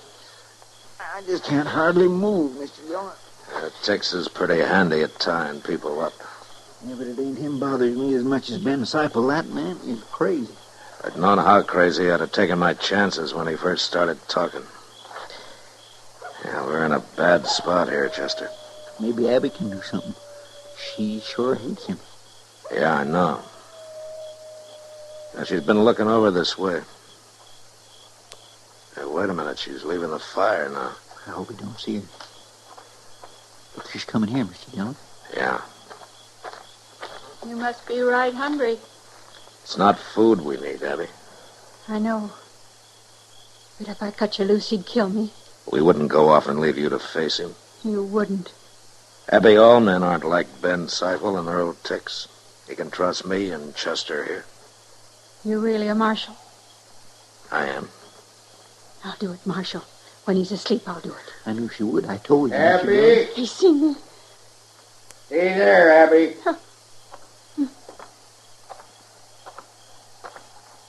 Now, what you been talking about, Abby? You've been making plans, maybe? No, I was on my way to the river.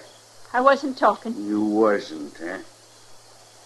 Well, I think I'll go to the river with you. No. Walk ahead of me, Abby. What kind of a man are you, Sipel? You take it out on me if you have to, but not her.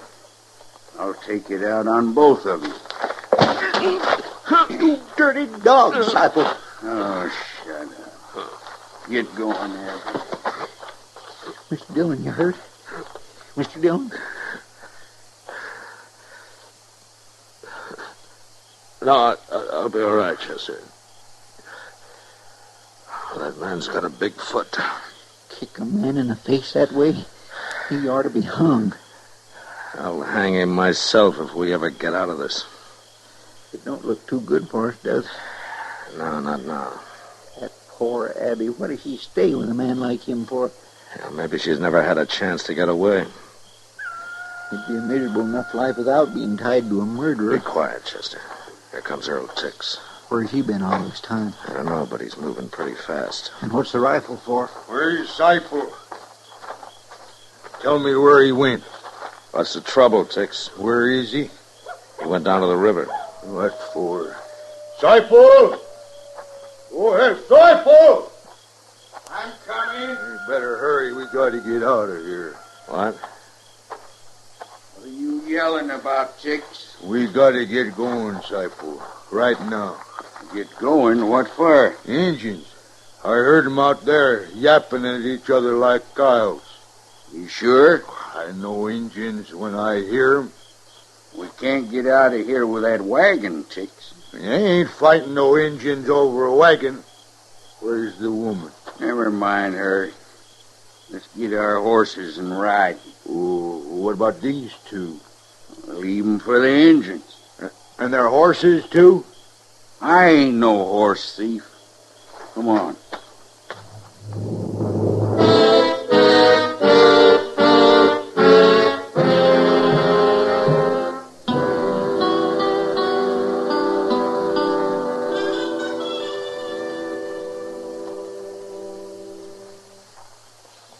Day is breaking, Mr. Dillon.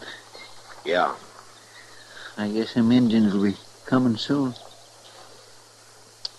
Funny how a man gets to thinking things, ain't it? Oh, like what, Chester? Like how I'd like to see one of them circuses before I die. Huh? A circus? Oh, I spend an awful lot of time thinking about that. Wondering what lions and tigers and stuff like that looks like. Quiet. Yeah, I guess Tex was right.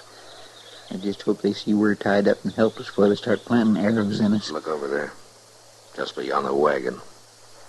He's got a rifle. He's signaling with it. And there are 4 more, too. 5. Look, he's signaling them others to stay back. Fierce looking, ain't he? Steady now, no more talking.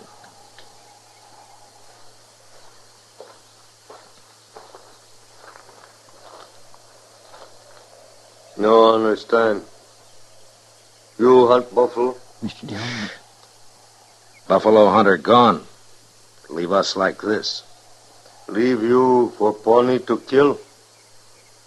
Why? We big enemies. You know hunt buffalo? No. We kill buffalo hunter. Pawnee. Teach white man. Leave buffalo to Pawnee. Cut off whole head. Why, they killed that man. Wait a minute, Chester. Listen. Buffalo hunter want you kill us. Buffalo hunter gone. You know catch now. You let us go, we find Buffalo hunter.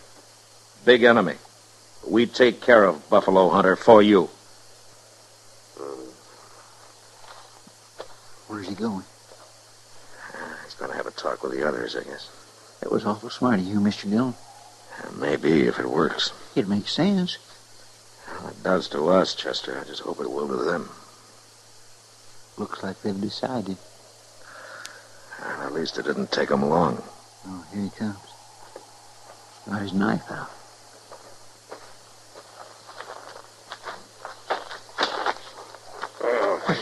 He's doing it.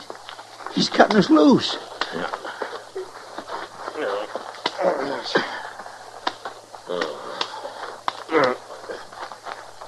It worked. It worked. What, he cut us loose and never said a word. What difference does it make, Chester? We're free.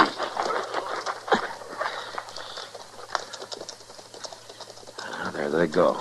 Oh, my, it feels good to stand up, don't it? Yeah, it sure does, Chester. Look, they ain't even taking our horses. Well, I guess they figure we can't chase buffalo hunters on foot. What's that? Marshal. Oh, that's Abby. Yonder she is, laying in them weeds. Marshal. Oh, she looks terrible. Well, at least he didn't kill her. You hurt bad, Abby. He hit me. He hit me something awful. Chester, go hitch our horses to that wagon. Yes, sir. Marshal. That's all right, Abby. We're going to take you to Dodge. And nobody's ever going to hit you again. I promise you that.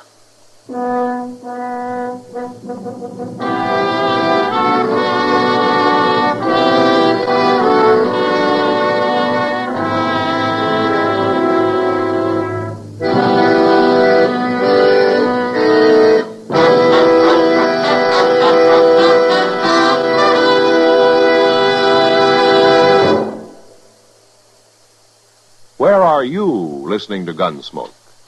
In your kitchen? Getting ready for Sunday supper? Maybe in your living room, relaxing? Or out driving? Say, be sure and watch the road. But remember, there's pleasure ahead when you smoke Chesterfield. When you satisfy yourself with Chesterfield's better taste and mildness. It stands to reason. A cigarette made better and packed better smokes better, tastes better. And Chesterfield is more perfectly packed by Accuray. This electronic miracle removes human error in cigarette manufacture. So Accuray Chesterfield is firm and pleasing to the lips, mild, yet deeply satisfying. Yes, Chesterfield gives you something no other cigarette can give you. Chesterfield packs more pleasure because Chesterfield's more perfectly packed. To the touch, to the taste, Chesterfield packs more pleasure because it's more perfectly packed. By Chesterfield. Mild, yet they satisfy the most.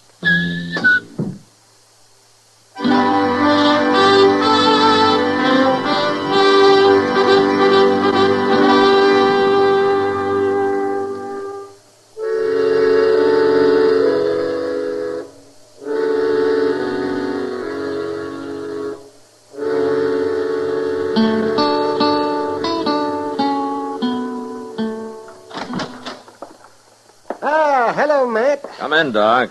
My, hot today, isn't it? Is that what you came to tell me? No, I came to tell you nothing. Oh, except I ran into Kitty down at the depot. She and Abby were watching the Santa Fe come in. Uh-huh. They said they might come by and say hello on their way back. Ah, good. Oh, my, that Abby's looking better every day, isn't she? Well, between you and Kitty, she's been getting some pretty good care. Yeah, she deserves it. You know, she's already talking about finding a job. I know, Matt. I think she's going to be real happy. Oh, that's Kitty. Matt, hurry. Kitty, what's the matter? It's that man, that Ben Seipel. Seipels and Doc? Yeah. He came up to Abby and grabbed her by the arm and dragged her off toward his wagon. Huh? Chester saw it, too. He thought he'd better stay nearby while I went for you. Where are they now? Across the street there, by that wagon. Now, you wait here, Kitty. Don't let him hurt her anymore, Matt. Just been talking to her so far, Mr. Dillon. Has he seen you, Chester? No, sir, and neither's Earl Tix. Yeah. They're in for a big surprise. You keep an eye on Tix, then. Yes, sir, I will. What are you telling me lies for, Abby? You want another beating? That's enough, Sybil. If you wasn't lying. You really are a marshal, huh? Abby, Yes? you can go with Sybil if you want. But if you don't want to, you'll have to kill me first, and I don't think you can do it. What are you saying? This ain't no business of the law. Shut up. You make your choice, Abby. Kitty's waiting for me. Come back here, Abby. You keep your hands off of me. Sybil, you broke a promise I made to her. What?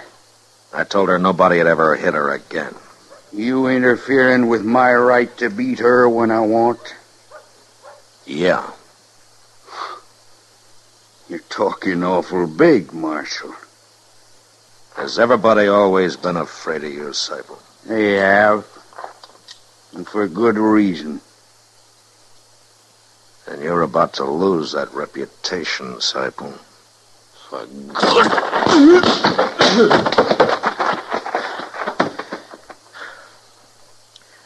Tex! Come here. No. Get moving like you tell me. No. You can't beat me, Marshal. It wasn't me done nothing. Chester'll help you throw Sybil into the wagon.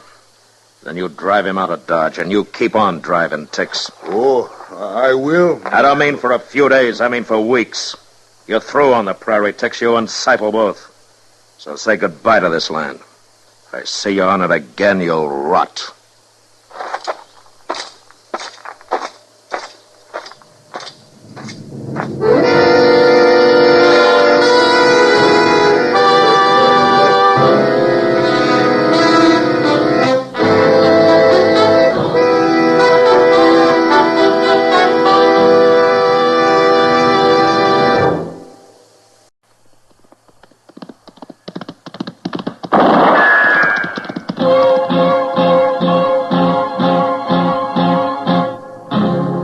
Gunsmoke, brought to you by Chesterfield. Chesterfield packs more pleasure because it's more perfectly packed, thanks to Accuray. They satisfy the most. Around Dodge City and in the territory on West, there's just one way to handle the killers and the spoilers, and that's with a U.S. Marshal and the smell of Gunsmoke.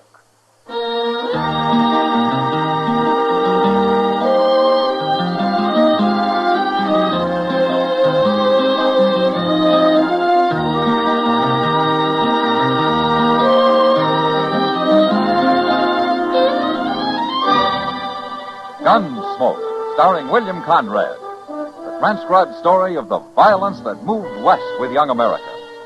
And the story of a man who moved with it. I'm that man, Matt Dillon, United States Marshal. The first man they look for and the last they want to meet. It's a chancy job, and it makes a man watchful and a little lonely.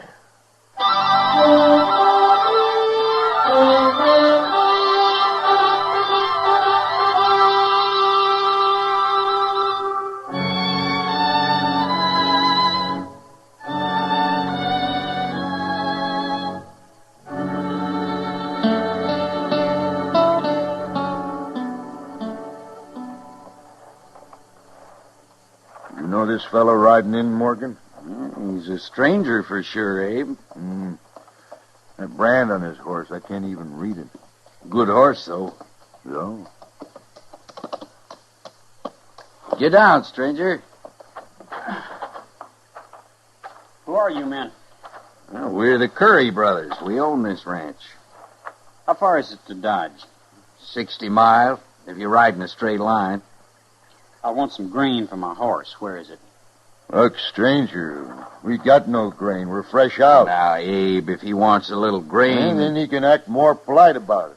Oh, ain't I been polite enough for you? Maybe I ought to change my ways just for you. What are you, anyway? Some kid who thinks he's a man just because he's wearing a gun for the first time? Mister, I've been wearing a gun 8 years. ever since I was 16. That makes you 24 and still a kid that ought to be taken out to the shed. You aim to take me out, mister? Somebody ought to. A lot of men have tried. I guess it's your turn now.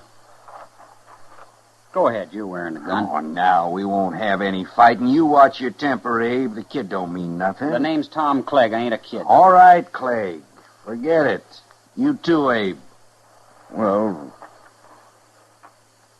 Say you're sorry, mister. Say what? You heard me. Are you crazy? Maybe this'll help you. Now draw. No, Abe. Abe, don't move, mister. You killed him. You killed my brother. Why, he hardly got his hand on his gun. Why don't you try me? Abe wasn't no gunfighter. Neither am I. Then I tell you what. You practice a little. I'll be in Dodge for a spell. Come see me.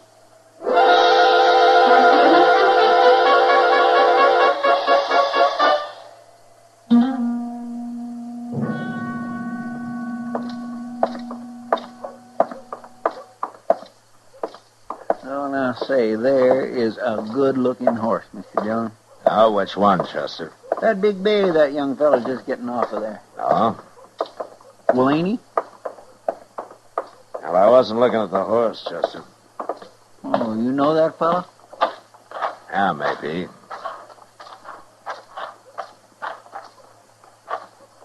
What are you people staring at? Aren't you Tom Clegg? What?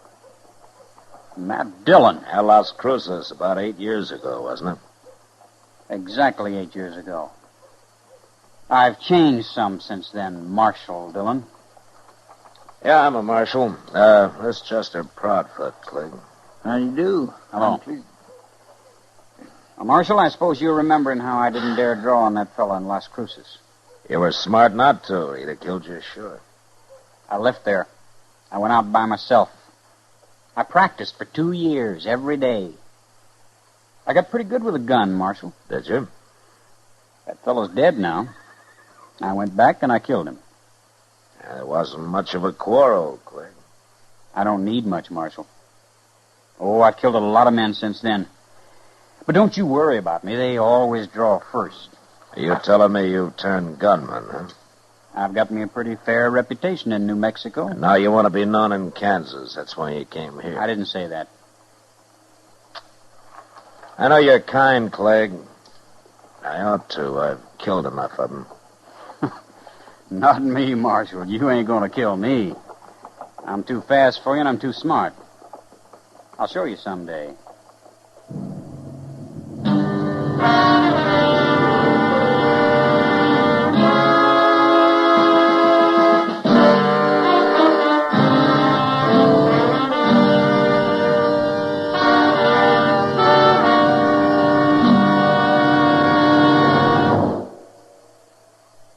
That whistling man, Bobby Haggart, really started something. Tonight, the Calypso Boys join in. Ready, amigos?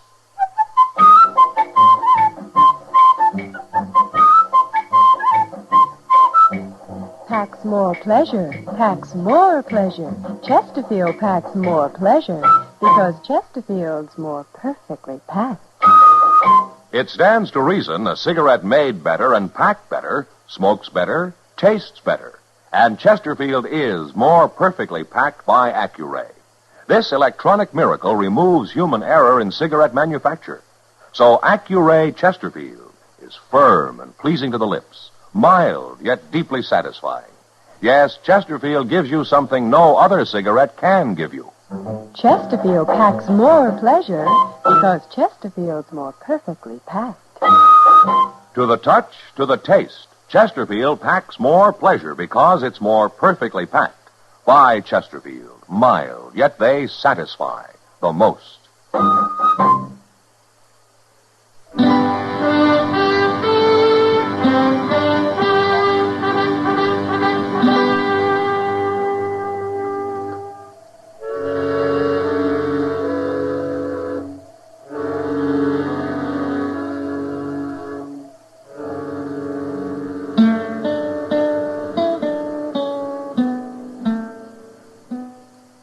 Chester. Yes, sir, I'm coming, Mr. Dillon. What was it you wanted? You all through out there? Well, I'm through to one. I was trying to open that back door again. I guess it won't never get fixed properly unless you just build it in. Oh, Morgan Curry. All right, come on in, Morgan. Oh, Chester. Where's Abe at? It's about Abe. I come to see the marshal. Is something wrong, Morgan? Marshal, you've known me and Abe a long time. I sure have. Would you say I'm a man who tells lies? You know the answer to that, Morgan. And I'll say it short. A fella rode up to the ranch day before yesterday, and him and Abe got into a little argument, but Abe was about willing to call it off when this fella slapped him. And Abe went for his gun, huh? He never had a chance, Marshal. This fella was the fastest man I ever seen. Did he say his name, Morgan? Tom Clegg. Yeah, I thought so. He's a killer, Marshal. He made Abe draw. That's what he means about being smart. No man can take being slapped. That ain't self-defense, Marshal, and he can't claim it is. The law says he can, Morgan. Look, Marshal, I ain't a coward. You know that, but there's no use my facing him. He'd kill me easy as he did Abe. Now, what good would that do? I wish I could help you, Morgan. Well, it ain't just me, Marshal. It's all the men he's going to kill before he's through. Somebody's got to stop him. Somebody will. Someday. Now, before he kills any more men. It's like poisoning a wolf. Don't you see that? Morgan, I'm a lawman. When Tom Clegg breaks the law, I'll go after him. But until he does, there's nothing I can do. I don't know if you're fast enough for him, Marshal. You're the only man I do know who might be. I'm not hired to gun men down, Morgan. He's got to be killed. I'll not admit the world would be better off without him. You said something about his being smart. Now, he claimed that. And we'll see how smart he is. Marshal, Tom Clegg's going to die, no matter what. He's going to die.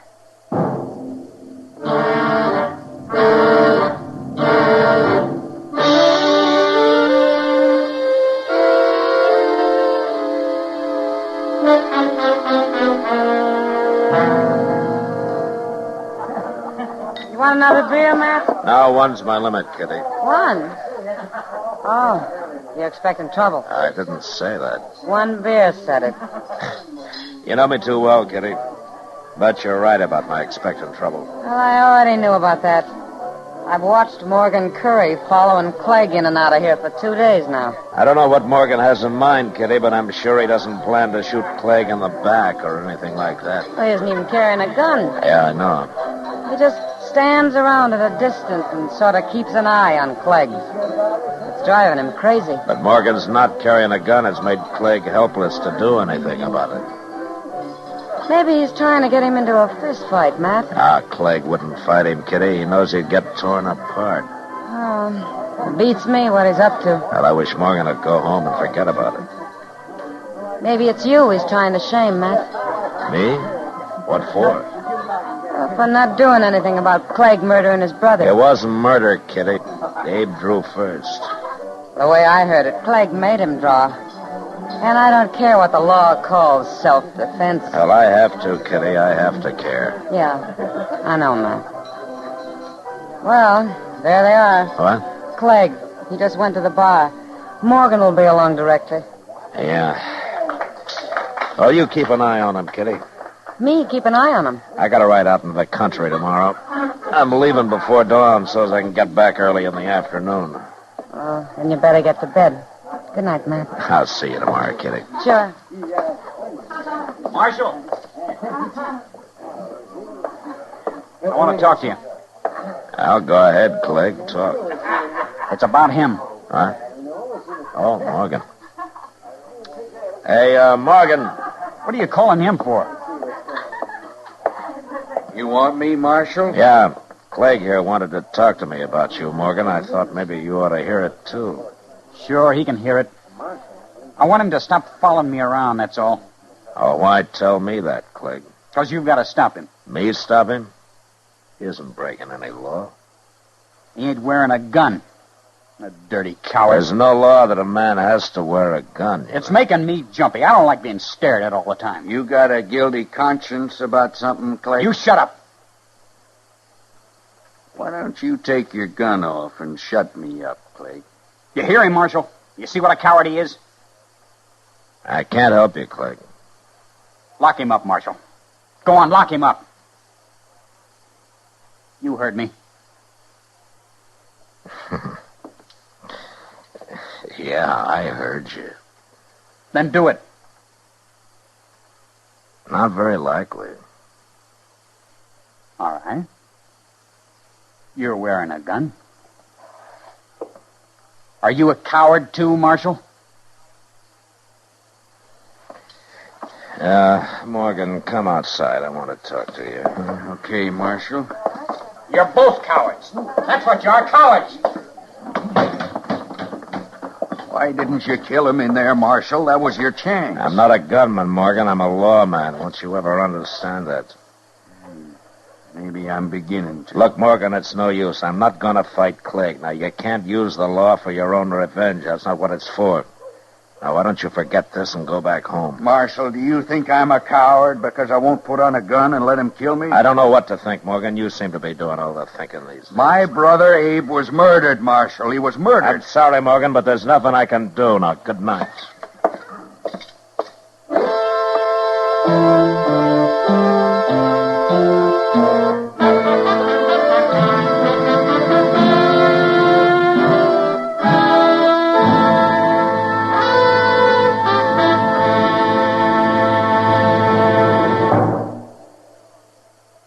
Where are you listening to Gunsmoke? In your favorite easy chair? Or out driving? Oh, there you are. In the kitchen. Say, you want to make whatever you're doing more enjoyable? Have a Chesterfield. Enjoy Chesterfield's better taste and mildness. You see, Chesterfield packs more pleasure because it's more perfectly packed. A more perfectly packed cigarette gives you an open, easy draw that unlocks all the better taste and mildness of fine tobaccos. And Chesterfield, made by exclusive Accuray, is more perfectly packed, with an even distribution of tobacco from one end of your Chesterfield to the other. Firm and pleasing to the lips, mild, yet deeply satisfying. Remember, to the touch, to the taste. Chesterfield packs more pleasure because Chesterfield's more perfectly packed. Buy Chesterfield. Mild, yet they satisfy the most.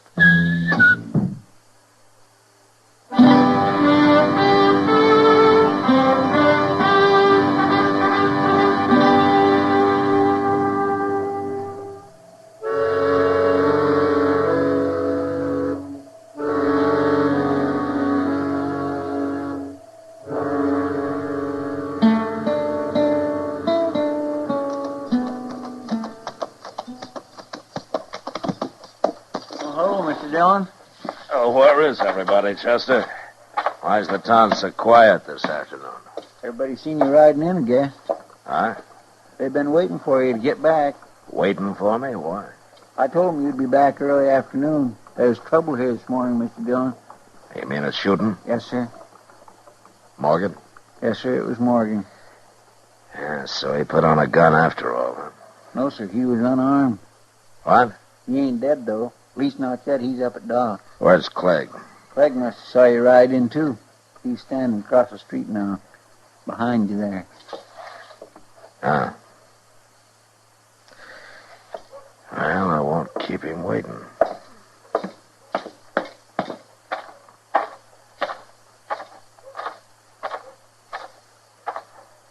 I hear you shot another man, Clegg. He deserved it. Did he? I warned him about following me around. It drove me half crazy. So you stopped him? He slapped me. No man can take that. No, not even his brother Abe could. Say, I plumb forgot about that. You told me once how smart you are, Clegg. I guess you forgot about that, too. What do you mean? Morgan was unarmed. You gonna try to put me in jail, Marshal? Mm-hmm. I'm gonna try. Now you're forgetting. I also told you I'm too fast for you. Maybe you are. I'm arresting you, Clegg. Keep your eyes on mine, Marshal. I want to see the look in them when it hits you. That's the best part. Now?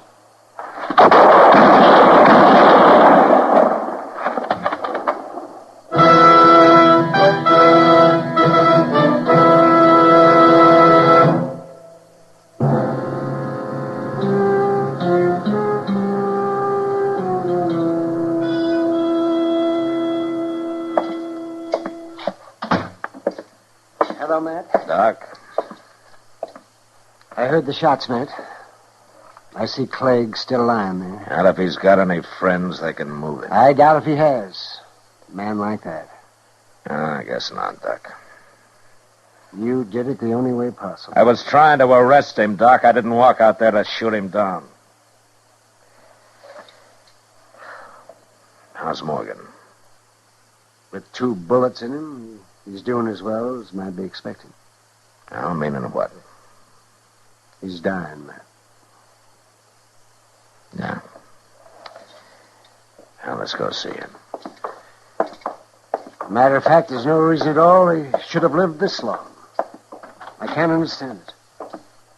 Most men would have died on the spot, shot up the way he was. Morgan? Marshal, I heard some shooting. Didn't I? Yeah. Yeah, you did. Was you in it? I was. And Clegg's dead, huh? That's how you wanted it, wasn't it? That's how I wanted it. It's what I've been hanging on for.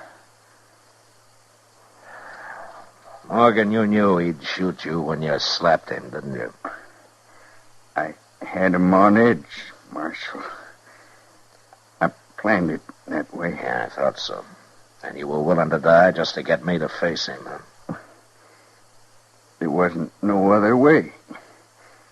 I couldn't have killed him myself. Well, I can't say I admire your thinking, but you're sure not a coward. He murdered my brother. He murdered me the same way. But we got him anyway. Didn't we? Didn't we, Mother?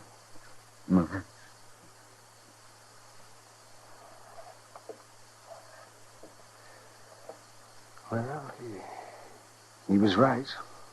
He won. Even if they had to die to do it. Yeah. But you know something, Doc? I feel like a hangman. You made an executioner out of me. And I don't like it. I understand that, Matt. But you'll forget it.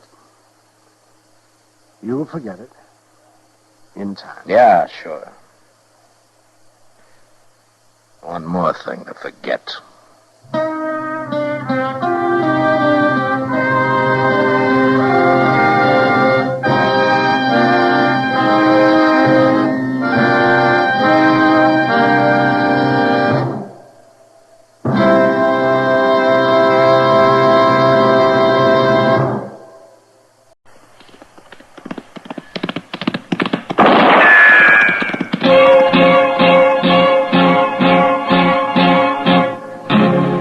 Gunsmoke, brought to you by Chesterfield. Chesterfield packs more pleasure because it's more perfectly packed, thanks to Accuray. They satisfy the most. Around Dodge City and in the territory on West, there's just one way to handle the killers and the spoilers, and that's with a U.S. Marshal and the smell of Gunsmoke.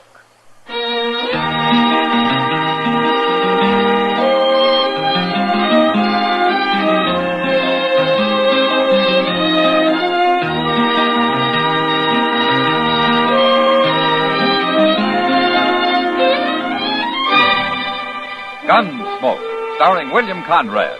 The transcribed story of the violence that moved west with young America. And the story of a man who moved with it. I'm that man, Matt Dillon, United States Marshal. The first man they look for and the last they want to meet. It's a chancy job, and it makes a man watchful and a little lonely.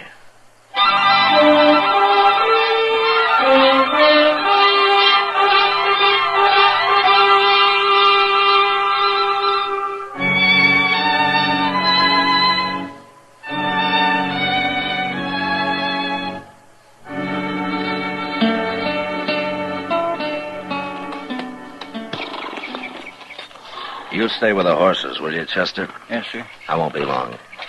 I sure don't envy you having to talk to her, Mr. Dillon. Well, somebody has to do it. I don't understand that, Zach Morton. It's good land out here. There's a nice little house, water, everything. Why do you have to go trying to get rich the hard way? And I guess it never looks hard till you try it. Mr. Dillon, Ada's seen us. She's come out on the porch. Oh, yeah.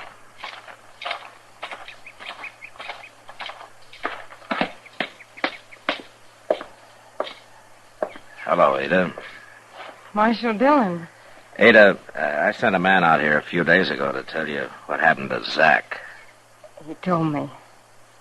Well, I kind of thought you'd come into Dodge. No, They had to bury him, Ada. I'd have brought him out here, but I was off chasing his partner. Did you catch him? He was killed swimming the Cimarron. He killed Zach right on Front Street. Well, I had no choice, Ada. I told him not to go back to town. I told him you'd probably have found out who robbed that express office. I said you'd be looking for him. I'm sorry it happened, Ada. For your sake. Zach turned bandit, Marshal. I lost pride in him for a long time now. Ada, there's been some talk going on in Dodge. What are they saying? Well, everybody thinks that Zach brought the money out here and hid it. I think you know where it is. Is that what you think, Marshal? Well, they could have been headed south with it, riding bold and innocent like right through Dodge. The money could be at the bottom of the Cimarron with Zach's partner. Zach went bad, Marshal. I hated him for it. That's why I didn't come to town when he got killed. Yeah. Well, I won't bother you anymore, Ada. Goodbye. Goodbye, Marshal.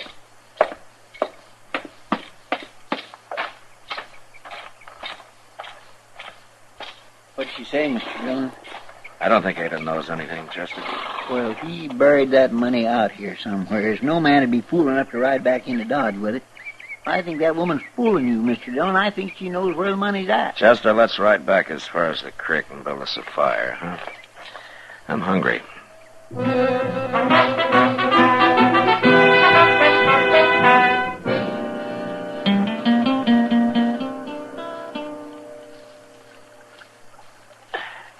Here's another strip of meat that's about done, Chester. Well, that's yours, Mr. Dillon. I ate the last one. Hey, look. Huh? We got company. It's that Leach Fields fella. Leach Fields? Well, who's he? He got off Santa Fe one day while you was down on Cimarron. But I don't know for sure where he comes from or wonder what he's doing out this way. No. Is he a gambler? Oh, I ain't never saw him gambling, but he sure dresses like one, don't he? Yeah, he looks pretty fancy. Oh, he's a gentleman, Mr. Dillon. A real gentleman. We don't get many like him. How do, Mr. Fields? Hello, Chester. Mr. Fields, this here is Marshal Dillon. Well, it's a pleasure to meet you, Marshal. I've been looking forward to it. Well, that makes you different from most men that come to Dodge. Yes, I've been observing those men, Marshal. They're bad. They're evil. Yeah, some of them sure are, Mr. Fields. You do right to kill them, Marshal.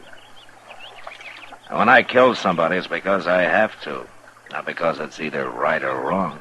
Well, it was certainly right to kill Zach Morton. Was it? Of course it was.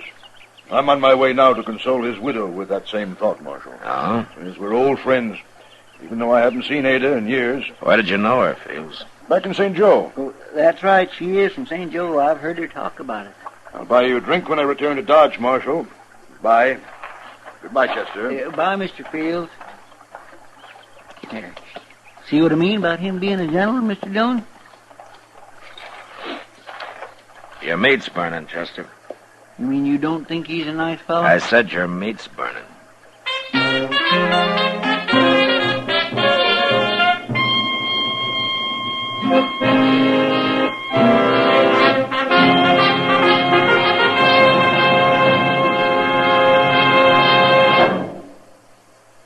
Where are you listening to Gunsmoke? In your kitchen?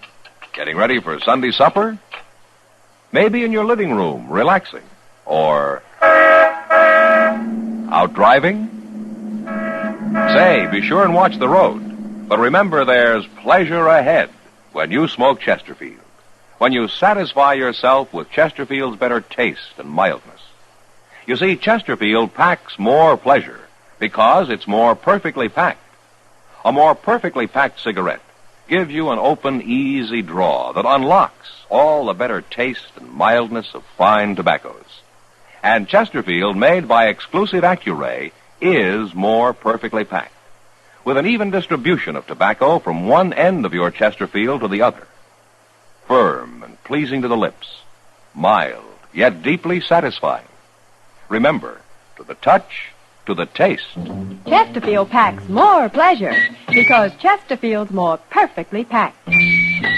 Buy Chesterfield. Mild, yet they satisfy the most.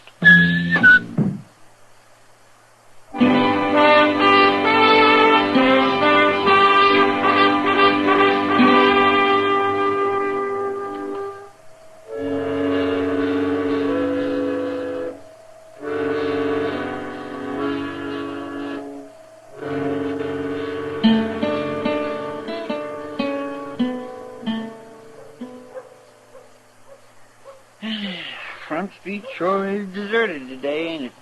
It's fine with me, Chester. I hear there's some cattle coming up the trail in a couple of days, though. Well, that's a couple of days off. We'll enjoy ourselves while we can. Yeah, sure. Well, forevermore. What do you know? Oh, what is it? Look, it's Leach Fields and Ada Martin. Oh, yeah. Ah, hello, Ada. Fields. Hello, Marshal. How do? Chester. Well, I've got good news, Marshal. How's that so? Haven't I, Ada? Let me tell him. We're going to get married, Marshal. Married?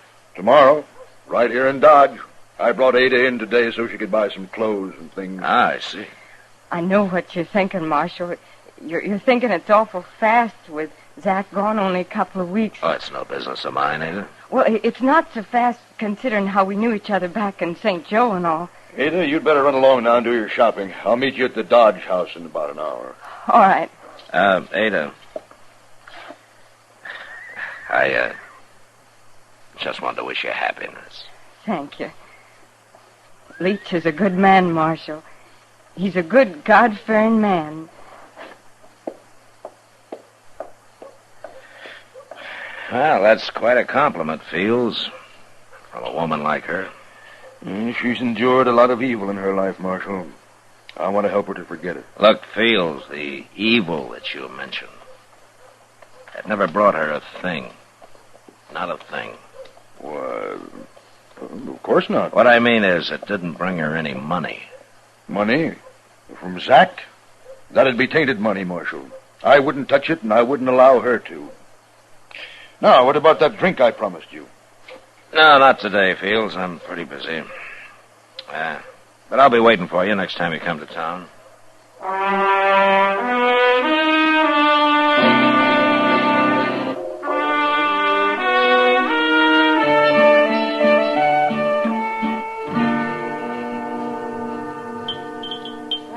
I'm glad that meal's over. They got a new cook here, Kitty. Didn't I tell you? You didn't have to, Matt. Oh, no, it wasn't that bad. Oh, wasn't it? Where'd he learn to be cook? Out poisoning wolves? Good cook's hard to find. Yeah, I'm sure of it. Yeah, long hours, not much pay. If he doesn't like the job, why doesn't he go back to oil and leather or whatever he was doing? Well, if he could hear you, I expect he would. Well, hello, Matt. Kitty. Hello, Doc. Sit down. Hello, Doc. Oh, thank you. Where you been the last couple of days? Oh, out in the country, Kitty. Waiting for a baby to make up its mind. Oh. Say, I passed by Ada Morton's place on my way back, man. It's been Ada Fields for the last month, Doc. I know. Well, how are they getting along, Doc? I didn't see Ada, but Leach Fields was there. So? You know how nice he usually is, Matt? He's so gentlemanlike and everything, but he wasn't this time. Oh, no. He acted like he didn't want me around. He wouldn't even invite me into the house. Well, maybe he was busy. Oh, Doc. yeah, he was, but he was sitting there on the porch doing nothing. Matt, I don't like it. I've got a feeling something's wrong out there. You better go and have a look.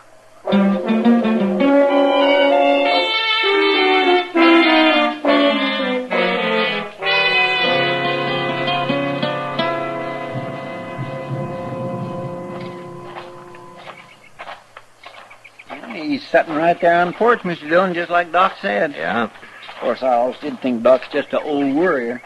Hello, Fields. Good afternoon, Marshal. Chester. How do, Mr. Fields? What are you doing way out here? Well, we were riding by. We thought we'd say hello. Well, I'm glad you did. Sorry you missed Ada, though, Marshal. She's going to be mighty disappointed. Where is she, Fields? I don't know. She got on a horse this morning and said she was off to visit some neighbors. Mm-hmm. Didn't she say who?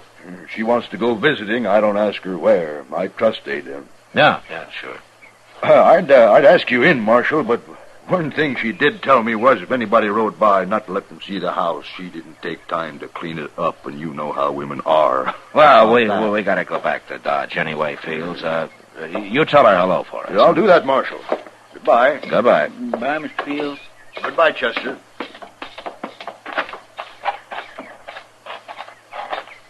Well, now, he wasn't acting mean, Mr. Dillon. Chester. Did you ever hear of a country woman riding off and not telling her husband where she's going?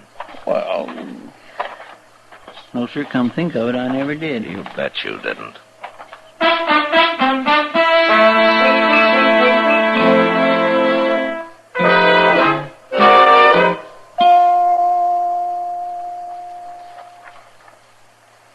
Over here, Chester. I couldn't see you behind this bush, Mr. Dillon. Did you find a place to tie the horses? Yes, sir, there was an old log down in that gully. Have you saw anything? Well, as soon as we were out of sight, Fields left the porch and went into the house. Nobody's come out yet. Well, I still think you're wrong about him, Mr. Dillon. Yeah, maybe I am. Maybe I just don't like men who go around preaching how bad other men are. You're awful suspicious of everybody, Mr. Dillon. Well, Chester, nothing pleases me more than when I'm wrong. I know.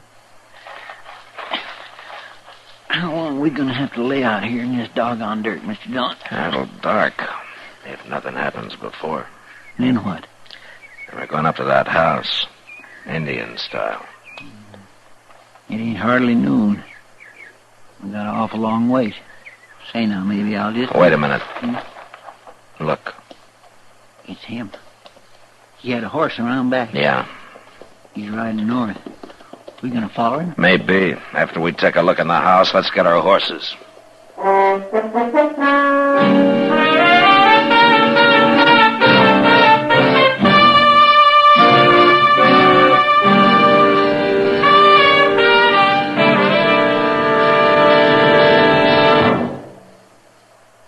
That whistling man, Bobby Haggart, really started something.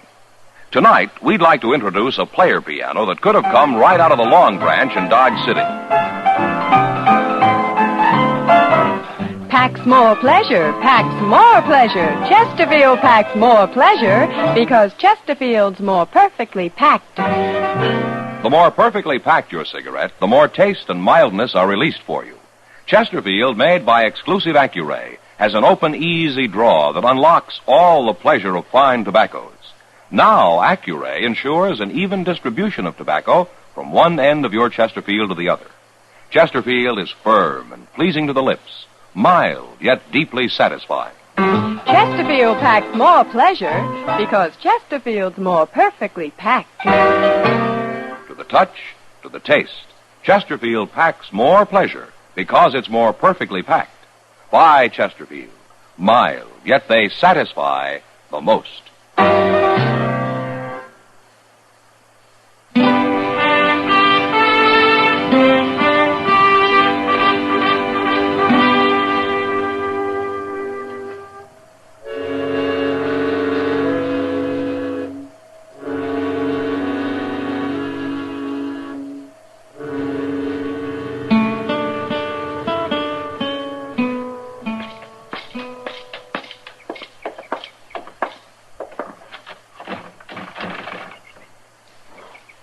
have to bust that door open if you want in, Mr. Dillon. And I'll bust it open. Come on. I feel like a crook entering a man's house this way. Don't let it bother you, Chester. Let's take a look in the bedroom. You gonna bust it open, too? Guess you are. Hey, look on the bed, Mr. Dillon. He's got her all tied up. Yeah. You untie her feet, Chester. Yes, sir.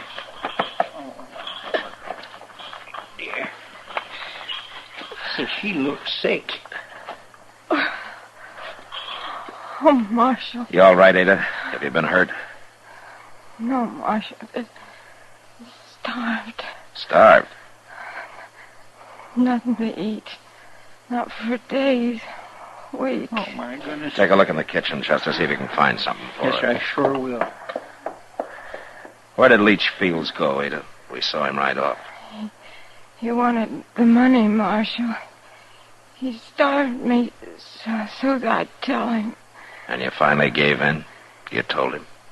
He's gone to dig for it. Inside that old sod hut up near Willow Spring. Oh, yeah, I know where it is. If he don't find the money, he's coming back to kill me, Marshal. Look, Ada, we're going to leave a rifle with you. You think you're strong enough to use it? I'll get strong enough. I'll use it. Ada, you never knew Leach Fields before, did you? No, I only said it so it'd look better marrying him so quick. Yeah, I thought so. I'll go help Chester now, and as soon as we can feed you something, we'll go after him. He seemed so good, Marshal. He seemed so good for a day or two.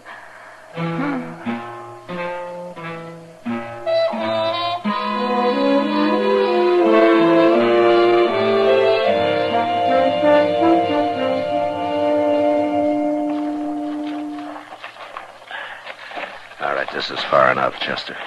It's so dark I can't hardly see nothing. Now, he's in there. You can hear him digging. Listen. I hear him. We gonna rush him? I'd like to take him alive, if possible. Well, maybe we'll wait for him to come out. No, let's jump him. Maybe it'll scare him so bad he won't put up a fight. All right. Now, you walk about 10 feet to the left of me, Chester. I'll go inside alone. If he takes me, will you get him? Yes, sir.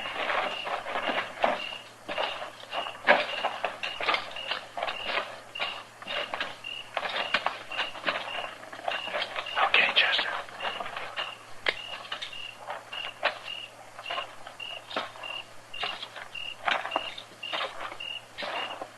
I got the drop on you, Fields. Don't move. What are you doing here, Marshal? Get your hands in the air. Well, sure. Sure. But I don't understand. Don't be a fool!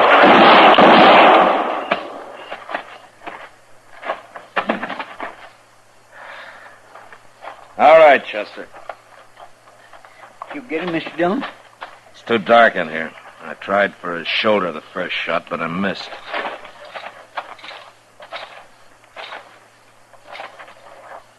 You sure he's dead? I couldn't afford to miss the next two, Chester. No, sir. No, Mr. Dillon, I sure was wrong about him. Yeah. I guess he didn't find the money, though, did he? He would have, if there'd been any. But this is where Ada said it was. You want to start digging for it, Chester? Well, no, sir. That money's at the bottom of the Cimarron with Zach's partner. Well, then why'd she say it was out here? Well, I guess she thought if she could get rid of Leach Fields even for a little while, she might have a chance. She was right, wasn't she? Yeah. And you and everybody else had better start believing in Ada. She's been through enough over something that she never even knew anything about. Man sure can be wrong sometimes, can't he, Mr. Dillon? Now, you tell everybody that back in Dodge, Chester. And maybe Ada can have a little peace. She's earned it.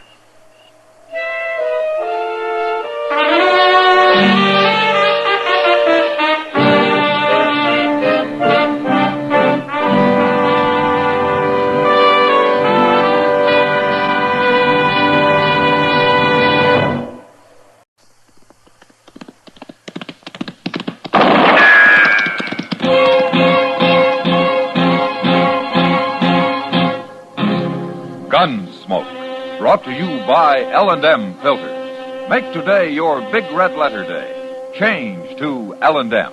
So good to your taste. So quick on the draw.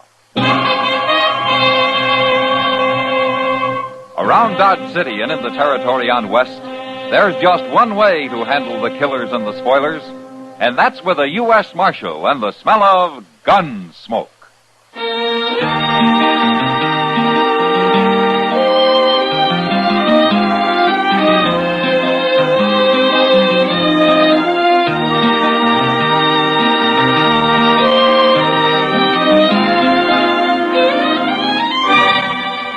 Gunsmoke, starring William Conrad. The transcribed story of the violence that moved west with young America. And the story of a man who moved with it. I'm that man, Matt Dillon, United States Marshal. The first man they look for and the last they want to meet. It's a chancy job, and it makes a man watchful and a little lonely.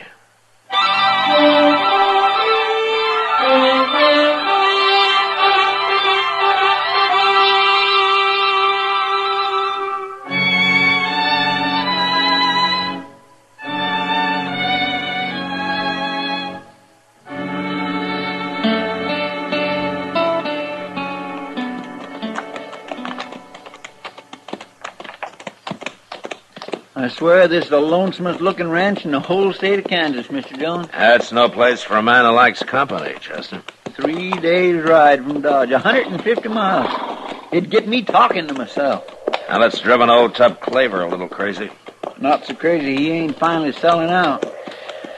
Yeah, let's leave him here, huh?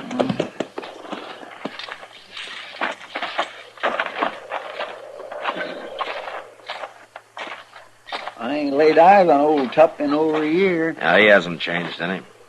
And that's what worries me. What do you mean? Well, I'm not sure the old man's competent when it comes to business like selling a ranch. Oh, there he is. Hey, Tup, hello! Hello! Look at his hair. He must use it for a napkin. That's bear grease, Chester. Yeah, looks like he ain't washed it since he was a boy. Oh, Tup, how are you, huh? Fit to fight day or night. Hello, Tup. Well, I see you're looking sloppy as ever, Chester. I'm looking sloppy. What, Tup, doggone your old hide. Never mind, Well, Chester, I'd never be mind. Well, now that's how I remember him. Tup, we've been up on the Republican River. We heard that you're selling your ranch. Yeah, want to buy it? No. We just thought we'd stop by and see how you're doing. That's all. Oh, I'm doing right good, Marshal. Well, why are you selling, Tup? Oh, I'm tired of being alone. Need help out here, getting old. Nah. How much you asking for the place? 10,000, and it ain't worth $1 more. You want it? No, I don't want it. But have you found anybody who's interested? That's why I'm riding to Dodge next week. I'll find somebody. Well, I wish you'd come see me when you get there. Yeah, maybe I will when I get there. You can buy me a drink, Marshal. I'll be glad to, Tup. Well, so long. Bye, Tup. Goodbye. If the ocean was whiskey and I was a duck, I'd dive to the bottom and drink it all up. Goodness, Mr. Dillon, ain't that awful? He's a fine old man, Chester, for all his loose-minded ways. He's half simple. He ain't got a lick of sense. The first fella who comes along is going to rob him blind. No, he isn't, Chester. Not if I can help it.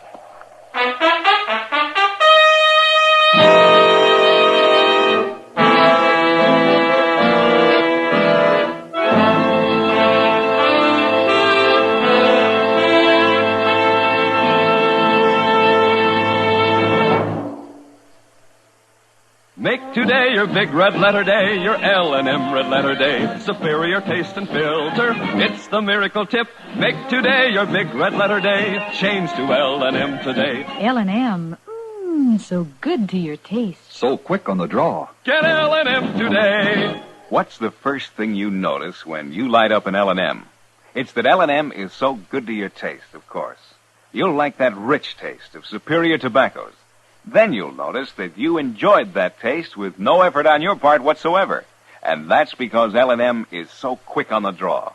With L&M, flavor comes rich, comes clean, comes easy through the pure white L&M Miracle Tip. So, make today your big red letter day. Change to L&M today. L&M, So good to your taste. So quick on the draw. Get L&M today. Yes, make today your big red letter day and change to L&M.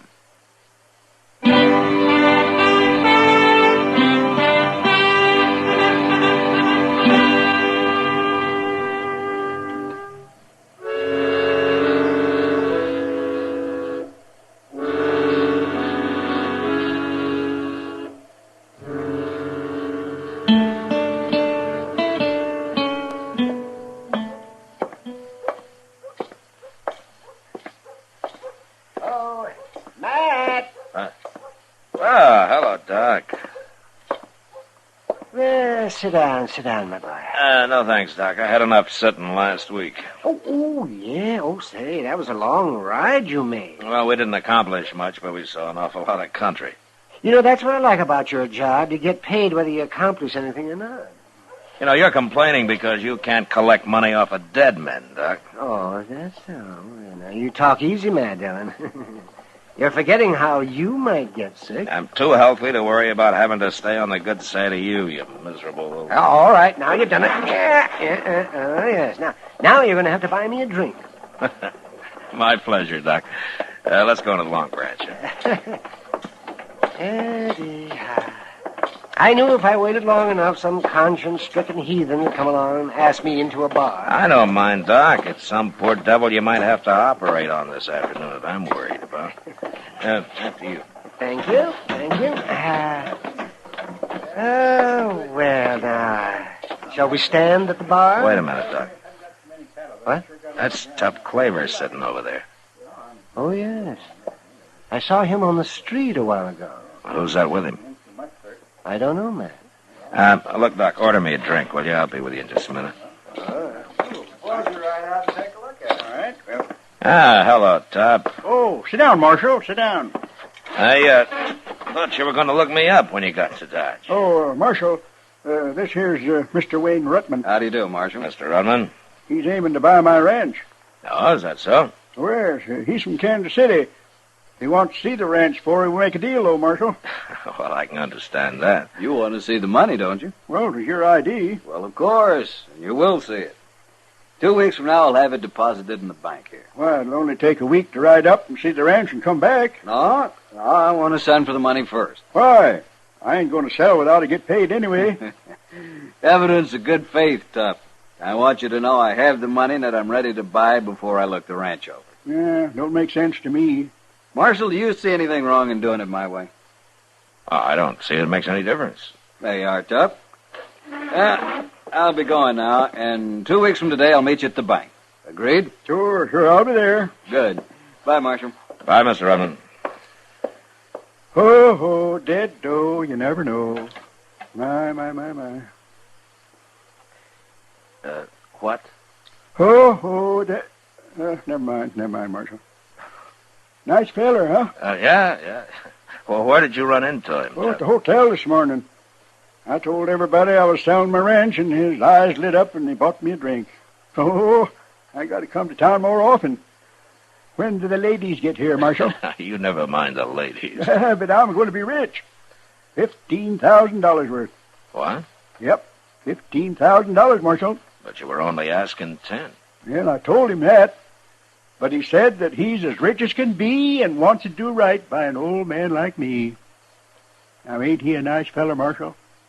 Yeah, maybe. But, I'll be there to find out for sure.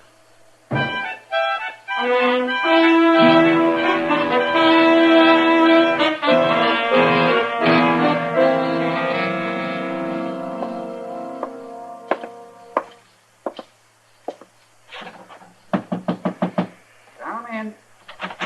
Hello, Mr. Bodkin. Well, come in, Marshal. What can the bank do for you today? It's been 2 weeks, Mr. Bodkin. I told you I wanted to be here when Ruttman and Tup Claver showed up. Of course. But Wayne Ruttman's already been here, Marshal. Oh, he has? Mm-hmm. Deposited $15,000 cash, just like that.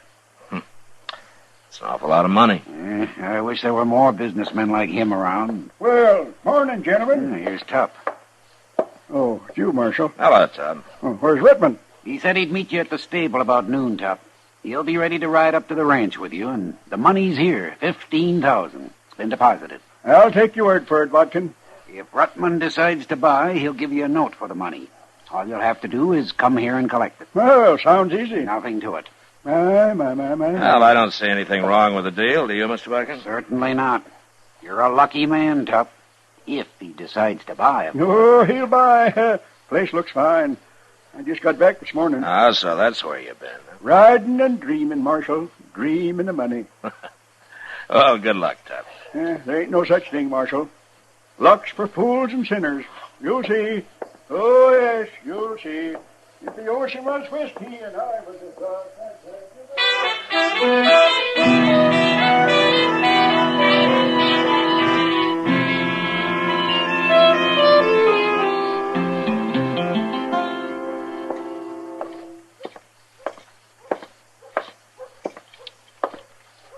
Hello, Kitty. Oh, Matt. What's the matter? Did I scare you? I guess we were concentrating pretty hard on those dresses in the window. Matt, this is Mary Emmett. Now, how do you do, Mary? Hello, Marshal. Mary's an old friend of mine.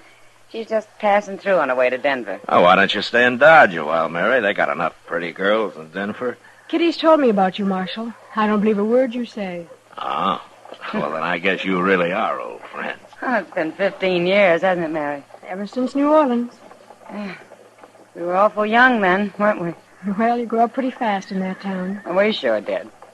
Where's Chester, Matt? I'd like him to meet Mary, too. Oh, he went in the bank, Kitty. He claimed he had to change some money. Well, I wish I had some money. I'd change it right in his store. Look at that purple dress, Matt. Kitty, you got 100 dresses. Well, then I've lost 95 of them. The others are in rags. Well, the one you're wearing looks nice. This thing wouldn't look good on a gal from the deep piney woods. Kitty, you haven't changed a bit. As long as I've known you've complained about your wardrobe. Well, I'll stop one day, Mary, when I get $1 million. Mr. Dillon! That's Chester, Matt. Oh, yeah. Well, look, maybe I can join you two later and have a drink with you. Hope you will, Marshal. Okay, we'll do that. Bye.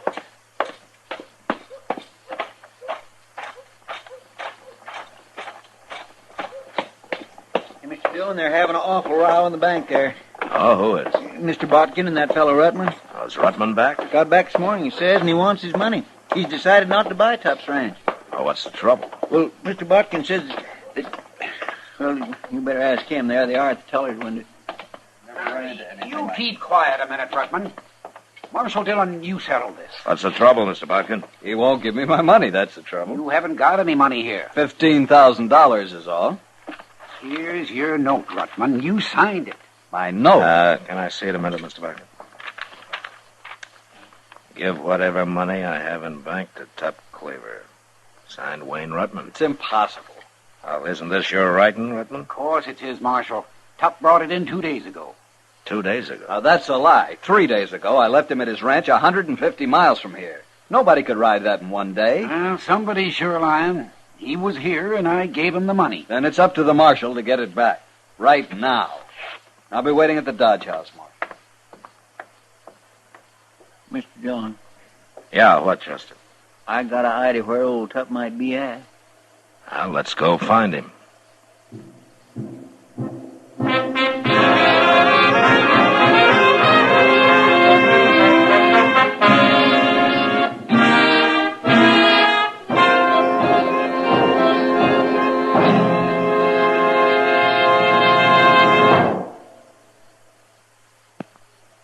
Make today your big red letter day, your L&M red letter day. Superior taste and filter, it's the miracle tip. Make today your big red letter day. Change to L&M today. L&M.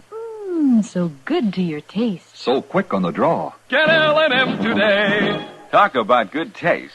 Well, friends, there's plenty of talk about good taste among the people who have changed to L&M cigarettes. That's because L&M is so good to your taste. And L&M is so quick on the draw. Just take an easy puff, and the flavor of a superior cigarette comes rich, comes clean, comes easy. Make today your big red letter day. Change to L&M today. L&M. So good to your taste. So quick on the draw. Get L&M today. Yes, make today your big red letter day, and change to L&M.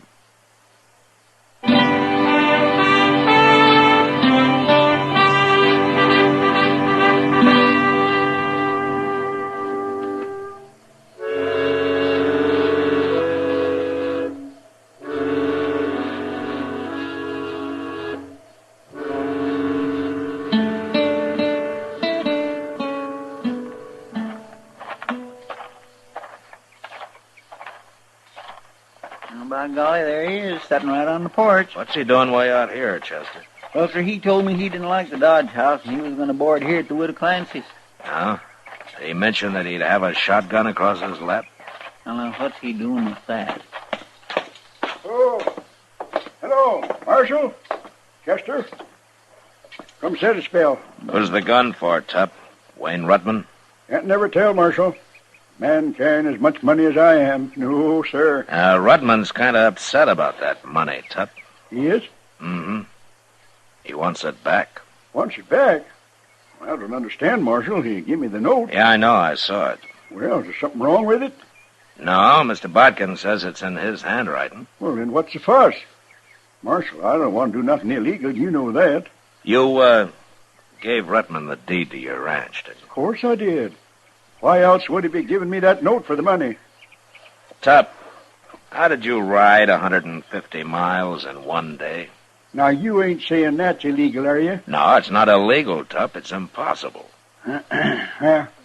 Marshal, we ought to get this whole thing straightened out. I think we better, Tup. And you tell Wayne Rutman to be at the Long Branch tonight. We'll settle it there. I won't be accused of no wrongdoing, Marshal. No, not me. Well,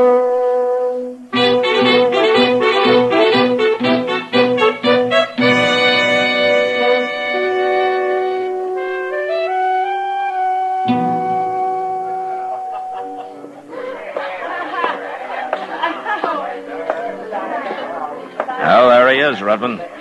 The same table where you first made the deal. You stand up on me, Marshal. You make him give me back my money. Well, evening, gentlemen.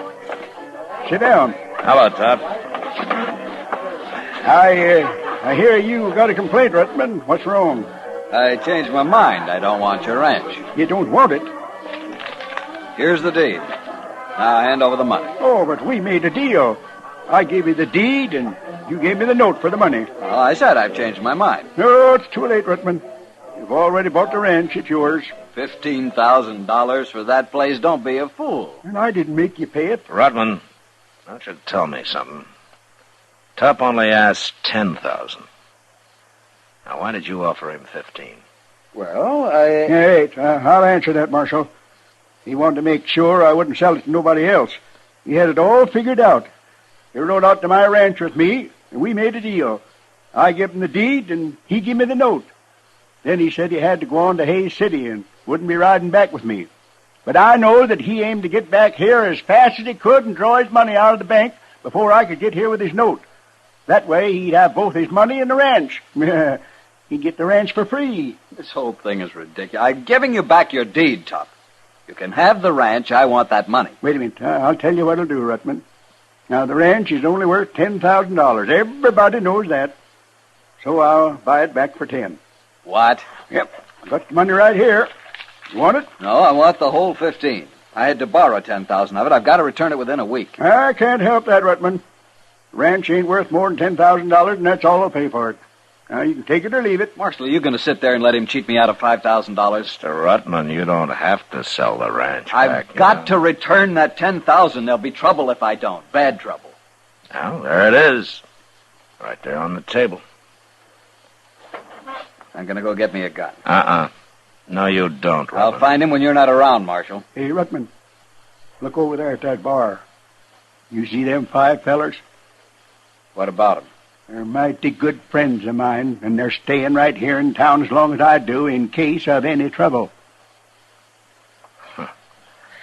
Looks to me like you're licked, Mr. Rutman.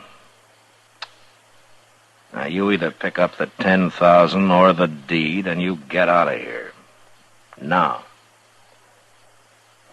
You'll hear about this, Marshal. Cheating me. I said get going, Rutman. Crooks. Well, he took the money and left the deed, Marshal. I still got my ranch and $5,000 to boot. Tup, who are those friends of yours at the bar there? Oh, I'm giving a party tonight, Marshal. You're invited, too. All the drinks are on me. But why them? Well, they're just fellers I know. They live 30, 40 miles apart, all the way up to my ranch. Oh? When I rode back here to see Rutman's money like he wanted me to, I left a horse at each one of them fellas' place. So that's how you made the trip in one day. Huh? A day and a night, Marshal. You had your own Pony Express. Well, I kind of figured maybe I ought to get here before Rutman did. You kind of figured right, Tup. Now, Marshal, you know that I'm honest as daylight. I always have been. Of course, I do stretch the blanket a little when it's blanket stretching time. I tell you what, Tup. Why don't we get that party going, huh?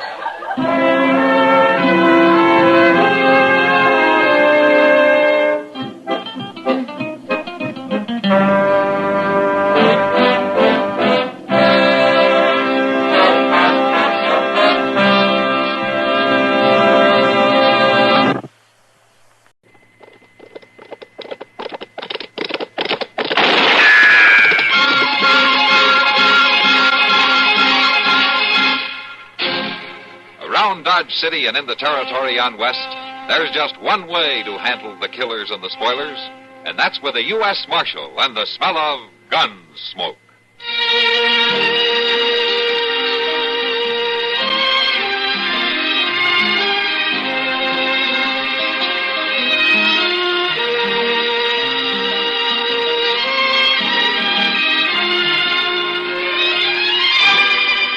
Gunsmoke, starring William Conrad, the story of the violence that moved west with young America, and the story of a man who moved with it.